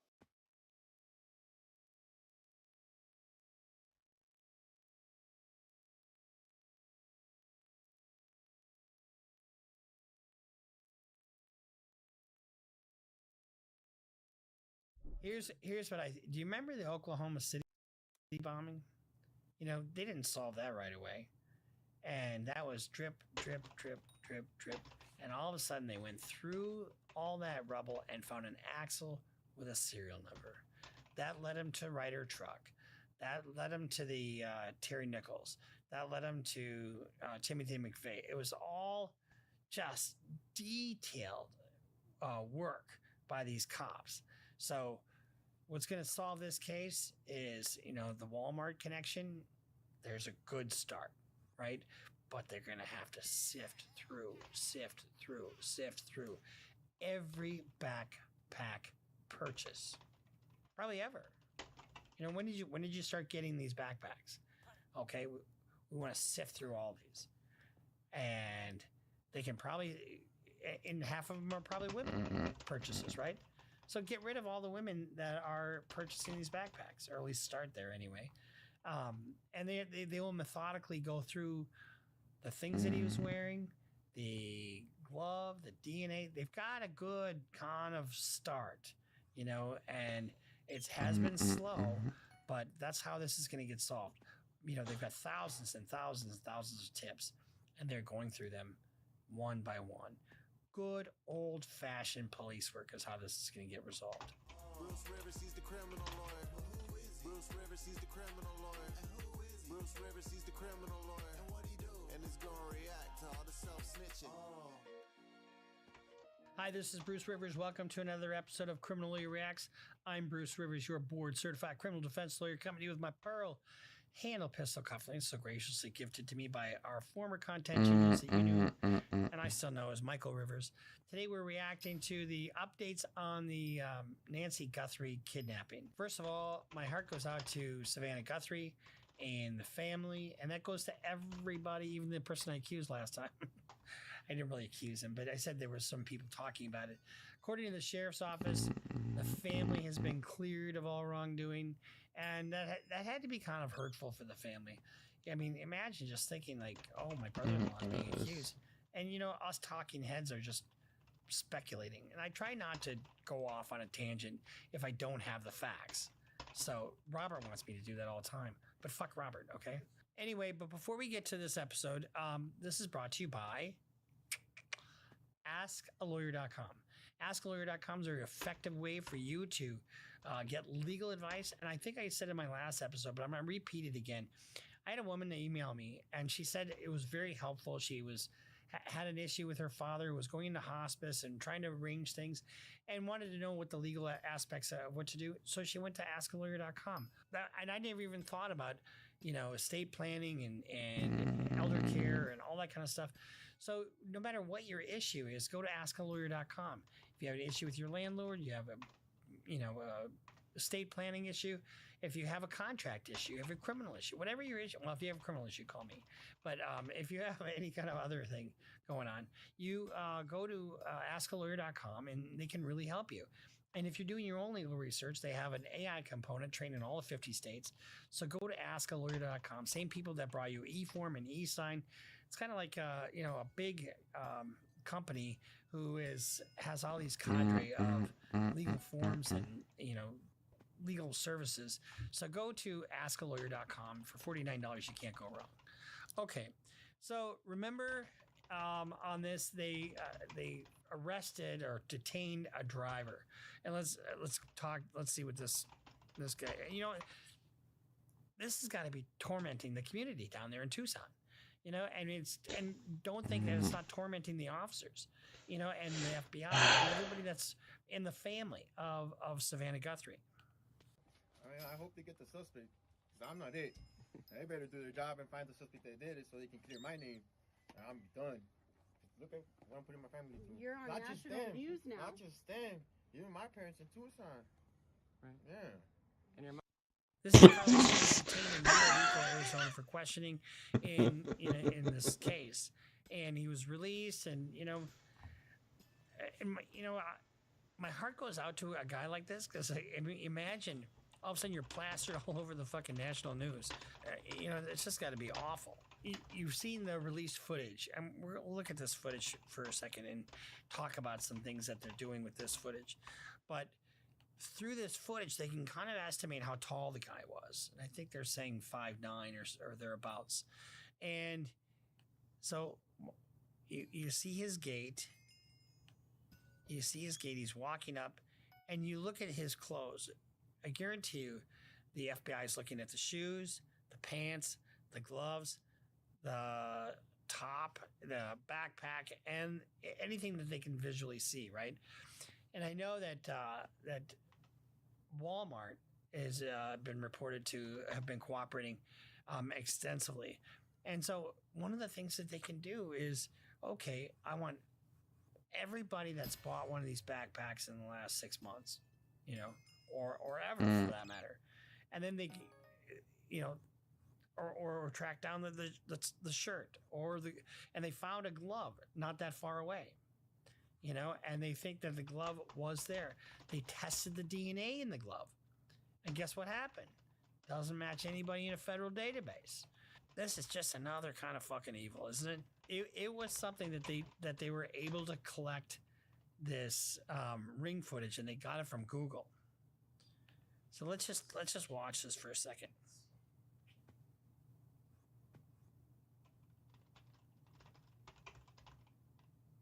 So that glove is going to give a lot of information. There's a very specific type of glove.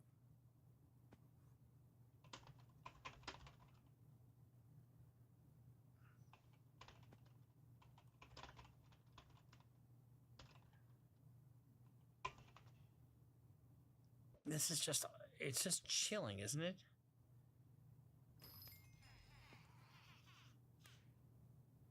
And then he covers it with some foliage.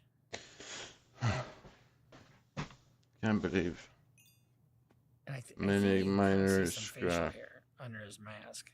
So let's kind of look at some coverage from CNN.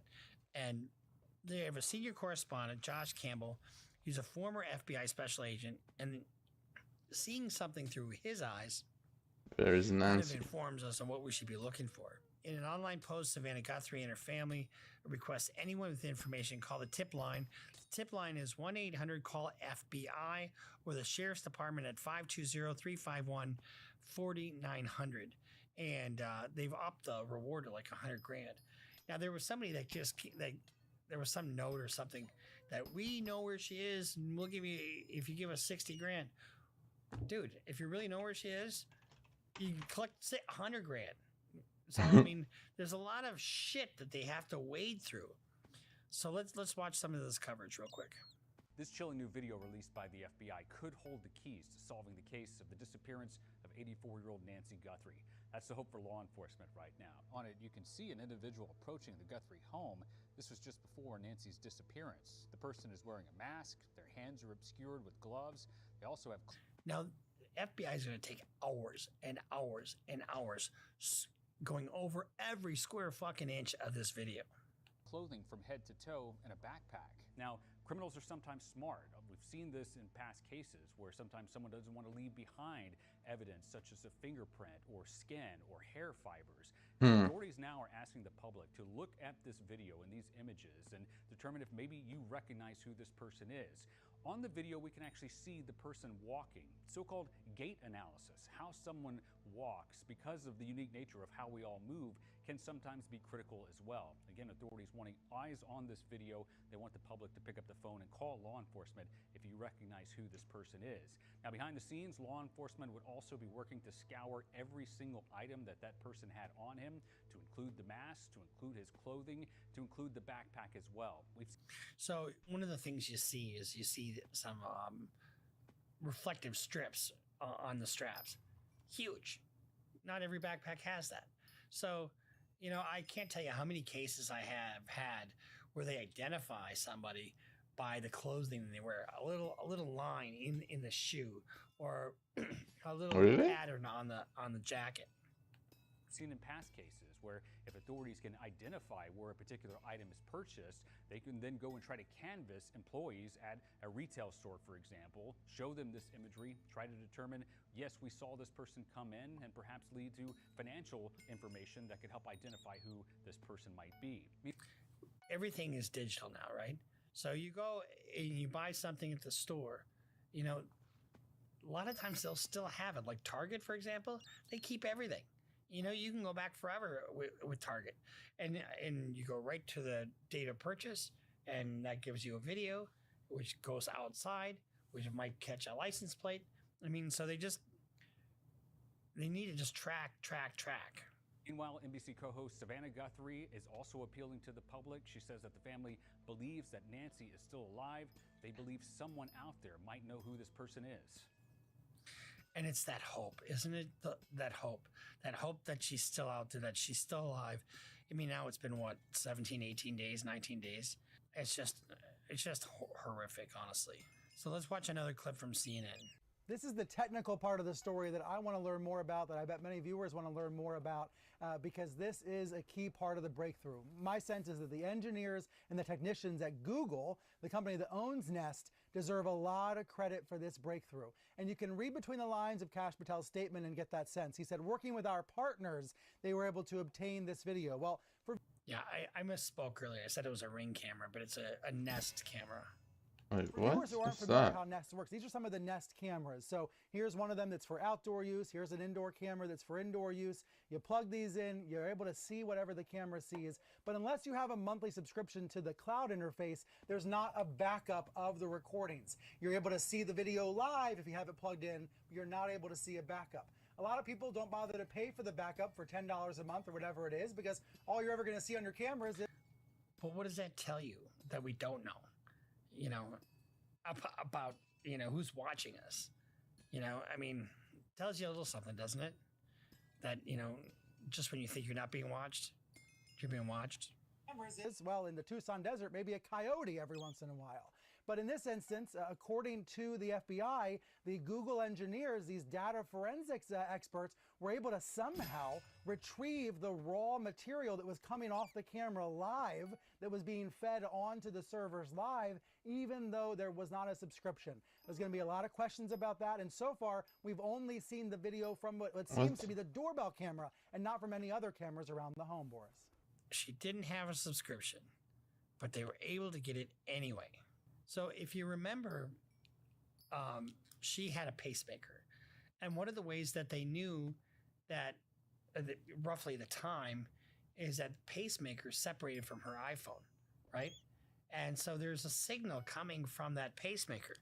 Let's take a look at this. This is just incredible, the technology that's out there. So there's a thing called a signal sniffer. And it's, here, let's just watch this. But we begin with the desperate search for Nancy Guthrie, now entering its third week. Investigators are focused on the gloves, mask, and clothing the suspect wore when seen in that doorbell camera video from the night Guthrie disappeared. The 84-year-old was last seen on the night of January 31st when she was dropped off at her Tucson, Arizona home. Police believe she was abducted in the middle of the night. And last night, Savannah Guthrie posted a new plea to whoever has her mother. It's never too late. Look at Savannah. She looks worn out, doesn't she? I mean, how could you sleep? How could you eat? And you're not lost or alone. And it is never too late to do the right thing. And we are here. believe. And we believe in the essential goodness of every human being. Anybody who takes somebody out of their fucking bed at 2 a.m. has no essential goodness. Well, what she's doing is she's appealing to them as a person, you know, to their better angels, as they say. But this guy has no angels. And it's never too late. And you heard her there. It's never too late to do the right thing. Let's go to CBS News reporter Andres Gutierrez covering this for us. That just ruined myself here. Arizona. Andres, what are police saying about the gloves and the clothing of that suspect? Well, Mugo, let's start off with the latest reporting regarding the mask and the clothing worn by that suspect. The Pima County Sheriff is telling the CBS News that they believe that those items were purchased at Walmart. They're still in the process of identifying which. That's huge. That's huge that they can identify that to a particular vendor, like Walmart or Target. Brands. We were the first ones to tell you that the backpack that he was wearing is that Ozark Trail hiker backpack sold exclusively at Walmart. Biggest question now is whether did he purchase it online or did he buy it in person? Online, there's a bunch of digital evidence they can pull. In person, you know, you step into a store and there's a bunch of cameras there at Walmart. So even if he shoplifted these items, it's very possible that they can go look through the surveillance cameras of that specific area of the store. They're right now. Think about that. Talk about a needle in a fucking haystack. How many backpacks do you think Walmart sells?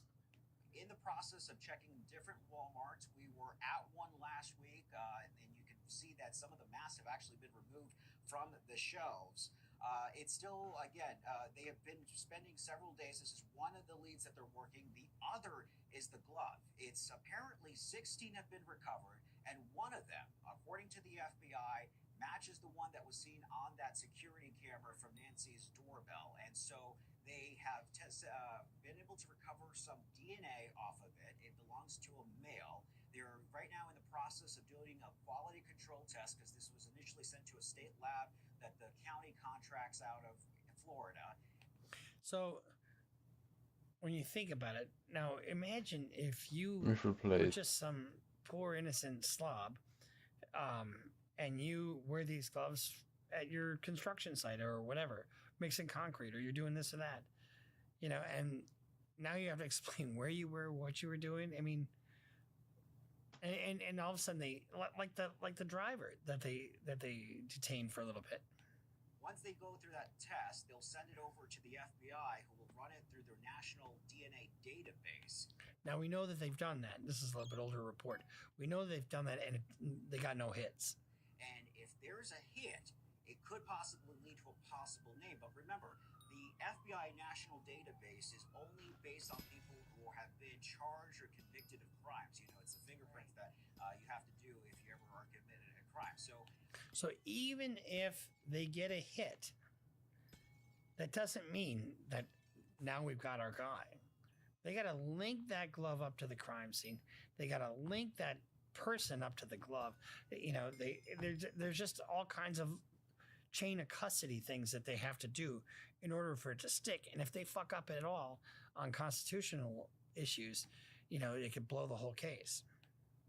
Experts say that is only about 6 to 7% of the U.S. population. So, again, they're very hopeful that this may lead them to a break in this case. But the other avenue that they also have to go down, if now that they have DNA, is the genealogy route, right? They can reach out to a company like 23andMe and see if there's perhaps a hit there. So this case, even though we're now going into the third week of the search, looks very promising. Didn't 23andMe go belly up?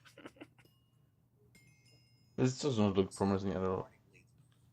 And Andres, there was a flurry of police activity on Friday night. Can you bring us up to speed? This does not look promising at all. Expect in the coming days.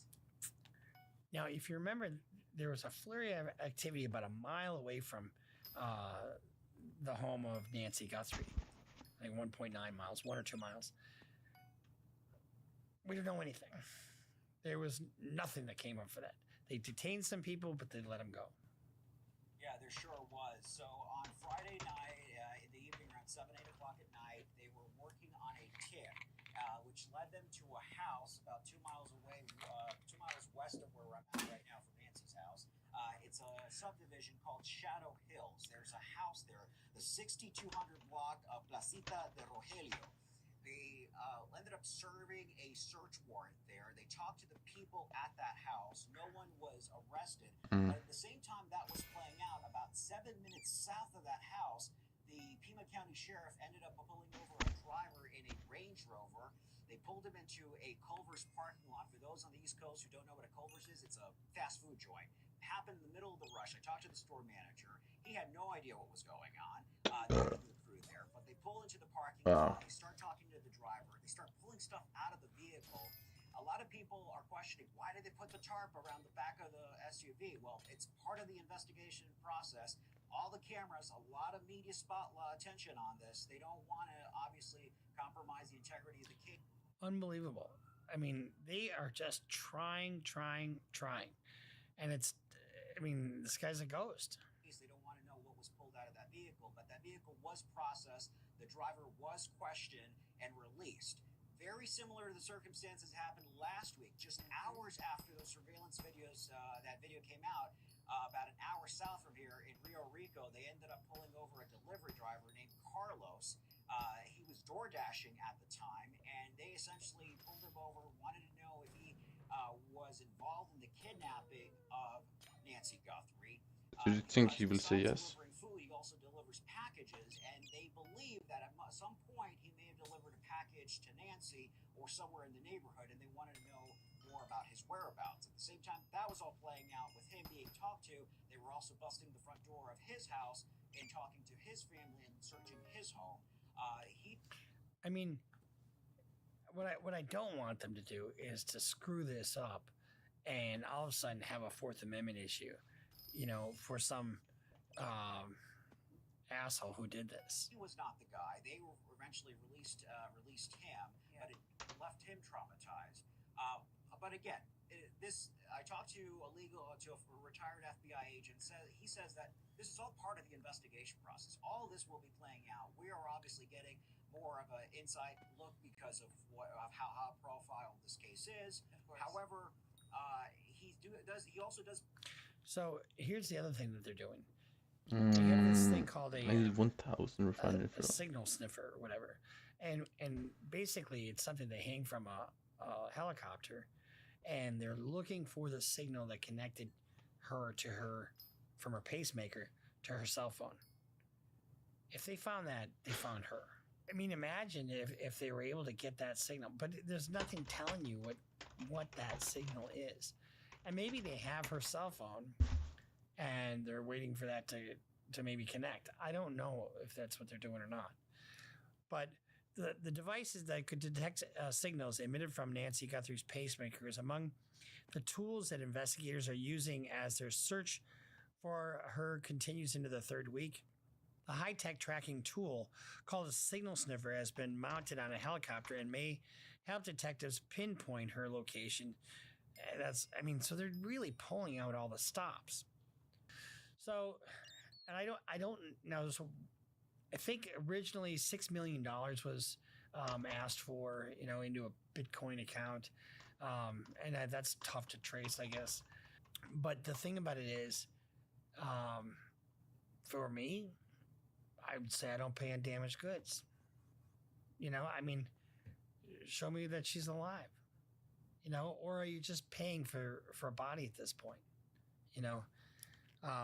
There's a theory going around, and this is a TikTok. Let's see. This is the wisdom of my team here. So let's just see what this says. I know this isn't going to be good. Oh my God, listen, I think someone just cracked the Nancy Guthrie case wide open. Listen, no bullshit, no cap. So remember how we were talking about Jason, the nosy neighbor, the one that's constantly embedding himself in the investigation? He's on the news every day, and every time he's on the news, he's blaming the brother-in-law, right? Well, if you guys don't follow Katie, the self-defense girl, I think she found something. What? I just saw it as a screenshot in the comment section of another TikTok video. But I don't trust anything I see online, so I did some research myself. Went back through the surveillance video. You can see it here. Again, you can see it here. And then I found the interview with the other guy who had this ring on his finger, and his interview's pretty interesting. My name is Jason. I have a premonition that after day 2, I have a premonition that the son-in-law has something to do with it. Not sure exactly what, but it was very, very weird that after day 2, they showed a picture of the son-in-law with 2 guys, and it hasn't surfaced since. He's been out of the limelight this whole entire time. No interviews, no sitting with his wife during interviews, nothing. So first of all, he says he had a premonition. Yeah, because they're going to ask you, well, how do you know this shit, right? Well, aside from that, you don't think the FBI has looked at that ring? I guarantee you that they've noticed that. Why are you blaming? And then you said you didn't want to speculate, but you're speculating. Someone in the comment section of Katie's video posted this. Everything's lining up, y'all. He's scared.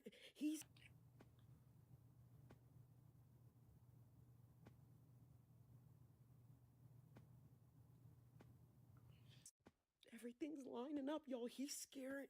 He scares the shit out of me because you are that confident that you're not going to get caught. Bro, search his fucking house. Do it now. Do it fucking now. Look up his record. Look up anything that you can use. Follow him. Tail him. See if he put something in the trash and get his DNA. Come on. This is forensic files, CSI. God, I wish they would have thought of all that. All over again. Let's go. This is creepy. He had the ring on. This might be a stretch, but every time we see him, he has those shades on, right? Because in the video of him or the suspect on the ring camera, he doesn't have glasses on under that mask, right? The ring theory is something that should be explored, and I guarantee you they're exploring it. And if they have for 1 minute, I mean, look at these. They stopped a delivery driver and rousted his fucking home. You don't think that they would fuck with the neighbor? I mean, give me a break. So we're in what, day 18, 19, 17, whatever we are in. I mean, it's just so sad, that this 84-year-old woman living on her own didn't blow this guy away, honestly. So if you're 80, we would go up to my grandma's house up in Long Lake, which is way up north in Minnesota. My great grandma, Rivers, Charlotte. I remember going into her bedroom once, and she lived by herself in kind of on a lake, but it was rural community, right? Nobody there to hear her scream or anything. Looked under her pillow. There's a fucking handgun under her pillow. Grandma was packing heat. In all fairness, Nancy Guthrie should have been living in a secured building, gated community. Just because an 84-year-old woman should not live alone. She should have been living with Savannah Guthrie. She could have had her own fucking wing. I mean, what is she worth? About $40 million, whatever she is. I mean, she couldn't afford her own wing, or just next door. It's just heart-wrenching. So we'll continue to watch it. We'll continue to analyze this, and whoever has her is looking at life in prison without possibility of parole. And if Bruce Rivers, he's the criminal lawyer. Bruce Rivers, he's the criminal lawyer. Bruce Rivers, he's the criminal lawyer. And what he do? And it's gonna react to all the self-snitching. Hi, this is Bruce Rivers. Welcome to another fun-filled episode of Criminal Lawyer Reacts. I'm Bruce Rivers, your board-certified criminal defense lawyer, coming to you with my pearl-handled pistol cufflinks, so graciously gifted to me by our former content genius that you knew and I knew as Michael Rivers. God rest his soul. Today we're talking about a killer dentist, a dentist who wasn't happy with his wife. Decided that she needed to not be on the face of the earth anymore. Stupid. And this is a cold reaction. It's with Ewu. Explore with us, so give them a little love. And we'll get into this in a second. But this dentist should have gone to askalawyer.com. Honestly, it was said, you know what? It's less costly to divorce your wife than it is to unalive your wife. Unalive? Should I say unalive, or should I just say killed your wife? I don't want to be too politically correct, but I don't know what's going to get me bleeped out or whatever. Anyway, go to askalawyer.com. If you have an issue with some kind of legal problem, you go to askalawyer.com, and for $49, you can get legal advice from a living, breathing human being. Otherwise, if you're doing your own legal research, they've got AI trained in all of 50 states, so you can do your own legal research. Go to askalawyer.com. Same people that brought you eForm and eSign. They're good folks. I use both of those, by the way, on occasion. So askalawyer.com. Loyal sponsor to our program that we call Criminal Lawyer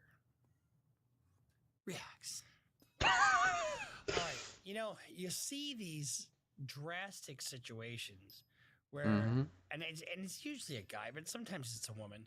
But like the Lacey Peterson case, Scott Peterson, oh, you're cheating on your wife and you don't want it to get found out. So what are you gonna do? You're gonna kill your wife. I mean, what the fuck is wrong with you?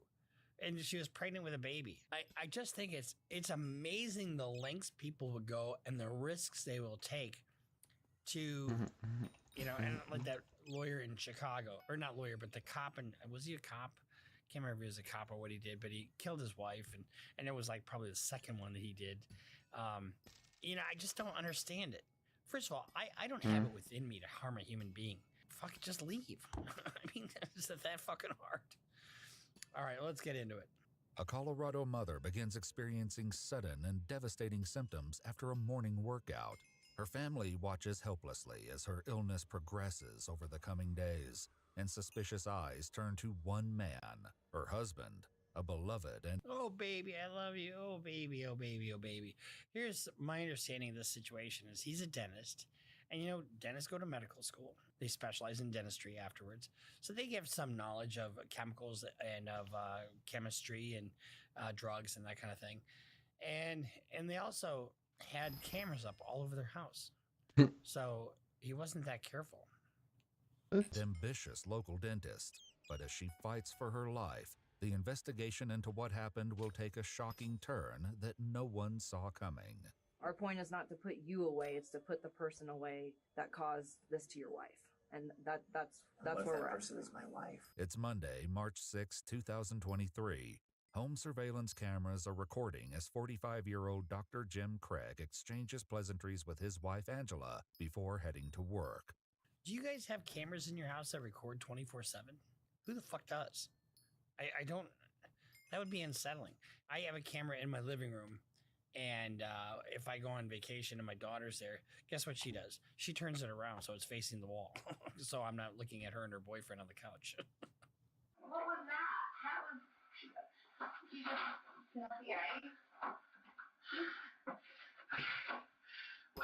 you, babe. Goes on forever. Love you. Have a great day. I'm actually thirsty.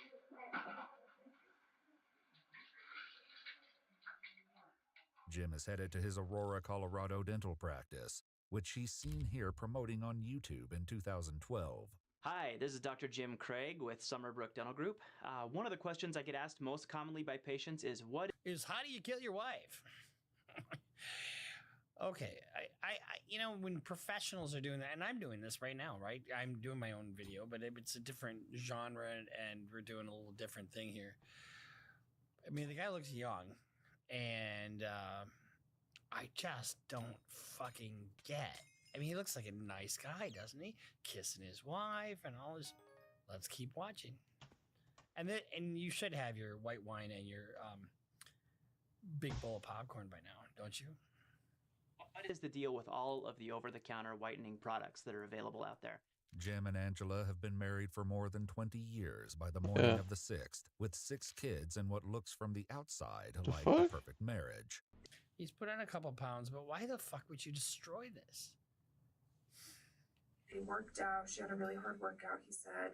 And then after that, she kind of just laid down and said that she felt dizzy and she wasn't feeling well. Angela's illness comes on suddenly, and she sends worried text messages to her husband, who immediately leaves work. She also sends messages to her sister Tony, who lives in Utah. I can't really explain because my brain doesn't want to work. Something feels really weird in my head, and my body is sluggish, and Jim's going to take me to the doctor this morning. I said, well, that's not good and a little scary. When are you going in? He took the girls to a friend, and he should be home soon. I said, well, what do you think it is? She said, no idea. When Jim returns home, he finds Angela in a terrible state. And this is his alibi, right? This is him being the doting, caring, I'm not a suspect kind of person, right? And that's what makes it so flippin' scary. Disgusting. Notice I said flippin' there instead of the other word. I'm trying, okay? If there's anybody you shouldn't have to worry about, it's the father of your children. It's the person that you're supposed to love and cherish the most. That's supposed to love and cherish you the most. But 9 times out of 10, who's the chief suspect? It's the closest person to you. Okay, I got it. Jim is seen carefully leading his wife to the car, and even from a silent video, it's clear that Angela is barely well enough to walk. They go to the hospital, but the doctors can't figure out what's wrong. Jim brings her home that afternoon, and he later tells his office manager that Angela suspected something was off. He said that he initially thought that she had taken something, and that's what was causing all of this. Now, anything he says to anybody is always fair game, and it comes into your trial because what is it? It's a statement of a party opponent. So it's not hearsay. It's an exception to the hearsay rule. And then he said, and I think she thinks that I drugged her. I was like, oh, that's crazy. And he said, yeah, the hospital ran a drug panel, and on the way home, she had made a comment like, you know, there's some drugs that wouldn't show up on that drug panel. The cameras. Why would he say that to her? That's his assistant. Why would he say that to her? Dumb. Watch as Jim and his wife return home, Angela clearly still feeling the effects of the mysterious ailment. The next morning, she confronts him about what went down at the hospital.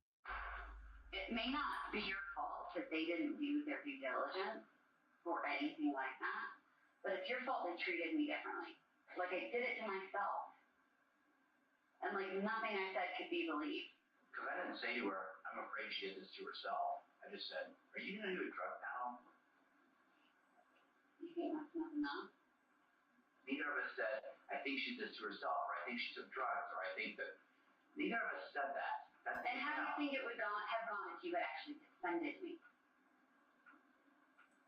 Well, I also wanted a drug panel because you were accusing me. I wanted that for me, too. It may be the first sign of strain caught by the cameras, but as those who know the... How the fuck do you have video running 24/7 in your house? That just slays me. Couple best will reveal it's far from the first crack in their marriage. 6 years ago, their relationship nearly collapsed. He came home and announced that he'd been having an affair and he was leaving her. And she was distraught, of course. But Angela didn't want to divorce, and according to her sister, the infidelity was quickly overshadowed by an even more serious incident. And then she called me one day and she was mad. And I'm like, of course, nature of life with when someone's cheated on you, right? She said that he had sedated her. According to Tony, Jim drugged Angela without her knowledge so that he would have enough time to carry out his final plan. Final plan of what? Killing her? I mean, you know, we see all kinds. You know, we see domestic assaults. Obviously, right? And I fucking hate those cases, to be honest with you. The guys generally, oh, I didn't do anything wrong, that fucking bitch, you know, blah, blah, blah. And they're always cheap too. But, you know, if it's that bad, she's the mother of your children. Do you hate your children too? You want to do this to your children? You know, but people get in their head and they only think about themselves. It's called a narcissist. Injecting himself with something that would end not only his marriage, but his life. He never went through with it, but the emotional wounds from that day had not healed by the morning of March 7th, 2023. Well, I also wanted a drug panel because you were accusing me. When texting her husband the day she suddenly fell ill, Angela wrote, "I feel drugged." Jim replied, "Given our history, I know that must be triggering. Just for the record, I didn't drug you." But I am angry. I'm angry at you and angry at him, and I'm absolutely filing a complaint about it. They didn't do anything except send me home and recommend I see my PCP. And you didn't do anything. You just brought me home. You didn't even try to call my PCP or try to call anybody or try to do anything. You just brought me home. Angela's suspicions may not only stem from the drugging 6 years ago, but from something that happened much more recently. So when she texted me, she started it with, I'm not really ready to talk yet. That's right. Yeah. But I'm leaving Jim. He's left, how did she put it? He's made it impossible for me to stay. And that's the other thing. If he knows that she's going to leave and take half of his shit. Well, it's their shit, but divide their stuff up in half. But he'll perceive it as she's taking my shit. Half of your dental practice. I mean, honestly, when you get married, and especially if you've been married that long, not only does everything get divided equally, including the value of your dental practice, you're going to probably have to wind up paying her support, if you're the breadwinner. Only 4 months before falling ill, Angela discovered that Jim had created a profile on a matchmaking site called Seeking. Control your fucking wiener.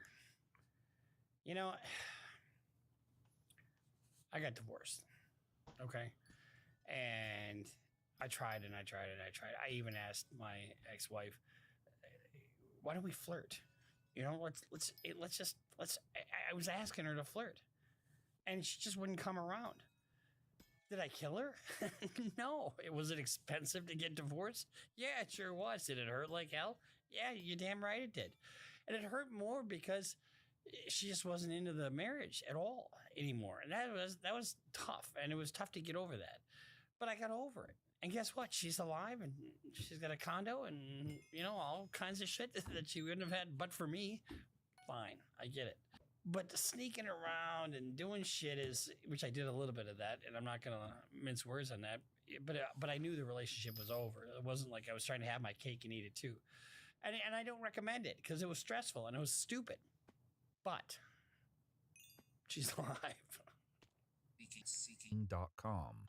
Before long, he'd found a woman to spend time with. Seeking.com. Couldn't you go to a better site like wealthybustywidows.com?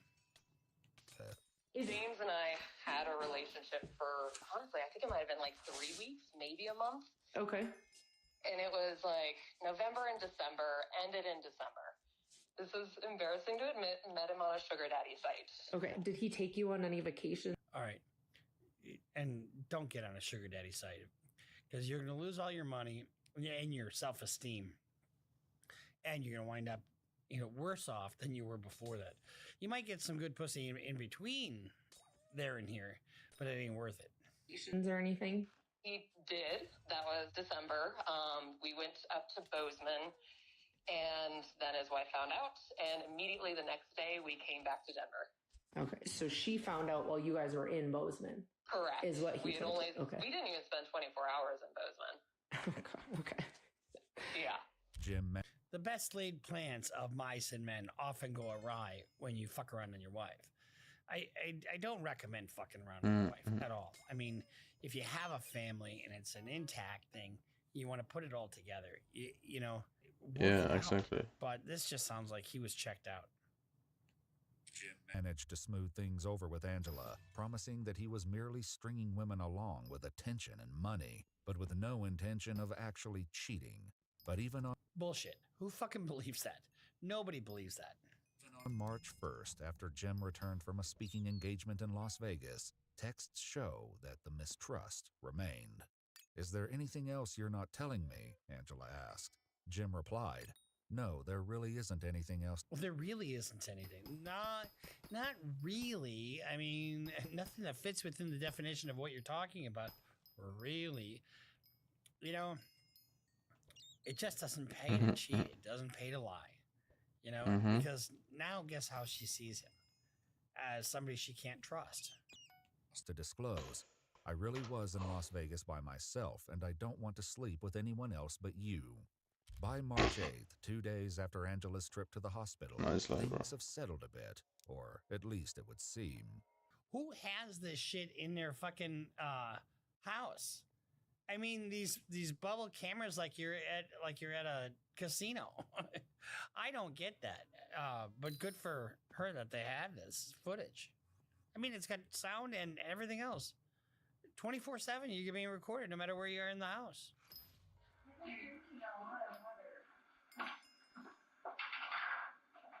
Yeah, but you haven't been eating. No, at all. What? And I didn't exercise today, so. Yeah, that's true. Please don't exercise today. Oh my gosh. Oh no. I don't think I could if I wanted to. Good. Because I don't want you to exercise today and then pass out and be dead on the bathroom floor. The day passes without incident, but the next day, Angela takes another sudden turn for the worse. Do you know how powerful this shit is in court? Honestly, I mean, it is so powerful because you're seeing the devolution of of their marriage and her health.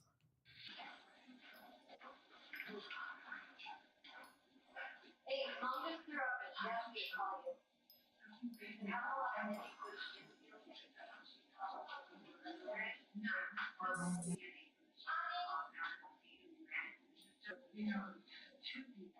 Angela's daughter takes her back to the hospital, but this time she won't be coming back home so quickly.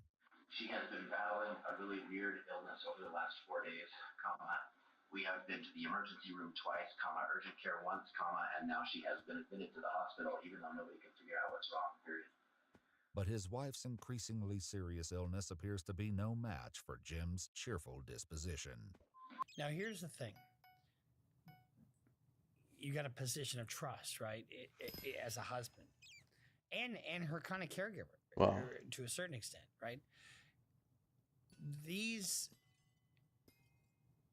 video clips that we're watching show the maniacal and premeditation of somebody who is trying to kill his wife based upon what? Why does he want to kill her? He wants to remove her from the picture so he can kind of go about his business. So dumb. Just move out. Go get an apartment. Go get a condo. You know, I mean, go do your thing. Be a piece of shit that you are.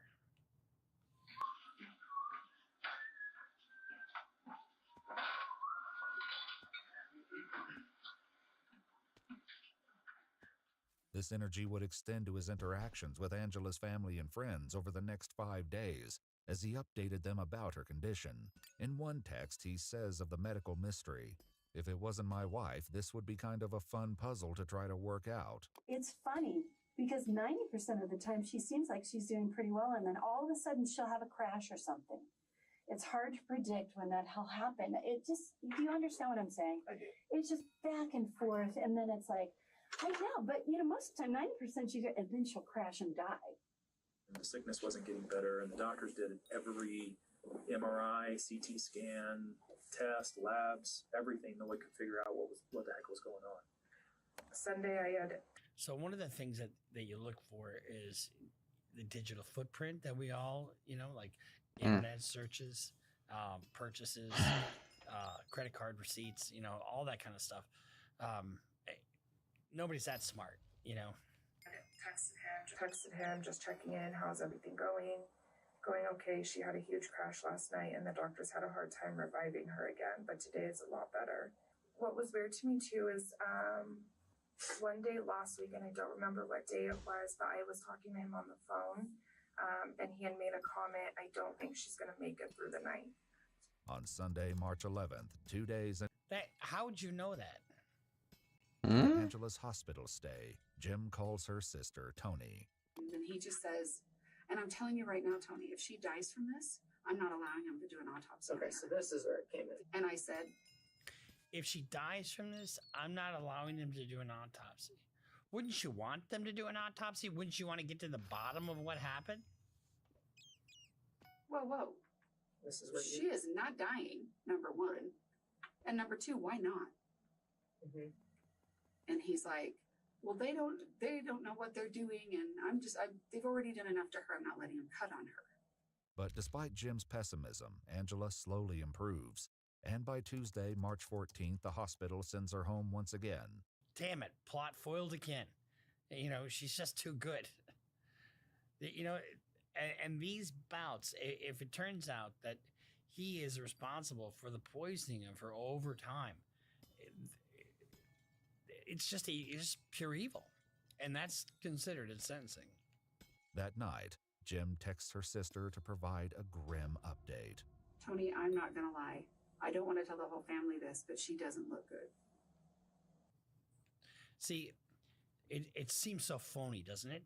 I mean, and how do you have a guy testify at a trial with something like this, because he's got such a track record of being a fucking liar. You know, if I'm a prosecutor, I can shove that shit up his ass so fucking far, you know, that there's nothing he could say. You could say this guy is blue and you wouldn't believe him. It's not as bad as when I came home on Monday and saw her, but she's in really bad shape. This time around, Angela's brother Mark and his wife are in town to watch over her while Jim goes to work on Wednesday morning, March 15th. She wanted to try to come outside and eat, and Jim had pressed, make sure she takes her meds that morning. Make sure she takes her meds. And she went back into her room, and 30 minutes later, Mark went in, and she did not look good. And she was not doing well. The camera watches as Mark and his wife lead her to the car to head back to the hospital. They get to the hospital and check Angela in. Not long after, Jim is seen on camera arriving at the hospital himself. He stays for about 20 minutes and then leaves again, right around the time Tony calls him to find out what's happening with her sister. And so I called it. I'm like, I want to know what's going on right now. You know, and so he starts talking to me, but he's not at the hospital. And I'm like, you're not there? And he's like, well, I had to go, like, apparently he had gone to the hospital. Mark's. Let's just for a second posit a scenario where he's not responsible for this, but you're going back and forth to the hospital constantly. It's tough to care for somebody like that. It's tough to carry on your normal duties as a dentist, but fucking hell, it's your wife, for Christ's sake. You know, she's, like you said, she could die any minute, right? So the behavior that he's expressing is a little callous. Mark said he did initially come there, but then he told me, he said, I had to go back to work and get some things kind of squared away so I can go back up to the hospital, and I'm just going to run through a couple of drive-thrus and get some food. But I started getting more information from my wife today. And at one point she says, she called me and she's like, I think she's going to die. And I was like, are you being serious? On the surveillance system, Jim is seen going into Angela's room, leaving, and then going back in again, all within the span of a few minutes. Jim stays in her room for only 1 minute this last time, and when he comes out again, it's very obvious that Angela's condition has suddenly and dramatically changed. Comes a whole slew of doctors. There's like 5 of them. I was like, this is not good. They're bringing witnesses, a panel of witnesses. And I looked at my wife, I said, that's not good. And as soon as the door opened, after 10 minutes, Jim came out and was just bawling. And they basically told him that she's not going to make it. The next thing I get, he says, hang on, crash. Who kind of a sick person does that? Mm-hmm. And I'm panicked. They said, so now everything he does is scrutinized, right? Down to the walking, in and out of her room, down to the text messages, the inflection in his voice, the oversharing, the trying to make an alibi for yourself. What crashed Jim? Are they able to bring her back? I don't know what's going on. They think seizure. Intubating her. Why? Now I know it's really bad because they're intubating her. Mm-hmm. Can't get the tube in. Emergency anesthesia team is paged. What? Why? She's not maintaining her airway, bagging her. Cannot get the breathing tube in. What does the anesthesia team do? Get the tube in. Are they there yet? I mean, I'm just panicking. The staff at University Hospital does everything they can to bring Angela back following a seizure and a rapid medical decline, but it's no use. Because she's an organ donor, she's put on life support in the ICU. But just as her family and friends begin to face this tragic ending, an unimaginable suspicion arises. It comes via Jim's office manager, Caitlin, who reveals that she's been holding on to a dreadful secret. Last Monday, the 6th, Dr. Craig, his wife, got really sick. That was the first day that he left in the middle of the day to take her to the hospital. Later that night, he had come back to the office. Everybody had left. I was still working. So when I was leaving, his office, like his light was off. And so I thought that he had left. And when I got to the very last operatory, he was sitting in there. And he was sitting in the dark, the light was off, and he was on the computer in there, which was really strange because he has a laptop and a desktop in his office. So I left the office about 5:45, and he had texted me at 6:06 saying that he was having a personal package delivered to the office, and when it came in, to please just put it on his desk. This past Monday, the 13th, it came in. My receptionist is the one that originally got the box and opened it. And when I was putting the packing slip back into the box, I saw that it said potassium cyanide. Okay. And so. Okay, if you have this plot to kill somebody, why the fuck would you run things by your office staff? Oh, you're a dentist. You must be brilliant, right? Give me a break. You ever see the dentist in the Hangover movie? Yeah, there we go. Paging Dr. So I closed the box back up. I gave it to him. I looked up what cyanide poisoning was, and kind of was looking at the side effects from that, and that was everything that his. And how do you get around that fact? I mean, there is probably, I'm going to go on a limb here. Now, I'm not a dentist. I'm not a medical person. But I'm going to go out on a limb and say there's no legitimate reason for you to have cyanide in your fucking dental practice. I'm just going to go out on a limb. Despite what's going through. Caitlin shares this terrible secret with both of the practice's managing partners, including Ryan, who is still at the hospital. And so potassium cyanide is not something that we use in dentistry. Okay. Oh, I guess I was right. But no, I don't have to be fucking a rocket scientist or a dental scientist to figure that out. I don't even know how to acquire potassium cyanide. I've never looked at how to acquire potassium cyanide because it's never something that we would ever use in dentistry. And I just said, I'm not accusing of Jim of anything. I'm not insinuating anything. I'm concerned about if this is potentially reversible. Angela, who no longer shows any signs of brain activity, is beyond saving. But the staff... What a stroke of misfortune for Mr. Craig. He thought he was being so fucking clever. But, and now if they look for it, I don't know if it's something they can still find in their system or not. But to have it sent to your office, where you have an office, administrator kind of open your fucking mail. Moron, your bus is leaving. Waste no time in contacting the police. Hello, non-emergency. This is Paula. How may I help you? Hi, my name is Chelsea. I am one of the forensic nurses here at University Hospital. I am needing to make a mandated FBI report, IPV, and needing officer response. We have a suspected potassium cyanide poisoning. It doesn't take long before Jim begins to realize that something is up. One of his first moves is to give Ryan a call. He says, Ryan, I got some disturbing news. And I said, did you say something to somebody? And I said, yeah, I did. And I told him exactly what I said to the nurse. And I said, Jim, what was in the package? I said, did you order a package? He said, kind of paused. He said, yeah, I did. I said, what was in the package?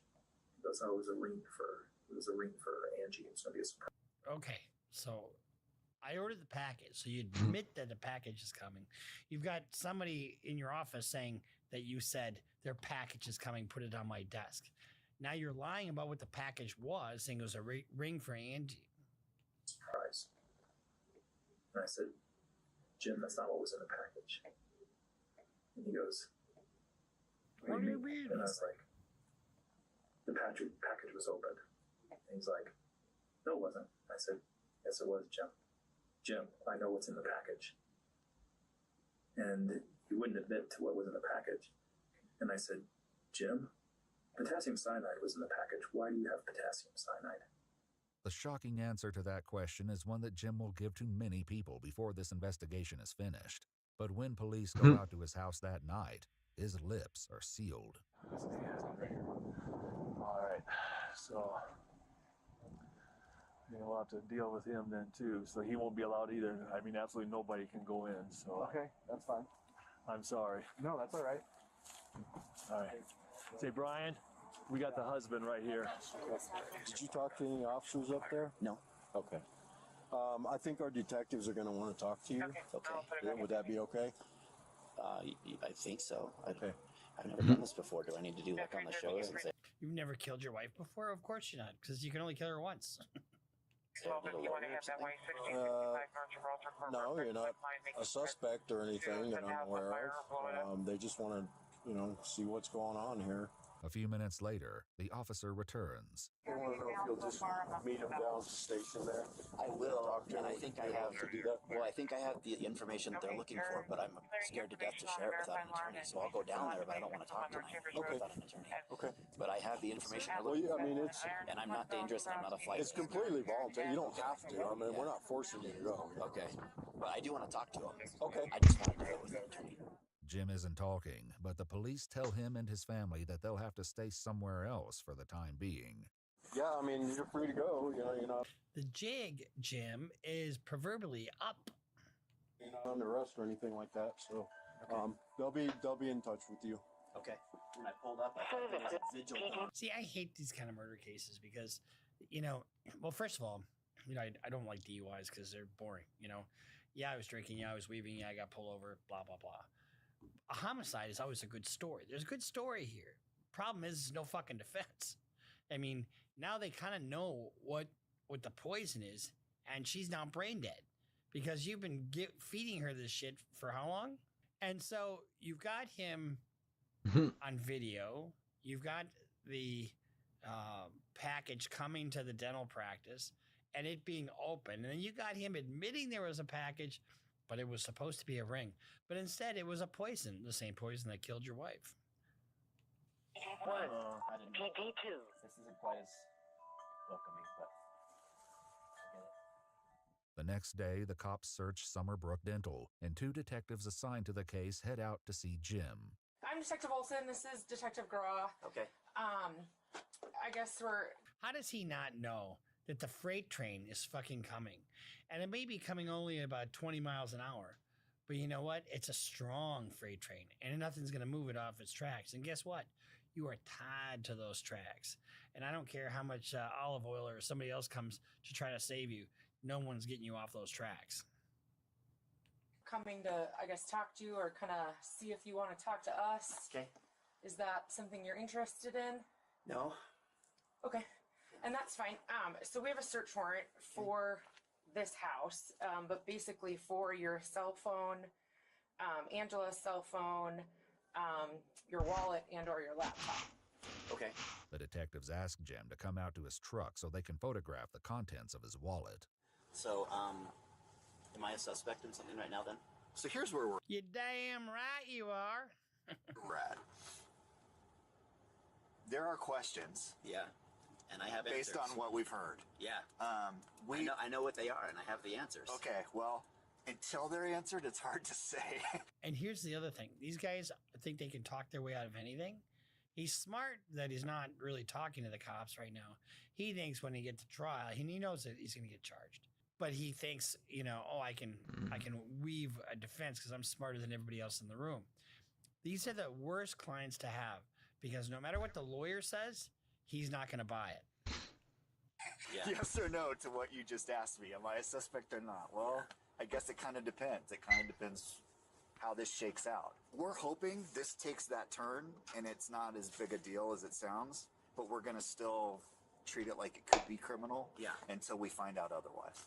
But your attorney's going to tell you I know, I just not to talk to us without them there. I know. So... And that's what I would tell him. No good can come to him from talking to the cops. No, I guess what I mean is there's going to be a funeral coming up. I just don't want to be handcuffed in front of my kids while I'm making funeral preps and taking off to jail. And that's why we tried to call Jennifer today, and that's why I knocked on the door lightly, and we didn't come we're just in our jackets for the decency of your family. Later that day, Tony, who has arrived in town with several of Angela's other siblings, has 2 interactions with Jim that strike her as off-key.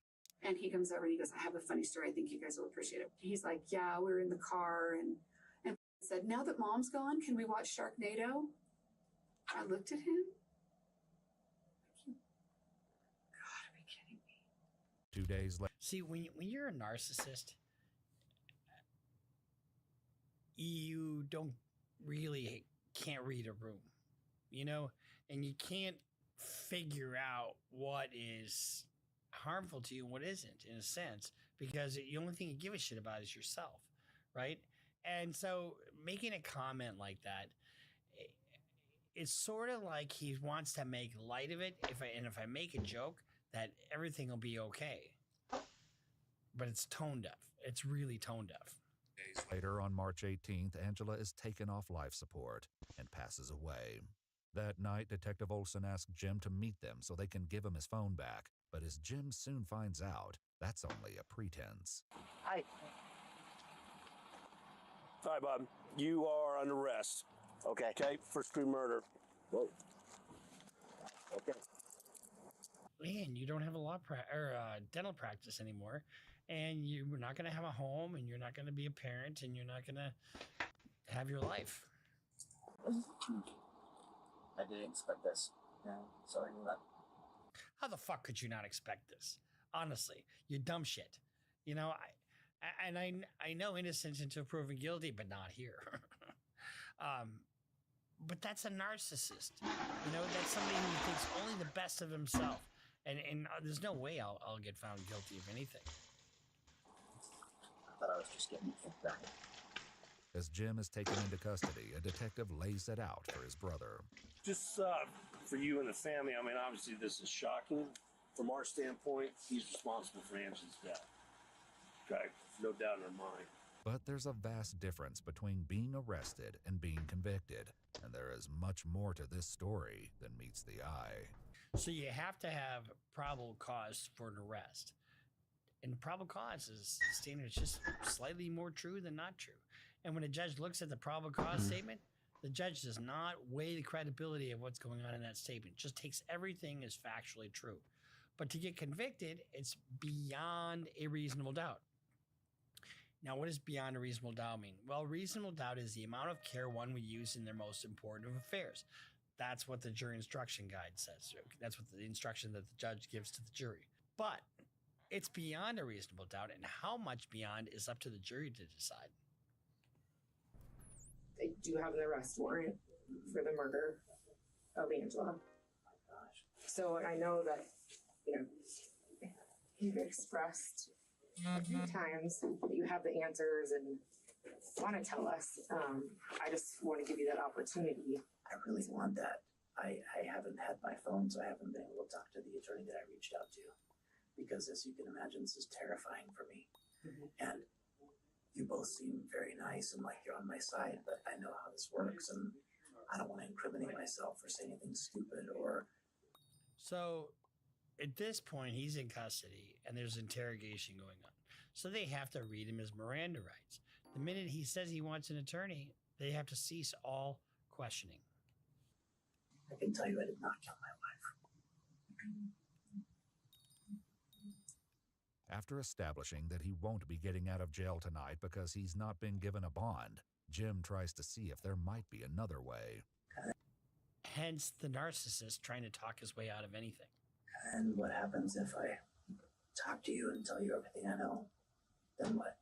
Every case is different, so we can't really, I guess, give you direction, if that makes sense, because we don't know what information you have.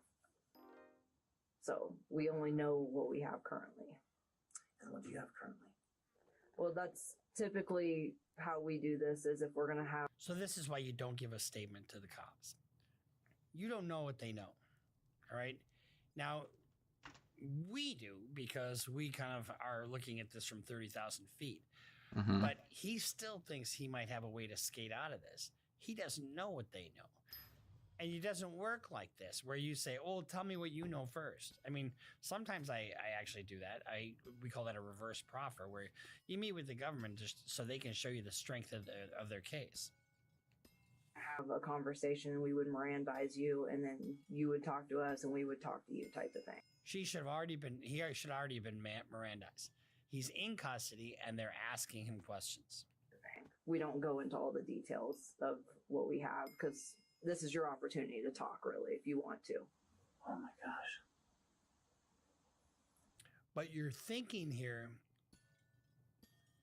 I'm still in civilian clothes, right? I'm not wearing jail fatigues or jail scrubs, whatever. There's still a chance for me to get out of this. No, there isn't. The one attorney that I've talked to has said, don't say anything because... And at this point, he should have already had an attorney on a retainer. You know, he's just talked to an attorney. He hasn't hired anybody yet. You could just incriminate yourself, and I'm totally naive at this. I don't know what I'm doing. And you both seem very nice, but I know that your job is to help me away. Well, that's our job is to figure out what happened. Our point is not to put you away; it's to put the person away that caused this to your wife. Which just happens to be you. And that's what where that we're person is my wife. That stunning question. What if that person is my wife? What if she did this to herself? Oh, it sounds like the laying of your defense. Jim again falls into silence. But this isn't the first investigators have heard of this explanation. Jim floated it for the first time in that phone call with his business partner. I said, why do you need potassium cyanide? And he said, he's like, there's a lot of pauses with the... Pauses and, you know, oh, gee, I don't know. You know, those pauses, oh, that's ice, by the way. All these pauses, you know, your normal reactions are scrutinized in a context like this. So the pauses that he's talking about, you're not having a free-flowing, oh, no, she ordered that, you know. She ordered that because, you know, she wanted to make it look like I killed her. Deep breaths. He goes, I ordered it for her. And that... Okay, remember what he said before? It was a ring for her. Now it's, I ordered it for her. That makes no fucking sense at all. That it was a game of chicken. He said, I bought it. I actually didn't think she would use it. He insinuated that she took... Who fucking believes this? What an absolute fool. You know, people who do this kind of stuff, they think they're so brilliant and it just doesn't make sense. She took it on her own. He started saying things like, this looks bad. I said, Jim? I said, yeah, it does. And I said, I think you should stop talking to me. I said, I think you need a lawyer. When detectives ask Angela... And I think you should never set foot in our law practice again. I mean, that's what I would have done. Angela's family and friends what they think about Jim's explanation. They're more than a little skeptical that Angela would do such a thing, no matter how bad her marriage was. And it's belied by the fact that you see these conversations with them in the kitchen, you know, and they're talking about going to the doctor and why they're sick, why she... No. She wouldn't take something slowly to put herself in absolute pain and fear for 10 days. I'd be surprised. That would shock me if she was. That's not her personality. I will say this, Angie, never. Back with Jim, the detectives aren't sharing their evidence, but they let him know that things aren't looking good. The information. See, he has no idea they've talked to all these other people. You know, they haven't shared it with him, and the cops aren't sharing it with him. You know, the people who were interviewed aren't sharing it with him. And that's the danger of doing an interview like this, because you don't know what they know. You know, you're better off just staying silent. So Robert brings up a good point. He says, you know, this program, this EU demonstration here, shows how coordinated the cops are before they get to Jim. Yeah. You know, they have all their ducks in a row. They're talking to so-and-so, so-and-so, and so-and-so. They're getting the same answer from, you know, each person on the same questions, right? So they know what the truth is. And so when they go to talk to Jim, he doesn't realize that they've talked to everybody. Information at this time leads to you. So that's why we're where we're at right now. Oh, this is horrible. Because I know how this looks. I knew exactly how this was going to look. And so I knew how exactly how this was going to look. What, when you fucking hatched the scheme? I don't know. I'm so sorry. I don't know, Detective Wilson. No, you don't have to be sorry. I mean, this is a scary situation. I'm sorry that I didn't just let her go through with this years ago. Jim never goes. He just sounds so full of shit, doesn't he? I don't know how else to put it. Goes into further detail with the detectives, but the investigation is still very much in its infancy. Police have obtained the surveillance footage from Jim's house, from which they hope to find a smoking gun. But the videos seem to show all the hallmarks of a loving, happy couple in the days leading up to Angela's illness. So I had a case where I think my client he killed his girlfriend in an apartment building, in the apartment, and then dragged her out in a tote, and then left it by the side of a railroad tracks. The cops went through footage, the surveillance footage. I mean, like every second for like a week. That's all, and they found a little tiny clip of when that happened to be, which is what they're doing here with this footage. The painstaking of watching this footage so you don't miss something is something. It's good police work.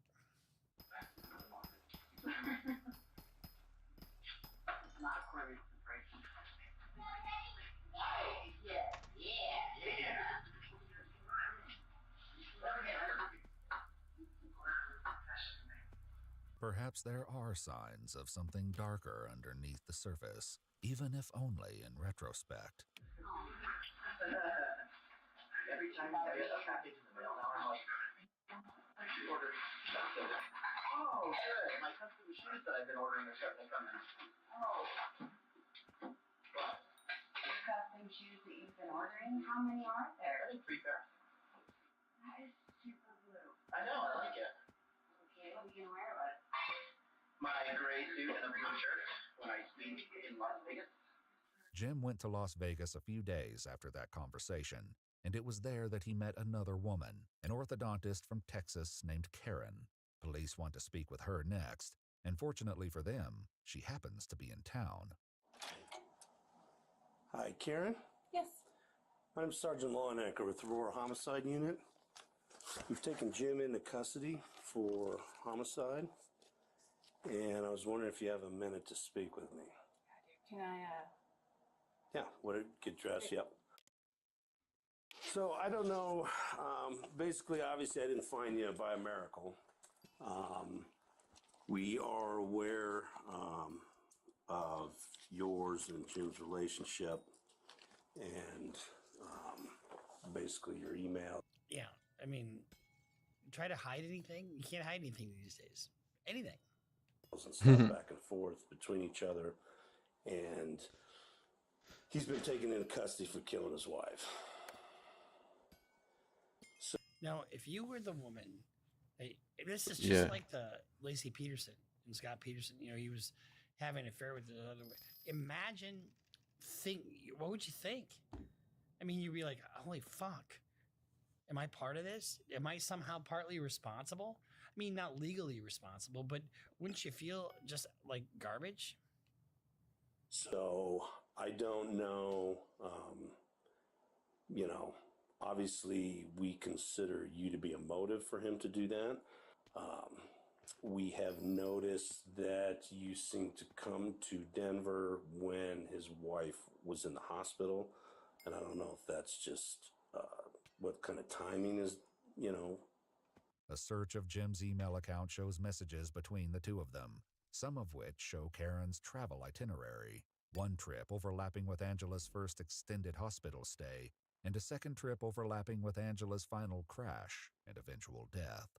But Karen says those dates are misleading. I had a ticket for the 8th that I changed to. You didn't come out here then? No. Okay. I had Southwest, so it was free to change. Okay. So I just changed the dates to the 16th. So this is the first time you've come out here? Mm-hmm. How did you meet him? At a meeting, dental meeting in Las Vegas. Now, remember he said he was there by himself? And I only want you, baby. I only want to be with you. I only want to sleep with you. I only want to be in your bed, baby. Give me a fucking Chill out, So Bruce. there again, Right. he's lying to his wife, and it's on, and it's recorded on his text messages to his wife. So when you're caught in all these lies, it makes it awfully difficult for you to be able to testify. Though Karen acknowledges that she's out here to see Jim, she says that their relationship is not as far along as their messages might suggest. So you've not been sexually intimate with him? What was the purpose of some of those text exchange or email exchanges then? Because they're very sexually explicit. What was the purpose? I mean, there's been physical intimacy to some degree, but we haven't had intercourse. Okay. Karen says that Jim told her that he and Angela had filed for divorce in January. Another lie. A month before they met in Las Vegas. He said, I'm going to sit down with her tonight. We're going to start to talk about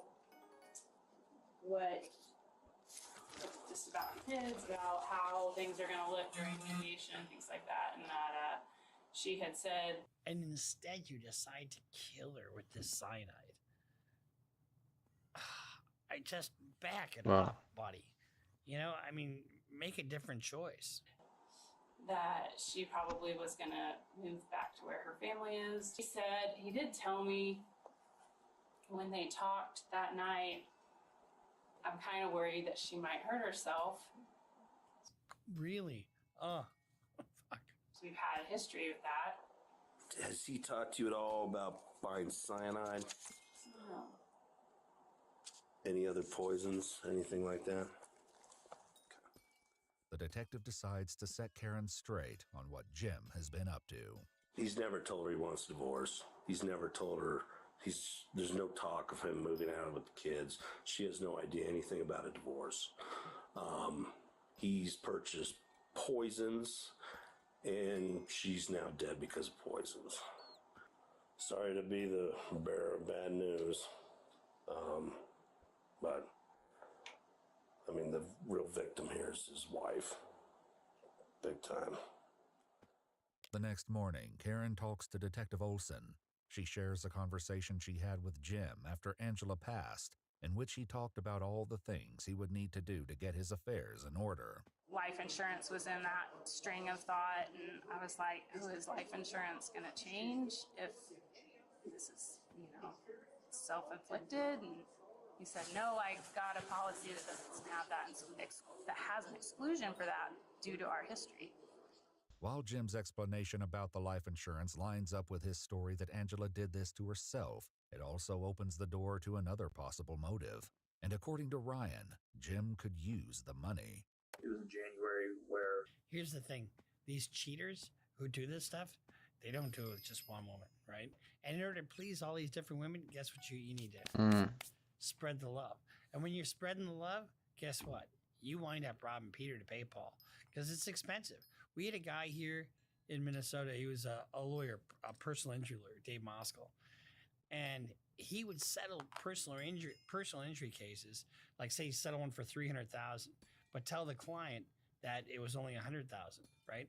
So he would keep $200,000 and take a third of the $100,000. So the client would get like $66,000, and he would keep like $230,000. And that went on and on and on until it was over $9 million that he stole. But he had a whole nother life in another state with another woman. I mean, is life that fucking complicated? No, it isn't. And he wound up going to prison and losing his law license. Unbelievable. I mean, cut it, start anew, Exactly. Or just go whore around. If that's what you want to do, go whore around. You don't have to kill somebody to do that. The problem is women don't want that. Women don't want the whore. Women want the commitment. They want the guy. They want the knight in shining armor.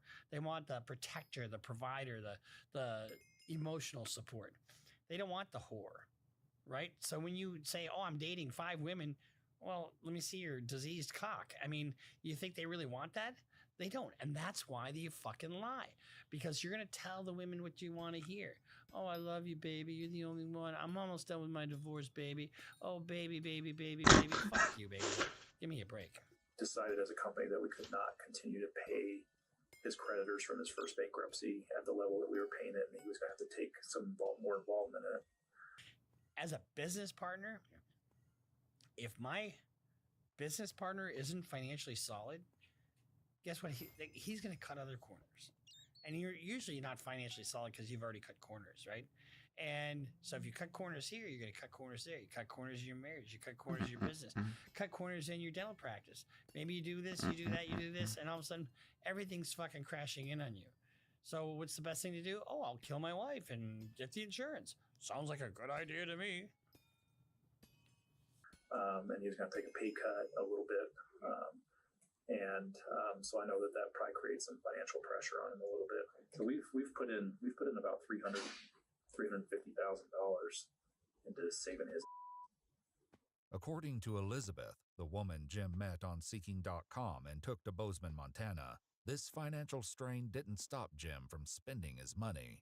Did he give you, I'm guessing he paid for that trip, correct? Correct. Yep. And then did he give you any more funds other than just the trip? He did. Yeah. And how much was that? I want to say in total it was probably about $9,000. Okay. It was.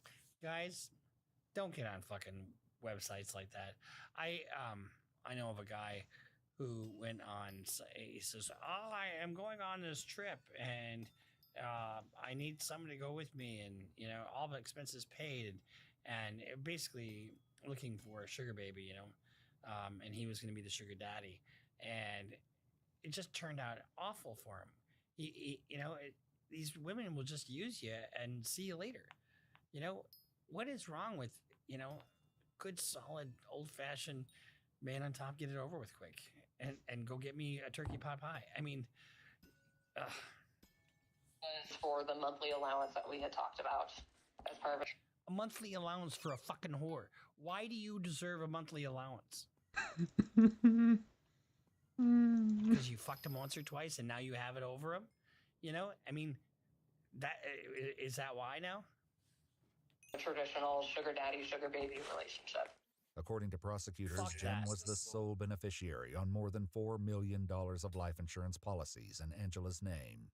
But Karen, who still believes that Angela may have caused her own tragedy, is concerned about their 6 kids. I mean, obviously my hope is that I'm right and that they don't lose a mommy and a dad, you know. No, I agree. Now in jail, Jim is determined to prove his innocence one way or the other. So Jim's got no fucking money. But guess what? He's got a home and a car and some other things. And so he probably won't qualify for a public defender. So what does he do? And it's to one of those kids that he turns to for help. He sends a letter to his oldest daughter. And when you're in jail and you send a fucking letter, guess what? They read it before it goes out. I'm going to ask you to help me with something really hard, he writes. We need to make a deepfake video of Mom saying she asked me to order cyanide and that she was going to take it herself. A deepfake video? Did you fall on your fucking head? You sent a letter like this to your daughter? Do you think your daughter is glad that the mom is dead? And that you're the fucking suspect and you telling her to manufacture evidence? Fucking, how dumb do you have to be?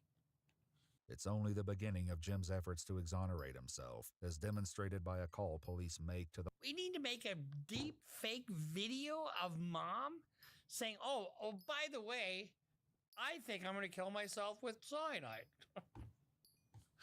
Oh my God, unbelievable. Mother of his cellmate. So in the letter that is addressed to both, it says Becca and Will. So I presume, obviously, you go by Becca sometimes. And in that conversation or in that letter, Mr. Craig has essentially asked that your son or you help him with some things in lieu of getting the transplants or the teeth that he would do for you. Okay, I'll do your teeth if you help me cover up a homicide, a murder one.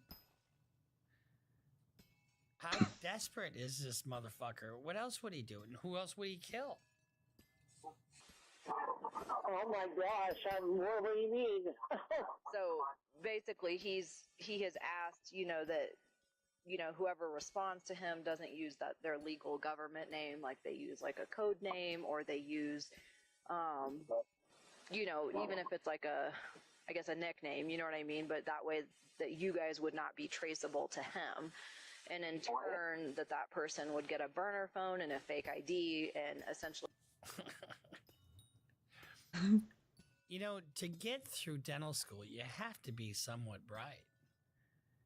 But you don't have to have a personality test to see that you're not a fucking homicidal maniac.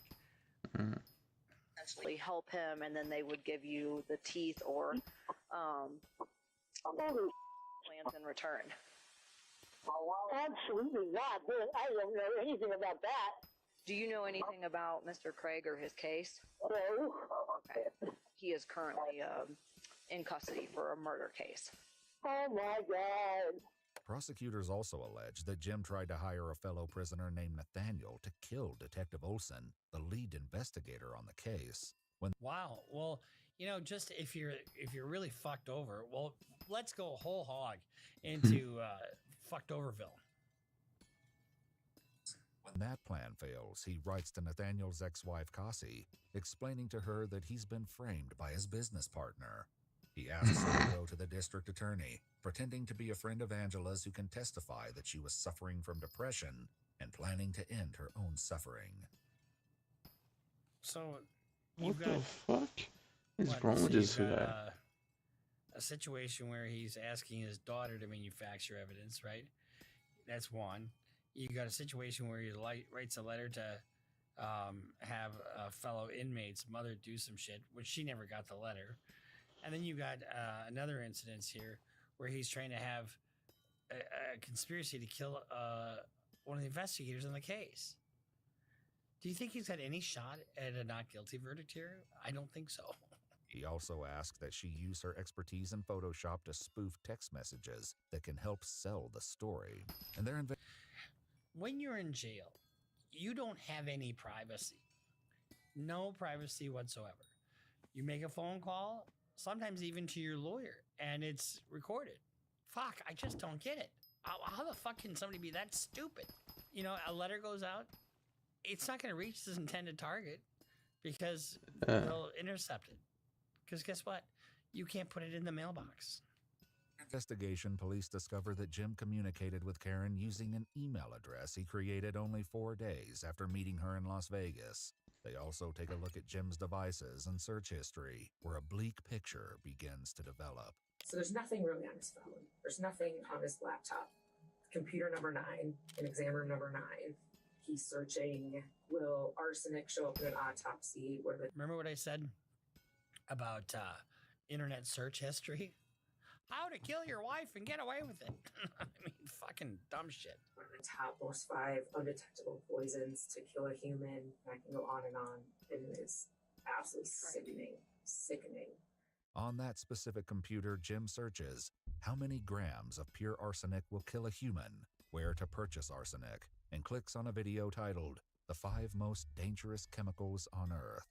The new email address he created to communicate with Karen is used for only one other purpose: purchasing poison. He ordered arsenic first. That was delivered to his house on the 4th while Angie was out of town. The outside surveillance cameras show the mail truck drive past Jim's house on March 4th. A short while later, Jim is seen walking down the street. He returns minutes later with a couple of envelopes in his hand. Every time I get a package in the mail, now I'm like, It was this purchase of arsenic that investigators believe was used to put Angela in the hospital. This is what makes this so insidious and so evil and so exacerbating. This guy hasn't 1 ounce of decency within him whatsoever. He's going to kill his wife, and that'll solve all his problems. But you know that wouldn't solve anything. But the constant planning, the constant premeditation is just so astounding here, and in a position of trust as her husband. First time on March 6th. He said they got up, he made them both like a shake, like a protein shake, and I don't remember what he said he had put in it, but it was like a pre-workout or something with caffeine, and whatever he had put in it was like 3 times the normal amount that she normally takes. But investigators believe that Jim Craig put something far more dangerous than caffeine into her protein shake that morning.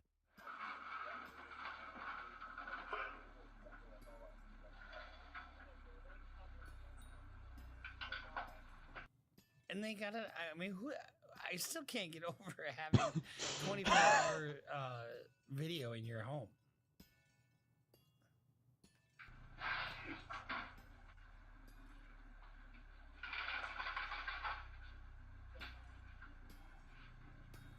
You just witnessed a murder right there. That's the murder right there.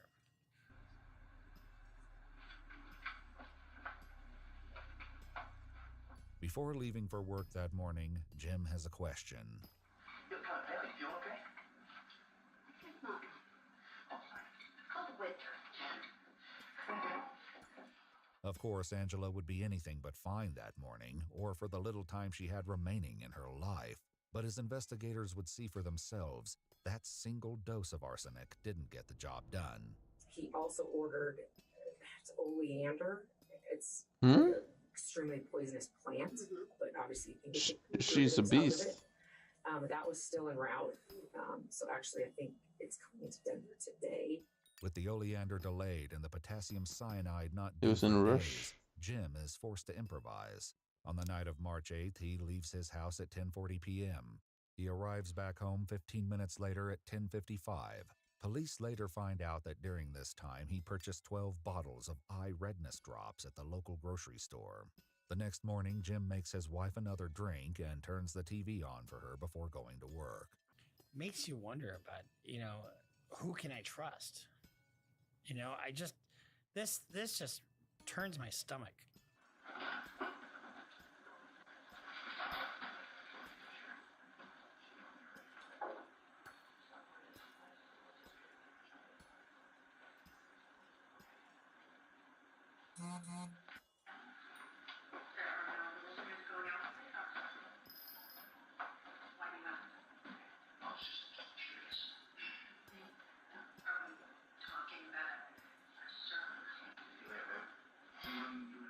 That would be the day Angela would be taken to the hospital for the second time. Toxicology reports would later confirm that she had tetrahydrozoline in her system at the time of her death. It's the active ingredient in Visine. When swallowed, it can cause illness and even death. And yet it's still not enough to kill Angela. The package of potassium cyanide comes to Jim's office on March 13th, and investigators believe he gave her the first dose inside a capsule that was supposed to contain an antibiotic. He wrote out this timeline in his phone, basically the hours after he's confronted by Ryan and Michelle. Detective Olson says that Jim used this memo to tell the full story about Angela's desire to order poison for herself. And that she finally... This guy is just... How do you do this? How do you not only put the timeline in your phone? I need to keep everything straight. And to kill the mother of your children like this. Said, I'm just going to do it. And he said, fine, I'm done. I'm done trying to save you. I'm not going to save you this time. He said that he took the clindamycin and put potassium cyanide in the capsules. Put the potassium cyanide inside the clindamycin capsule. And why would she even question that? You know what I mean? Because she trusted him. But you see the struggle I'm having with this case, right? That's the struggle that a jury would have, and that's a struggle that a judge would have, and that's why when you see these kinds of cases, while they get the most severe sentences, because it's not a fair fight.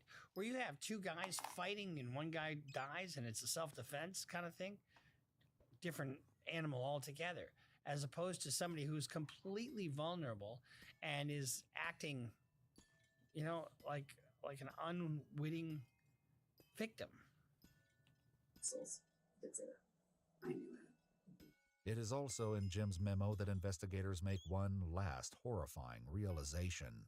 Even after Angela was rushed to the hospital for a final time, Jim was apparently not done yet. He says he went to university gave her a syringe, which is, no doubt in my mind, that's potassium cyanide, gave it to her. And then he left the room and said, like her arm hurts or something. And he came back and the syringe was empty and that she did it for IV port at university. And that he took the syringe back and put it in his pocket. Hospital surveillance cameras show Jim emerging from a side room at approximately 1:53 p.m. before pulling something thin and cylindrical out of his pocket. Less than 30 minutes later, Jim comes out of Angela's room, speaks to the nurses, and the frantic but doomed effort to save Angela's life begins. So his that pre-planning and the acting going on throughout all this is so disconcerting.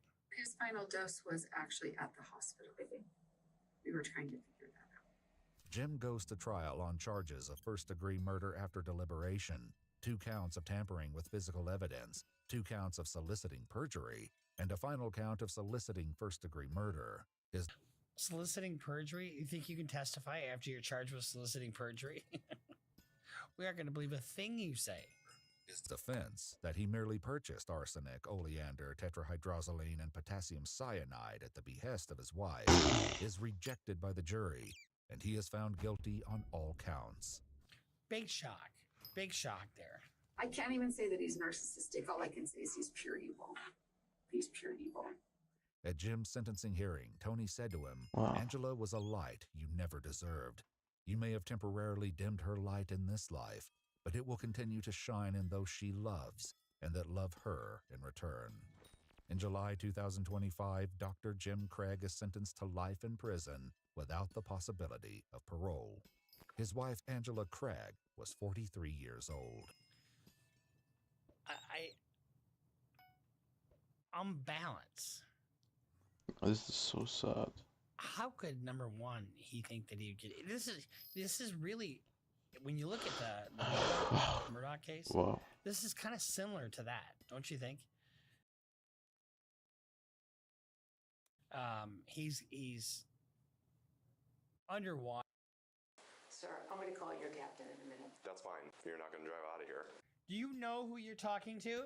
I am superior to you because I have a position at the university much higher than a police officer. I am superior to you because I have an education. You know, fuck you. Bruce Rivers, he's the criminal lawyer. Bruce Rivers, he's the criminal lawyer. Bruce Rivers, he's the criminal lawyer. And what he do? And it's gonna react to all the self-snitching. Hi, this is Bruce Rivers. Welcome to another fun-filled episode of Criminal Lawyer Reacts. I'm Bruce Rivers, your board-certified criminal defense one attorney shaft. with my sterling silver race ski cufflinks. You know, I like to be thematic with my cufflinks, you know, because like it's wintertime and I race every Sunday, so I got my racing cufflinks on. And what does that mean? It means I'm ready to do business. Do business on a channel that was crafted, curated, and otherwise originated from Michael Rivers, our content genius. God rest his soul. Michael, miss you Rest like in crazy. peace. Today we're reacting to, it's a cold reaction to, what is it? The Entitled Professor. You know, I've never understood how professors are so, some can be just down to earth. Others can be really arrogant. Yep. You work at a school. You know, I mean, yeah, it's an important job, but it's not like you're a brain surgeon or a cardiologist or a defense lawyer. No, I'm joking. Anyway, so we're gonna react to this, but before we do, I really want you to go to askalawyer.com if you have a legal issue, because you can get a live human being lawyer to talk to, and they can get you started on your program. Whatever you're trying to do legally, if you're being sued, if you want to sue somebody, or if you have a claim, or maybe you want to get more information about a particular topic, like if you're, you know, just got kicked out of your job at ICE and you have to go, you know, to Siberia, you know, did they do that properly? You know, Mr. Bonfino. Anyway, for $49, you can get a legal advice from a living, breathing lawyer, askalawyer.com. And if you're doing your own legal research, they have an AI component trained on all the 50 states. I know my grandma's been going like crazy on that because she's just looking for any way to get me out of the house. It's my house, Grandma. You know, you sit there in your Cheeto-stained nightie, and, you know, you're not going anywhere, and I'm not going anywhere, so we might as well get along. So go to askalawyer.com. Same people that brought you eForm and eSign. Okay, well, let's just start this reaction right now. It's about 20 minutes or so, and with my commentary, it'll be about a half hour, 40 minutes. So that means you got plenty of time for your glass of wine, your white wine, because I know a lot of my fans are snooty white wine drinkers in Edina, Minnesota. And you know Not me. who you are. Not me. Whoa. And your big bowl of popcorn. Oh, with the movie butter, of course. 911, where's your emergency? I'm at Kent State University. I need to get into my building, please. Okay, is this an emergency? Can you look up the non-emergency number? I need to get into my building, please. Okay. Be careful when you call 911, because if you're doing something illegal, you could get self-snitching right there, you know? So let's see what she has to say. And calling 911 to get into her building is not okay. I need you to look up the non-emergency number and contact the Kent State University Police I need to get into my building, please. Oh, really? Do ya? Well, hell, self-entitled professor. You need to contact the Kent State University Police Department. This is not an What emergency. is it? What What? Jesus Christ, I need to get into my fucking building. is it? I need You're to gonna get need into to my look it up, ma'am. I'm gonna I let don't you know go. what it After the college professor repeatedly abuses 911, demanding an officer, she eventually gets her way. Fuck around, find out. You know, the thing is, you can't fuck around with 911. I'm the school director of the School of Health Sciences. I'll show you my driver's license, which is in the car. Can you get me into the building, please, so I can go pee? Sure. Do you have anything to drink today? I had a drink. You had a drink? A drink. Okay. Because I can smell a little bit of alcohol on you. I can smell a little bit of alcohol. That's fine. You can. Okay. 328. We do things on alcohol that we wouldn't normally do. Like sometimes we drive and we shouldn't drive, right? When you drive there, you're not drunk. So you're kind of thinking whatever. But then you start drinking and it's like, oh shit. Oh, I'm fine. You know, I'm just going to go from here to there. Not a big deal. And that's where bad decisions are made. And But I decision need to to drink, know- and all of a sudden, you know, it looks like she's attending a graduation ceremony. And she's got a people. There's like a perfectly good bush right there. Lift your robe up and go. I'll take it back. I had a drink in my colleague's office. That's fine. In your colleague's office? Where was that at? In the annex. Okay. How'd you get over here? I walked. You walked over here? Okay. I'd like to give you a couple tests just to make sure you're good to go because I don't want you driving if you've been drinking. Sir, I'm... Now, does she have to do that? I mean, what's the crime here? The crime really is the abuse of the 911. It's, you know, bothering them. And I don't even know what kind of crime that would be. Interference with emergency services or something like that. But I'd say I'm not taking a test. You know, you have no... I didn't drive here. You don't know that I'm going to drive away. Fine. Okay. Well, I can smell it on you, and you're not able to use a card to swipe into the door. So it's Sir, a little. this is not working. This is not working. Can I go pee, please? Well, here's what I'm saying. You're trying to swipe two cards at the same time, which kind of shows me that you're lacking some motor functions. I wouldn't want you to. Can I go pee? Can I pee, please? Please. Yeah. Here, I'll let you in to pee real quick, and then we'll talk. Okay. Do you have someone you could call? My husband. Okay. Do you want to go pee first and start How about an Uber? Why didn't you just get an Uber home? working on calling him? No, I don't. This is not okay. What's not okay?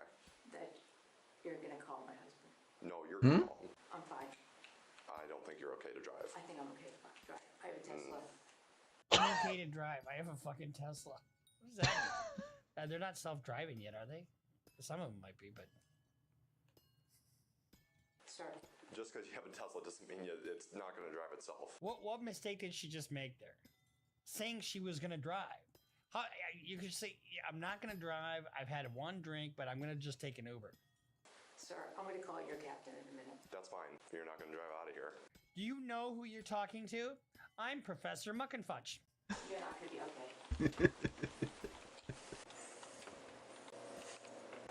Is there a bathroom back here you're using? I'm sorry? Is there a bathroom in this office you're using? I'm going to go over there. I'm the school director of the School of Health Sciences, and I'm going to be okay. Okay. What? We're in office 100. Sir, I'm okay, and you're going to be okay. And I'm going to report you. What? That's fine. I'm fine. Okay. I just need you to call somebody for me before I go. I'll be fine. She's 2'4". Okay. So she said she walked here though, but she's planning on driving home. She's okay to drive because she has a Tesla. I said, no, you need to call somebody. Okay. So I don't think you can get out to the parking lot. Why wouldn't she just Uber it home? Why would she just tell the cop, oh, I'm going to Uber it home? Not a big deal. Not that way. Yeah, she's trying to swipe like 2 cards at the same time to get in. No, you're not driving home. Okay. Well, Tesla's gonna drive her home. Yeah, I was like, just because it's a Tesla doesn't mean. All right, I don't mean to keep interrupting, but I would have to say if I really had to pee, I'd probably swipe 2 cards at the same time. It's going to drive itself home. Even if it is one of the self-driving models, you can't. OVI laws are not caught up to that.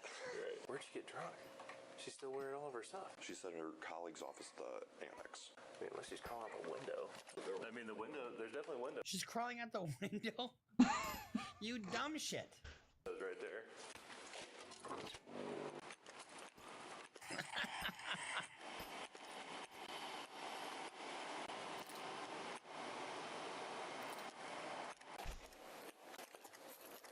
I can see her in her office. If it gets that far, I'm just going to take her for right now. I'm going to call Gabby. You're harassing me right now. I don't appreciate it. No, I'm just making sure you get home okay. I'm going to be okay. Okay. Well, I just need to make sure you call somebody here because I don't want you driving. You know, she might be a little tipsy. I certainly don't think she's so drunk that she's like a public intoxication type of deal. I don't think so either. I'm going to call Captain Getman from Kent. Who's that? The captain of Kent, if you don't leave me alone. What's his name? Captain Getman of Kent. I'm going to go to the bathroom, and you're going to leave me alone. I'm just going to give Mike a call real quick and just let her know what's going on. I'm going to the bathroom, and you're going to leave me alone. I'm going to be fine. I'm going to go to the bathroom, and you're going to leave me alone. We're going to stay here. I'm missing a best card that's out there. It fell down out there? Yeah. He's going to leave me alone, and I'm going to go home and go pee, and you're going to leave me alone. Okay, but you're not going to drive. I'm going to drive home. Okay, ma'am, What? You're not going to drive. How dumb is she? You're a professor. You're supposed to be a learned person about the world and everything. But how dumb for her to say she's going to drive. Why would you argue with the cops? To get them to go, all you have to do is Uber. I'm driving home, and you're going to leave me alone. I'm fine. And you're going to leave. I have water in my car. I'm fine. I don't care if you have water in your car. If you're My husband is in Shaker, and he had surgery, and I'm fine. Ma'am, I understand that. Do you want me to walk? I'll walk. Walk. Nope. No, you're going to leave me alone. My husband just had surgery, and I'm driving. Okay. Home. Sir, you're going to leave me alone? Do you want me to take a breathalyzer? I'll do that for you. Nope, don't have one. What? I don't have one. Sir, you're going to leave me alone? I'm fine. Now, I can't tell if she's drunk or not. She seems belligerent, okay, which is a sign of intoxication sometimes. But some people are just assholes, and prophetically speaking. She's not slurring her words. She doesn't look like she's stumbling around. She did have an issue with getting into the building, but if I had to pee, I think I'd panic too. I'm going to the bathroom. Okay. You have no right to not let me drive home. Actually, it is our job to not let you drive home if you're intoxicated. I'm not. It's literally our job. Okay, you are going to leave me alone. I'm going to call the Kent City Police right now. Okay. Feel free. I will. Threatening cops never works. How about, do you know who I am? I'm going to call your supervisor. I'm a taxpayer, you know. I pay your salary. Don't you have anything fucking better to do, Officer Goldberg? I have work. You can leave me alone. Look, I could not get in the building because you locked my building. We didn't lock your building. What? Automatically. Okay. So we did you a service by letting you in here. Okay, I could have driven home with my cap and gown. So can I go pee, please? I never told you you couldn't. Go ahead. Jesus Christ. I've worked here for 28 years. I love how people get religious when they deal with the police. And why would you invoke the Lord's name? I understand.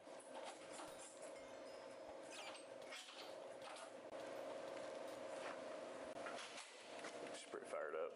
She gotta go to the bathroom. Doesn't matter now. She said, we're gonna leave her alone. She's gonna drive home. Yeah. She's so gone. What is your problem? Ma'am, I just really need you to call someone. Okay, I will call someone. Because you can't drive home, okay?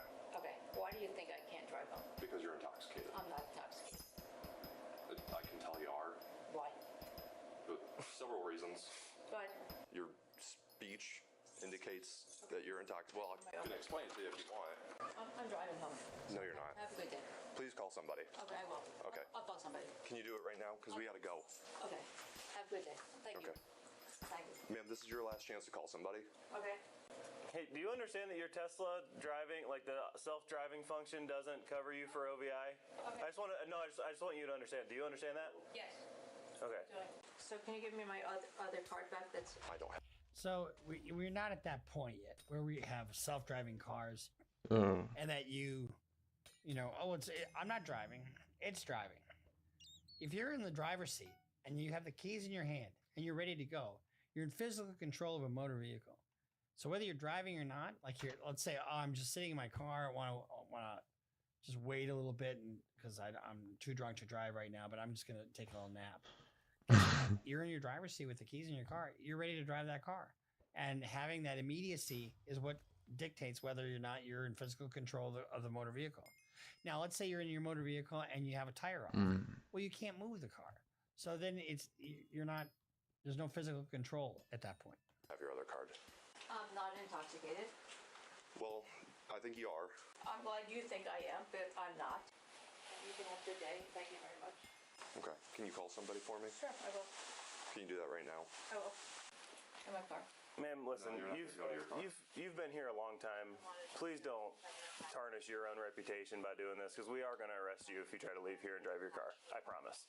Like, you're going to be arrested. And that is not what we want to do. So my husband is home. Okay, you said he just had surgery and he can't drive, right? I'll call Captain Gitman right now. There's no Captain Gitman. He's here at my phone. Okay, well, go ahead. There's no Captain Gitman that works for Ken. He works for Kent City. No, he doesn't. Bye. Have a good day. Well, explained it all you could. Yeah, it is what it is at this point. Kent City police officer. He reports to you. So far, what crime has she committed? Really nothing. She's a little belligerent with the cops, but she's not abusive.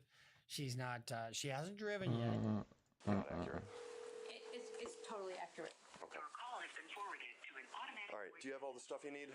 Purse, phone, you got your phone. 0619. You got everything you need? Is not available. Please record your message. Captain Gitman, call me back. It's Ellen Glickman. You have a lanyard on your right side. Gitman calling Glickman? Can I help you? Under your jacket, if that's what you're looking for. Nope, I'm looking for office keys. You guys f***ed me up. Thank you. Are you going to be able to call anyone for me? No, are you? Okay, I'll take this one. No, you would not take my... All right, well, right now you're under arrest. I'm calling my husband. Stop. Okay. Why is she under arrest?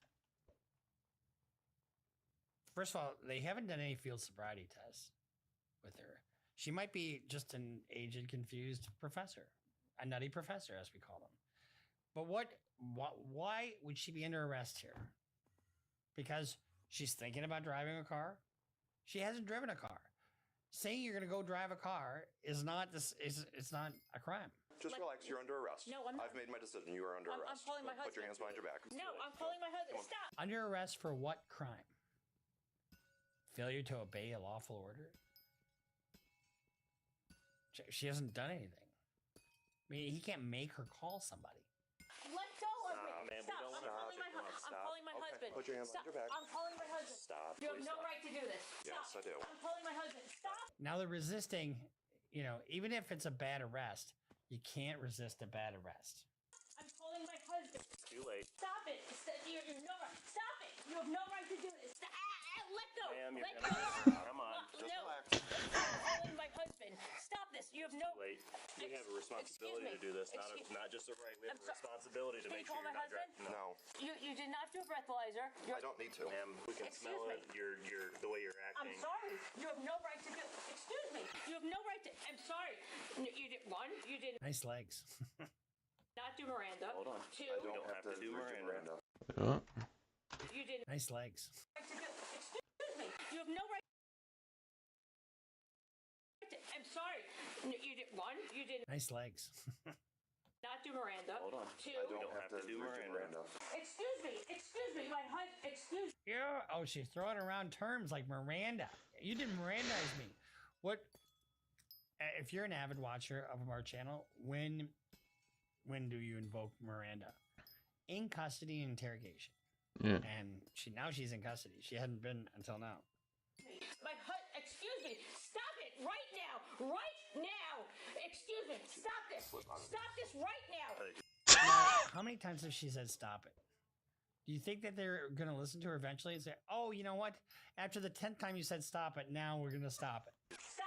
Excuse me. You want to stand up? No. Take my phone right now. Ready? We'll come get it. Let's stand up. Sir, take my phone right I'll now. grab it. All right. Sirs? Walk. Sir. Walk. What's up? You have no right to do this. I do. All because she had to pee. No, you don't. I already explained. Walk. No. Walk now. No. You have no right to do this. Walk. This is bullshit. I agree. I completely agree. I'm calling my husband. We wish you would have before. Could you please call my husband right now? I don't know. I can't. Could you please call him? No. Can you please Stop. Just walk. No. All you gotta do is walk. No. Call him right now. No. Don't act like a child on the side of this road. Walk to the car right now. This is ridiculous. I'm sorry. Stop it. I'm really sorry. So at this point, what they could have done, honestly, is they could have said, all right, we made our point. If you decide to get into your car, we are going to take you down to jail. If you call your husband right now, we'll let him come pick you up or arrange for a ride. Why wouldn't she just Uber it? I wonder what she's a professor of.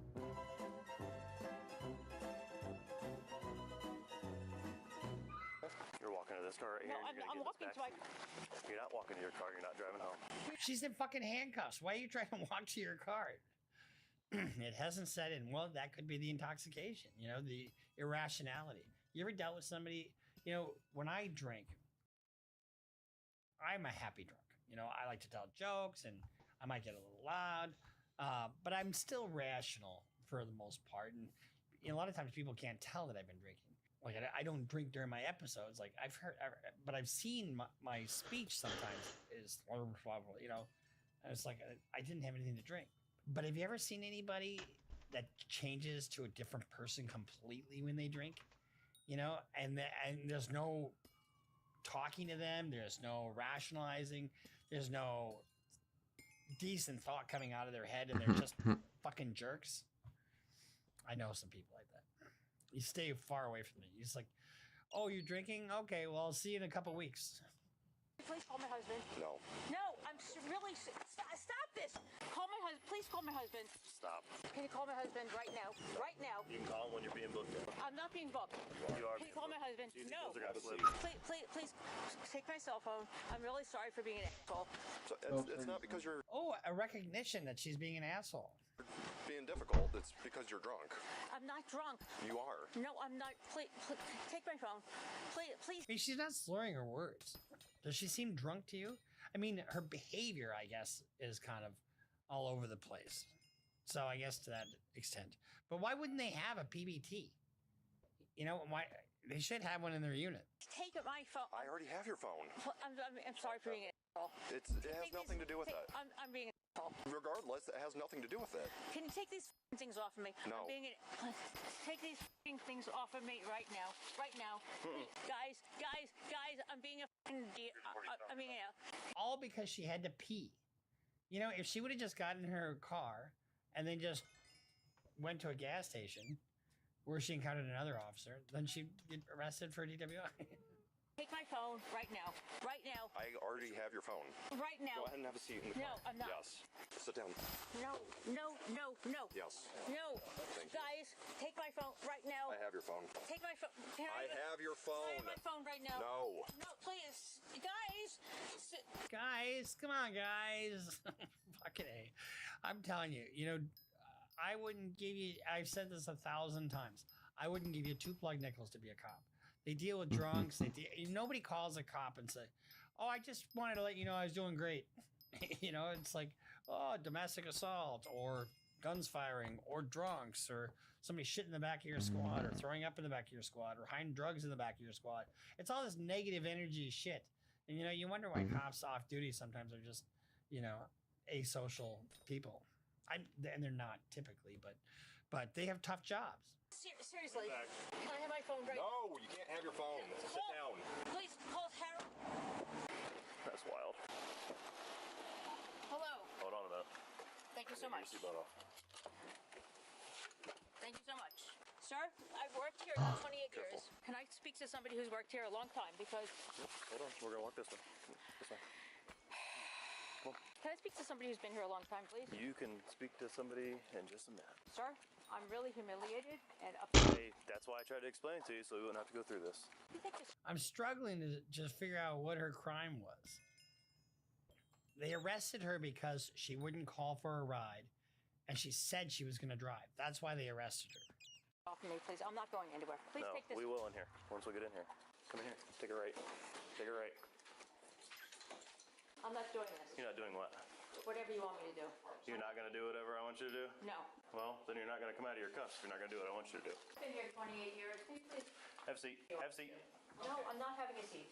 Ma'am, have a seat. I don't want to make you have a seat. Water? I know who you are. Yeah, I know who you are too. You having a rough night? No, I'm not. I'm fine. Ma'am, Everything's have a good. Can you take this off me, please? No. That's not good. Hello. Hi, how are you? I'm good. She's still up and down, agitated-wise. I strongly recommend you just taking her home instead of letting her try to drive. She's going to try to go back and drive her car. No. Why didn't they call his son to begin with? We've explained it to her a lot of times. I appreciate you coming out. Yeah, of course. I will. If you want to come wait in the lobby, I'll bring her out to you. Here's your date. Okay, here's today's date. Here's your charge, disorderly conduct, and it's because of intoxication. This is the important part down here, your court date. So disorderly conduct is a misdemeanor charge, non-serious. And it's really when you do something that arouses alarm in others. And just merely talking, you know, the way she was talking to the cop is not disorderly. Fighting or brawling, that's also disorderly. She wasn't doing anything like that. I don't really see that this is a disorderly conduct case, honestly. You can come out here and take a right. Take care. Mom, come, let's go home. Thanks, sir. Thank you. All right, have a good night. Court records indicate this suspect, Ellen Glickman, was charged with disorderly conduct due to intoxication. However, 2 months later, as part of a plea agreement, after completing community service and paying court costs, her charge was fully dropped. Shortly after this, Ellen paid a visit to the police station in this new, never-before-seen body cam footage. I'm Lieutenant Campbell. How can I help you? I'm Ellen Glickman. Nice to meet you. Hi, nice to meet you. I wanted to chat with. Do you know who the officers were that night? Yes, Officer White and Officer Womack. So what would be the best way of chatting with them? What kind of conversation are you wanting to have with them? Peaceful. Yeah. I think there was errors on both sides. Well, I'd have to disagree on that. You do? So, yes, absolutely. Okay. They were doing their jobs. Okay. And Their job really was to make sure she didn't drive. And all she had to do was say, okay, I'll get an Uber home. Or call her son.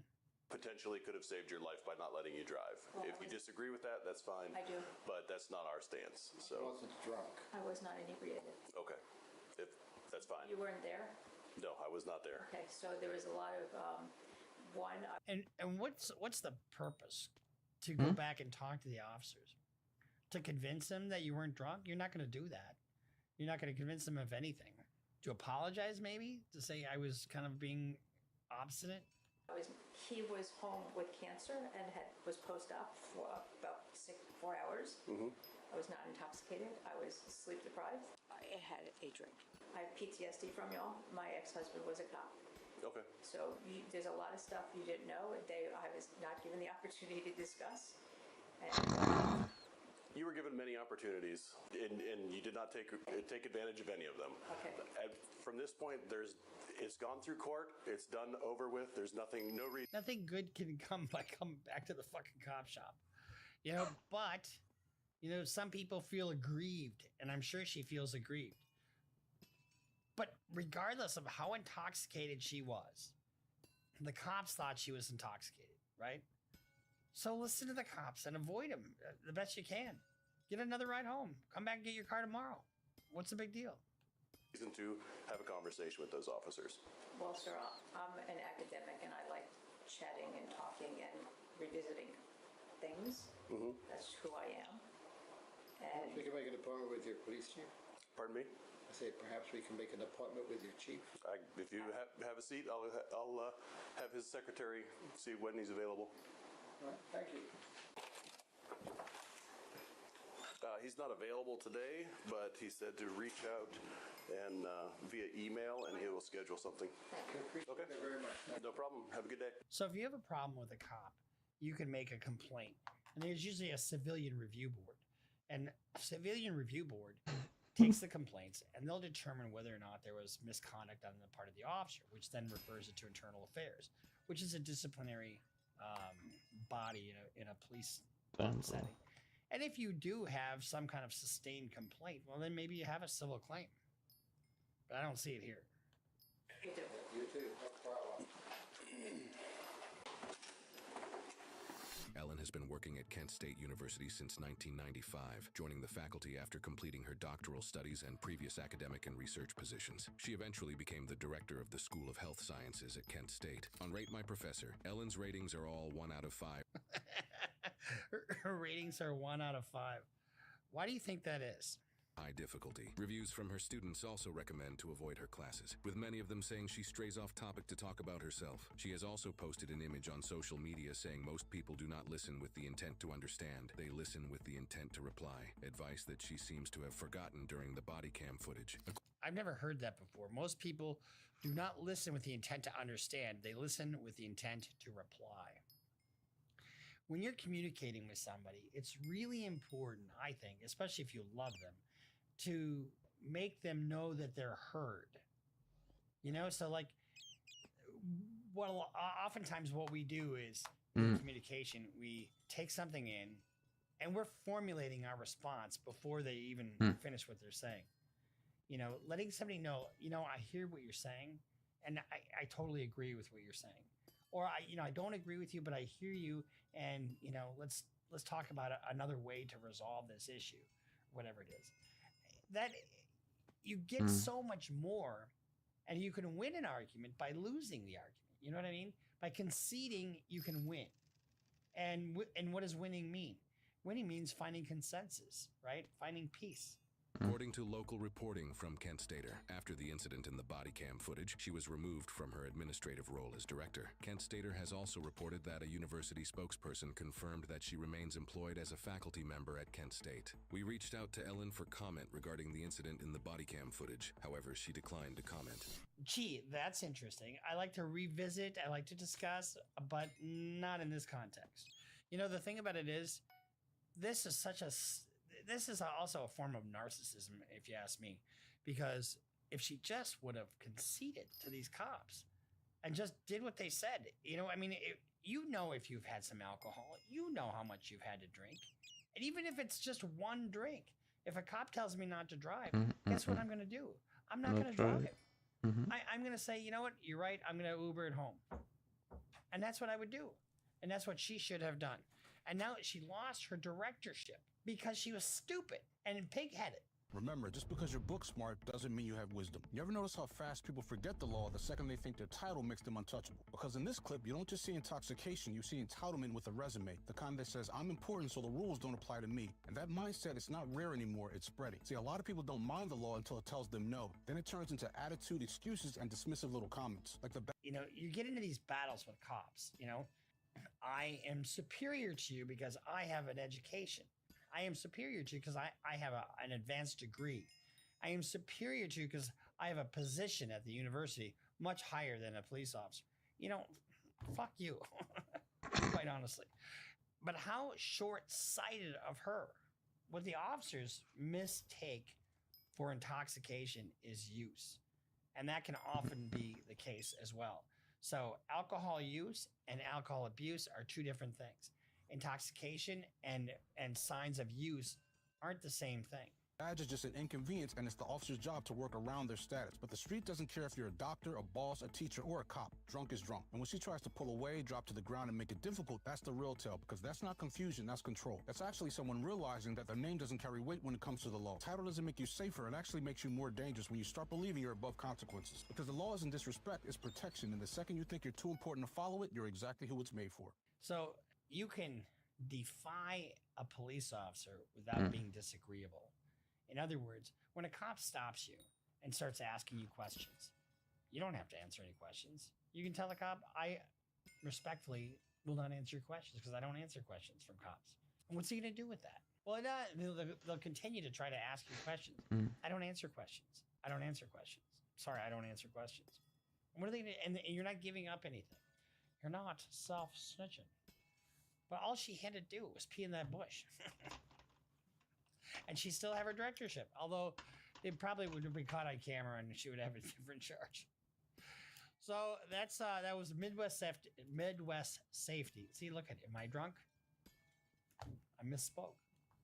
I'm drunk on Diet Coke. But that was now I can't speak.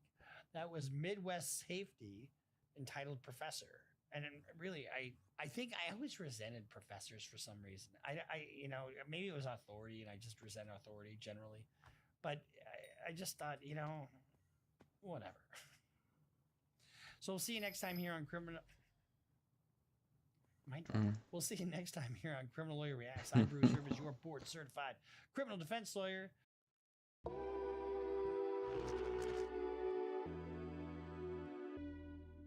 I guess our order was called, but we don't even know our order number. Okay. You know what I'm saying? Well, then, I would call 911 and call the police when you go to McDonald's and you're not properly served. I mean, I had a buddy of mine had a case at Burger King. This is when you would call 911. The guy got the wrong order and threw the drink at the person at the window, and then the manager comes out and beats the guy's ass. And then the person in the window who got the shit thrown on her opened the window and says, "You just got your ass kicked by Burger King."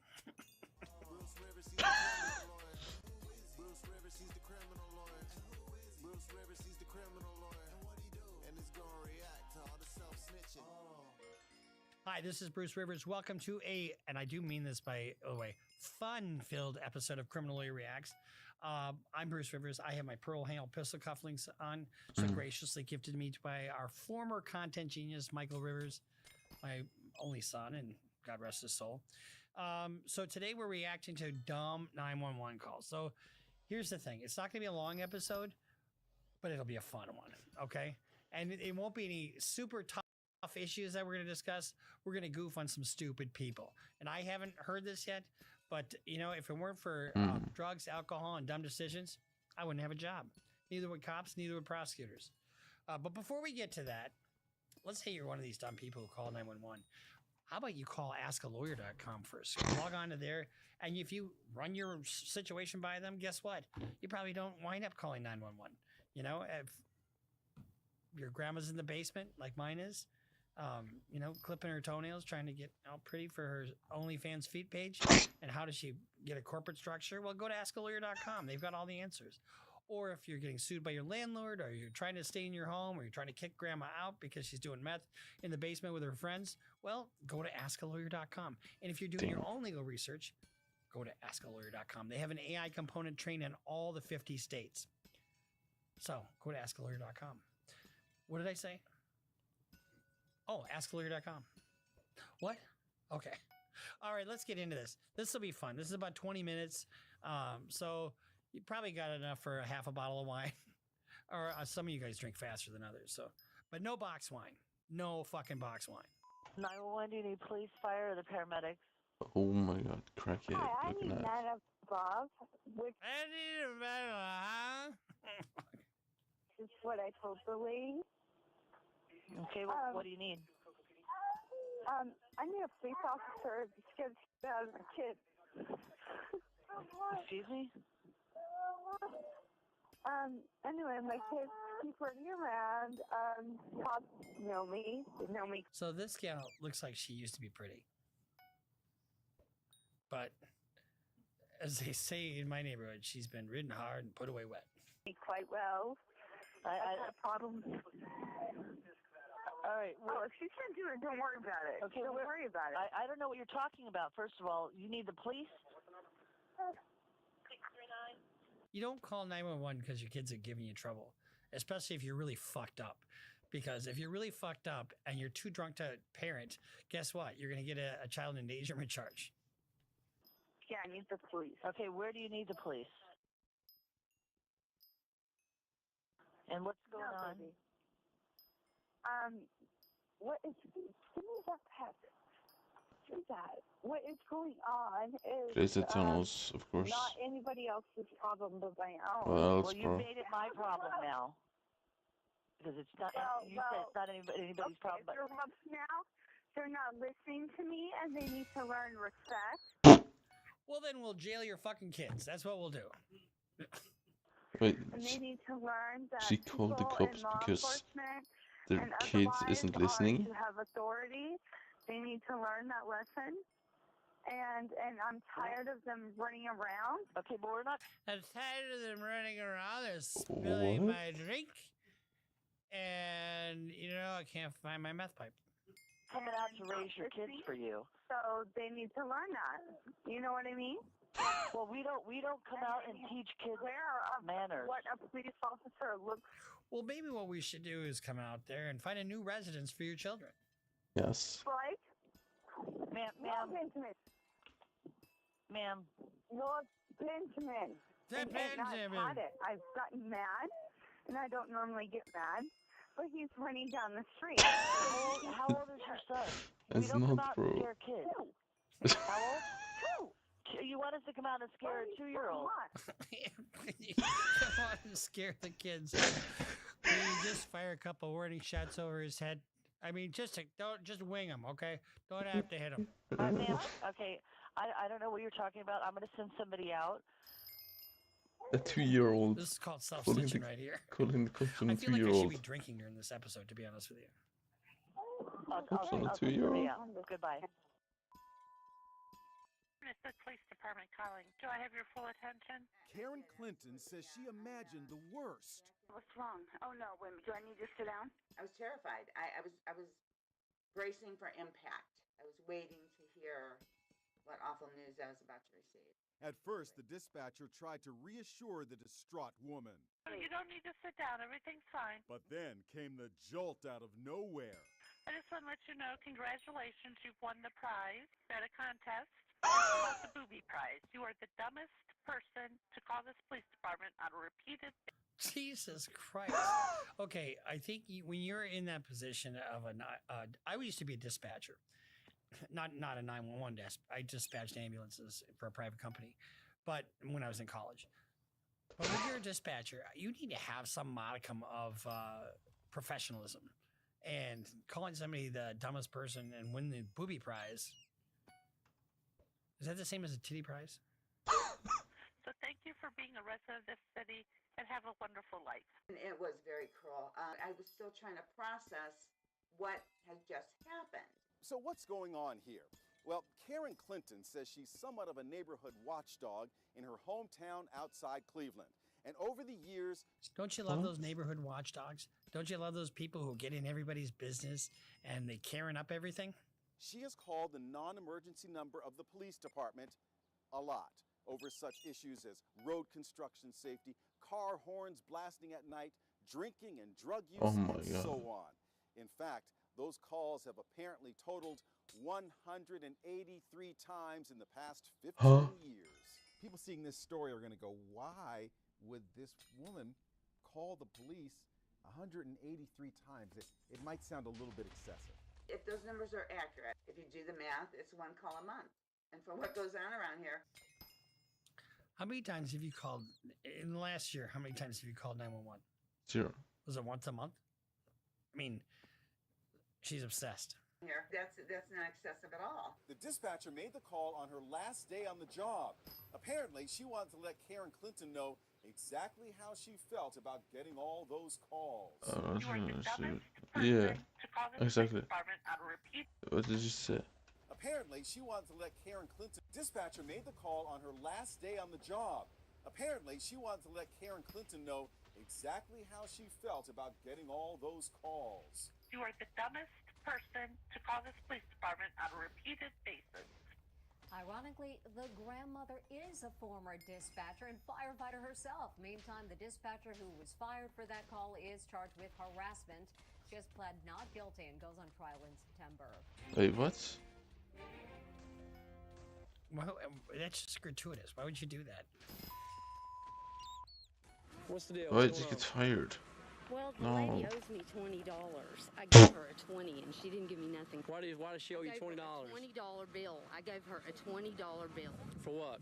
For anything. I don't care. Whatever it's for. For what? What'd you give her 20 for? Now you're calling us.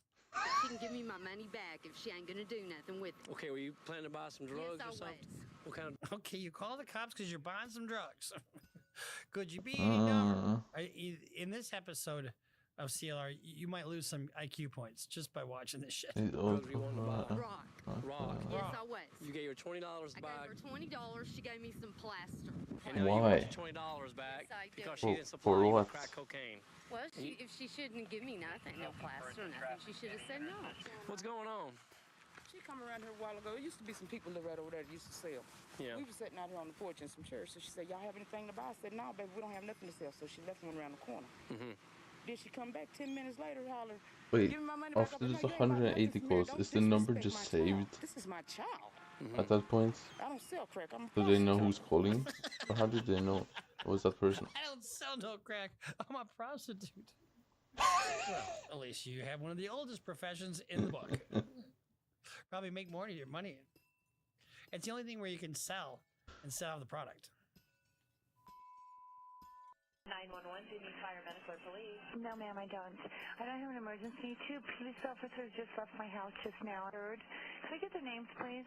Was it? Because they're kind of cute, and I think I would like to just, maybe date them a couple times. What? The music turned down. He was the cutest cop I've seen in God knows how long. I just know his name. Doesn't come very often. A good-looking man comes at your doorstep. Could you throw him back my way? You don't call 911 to get a date. Holy fuck. That's pretty funny. Need them to come back there? Oh, I'd like that, yeah. Oh, I'd like that, yeah. Oh. Why do you need them to come back there? Because I have an emergency. I'll think of something. He's cute. Okay. Another person probably full of alcohol. Would you throw him back? I think they're partners. Throw him back my way, would you? Okay, and what is the reason? My dog. Just blame it on my dog. No, say the music was too loud. Okay, this is making a phony 911 call, which in itself is abuse of the process and a crime. You need to talk about the noise complaint as well? Exactly. Hold on just a moment. Thank you. And who is it having the loud noise? Oh, I guess I'm the one who has the loud noise. The officer. I'm the one who has the loud noise. She's If you making. want to arrest me, put me in the back of your squad, put me in cuffs, and behind me. Come to my house. Just music. I work out the loud music. Okay, and ma'am, what do you need the officers to do? I mean, do you have another noise complaint? I guess so. Okay, and where is the noise? Honey, I'm just going to be honest with you, okay? I just thought he was cute. I'm 45 years old, and I'd like to meet him again. But I don't know how to go about doing that without calling 911. I know this is not absolutely in a way, shape, or form an emergency. Okay, that's an acknowledgement that you're making a fake 911 call. What she should do is call the police department and say, hey, there was an officer assigned to this thing. I would like to talk to him. Could you give him my number and we can talk about She's the noise probably like complaint?" 500 pounds. Then you ask him out for a date. But if you would give the officers my phone number and ask them to come back, other than I know they have terrible lots of things to do in Aloha. Oh, okay, yeah, that makes sense. Would you mind? This person has to be fat, bro. They are not gonna pull this guy. They're not getting the officer. The officer is probably married. Story for which we have deep affection here at GMA, the stupid criminal story. That's right, one of our favorites. This one's about a guy in Portland, Oregon, who accidentally called 911 in the middle of a meth deal. So what happened next? ABC's Tanya Rivera is here with that story. Hey, Tanya. Brianna and Dan, we've all done it. We are all guilty of the pocket dial. And while those mistake calls can often get you into hot water, sometimes they can get you arrested. 911, where's your emergency? When the 911 call came in, dispatchers initially dismissed it as just another pocket or purse dial until they heard this. Okay, well, I got 40 on me, so the only issue is seeing the product before purchase. The call sounded like a I have 40 on me. I want to see the product before purchase. Sounds like a drug deal to me. drug deal going down.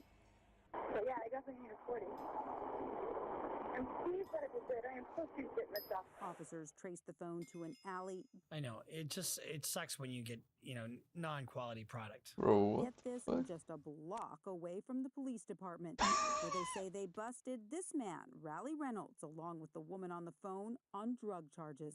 for an open 911 call to lead us to a drug deal. What? That does not happen very often. But believe it or not, this isn't the first time the law has lucked out this way. Washington police nabbed alleged car thief Wesley Strom in 2012 after he pocket dialed 911 4 times. In January, it only took Florida deputies 10 minutes to zero in on 19-year-old Matthew Dollarhide. They get your location now, immediately. I'm getting pulled over. We're going to jail, dude. After his chat about allegedly selling prescription drugs was overheard by dispatchers. I want 1 pill out. Okay, we're doing the deal. I'll give you 3. Usually, a butt dial gets a quick hang-up, but not from a 911 operator. They keep listening. Hello, 911. Police welcome these derriere dials from criminals. They say it's the next best thing to turning themselves in. But pocket... So what do we call that? Is there a hat or a mug or something you could do, so you could remind yourself to not do that thing that we call self-snitching? Dialing 911 has actually become a big problem, with some emergency centers reporting more than a third of all incoming calls as accidental. They are asking the law-abiding public to lock it before you pocket. So wait, so they want to be sure that if you're a criminal, don't lock it before you pocket. Leave it but open. the rest of us, all right. Thank you, Tanya. Appreciate it. Wait, 1/3 of the calls is butt dial. 911. Somebody's really drunk driving down Granton Road. What do you suppose that might be? You? Which way are they going? They are going Towards Granton or towards Gainesville? towards Granton. Okay, are you behind them or? No, I am them. I knew that was coming. I knew that was coming. What an idiot. You am them? Yes, I am them. Okay, so you want to call and report that you're driving drunk? Yeah. Again, is there a mug or a hat or something you could put on your kitchen table so when you wake up in the morning, okay, no self-snitching today. Okay, what's your name? Mary. Say your name. Okay, hold on 1 second, Mary, okay? Mary had a little lamb and fed it very well. One day she fed it dynamite and blew it all to hell. Are you still driving right now? Yes. Yeah. Do you want to stop driving before you get in an accident? Yes, I will stop. Okay, you going to stop right now? Yep, I will stop right now. Okay, just hold on a second, okay? Well, she's compliant. Okay, I'm stopping. Okay, just hang on the phone, okay? Okay. Still there, sir? Yes, no, ma'am. Mary, I'm sorry about that. What's your last name, Mary? Sorry. Are you stopped right now? Yes, I am. Should I turn my car off and turn the... Are the flashers on? Yep, that's fine. If you want to turn it off and turn the flashers on, so then What? we can find you. They arrest you. Where are you and put coming in from, Mary? jail. I came from Neilsville. I'm coming from... You were This is drinking in insane Neilsville? to me. I was drinking all over. I'm sorry. I shouldn't be driving. How many people you get that call in on themselves? Why don't you just park your car and run into a field? Not many. But I guess it's better than getting in an accident and killing yourself or somebody else. No, I don't want to hurt anybody. I'm drunk. Am I going to go to jail? What's that? Will I go to jail? I guess if you're over the legal limit, I mean... Yeah, I know I am. This really sucks. I'm sitting here calling in on myself. It really sucks. Boy, I'm really not my best friend. Really? I see somebody coming, but I... What? You see somebody coming, you said? Yeah, but I think they're going right by. Oh, wait a minute. Oh, no, there goes the flashers. They're here. Okay, I will let you go speak with them. Okay, thank you. Yep, bye. Okay, thank you. 49-year-old Mary Stray blew a .17, nearly twice the legal limit for 1.7. driving. It's just an average night for me. Maybe you just need a little top up, huh? Unbelievable. What's up, man?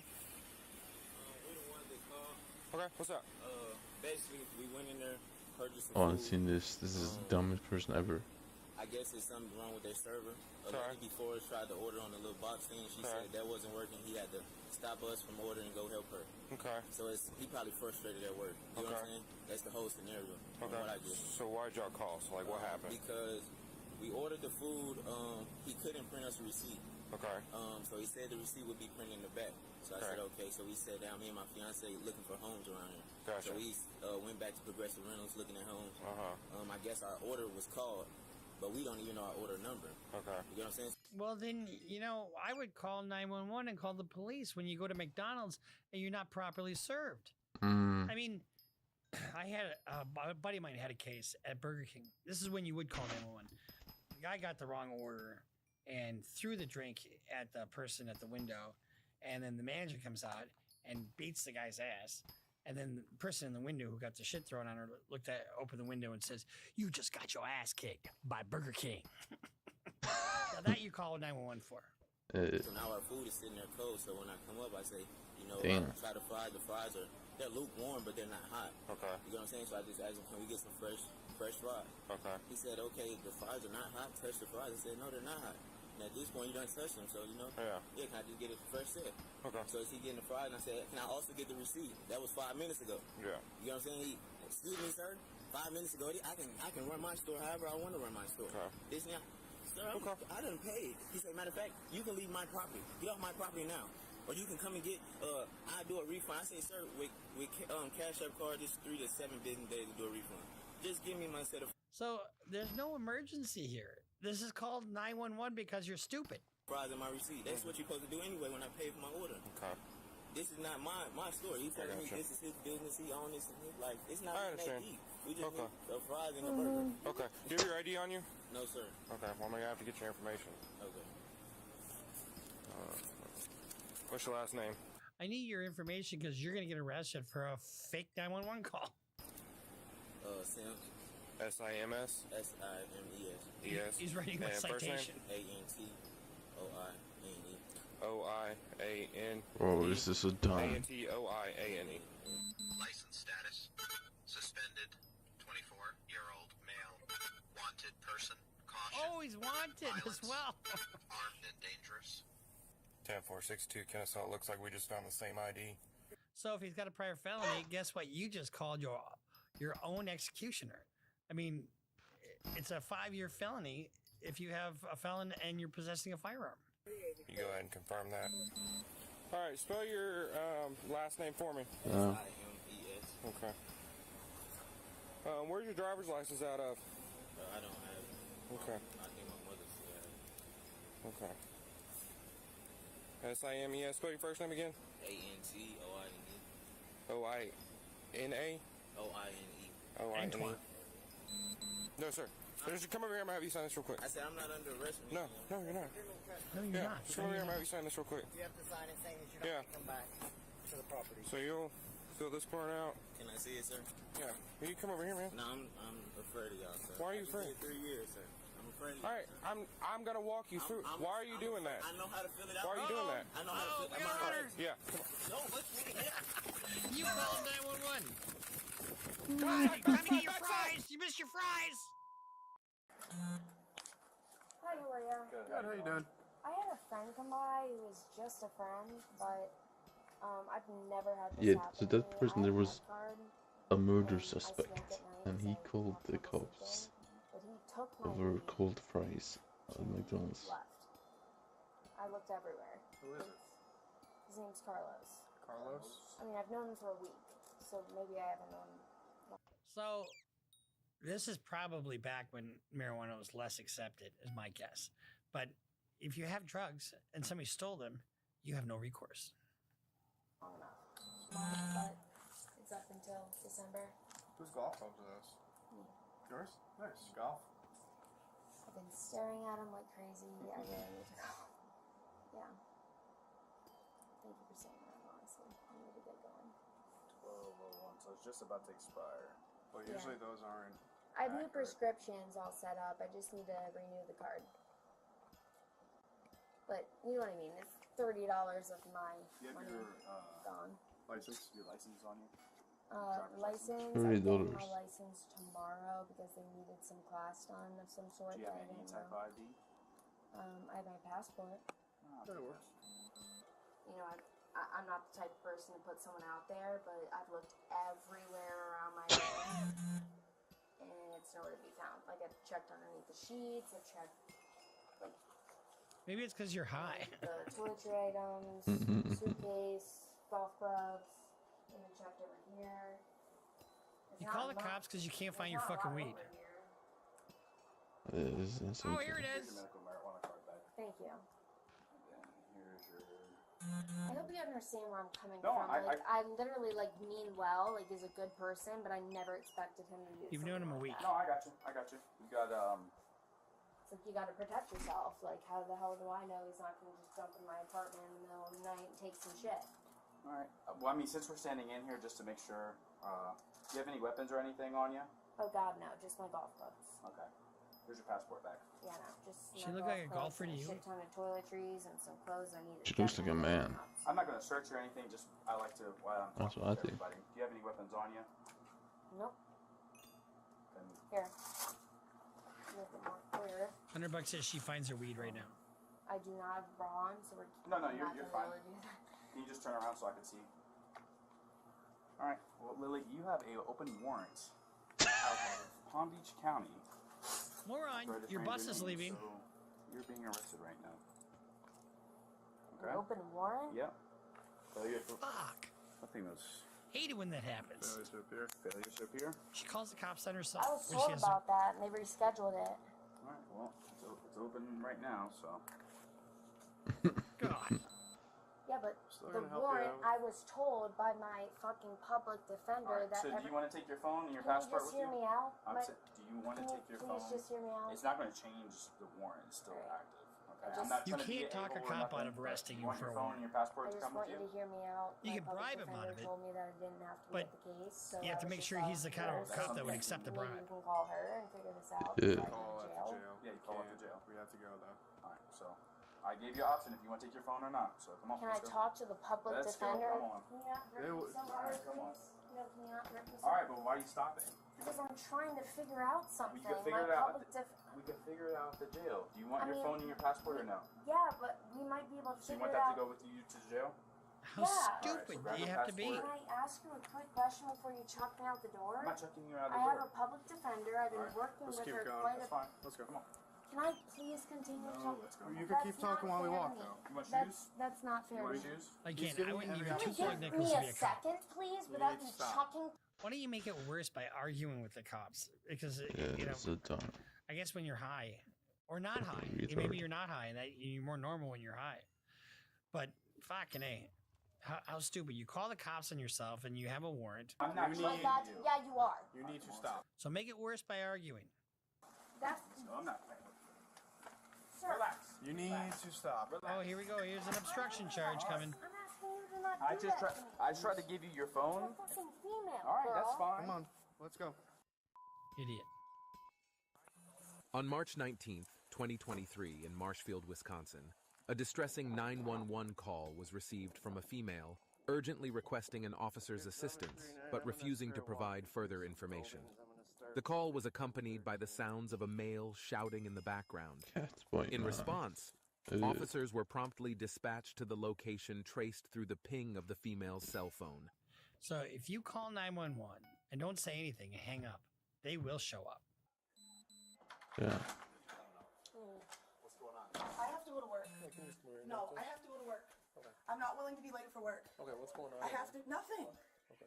Nothing. I have to go to work. I don't even know why you guys are here. Get away from me, please. You're making me feel. I want the chief of police here. Okay. Whoever the supervisor is, I want here. Okay, he's coming. Okay, I have to go to work. I don't have time for this, sir. I have to go to work. So you called him. No, I didn't. I don't know who called you. I did call you. What's your phone number? Start with that. 603-85. I'm from New Hampshire. Well, I'm from Massachusetts originally. Okay, so who's in the apartment with you? Me? Okay, who else? Me? Because there's someone else. I have to get ready, sir. Okay. I have to go to work. We got her. I have to go to work. There's a dead body in my maybe not. We got a call. Hello? Hi. Oh. Okay. So that's the number to call 911. I actually have two different numbers on That's the phone. the number to call 911. Oh, you're right, it was. They needed some help. Okay, So that's why we're here. I have to go to work, y'all. I have to go to work. I have to go to work. I have to go to work. I'm not talking to you. I'm not speaking to you. I have to go to work. Who else is inside? I have to go to work. You guys are going to cause me to lose my job. Please let me go to work. You called 911. There's someone inside. Please let me go home. Please. I have to go to work. I have to go to work, sir. Who the fuck would want to work with that? I mean, I'd love it if she's at the desk next to you and she got this all day to deal with. What the fuck are you doing? Oh my God, stop! Get the fuck away from her! Get over here! Get the fuck away from her! Get on the road! There we go. There we go. That's the way to turn a party into a New Year's Eve party with fireworks. My baby's in there! My baby's in there! No, sir, I'm sorry.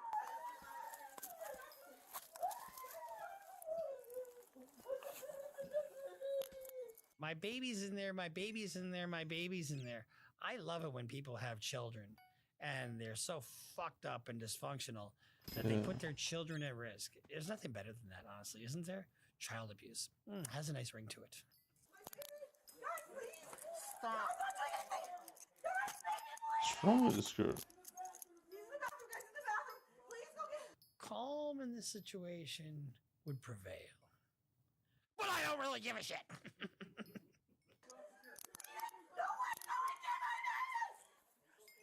I didn't do anything. I thought you guys were hurting. Did that go as you expected? Yeah.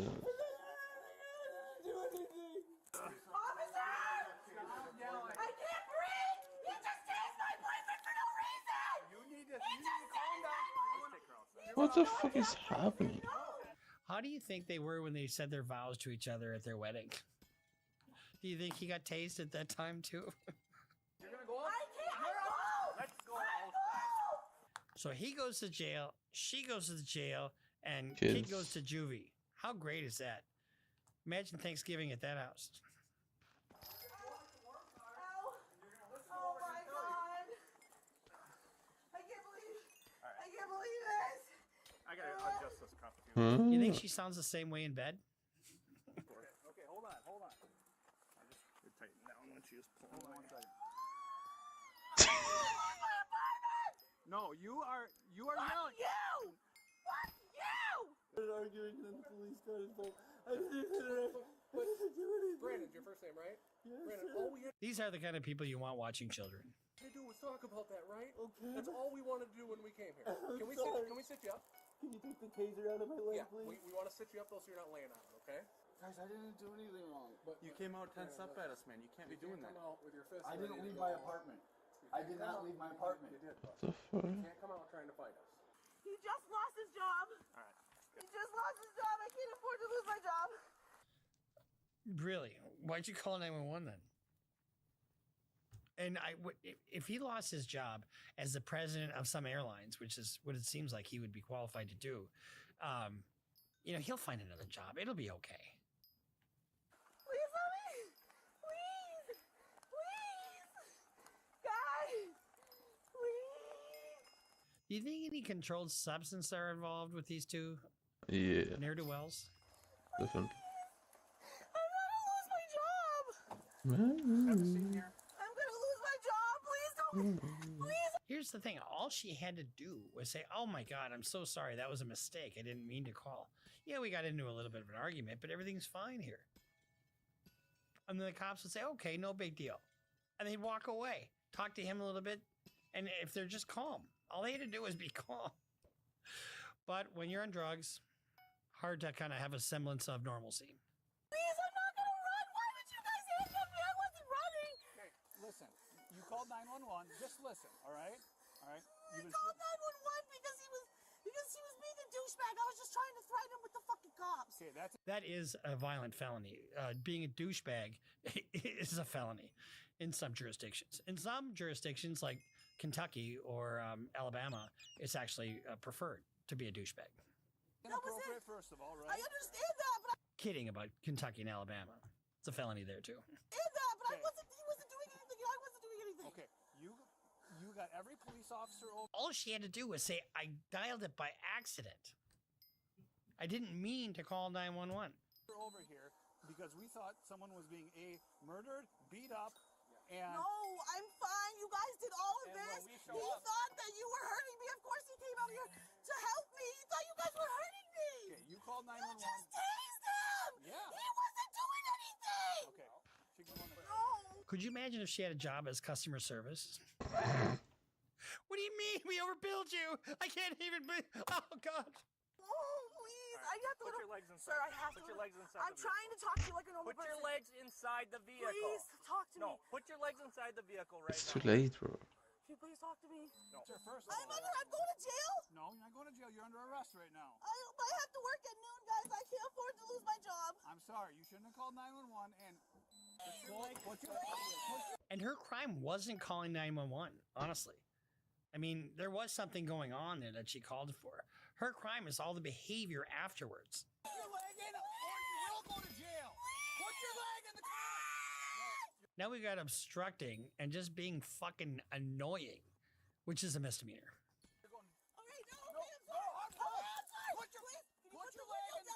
Damn, she got some big titties. I love the titty view from the body cam.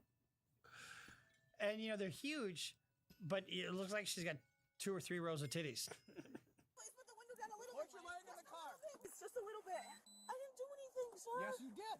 So I'm going to lose the work at noon. Please. Put your leg in. I need to know what's going on, please, sir. You're being arrested for 1, disorderly conduct. 2, resisting an officer. And 3, being a complete pain in the ass. 3, I have to go to work at noon. Please. That is resisting an officer. Sir, I have to go to work at noon. And 3, for obstructing an officer by filing a false police report, which caused us... Hey, wasn't I called? She didn't file a false police report. She called 911 and didn't say anything when she called 911. That's not a crime. Sometimes people do that to get the police to come. Police, because he was yelling. Okay, you told me that you just made that up. No, I told you he was yelling. That he was being a douchebag. Yeah. Sir, I can't afford to lose my job. I'm sorry about that. So do I have... I really love the term douchebag. I mean, there really isn't anything that describes a jerk more than a douchebag. You know what a douchebag is? Sometimes they can be smelly. Do I have to go down to the station? You're going to come down to the station right now, yeah. Please, can you bring me back now? I'm trying to be back before work, please. No. So is she going to be held? We don't know yet. You just screamed in my face. I'm sorry. I have a baby I have to take care of. Where's your baby right now? In there. In there? Yes, sir. I have to go to work. Okay. Please, I have to go to work, please. So who's going to watch the baby? I'll call out. I just have to be here for my baby. Please don't take him away from me. All right. We're not going to take your baby, but we got to find somebody for him right now. We have to go through what just happened right here, and we're going to go do that at the police department. Okay, well, can we go now? I have to work. Do you want to call? You know you're going to be late? I can't. I'm the one that opens. Well, I'm sorry, but that's not going to happen right at this exact moment. So. How tough is it to stay out of jail, honestly? I mean, when you're sitting there on your couch and looking at your wife, just thinking about beating her, or you got a needle in your arm and just about to, push that plunger down, or you're thinking about, you're at work and you're just, you're thinking about beating the shit out of your boss. How difficult is it really to stay out of jail? Or you're driving down the road and you decide to call the cops on yourself because you're fucking drunk as shit and you probably shouldn't have gone behind the wheel? Okay, well, yeah, can I please call them? Everything's in my phone. Okay. Well, we'll have to go get that in a second here. Sir, what's going on with my boyfriend? I don't know. I'm out here talking to you. Do you think I know? This falls into the category is, I'm glad that's not me. Decision's got you here. My decision? I didn't do anything besides try getting her to calm down and cook her breakfast this morning. I didn't do anything besides cook bacon and sausages for us. What part of cooking has you stepping through a doorway with your fists raised at police? We have to work through what happened to make sure that nothing else happened, all right? And we're not going to rush this because you're on a time schedule. Sir, please. Nothing happened. He was yelling and I called the cops. All she's got to do is shut the fuck up, honestly, and it'll get that And that is it. Okay. You were screaming that you guys just look for we need to get there. reason to arrest me. I don't get it. I don't even know who you are. I'm not telling you. Okay, well then that's another reason we're not going to let you go then. She said that her boyfriend was being a douchebag and that she wanted him to get scared. Yep, that's basically what he said. Obstructing, disorderly conduct, and resisting, in my opinion. Yeah. So when she started screaming like she's being right now, he came through the door like we were hurting. Yeah. Yeah, like we were hurting her. Fist up, ready to go. Does he need to go to jail over this? Discretion is 9/10 of the law. So, I mean, the cops could say, you know what? Okay, we're not going to charge this guy. We'll charge her. Let him stay home with the kids. There's a baby in the room in there? Yep. Okay, so if he's rational and capable, let's leave him there based on the circumstances. All right, so that's. Don't you feel relieved that none of this was you? I know I do. So we'll see you next time here on Criminal Lawyer Reacts. Make sure you subscribe. Follow us on Twitter, Instagram, Patreon, all the different platforms, Facebook. Go to clrbrucerivers.com for all your merch needs.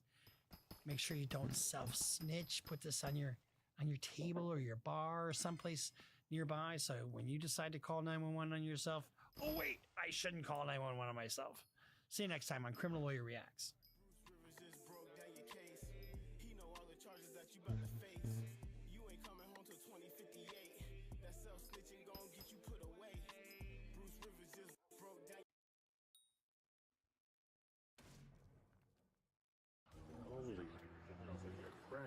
Her body language to me really looked like I thought she was a teenager. I was going to go to Mexico on Monday. I was supposed to go to Mexico on Monday.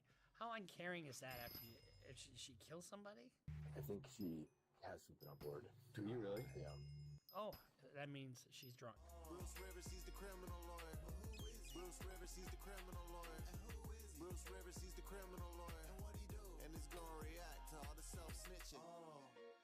Hi, this is Bruce Rivers. Welcome to another fun-filled episode of Criminal Lawyer Reacts. I'm Bruce Rivers, coming to you with my pearl handle pistol cufflinks, so graciously gifted to me by our former content genius that you knew and I know as Michael Rivers, my son, God rest his soul. I know I say that all the time, and I'm just never going to forget about him, okay? So, you don't like it?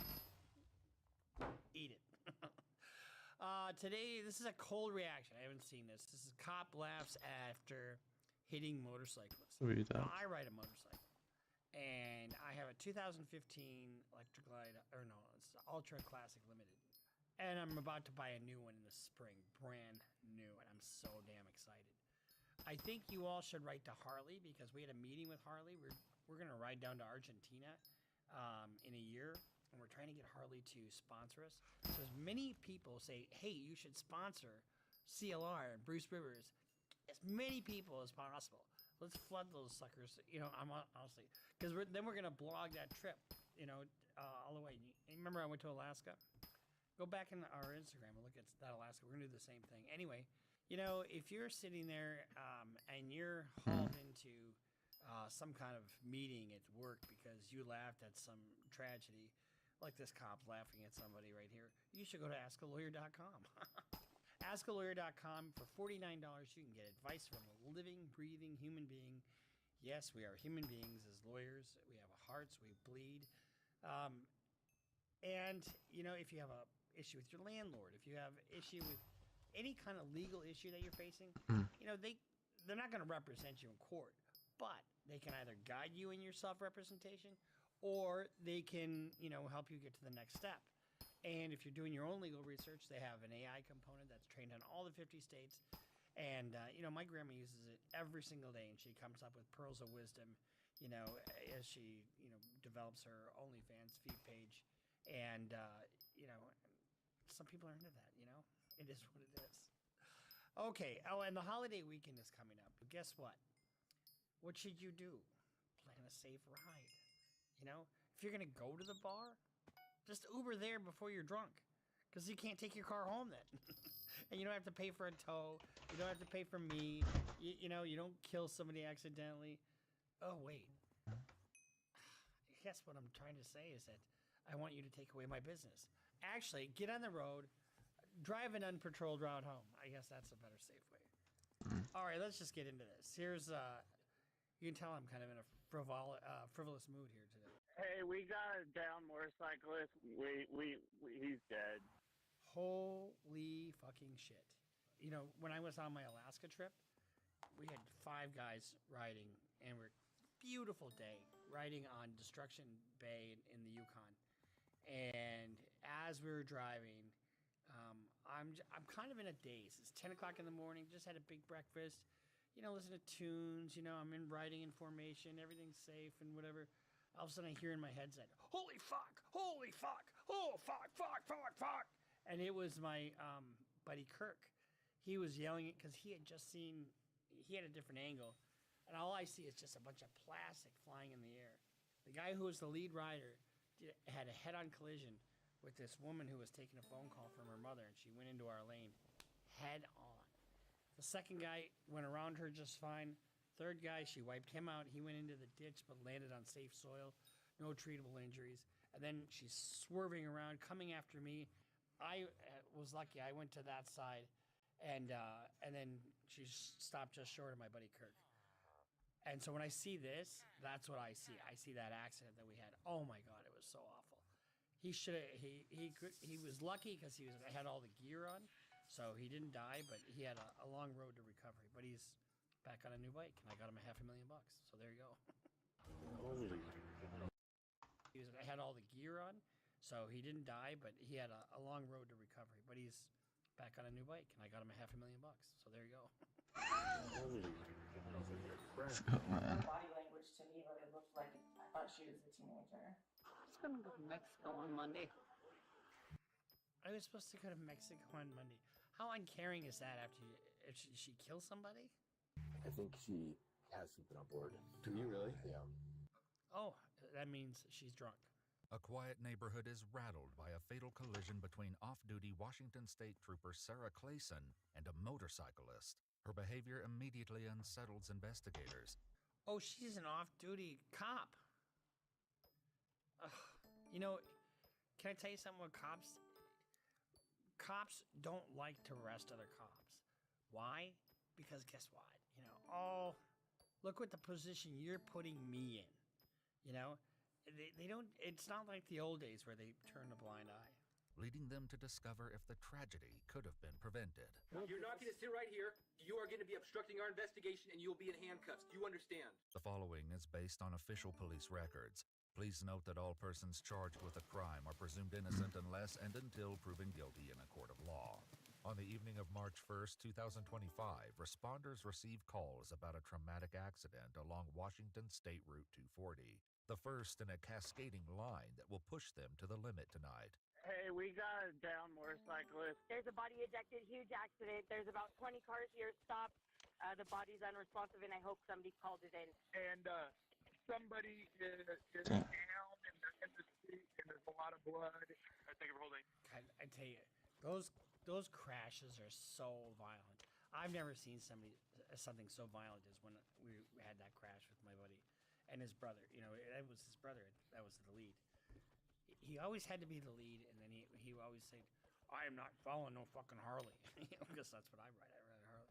Anyway, but I sat there and I shielded the sun from his eyes and kind of cared for him while Kirk went to go get help, and it was just, oh my God, it was just really. And then we had to ride the rest of the way home, which is like another 4,000 miles. He's dead.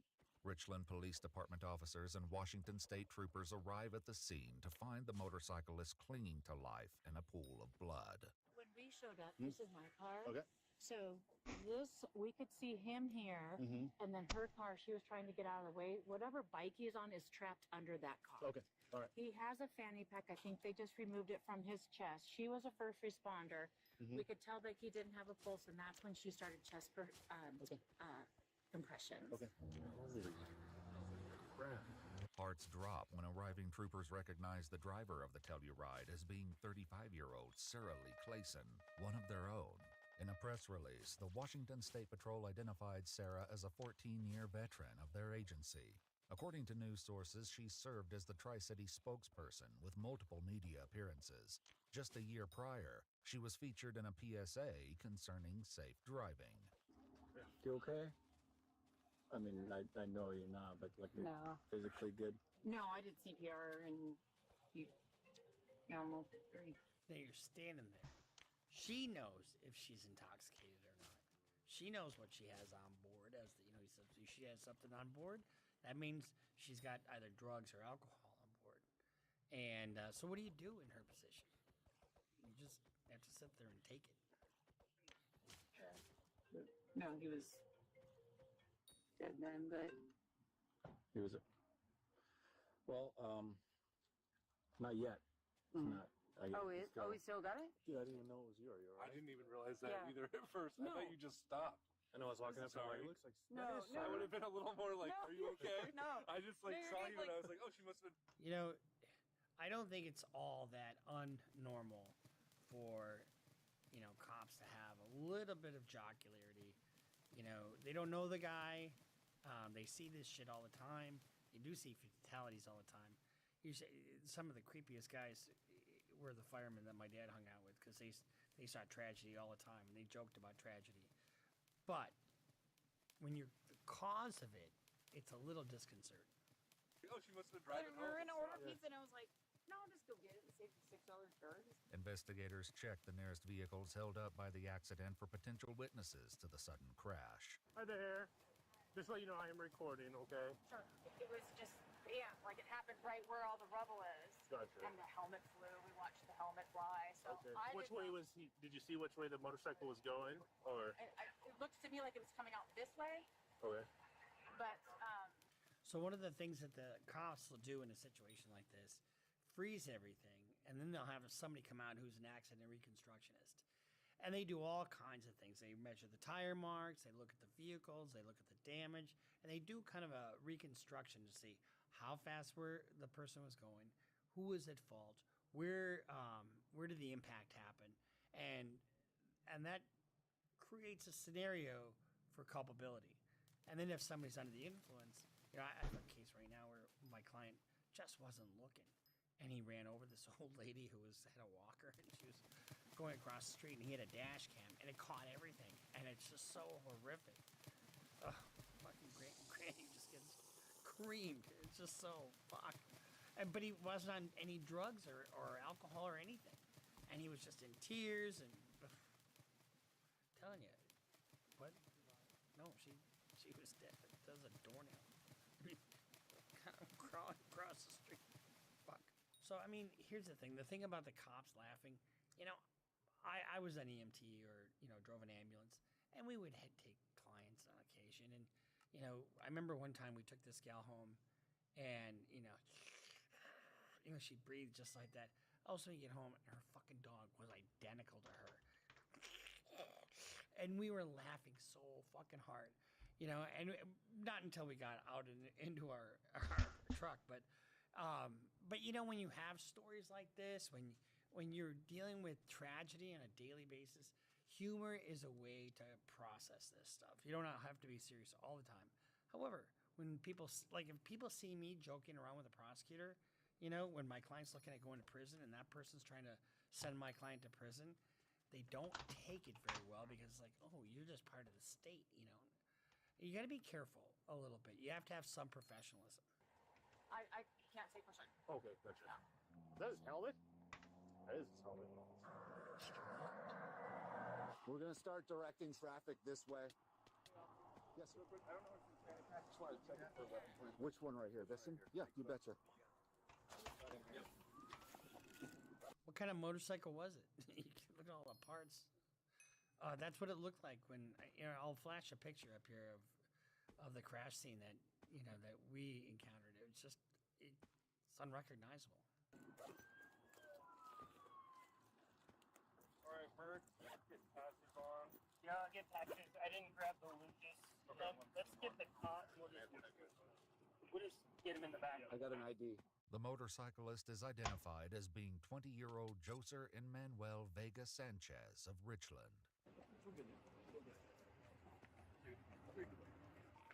Yeah, I'll get with you in just a second.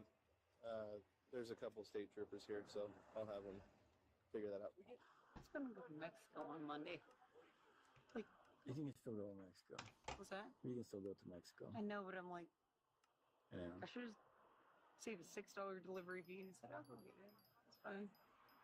Joser is transported to Cadillac Regional Medical Center, where his prognosis is grim. Just when the night seems like it can't get worse, it somehow does. Sarge. Welcome to the show, man. I know. Well, there's another one. Yeah, there's a fatal in West, and they took off running, it sounds like. Oh. So I've got a guy going over there, Weston County, we're both working right now. We can do everything. Depends on what we're thinking about here, because of course she is a trooper. Oh, she is. Okay. Yes. I didn't know. Yeah. She And why would that matter? Should that really matter that she's a trooper? No, it shouldn't. She was actually in our crew.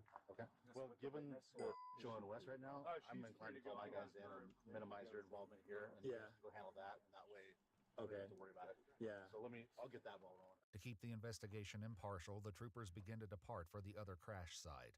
The Richland Police Department have traffic investigators en route here when they receive a heartbreaking update. He is deceased. I just verified. He is. And that officer's going to go, and he's going to go make contact with the family and let him know. Okay. Let me call dispatch real quick. Would it be okay if I went home and changed real quick? Please get the blood. It's Monday. Can never mind. I'll send one of the troopers back there. The vehicle number 2 was driver's deceased back there, I guess.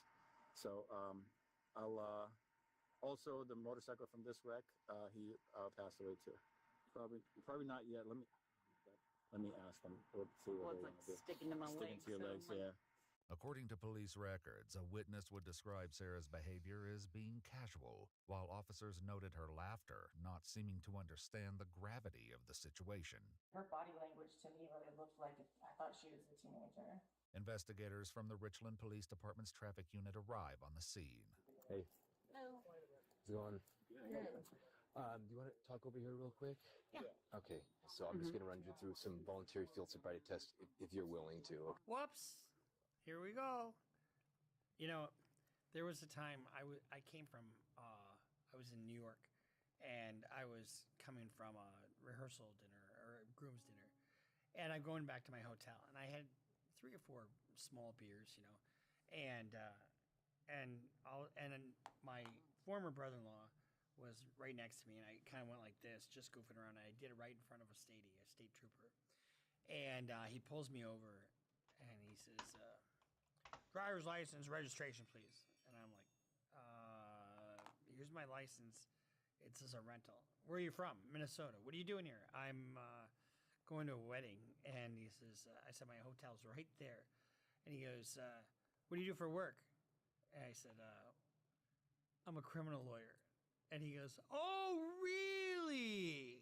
You're a criminal lawyer? Well, counselor, how does this feel? I was like, fuck. And then he looked at me and said, look, I'm not going to bust your balls. As long as you're under .20, you're going home. That's what he fucking said to me. Turns out I was .06. And so I was, under the legal limit. But still too close for comfort for me. And he just gave me a warning. And my hotel was literally like 50 yards that way. Parked the fucking car and got inside. And, but, he gave me, kind of interesting from this point of view, isn't it, counselor? No, it's not. Willing to, okay? Yeah, I don't think I want to do any. Okay, all right. What about the PBT? You're willing to do voluntary PBT? I don't want to do any test based on the Okay, understood. While refusing to take the field sobriety test and preliminary breath test, Sarah does agree to provide a statement on paper. So, before I read it, I don't know that this was ever clarified. You're in the turn lane. You're turning. Was there any other traffic coming? So there was a car behind him. I thought it was a car with the headlight out. It was coming this way. Like I say, it was right at that white sign. So it's kind of my gauge on when I turn. But I was slowing, and then saw there was a car there. So what she's probably doing is trying to create as much time between her last drink and when she finally gives the sample when she gets to the office. So you're not obligated to do anything on the side of the road. However, if you don't, they can arrest you, and then you have to take a test when you get back to the station. Because if you don't take a test, that's a refusal. And a refusal to submit to a test is a crime. And in some jurisdictions, refusal to submit to a blood draw, like in Wisconsin, they can tase you and take the fucking sample anyway without getting a warrant. And as soon as I turned, it was Okay. boom right in the. Okay. Okay. Just as I almost completed my turn. Okay. Okay. So you're almost finished with your turn. Yeah. I was